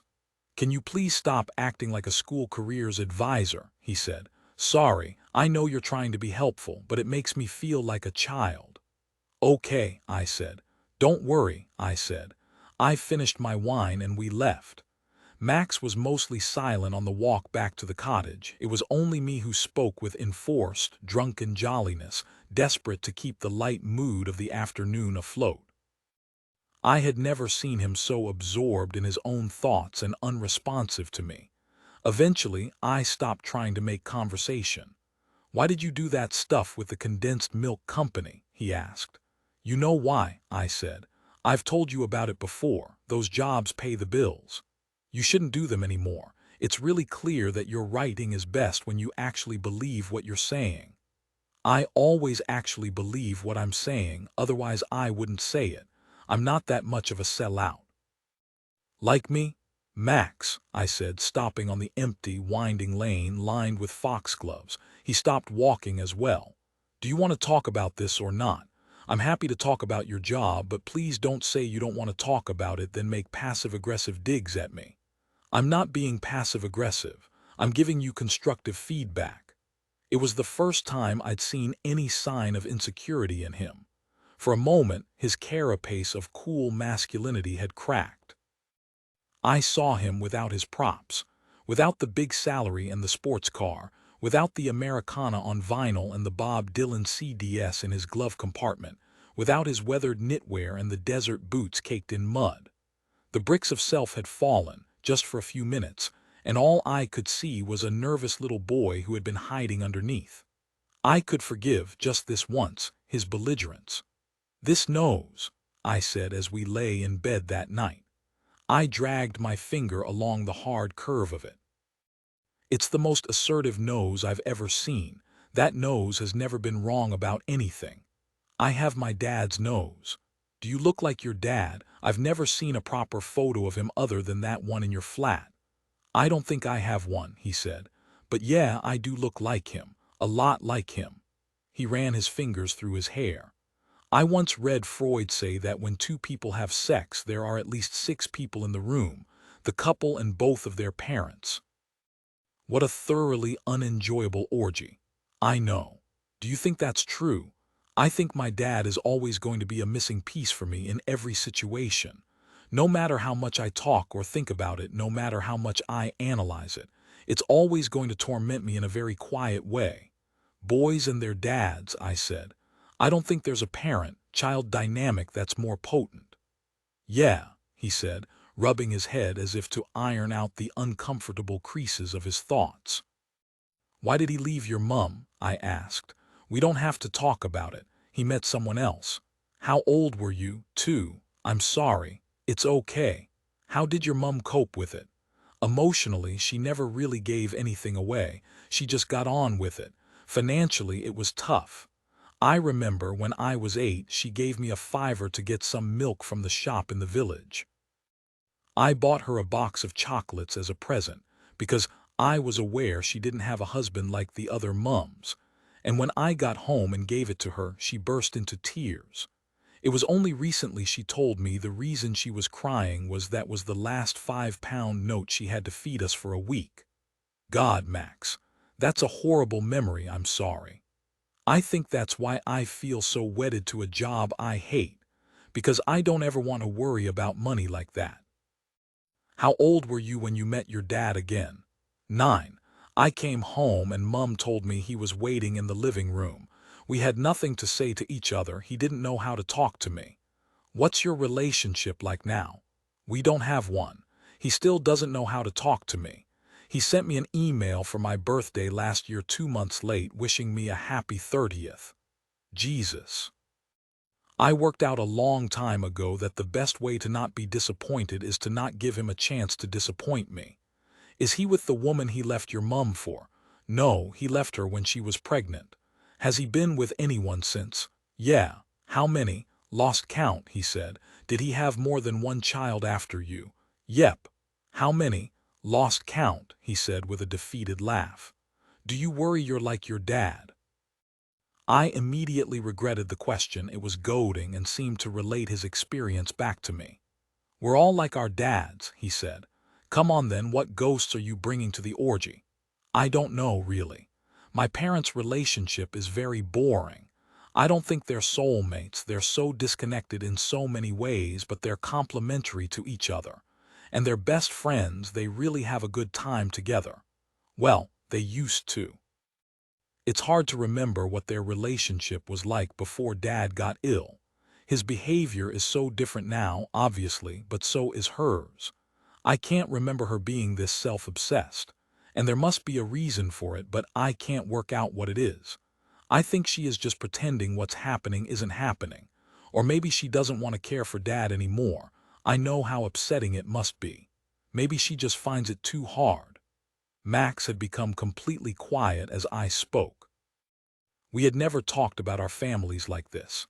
It was always Dad and me who were the closest. He was the one who I talked to the most when I was a teenager. He taught me how to drive. He taught me everything. Mum and I were never like those mums and daughters who are best friends, but I've never felt quite so distant from her as I do now. And that scares me because Dad's not going to be here soon. I don't know how soon, it could be years and years, but sooner than I thought. And it will just be me and her. That will be my whole family. And I don't know how I'll have any sort of relationship with her when he isn't here. I think Dad is the only thing we have in common. My words hung above the bed. More silence. I couldn't work out exactly when he'd fallen asleep. We drove back to London on Monday morning in contented quiet. We had entered the stage of our relationship where not every journey had to be filled with conversation, where we weren't greedily trying to eat each other up, as if we feared we had a use-by date. We knew we had time now. It stretched ahead of us endlessly like the tarmac of the motorway. My palm rested on his leg as he drove. Hot, thick sun poured over us, warming the leather of his car seats. He dropped me off outside my flat. His car ignition gave a leonine roar as he drove away down my road. I stood on the doorstep to wave him off, romantic and corny, but the kind of gesture he appreciated. I blew him a kiss.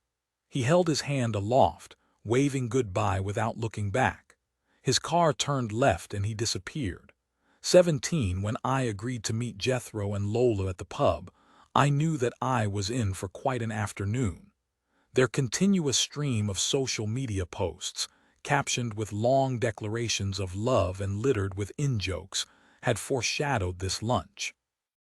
But I hadn't anticipated quite how oxytocin-drunk the pair of them would be. When Jethro saw me, he opened his arms wide and embraced me for longer than I was comfortable. "Nina," he said, on a deep outward breath. "Nina, Nina, at last we meet. How long I have waited." The whole thing felt unnecessarily ceremonious, like I was the wise, elderly leader of a tribe and Lola had returned with a partner for approval. Lola was no better. Every time Jethro said anything, even something as innocuous as "I live in Clerkenwell," she would look to me with an expectant smile as if to say, "Isn't he amazing?" and wouldn't break my gaze until I gave her a grin or a nod to confirm that, yes, he really was amazing. The pair of them finished each other's sentences so smoothly it felt choreographed, and on the rare occasions they interrupted each other, they'd touch hands and say, "No, you go, darling, I'm so sorry I spoke over you. No, I insist, my love, you go first." They loved explaining things about each other to me. Jethro doesn't need much sleep, whereas I, as you know, need 9 hours. Lola is someone who very much carries the emotions of others. More and more, we are seriously considering a move to Mexico City. Lola kept finding ways to join us together with tenuous links. Whether it was what food we ordered or what we both laughed at, she would turn to Jethro and say, "See, what did I say? Like twins, you two," and he would nod with knowing gravitas. They also loved telling stories that either heavily hinted or explicitly described how much sex they were having. Jethro was clearly a man who thought he knew the female body better than any woman, that it was not only his job but his gift to the world to educate us on how it all worked. Any woman can have an internal orgasm if their G-spot is stimulated correctly, he told me as he tucked into shepherd's pie. "They can, Nina, they really can," Lola said excitedly. She had not only lost her mind, but all sense of social appropriateness. "Very interesting," I said. When Lola wasn't hinting at the sexual awakening she was currently undergoing, she relished telling me the mundane details of their cohabitation. She told me about the surprising amount of grooming products he'd left in her bathroom, how annoying it was that he filled the fridge with green smoothies. This was something she'd never experienced before. She'd never been close enough to a man to do the him indoors bit. She was not only in love with being in love, she was in love with finally being able to complain about someone. It would have been churlish of me not to allow it. "How was your weekend away with Max?" she asked. "Ah, yes, the great, hunky Max," Jethro said. "I've heard all about him." "It was lovely," I said. "I think the more we spend time together, the more I realize how unsatisfied he is in so many ways. And I really want to help him, but I also don't want to be smothering. So I'm just trying to work out that balance at the moment." "Yeah, I don't know. Darling, what do you think from a man's perspective?" she said, turning to Jethro, who immediately launched into a speech about the misconceptions of the male psyche. I arranged my face into an expression that seemed engaged while allowing me to not listen to a word he was saying, the one I used at most birthday parties, and instead thought about the fact I hadn't heard from Max since we'd come back to London. It had been 4 days. I texted him the day after he dropped me off to see how he was, and I got no reply. I'd called him this morning and he didn't pick up. A sense of dread had returned like a recurring injury. "Do you like him?" Lola asked when Jethro went to the loo. Really like him, I said, searching my brain for specifics because I knew she would not rest until specifics were given. He's very open, which I think is great. Really good hair. Love a male redhead, very confident, very warm. What else? She demanded gleefully. Obviously adores you. You think, yes, we're moving in together. I thought you already lived together. Yeah, well, we basically do, but we're going to buy a place together. Buy a place, why? Because we want to have somewhere new that is both of ours. Definitely rent together first, don't buy. Renting is a waste of money. No, it's not. That's a thing our parents say. Renting is the best money you can spend. You get a home in return. He doesn't want to rent. Can you afford to buy? This question irritated her. He's going to buy, then we'll split the mortgage. But then you're not buying a place together. I don't want to waste any more time, she said. I've been waiting my whole life to live with a man I love. I want to just get on with it now. Okay, I said. I get it. I did not get it. In a classy move that proved to me that Jethro really was desperate for my approval, he paid for the bill without saying anything on his way back from the loo. I thanked him, we hugged goodbye, he told me we were family now, which felt almost like a threat, and I told him I looked forward to spending more time with him. Lola hugged me and told me she'd call me to arrange dinner that week. I knew she wouldn't, having seen her with Jethro. It was confirmed that she really was on an indefinite holiday now, and I knew from experience that it was hard to get in touch with anyone who was staying where she'd checked in. I didn't mind. I was happy that she'd finally got what she wanted. I walked the 2 miles home and called Max. He didn't pick up. I tried again, no answer. I walked past a sports center that had outside courts. A group of teenage girls were playing netball. Netball reminded me of Catherine. We were in the team together when we were at school. She was so good at it. Her body was factory built for netball, long, quick, light on her feet. She was goal defense. I was a wing attack. Even in adulthood, we still employed the insult, she has such center energy, as the worst aspersion you could cast on a woman. I stood at the side and looked through the metal net and thought of all the matches my dad came to, how surprisingly bloodthirsty he became at the sidelines for such a mild-mannered man. I wondered if Catherine remembered it too. She was my only close friend from childhood. One day I would be the only member left of my triumvirate family, and she'd be the one person who could travel into my memories with me. I found myself missing her more than I'd ever missed her. I watched one of the girls glide into the air to catch the ball and gallop her feet down in 2 neat steps. What a prissy sport it was. No touching, 1 foot glued to the ground, no obstruction, no holding the ball for more than a few seconds. I watched the girls pivot balletically and wave their arms like an arabesque, and was reminded of the day when we swapped all our sports lessons with a local boys' school. They had a horrible time playing netball, unable to summon the emotionless, no-contact control the game required for which we had been so well trained.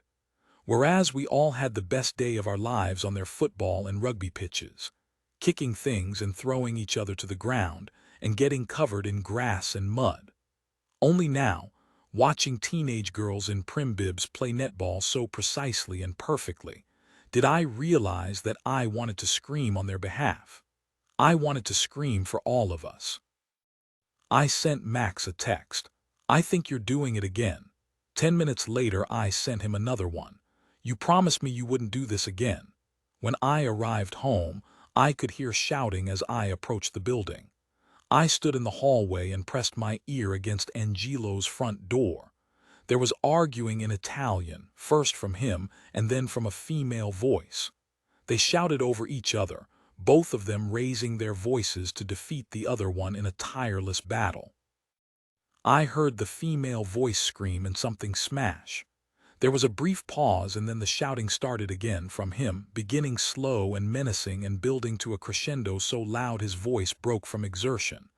I banged on the door. "Hello," I yelped. I didn't know what else to say. I only needed to know she was safe. "Hello," I said, banging the door. "Are you okay?" she started shouting again, so I banged the door harder. I'll call the police, Angelo, I shouted. If you don't open the door, I'm going to call the police. The door flung open.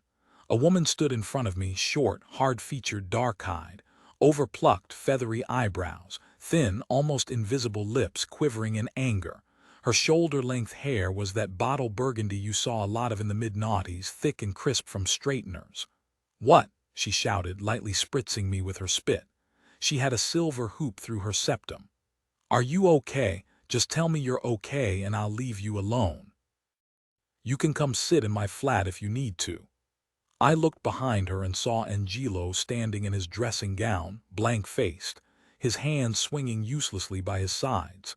She turned and asked him something in Italian. He shrugged and muttered something back. She gave a snort of laughter, then slammed the door. When I got upstairs, I wrote the time and date on a scrap of paper, along with a description of what had just happened, in case it ever became important information.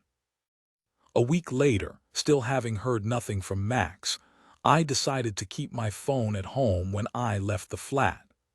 I had already wasted enough of the last year staring at my screen, waiting for him to appear.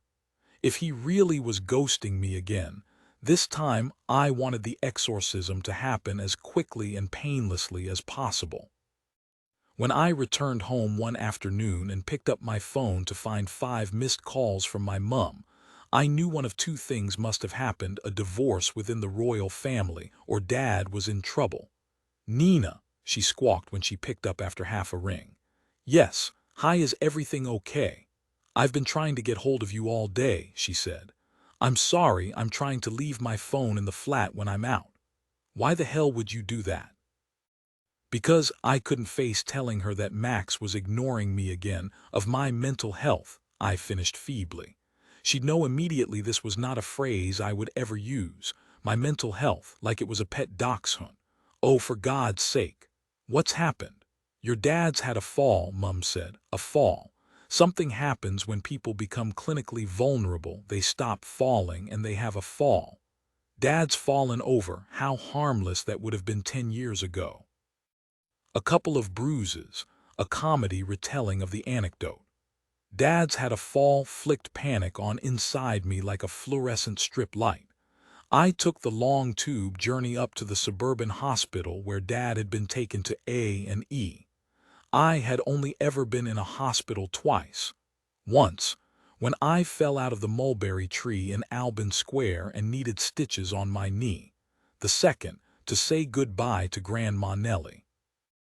I had forgotten how enormous hospitals were, how impossible they were to navigate, signed with too much information, and yet not enough information.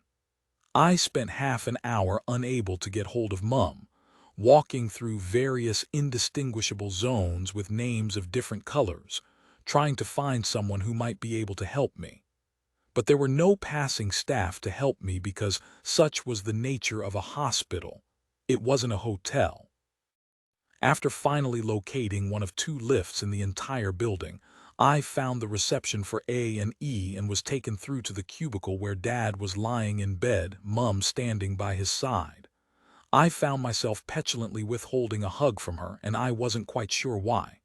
"Has anyone seen him yet?" "No," she said. "I think we could be waiting a while." "What do they want to check?" "I don't know." "Do they know about his condition?" "Yes," she said impatiently. "I'm going to get a coffee." "Bill, I'm getting a coffee. Would you like one?" He didn't answer. She kissed him on the head and he didn't respond, then she left. I approached the bed. There was a background noise of conversations and commands that I could tell was unsettling him. The air was sickly, a mixture of sugar, antibacterial liquids, and the soggy potatoes of school dinners. It was the smell of both institution and dereliction. "Does my mother know I'm here?" he asked. "Yes," I said, sitting down in a chair beside him and reaching for his hand with mine. He was indifferent to it. "When is she coming to see me?"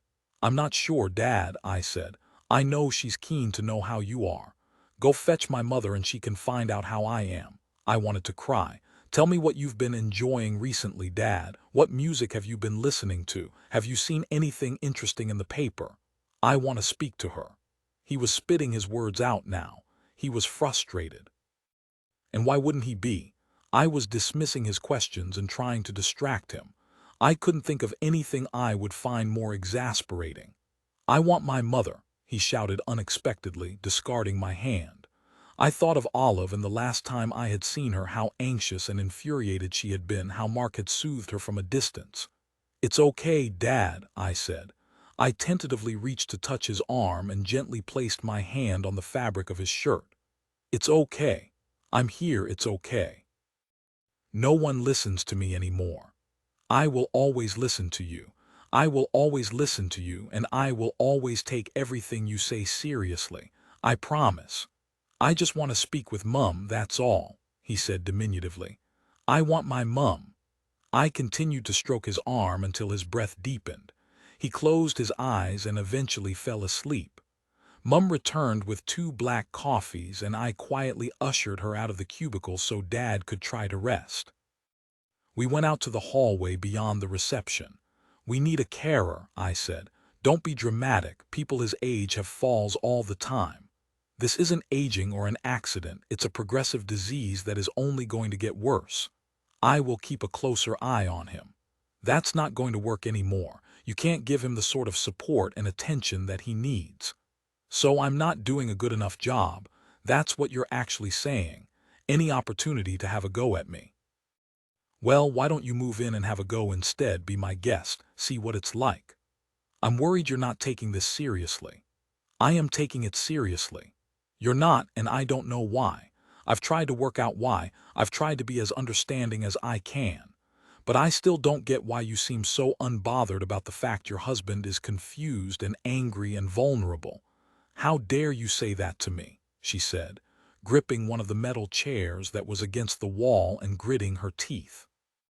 "I am not unbothered. Why won't you get extra help then? I'll help you with the applications. I'll talk to Gwen. If we need money, I'll rent out my flat. I'll move in with you if I need to." "It's not about that," she said quietly. "It doesn't mean we're defeated. It doesn't mean tragedy." "Yes, it does," she screamed, slamming her hands down on the back of the chair. Its front legs lifted and clattered back down to the ground. I flinched. "Why?" "Because it means we're old. And I don't want to be old yet. I'm not ready." "You don't want to be old. It's okay for you. You're in your 30s. You don't have to think about this stuff. You don't know how morbid it is to meet up with people and all you talk about is bad knees and cancerous moles. Your father and I go to more funerals now than birthdays, and I don't want this to be my life." I had no idea what to say or how to comfort her. "I know I'm lucky and the alternative is worse, but I don't want the alternative either. I don't want to die, and I don't want us to be getting close to dying. It's all shit, it's all shit," she shouted, slamming the chair legs down to the plastic flooring again.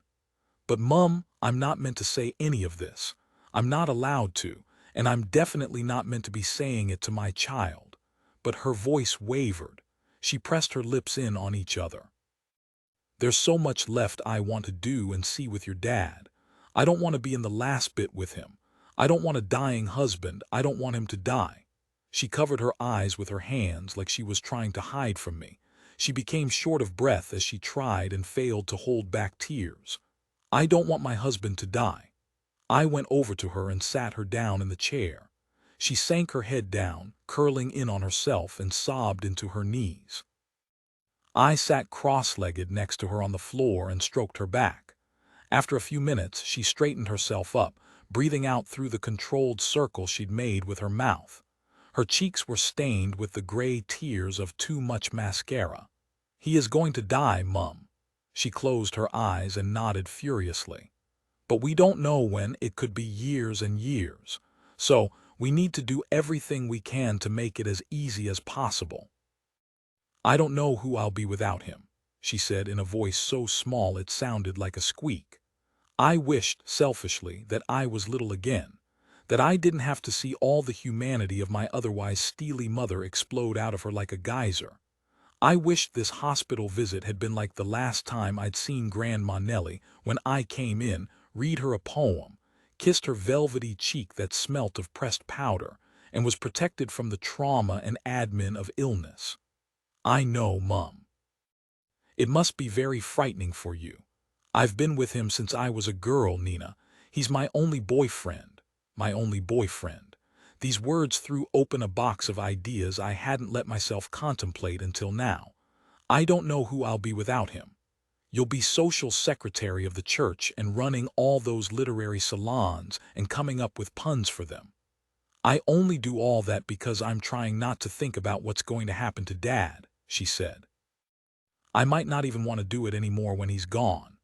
You'll be a great friend, life and soul, everyone's matriarch, sorting everything out like you always do. She relented to this truth with a shrug. And my mum. Yes, she said, putting her arm around me and pressing her mouth hard to my forehead. She had never been partial to affection. I stayed completely still and savored these few seconds of physical closeness. I'm going to do this better. Really. I promise. We're doing it together. It's going to be traumatic and stressful, and sometimes it's going to be very fucking weird and funny. She laughed, wiping away the mascara on her cheeks. But no one is going to get what it's like other than you and me, so we have to be on the same team. I know, she said, composing a defiant smile. Gwen's number appeared on my phone. We had been trying to get hold of her.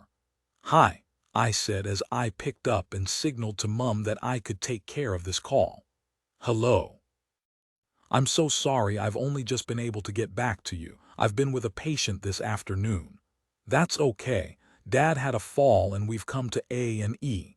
Ah, she said, like she had found the glasses she'd been looking for under the sofa cushion. She was so hard to faze or shock, and it was deeply reassuring. Has he been seen yet? No, they've said they want to do some checks, but we're not sure what checks. It will be a physical and blood pressure.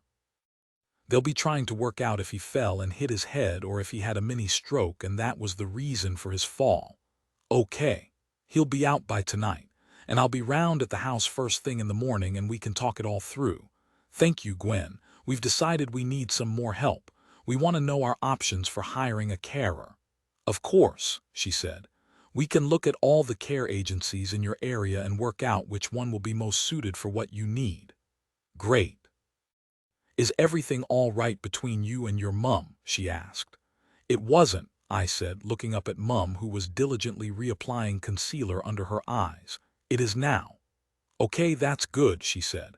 Do you know, Nina, I've been doing this job a long time, and if there's one thing I've learnt, it's that when someone stands at the end of an aisle aged 27 and says, in sickness and in health, and they mean it with all their heart, no one specifically imagines this. You're right, I said. Take it easy on her. I will. Mum gestured that she wanted to speak to her. I'm going to pass you on to Mum now. I'll see you in the morning. When I returned to the cubicle, Dad was sitting up in the bed. His eyes were brighter. How you doing? I asked, sitting by the side of the bed and passing a paper cup of water. Bit better for having had a nap. Yes, he said.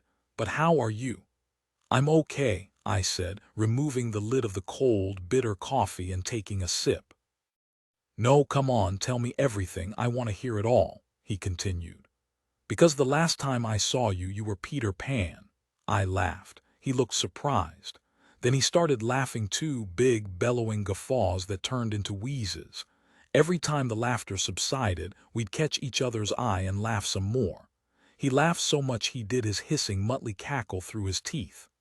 I knew why I was laughing, because of the absurd mess we had all found ourselves in. A chaos we could have never predicted. And though he didn't say it, I knew that's why he was laughing too. As I watched him surrender to the silly, untamable joy of hysterical giggles, I realized that while the future might strip him of his self, something mightier remained. His soul would always exist somewhere separate and safe. No one and nothing, no disease, no years of aging could take that away from him. His soul was indestructible. Oh dear, he said, after our laughter had finally quieted. You seem fretful. Why are you so fretful? Can I be honest? Yes, please do be honest. I've found everything really difficult recently, and I can't work out if this is just a tricky period or whether this is what adulthood is now, disappointment and worry. What are you worried about? I'm worried I'm not going to live the life I always thought I'd have. I'm worried I have to come up with a new plan. There's no point coming up with a plan, he said, shaking his head sternly. Life is what happens. I know, I said, acknowledging our favorite Lenin line as glib as it was profound. I know that clever women aren't meant to worry about having a family, and I know I still have time, but I'm scared that if I don't plan for it, it will never happen, he shrugged. It might not ever happen. I found the starkness of this fact strangely comforting.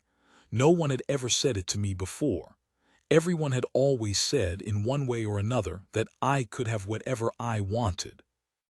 Now look, he said, you got a distinction for your grade 7 violin exam. That's right, I said, unsure of where this fact would take us. You know you can't pass grade 7 in all this, he said, presenting me with one of his riddles with which I had become so familiar. I knew if I thought for long enough I could find the logic within it. I always did. Listen to me. You will not be able to get a distinction with all of this, he said slowly. And that's half the experience.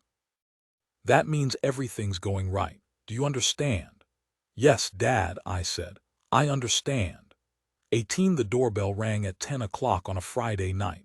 It had been 3 weeks since I had last seen or heard from Max, and just like last time he disappeared, every time there was someone at the door, I would walk to it saying a silent incantation, please be him, please be him. Something terrible happened and he couldn't get hold of me. But now he's here.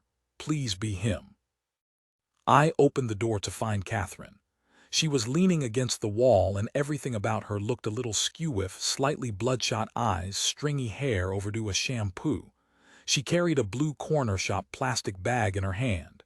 Nina, she cried joyfully. Hi, I said, unsure of whether she was here for confrontation or reconciliation. Why are you in London? Seeing you, I miss you, she said, lunging towards me with open arms and pulling me in for a hug. She let herself in and walked up the stairs, the plastic bag swinging in her hand. I had a free night without the kids, and I thought, where do I want to go? Who do I want to see? I want to get pissed with my best and oldest mate. That's what I want to do. She was talking to herself, wittering aloud the way Olive did when she played with her toys. She was either in the midst of a breakdown or spectacularly drunk. Because how long has it been since I got pissed? 100 years, I think. And how long has it been since I've seen my best friend? About 2 months, I said humorlessly as I led her into the flat. God, I bloody love this place, she said, flinging the plastic bag on the sofa along with herself. I hadn't seen Catherine like this in years, sloppy and enthusiastic about everything. It was rare she got drunk. She always liked to be in control of herself. It was even rarer she got this drunk. Where's your handbag? I asked. Don't need one, fuck handbags. It's like our whole lives we're carrying things. As women, you know, and we just don't need to. Where are the kids? She said, throwing her head back on the sofa. With Mark. Is he all right with them? I realized how ridiculous this question was as I asked it. Of course he's all right with them. He's their fucking father, not their teenage brother. Although you wouldn't know it. She took 2 gin and tonics in a can out of the clanking plastic bag and threw one to me. She cracked the other one open and took a swig. Do you know, when Olive was 1, I had my first night away from home for a friend's hen do. Mark was so nervous about being on his own with her. I had to write him this long, bloody manual on how to operate his own bloody daughter like she was a new iPhone. Anyway, I didn't hear anything from him all night. I was so pleased it had gone well. The next day I find out he'd hired a babysitter. Did he go out? Nope. Just sat in the next room watching A Question of Sport. She tipped her head back to drink more from the can and its contents spilt down her chin. She wiped it with the sleeve of her blouse without acknowledging her clumsiness. She sank further into the sofa and splayed her legs as far as her skin-tight jeans would allow. Have you got any weed? Of course not. Let's buy some. Let's take some weed. Catherine, last time you and I took weed we both vomited. We're not party girls and we never will be. Speak for yourself, Maestro, she shouted. Maestro. Right, we're going out dancing. She stood up purposefully and walked out of the room. I didn't know how to respond to any of this. She was clearly too drunk to talk about our friendship in any meaningful way, but I felt too unsettled by our argument to pretend we were fine and have a big night out together. I followed her into my bedroom, where she was standing in front of my full-length mirror. "I hate all my fucking clothes," she said. "I look like a soon-to-be-retired school registrar all the fucking time. Can I borrow something of yours?" "Sure," I said, sitting on the bed and observing her. She took her peach blouse off and lassoed it round her head. She went to throw it on the bed and it got caught in the lampshade, which she found implausibly funny.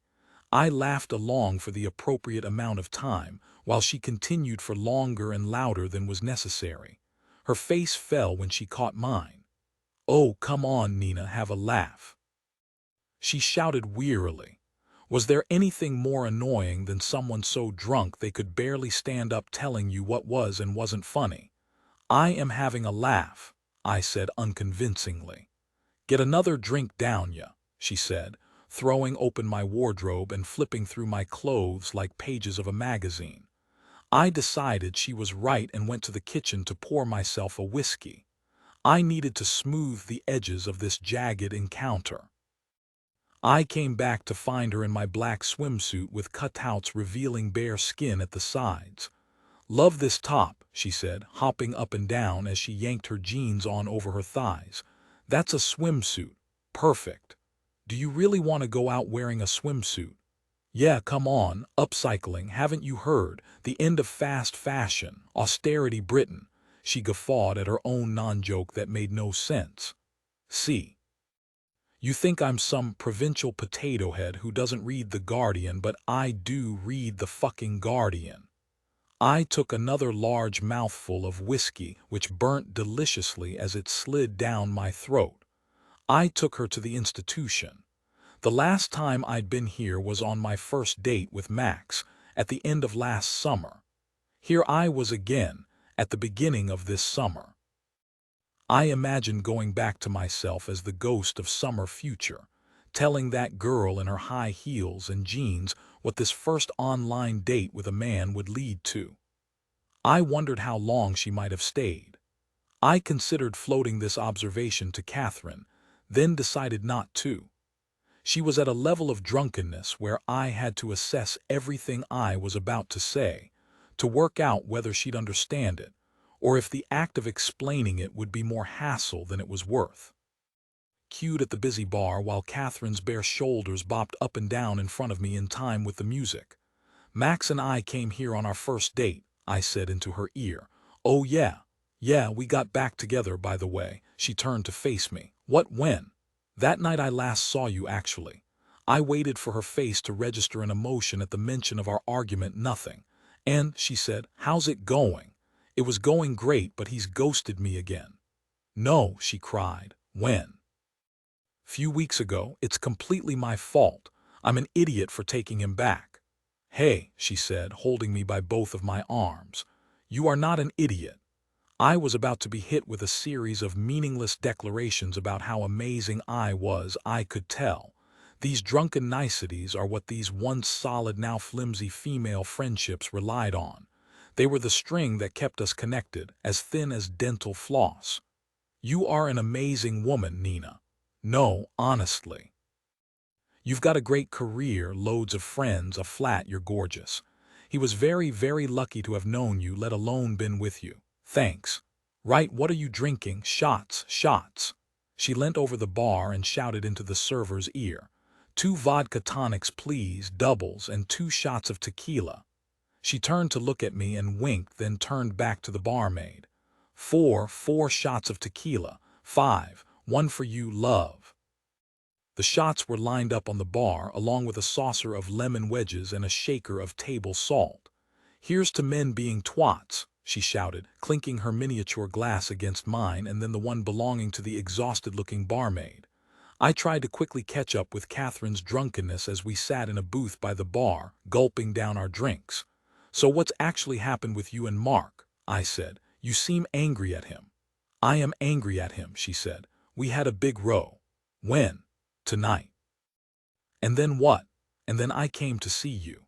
Does he know where you are? Nope, she said, popping the pea enthusiastically. Should I let him know where you are? No fucking way, I never misbehave, I always do what he wants. I took his stupid surname, I moved to stupid Surrey, I go on all-inclusive holidays with his stupid friends and their stupid wives and children. He can do what I want for a change, and what I want is to make him worry I'm dead. That's what I want. That's my new favorite hobby, she cackled manically. It used to be spin classes and now it's making my husband worry I'm dead. Catherine, I reasoned, unsure of what to say next. It was impossible to feel drunk around her. Everything she said made me feel sober and concerned. Oh my God, Nina, listen. Listen. The bass line of The Edge of Heaven reverberated from beneath us. It's your song. Before I had a chance to protest, she yanked me by my hand and pulled me downstairs and on to the dance floor. I had forgotten what a terrible dancer Catherine was. I always found this particularly endearing about otherwise very beautiful and elegant women. It might have been the sexiest thing about her. In fact, the only wonky, weird physical flaw you could find. She had absolutely no sense of rhythm and moved herself with wild, jerky abandon. The longitude of her body stayed still and stiff while her long, gangly limbs moved like cooked spaghetti flailing around a colander. She bit down on her bottom lip and would only open her mouth to sing the wrong lyrics. This isn't actually my song, I shouted over the music as we danced. Wah, she shouted back. This isn't my song. Yeah, it is. It was #1 when you were born. No, it wasn't, I said, my throat scratchy from straining my voice. My mum lied. Lady in Red by Chris de Burgh was #1 when I was born. Catherine stopped dancing and looked aghast. Oh fuck, she said, putting her hand over her mouth. I know, I said, continuing to dance. I couldn't believe it. I think I'm going to be sick. I took her hand in mine and pulled her off the dance floor as fast as I could. We rushed upstairs as she clasped her palm to her mouth, gagging as she went. As soon as we were outside and engulfed by the cool night air, she folded in on herself and vomited. I held back her hair and she gripped onto my arm. We were by a long queue of people waiting to get into the institution. All of them laughed or grimaced. Oi, the bouncer said. I looked up at him. I'm sorry, I said. New mum, first night out since she had the baby. I gently guided Catherine to the side of the building onto an empty street. I love you, Nina, she slurred in between retches. I know you do. I really love you. We both sat on the pavement in silence, waiting for the sickness to pass. Hiccups came in its place. I ordered us a taxi back to mine. When we got into my flat, I had to help her up the stairs. She leaned on the corridor wall for support. What would you like? I asked. Water. Okay, I'll get you a glass of water. No, on my body, she protested. Water all over my body. I'd forgotten how melodramatic people this drunk could be. She lay on my bathroom floor and I undressed her. The overhead spotlights robbed her of all her dignity as she thrashed about unself-consciously. I maneuvered her into the bath, where she lay sprawled and half asleep. I held the shower head and tested the water on my hand. When it was warm enough, I hovered it above her body and moved it from her head to her toes. She shut her eyes and gave a sweetly satisfied smile with her dark, wet hair slicked back. She looked like a baby otter. It was the first time I'd seen Catherine naked since she'd had babies. I noticed changes I could never have seen through her clothes. Her hips had expanded magically like a sponge blooming in water. Her tummy, formerly so taut and hard, had softened and in one part slightly crinkled. Her nipples were pinker and swollen.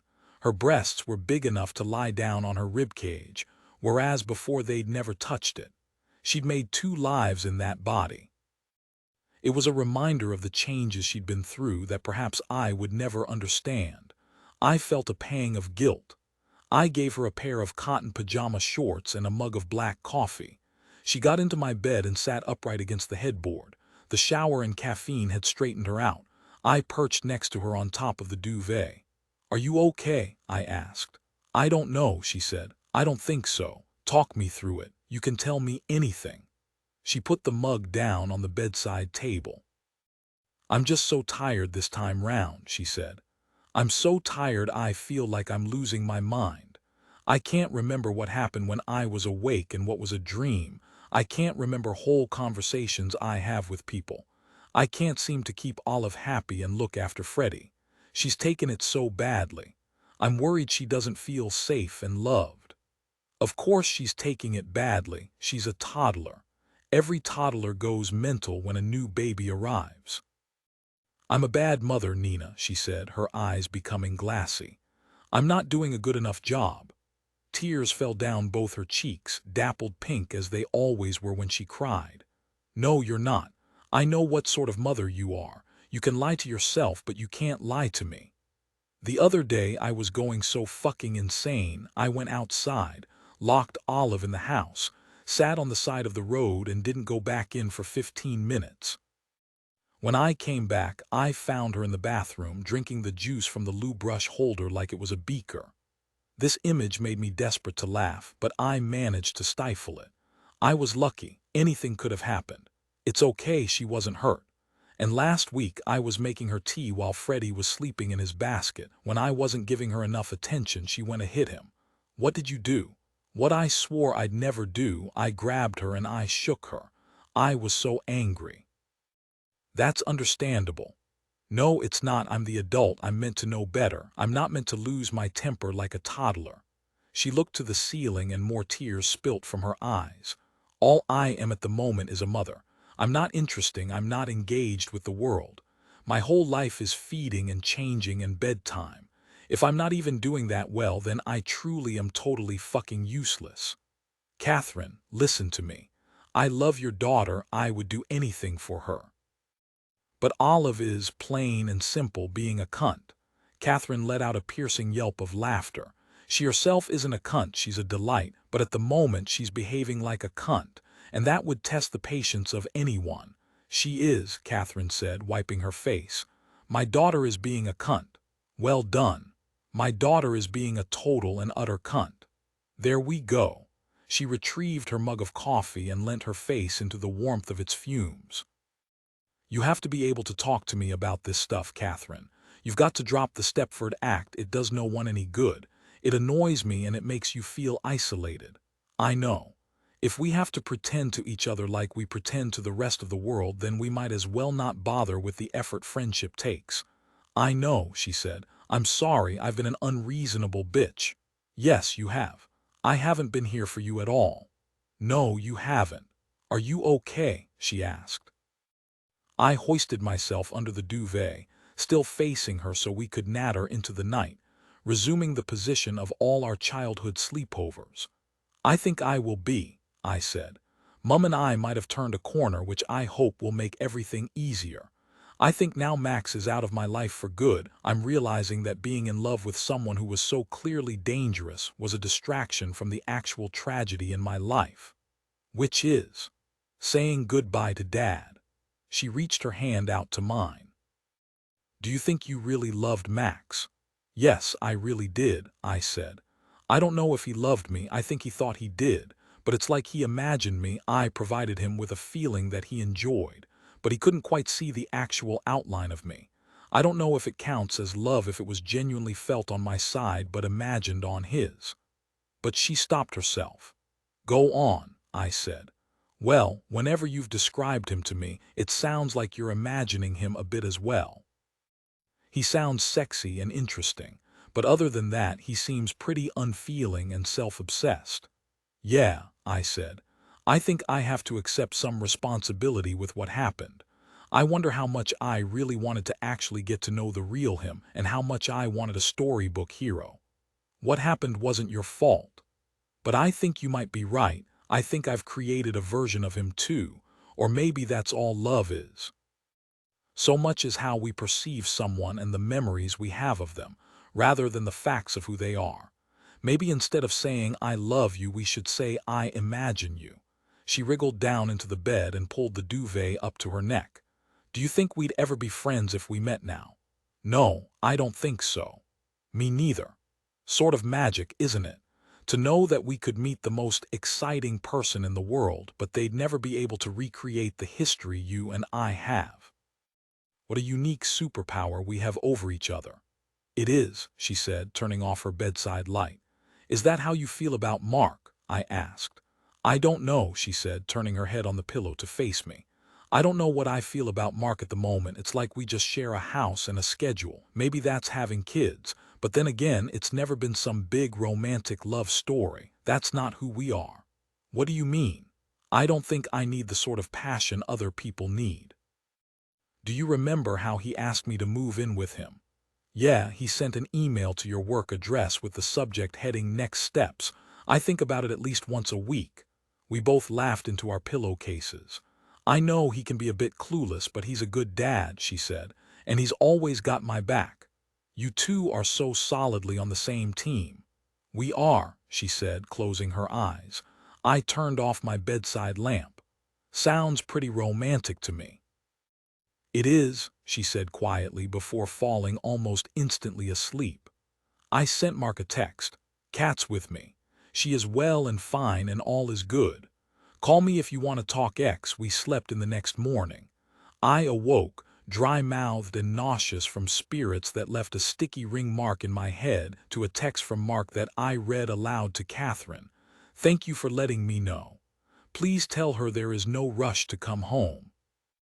I've got it covered, and I can take a day off work next week and look after the kids. She deserves a break. Mark X.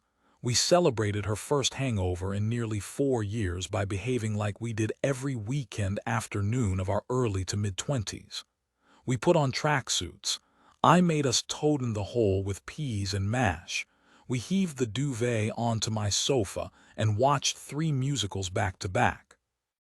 After the credits of West Side Story, her third helping of MASH, 2 glasses of red wine and a bath, she left at 10 p.m. to catch the train back to Surrey. She hugged me, thanked me, told me she loved me and that she'd call me the following week. I went to the kitchen and filled the sink with water, soap and washing up. I tied my hair in a ponytail and switched on the radio to the soothing classical Saturday night show with the radio DJ I liked. An operatic piece reached its denouement with settling strings and a soaring male tenor. There was a brief silence. That was from the little-known cantata, The Spectre's Bride, she said, the voice I'd been listening to since the Year 7 school run. And it's a reminder to all us ladies that sometimes when your ex-boyfriend gets back in touch, really, he's just trying to take you down with him to the grave. I think we've all been there, haven't we? She chuckled to herself. Just a little joke there for the hardcore Dvorak fans. And now, for something a bit more mellow, a seasonally appropriate number from Vivaldi's 4 Seasons. I snapped the rubber washing-up gloves over my hands and sank them into the hot water, contemplating which station she'd end up at next. Where do you go after a late-night classical music show? The shipping forecast. And where would I be listening to it? This flat, a family home, a retirement bungalow.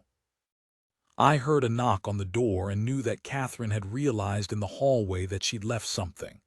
Come in, I shouted down the corridor. Doors open, Cat. Sorry, just doing the washing up. I heard footsteps approach. Where are my packages? I turned around to see Angelo, unusually fully dressed in a t-shirt and jeans. I stood with my back against the sink. You can't barge into my flat.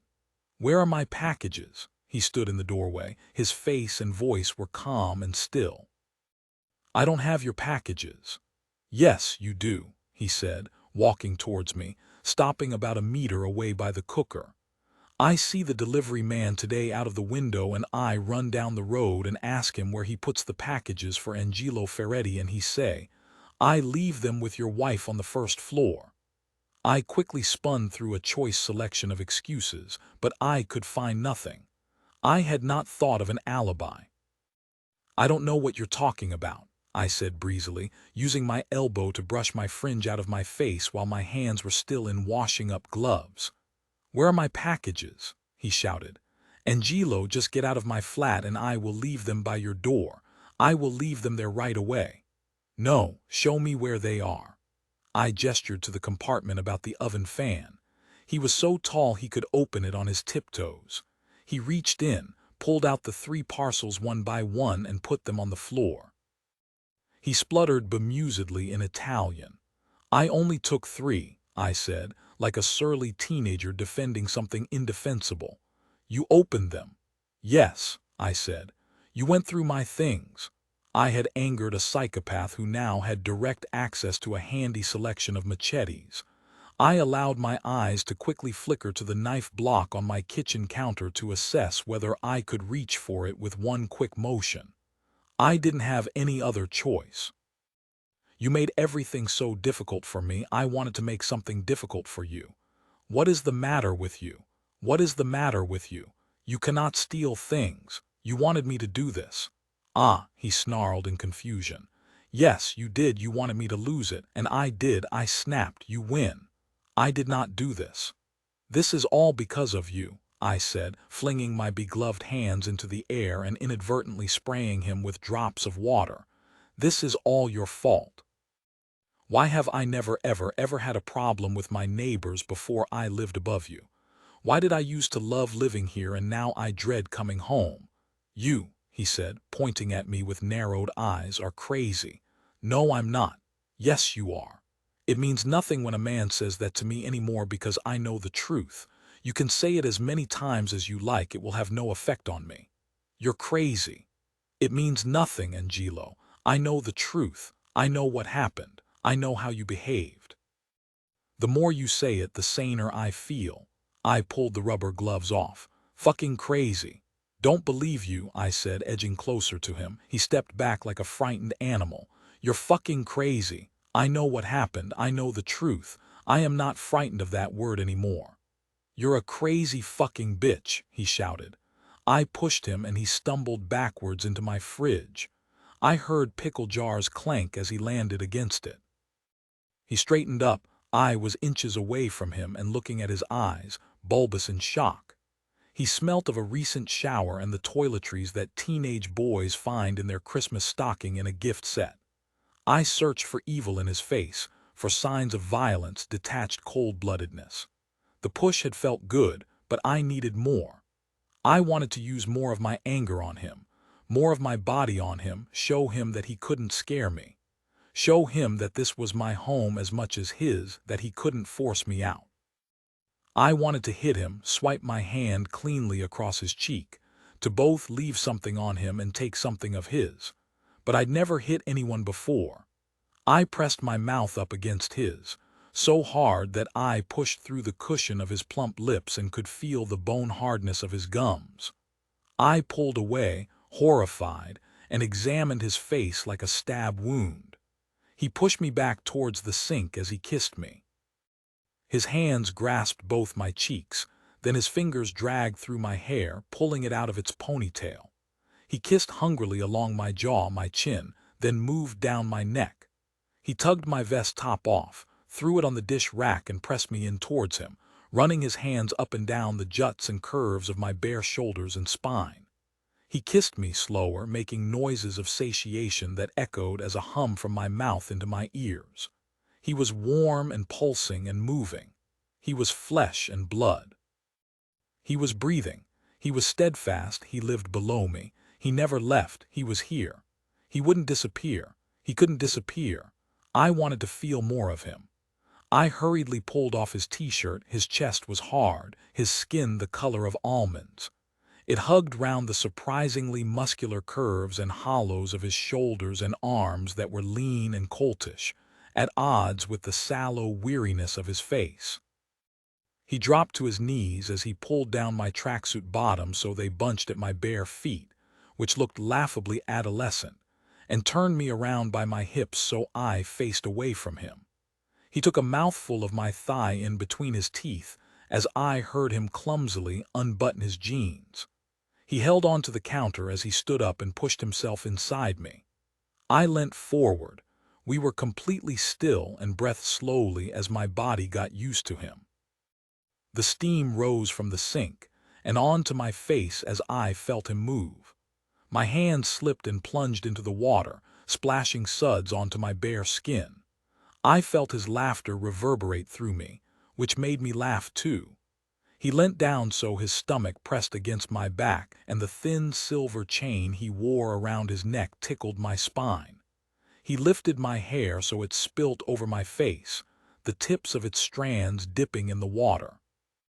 My hands, wearing soapsuds like lace gloves, reached behind and grabbed onto his forearms, like I was checking he was still there. I dug my fingers into him and let out a guttural noise of relief. I didn't fragment and travel the room, every part of me remained in my body. I kept my eyes wide open, staring at glasses with red wine sediment and crusty forks that lurked beneath the water and knocked against each other. I felt him slow, stop, and shudder. He gasped. We were still again. It had been brief and uncomplicated, unplanned and ungainly and real, soapy, dirty, clattering, awkward, real. We sat opposite each other, half-dressed on my kitchen floor, his back against the oven, my back against the cupboard under the sink. I thought we hated each other, I said. What? He said, his vowels stretched in outrage. No, why have you been so rude to me? It's not you, fuck. He looked at the floor. Do you have water? I nodded and stood up, aware I was now topless in tracksuit bottoms like a brickie on a warm day.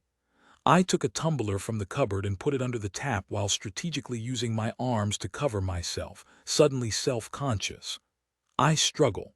This year, he said slowly, presenting chunks of thoughts to me like Scrabble tiles. With what? Living. I'm sorry, I said, handing over the glass and joining him on the floor. I thought of his dressing gown, his vests, how he'd ignored me. How he'd seemed to ignore everything, rules, light, time, bin collection, manners, the world outside his flat. Can I ask why? My girlfriend, she was living here. Is she the woman you were having the argument with? Yes, he said, nodding. She cheated on me last year. I forgive her, she stay a while, but then she leave anyway.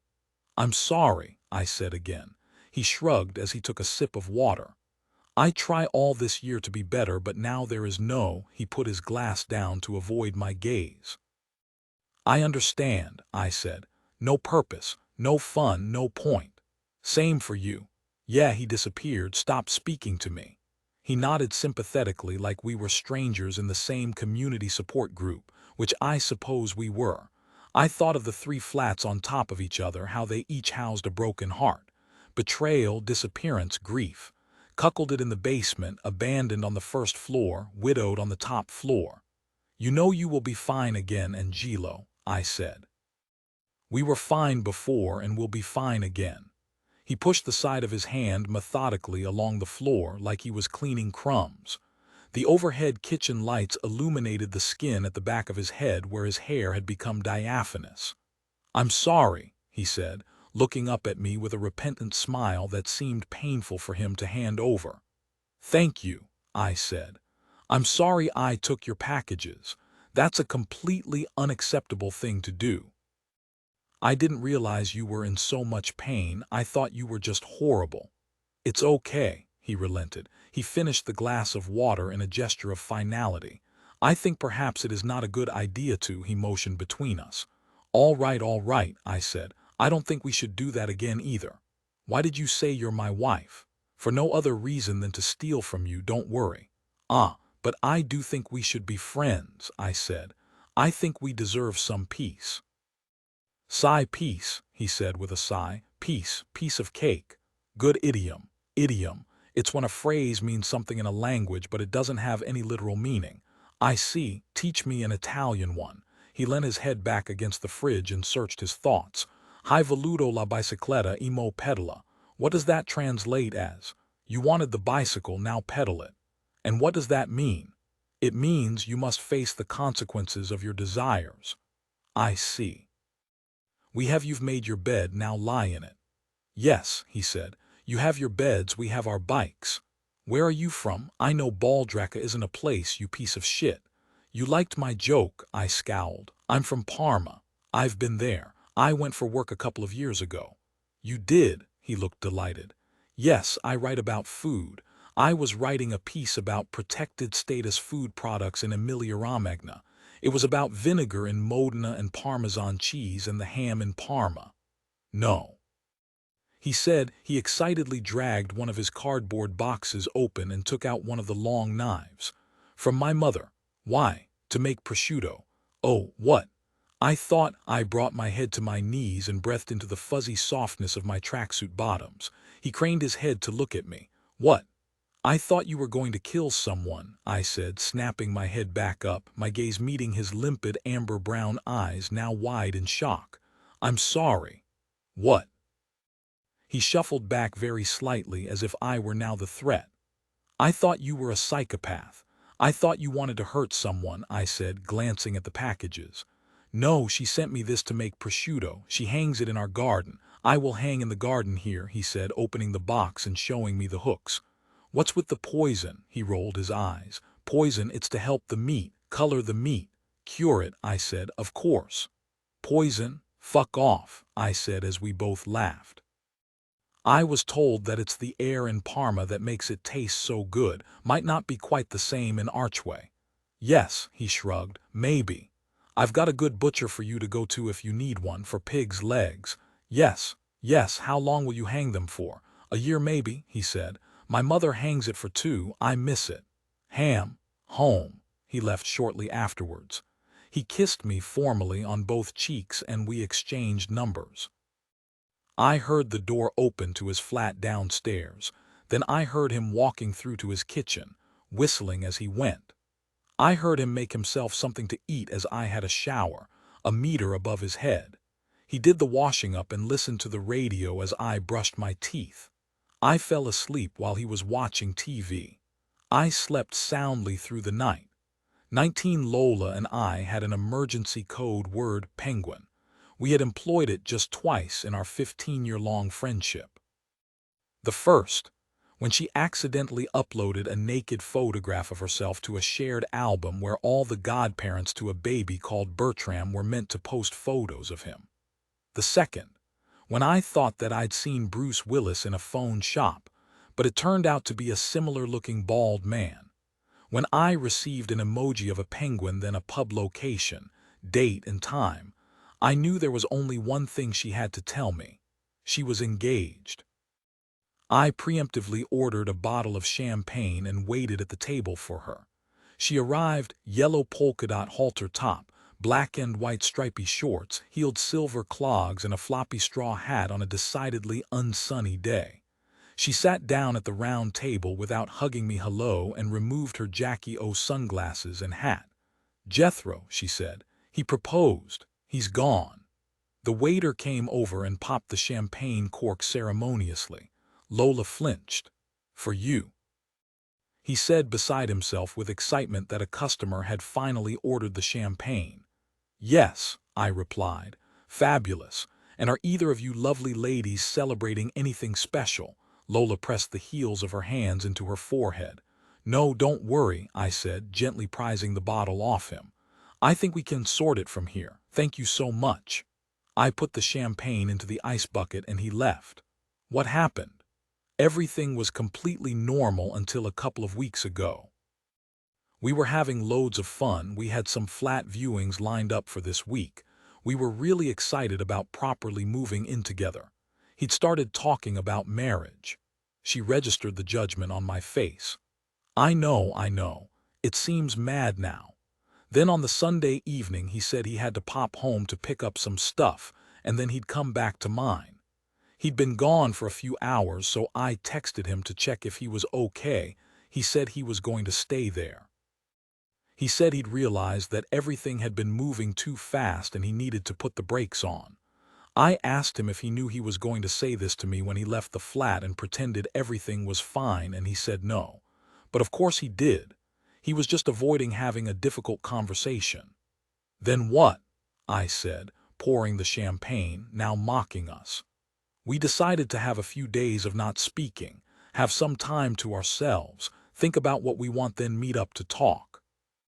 Have you heard from him? Number not for over a week. At first I thought he must just need some more space, which is fine, but he's not even responding to my messages. Her husky blue eyes filled up with tears and they spilt down her cheeks. She was so desperate to love someone. It seemed like such a simple, singular thing to ask from this life. A sensation rose inside me, one that had been long repressed. Something I should have expressed fully and freely when Max first disappeared, but instead I had hidden everywhere else, to be a good girl. I had turned it in on myself, to examine all my possible imperfections. I had let it rise like hot air into my brain to analyze and pathologize needlessly. I had allowed it into my heart and let it melt down into something patient and forgiving. I had distributed this feeling into any part of my body so that it wouldn't escape from my mouth, so that it couldn't catch the air. That way, no one could accuse me of being intense or deluded or crazy. But it was time to breathe it out like fire. I had no interest in retribution. All I wanted was redress. "Where does he live?" I asked. "Clerkenwell." "Right," I said, downing the rest of my glass in one. "Bring that with you." I gestured at the half bottle of champagne and stood up. "We're not going to his flat." "You're not, I am." "No, Nina." "Yes," I said, "real human people can't be deleted. We are not living in a dystopian science fiction. What are you going to say to him?" "Everything he needs to hear." "Okay," she said, picking up the champagne and taking a swig as we went to the door. "I've got nothing to lose now." Jethro's flat was in a warehouse that, even from the outside, looked very pleased with its own conversion. The steel cridol windows looked like big toothy grins that were smugly congratulating each other. I rang the buzzer. "Hello," he said. "It's Nina," I said flatly. "Nina Dean, Lola's friend." Oh, the fuzzy white noise indicated he was still on the line. "Can I help you with something?" "I just need 10 minutes to talk to you." There was a pause, then the flat, obtrusive beep that let me know he'd let me in. I knew he'd cave. These men cared so little about their actions towards the women they hurt, but so much about what people who knew about those actions might think of them. I held a thumbs up aloft to Lola, who was sitting on a doorstep a few buildings down with the bottle of champagne. He opened his front door. "Nina, hi, come on in." He drawled in a demonstratively unbothered way, exposing his nerves. I scanned his flat, which was filled with the essential props of a try-hard Renaissance man. The exposed brick wall and original tiles of someone interested in heritage, but only of the building he lived in. Framed Pink Floyd albums, a pasta-making machine, linen cushion covers, a neat row of orange Penguin classics, herbal hand soap in an apothecary-style jar that cost £38 a bottle. There was an oil painting of a nude woman who was very slightly overweight with very slightly pendulous breasts, which probably made him think he was a feminist. He had bought his entire personality from a cobbled side road of boutiques in Shoreditch. "How are you doing?" "I'm fine," I said. "So you're alive then?" "Evidently." "Well, as long as you're alive and well, that's the important thing." He leant against the kitchen cupboard, willing this interaction into something friendly and relaxed. "Look, Nina, I get that she's your friend and you're doing this because you love her. But what's happening with me and Lola is really between me and Lola." "But it's not though, because you're not talking to her, so it's happening between Jethro and Jethro, the two most important people in the relationship." His mouth opened slightly, then closed. It felt good to catch him out. It was so rare that men like Jethro felt like a woman had the upper hand in a conversation. "I needed some space. I haven't done anything wrong. You don't understand how intense it's been. We haven't had a day apart. I haven't had a moment to myself to think." "Who pursued who in your relationship?" he groaned. "Me." "And who said I love you first?" "Me." "Who suggested buying a place together?" "I know what you must think of me." "Was it just a challenge?"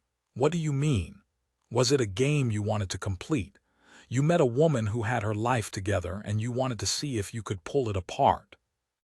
You wanted to know that you could get her to fall in love with you, say all the things you wanted her to say, do all the things you wanted her to do, then the game was finished and you could turn it off. Of course that's not what I did. I just changed my mind. People are allowed to change their minds about things. You know, every time you change your mind in such an extreme way, it takes something from a woman. It's an act of theft. It's not just a theft of her trust, it's a theft of her time. You've taken things from her so you could have a fun few months. Can you not see how selfish that is? Yes, he said. Do you have any idea how hard she has to work to trust someone? And it's going to be even harder for her to do that now. It's yet more labor women have to put into a relationship that, on the whole, men don't really have to think about. Okay, he tried to reason. I've handled this very badly. You said you wanted to marry her. Do you know how mental that is, Jethro? How wildly inappropriate it is to say that so early on in a relationship, even if you meant it, let alone if you didn't. I meant it at the time. You do know how marriage and children work, don't you? You know you have to, like, go out with someone first to get to that bit. I know, I'm very in love with her. I'm just not ready to commit properly yet. You're 36. Age doesn't matter. And love doesn't work like that anyway.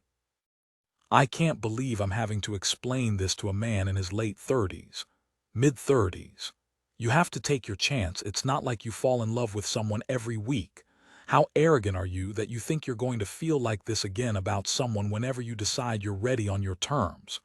It's not about her, it's about timing. So when do you think you'll suddenly be ready to commit? He shrugged and made baffled noises as he searched his thoughts. I don't know. I can't say. 4 years maybe. 5 years. I don't know. Lola will be nearly 40 then. Do you expect her to wait to start a proper relationship with you when she's 40? I imagined him as a single 40-something. Silvery strands streaked through his red hair, gallant crinkles around his eyes. A flat twice the size filled with twice as much detritus of an insecure man with too much money. He wouldn't seem desperate or sad. Men like Jethro got to journey through life and be perceived as lion-hearted, intrepid explorers. Then I realized he would be able to decide when he wanted to fall in love and have a family, and it would happen. There would always be a woman who wanted to love him. He didn't have to take this chance at all. He could wait for another chance. Then another one. The female population was just an endless source of chances, and he could wait as long as he wanted. There was so little risk involved when it came to who and how he loved. Nothing meant anything to him. You won't marry a woman your age, I said, understanding it as I said it aloud. You'll marry a woman 10 years younger than you. That's how this will work. You're right, age doesn't matter to you. He stared at me, his mouth tight and defiant, and said nothing. Has Lola left anything here? No, he said. I don't think so. Don't date until you've sorted your shit out. I stood up and went to the door. And don't call Lola again. I knew he would date again. Probably within weeks, just like Max had done. I imagined all the women Jethro and Max would date while they were confused and not ready, standing next to each other in a long factory line. Each of them would give these men something, a story, a weekend away, their attention, their advice, their time, a sexual adventure, an actual adventure. Then they'd be forced to pass him along to the next relationship. These men would emerge at some point, full of all the love and care and confidence that had been bestowed upon them over the years, and they might commit to someone. Then, most certainly, another one. Then another one when that one got boring. Their greed would not be satisfied by one woman, by one life. They'd get to lead a great many lives. Life after life after life after life. Because these men wanted to want something rather than have something. Max wanted to be tortured. He wanted to yearn and chase and dream. He wanted to exist in a liminal state, like everything was just about to begin. He liked contemplating what our relationship might be like, without investing any time or commitment in our relationship. Jethro liked talking about the home he would buy with Lola, but he didn't want to turn up to the viewing. They were like teenage boys in their rooms, coming up with lyrics to write in their notebooks. They weren't ready to be adults to make any choices, let alone promises. They preferred a relationship to be virtual and speculative, because when it was virtual and speculative, it could be perfect. Their girlfriend didn't have to be human. They didn't have to think about plans or practicalities. They weren't burdened with the concern of another person's happiness. And they could be heroes. They could be gods. It was pathetic. Who are all these fucking men? Lola slurred, opening a dusty bottle of Tia Maria. It was past midnight, and we'd run out of wine. We'd resorted to liqueurs in the back of the cupboards in my flat. How do they get to have sex with us? Do they know how lucky they are that they got to have sex with us? They should have had to cut out vouchers from a magazine for a year, and send them off to a PO box number before they were even considered as people who might be lucky enough to have sex with us. She poured the Tia Maria into our wine glasses with a wobbly hand. PO box number. Mate, I said, you're showing your age there. I want to show my age. I'm 33. My age is an accumulation, it's an asset, it's a furnishing. It isn't a loss, I'm a catch. Why don't they understand I'm a catch? I don't know. If I were a boy, everyone would want to be with me. I have a great career, lovely teeth, she said, baring her gums at me. I have good cardiovascular health. I own a whole set of suitcases I saved up for with all the separate compartments for underwear and toiletries. One of them even has a frigging USB port built into it to charge your phone. That's an impressive person. Why doesn't everyone want to be with me? I opened our second pack of cigarettes and withdrew one. Beats me. We have to download links again. No, I said, lighting my fag. No way, I'm done with dating. You can't be done with dating if you want a family. I was so much happier before this year. I don't want to think about it or look for it anymore. If it happens, it happens. There's nothing wrong with wanting to love someone, Nina. I know that. It's not a weakness to want that for yourself, she said. I don't want you to give up hope. I think that might have already happened. We both leant out of the window, exhaling smoke into the sky. The recently planted tree waved its nascent branches at us in the breeze. I know, she said. You should give your hope to me. What do you mean? It's like what Joe said in his groom's speech. Love is being the guardian of another person's solitude. Maybe friendship is being the guardian of another person's hope. Leave it with me and I'll look after it for a while if it feels too heavy for now. I can't do that, you're already carrying yours. Oh, I've been carrying mine for a decade, she said. I won't notice if I chuck a bit more in. I tucked her hair tightly behind her ear. I couldn't be less of an advocate for relationships right now. But for what it's worth, I know there is a love ahead of you, Lola. Grander than either of us can imagine. He might not be a celebrity magician. He might not be anything like the sort of man we thought he would be, but he's on his way. I know that, Nina, she said. I've always known that. You really have, haven't you? So I can know it for you too. And then you don't have to think about it anymore. You just keep writing your books and looking after your dad. I'll keep your hope safe for you until you're ready for me to hand it back. Angelo approached the front door and saw us leaning out of my window. Hello, he shouted up to me. Hello, I said. How are the hams? Okay, he said. I hang them on hooks on the washing line, but I have a problem with flies. You wanted the bicycle, I said. Ah, yes. I have something you can cover them with that will let the air get to them. You do? Yes, I said. He smiled and turned the key in the door. I turned to Lola. Her face was aghast. What was that? He's okay. The possible murderer. He's not a murderer, he's a depressed man who has bought knives to take up the art of charcuterie to distract him from his broken heart and remind him of home. How do you know? We talked, had it out, and came to a truce. How? We fucked. Very funny. I'm actually being serious. Lola's mouth hung open in shock and her drunken, dancing eyes came into focus. He came over to confront me about the stolen packages. I confessed, and we ended up having sex in the kitchen. The cavern of her mouth widened. I know. Will you do it again? No, it was a one-time thing. Do you fancy him? I don't know. I did a lot when it was happening.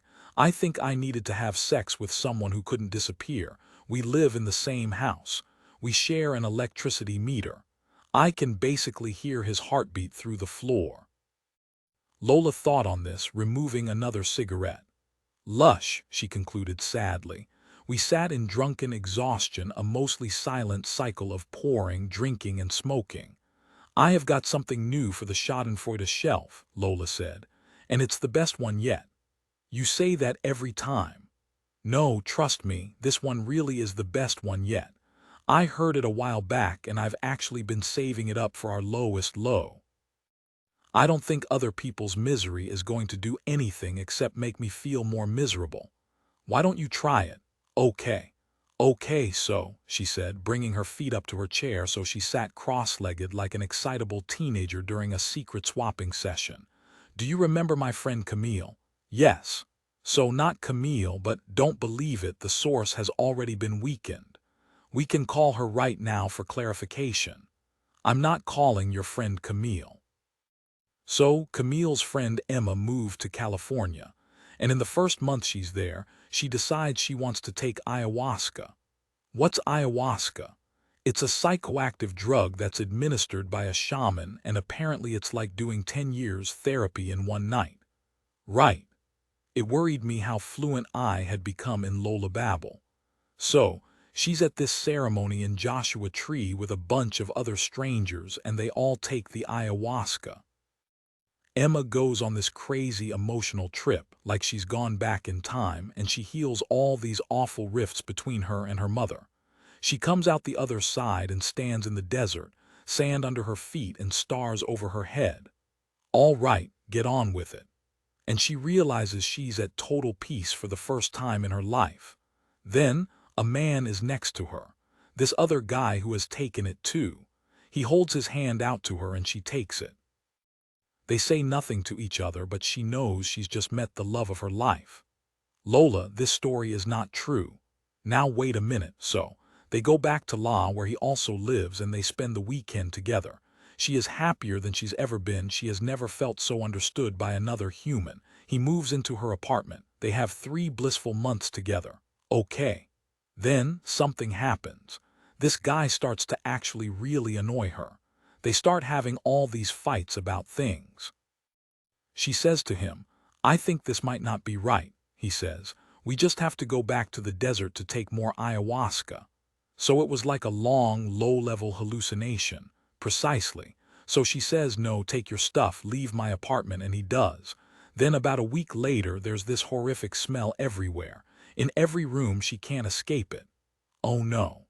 She gets cleaners round, they deep clean the whole place, the smell doesn't go. After a month of living in hell, she finally traces where it's coming from. Where? He had dismantled the air conditioning unit, stuffed it with raw prawns, then screwed it back up. The smell dispersed with the airflow. Oh my God! I sat with the magnitude of this anecdotal finale for a minute. That's a really, really good addition to the Schadenfreude shelf, Lola. Our worst breakup will never be as bad as that. What would you have done if you had been her? She asked. I swallowed the last of the sickly sweet coffee liqueur. I think I might have gone back to the desert, I said, and taken more. But then it would have all been a lie. Think about Demetrius and Helena. Were we at uni with them? In A Midsummer Night's Dream. The happy ending is about 2 couples who are all in love with the right person, but Demetrius only loves Helena because he's under the cast of an earlier spell. Is that really the ending? Yeah. Why? There are different theories. Probably because Shakespeare needed to resolve everything, so the story could follow the rules of what made a comedy. It was really hard to explain it to the kids when I taught it. They found an illusion so impossible to accept as a happy ending. They always used to ask me if I thought that Demetrius stayed in love with Helena after the play ended. Do you think he did? The question isn't whether he stayed in love, it's whether he woke up, I said. Lola looked out onto my road, the street lamp bathing her face in amber light, the amber light that had illuminated these late-night scenes of our friendship for so many years. She picked up my phone, unlocked it, and went into the App Store. The Lynx logo appeared with an option to download it. I hope he didn't wake up, she said. She placed the phone in the palm of my hand, and the screen shone with bright uncertainty. Epilogue: It is clear-skied when I wake up on the 3rd of August. It is the kind of weather that reminds me of childhood, of ladybirds on freckled arms and strawberry ice cream in the park. I know there must have been white-skied and drizzly days in my early years, but I can never seem to remember any of them. I brush my teeth and wash my face, and for the sake of tradition if not historical accuracy, play The Edge of Heaven from the living room speakers. It really is the best song to dance to. I go for a walk around my neighborhood, stepping over kebab shop debris from the late-night movable feasts. I walk past the flaking red-painted front of the institution which, in daylight, looks like a kid's party entertainer without its costume. I do my preferred circuit of Hampstead Heath and pick up a flat white on the way home, double shot, full-fat milk. Angelo's leaving as I arrive. We exchange pleasantries, both smoke a cigarette in the sun, and I tell him it's my 33rd birthday. He informs me I'm the same age as Jesus was when he died and asks what I plan to do to rival his achievements. I tell him I am sure I can save mankind in the next year, or if not, I'll definitely donate to food banks more. In the mid-afternoon, I head to Albin Square. I wanted a small afternoon picnic to celebrate this year and couldn't think of anywhere lovelier than the road of my first home. I take a rug, some fold-out chairs, and a cool box of wine and food. The guest list is just 7: Catherine, Mark, Lola, Joe, Lucy, Mum, and Dad. Catherine and Mark arrive first, Freddie on Catherine's hip, Olive holding Mark's hand, no one complaining about how long it took to get to East London, even though I know that's what they've been talking about on the train journey. I asked everyone to bring their favorite snack from childhood as research for the final chapter of my new book. Kat brings salt and vinegar chipsticks. Mark brings Scotch eggs. Joe and Lucy arrive shortly afterwards, with packets of Babe-Bubbles and Jammy Dodgers piled up in their arms. Lucy spends the afternoon going from cheese to biscuit, then biscuit to cheese. At one point, I see her sandwich a Babe-Bubble between 2 biscuits and eat it in one bite. Her bump is showing now, and Joe can't stop touching her. He is the sort of expectant father who refers to the birth as a joint venture and knows every answer to every question about pregnancy. They arrive in their new Navy car, with Lucy shouting at him about parking. It's already been fitted with a seat for the baby.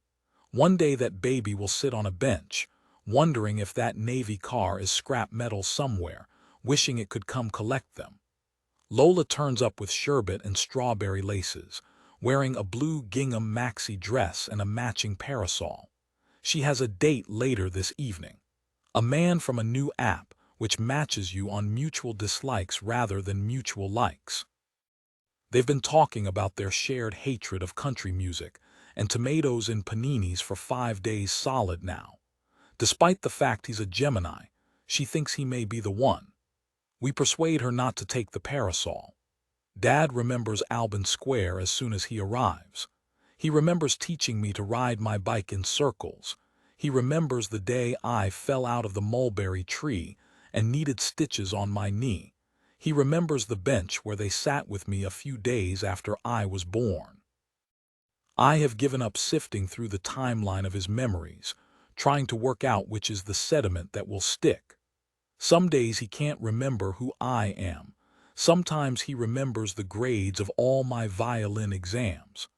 I like to think of everyone he loves as a gallery of Picasso paintings that hang in his mind, in a constant state of fascinating rearrangement, rather than in the process of erasure. He sits on the bench and talks to Joe about cricket. Mum sits on the grass and Lola shows her how she's learnt to fishtail braid her own hair. Olive eats all the sherbet while no one is looking. Catherine's made me a cake. She asks me to sit on the bench next to Dad while she indiscreetly takes it out of its carrier behind Mark's back. It is 3-tiered and lopsided and covered in buttercup yellow icing. Everyone sings Happy Birthday. Lola harmonizes badly. Freddie giggles in my lap. Mum takes a photograph. Olive crawls under the mulberry tree. The tree that lives inside me and is impossible to demolish, only hide or lose through ever-moving mists. The tree that grows up through me, the trunk of which forms my spine.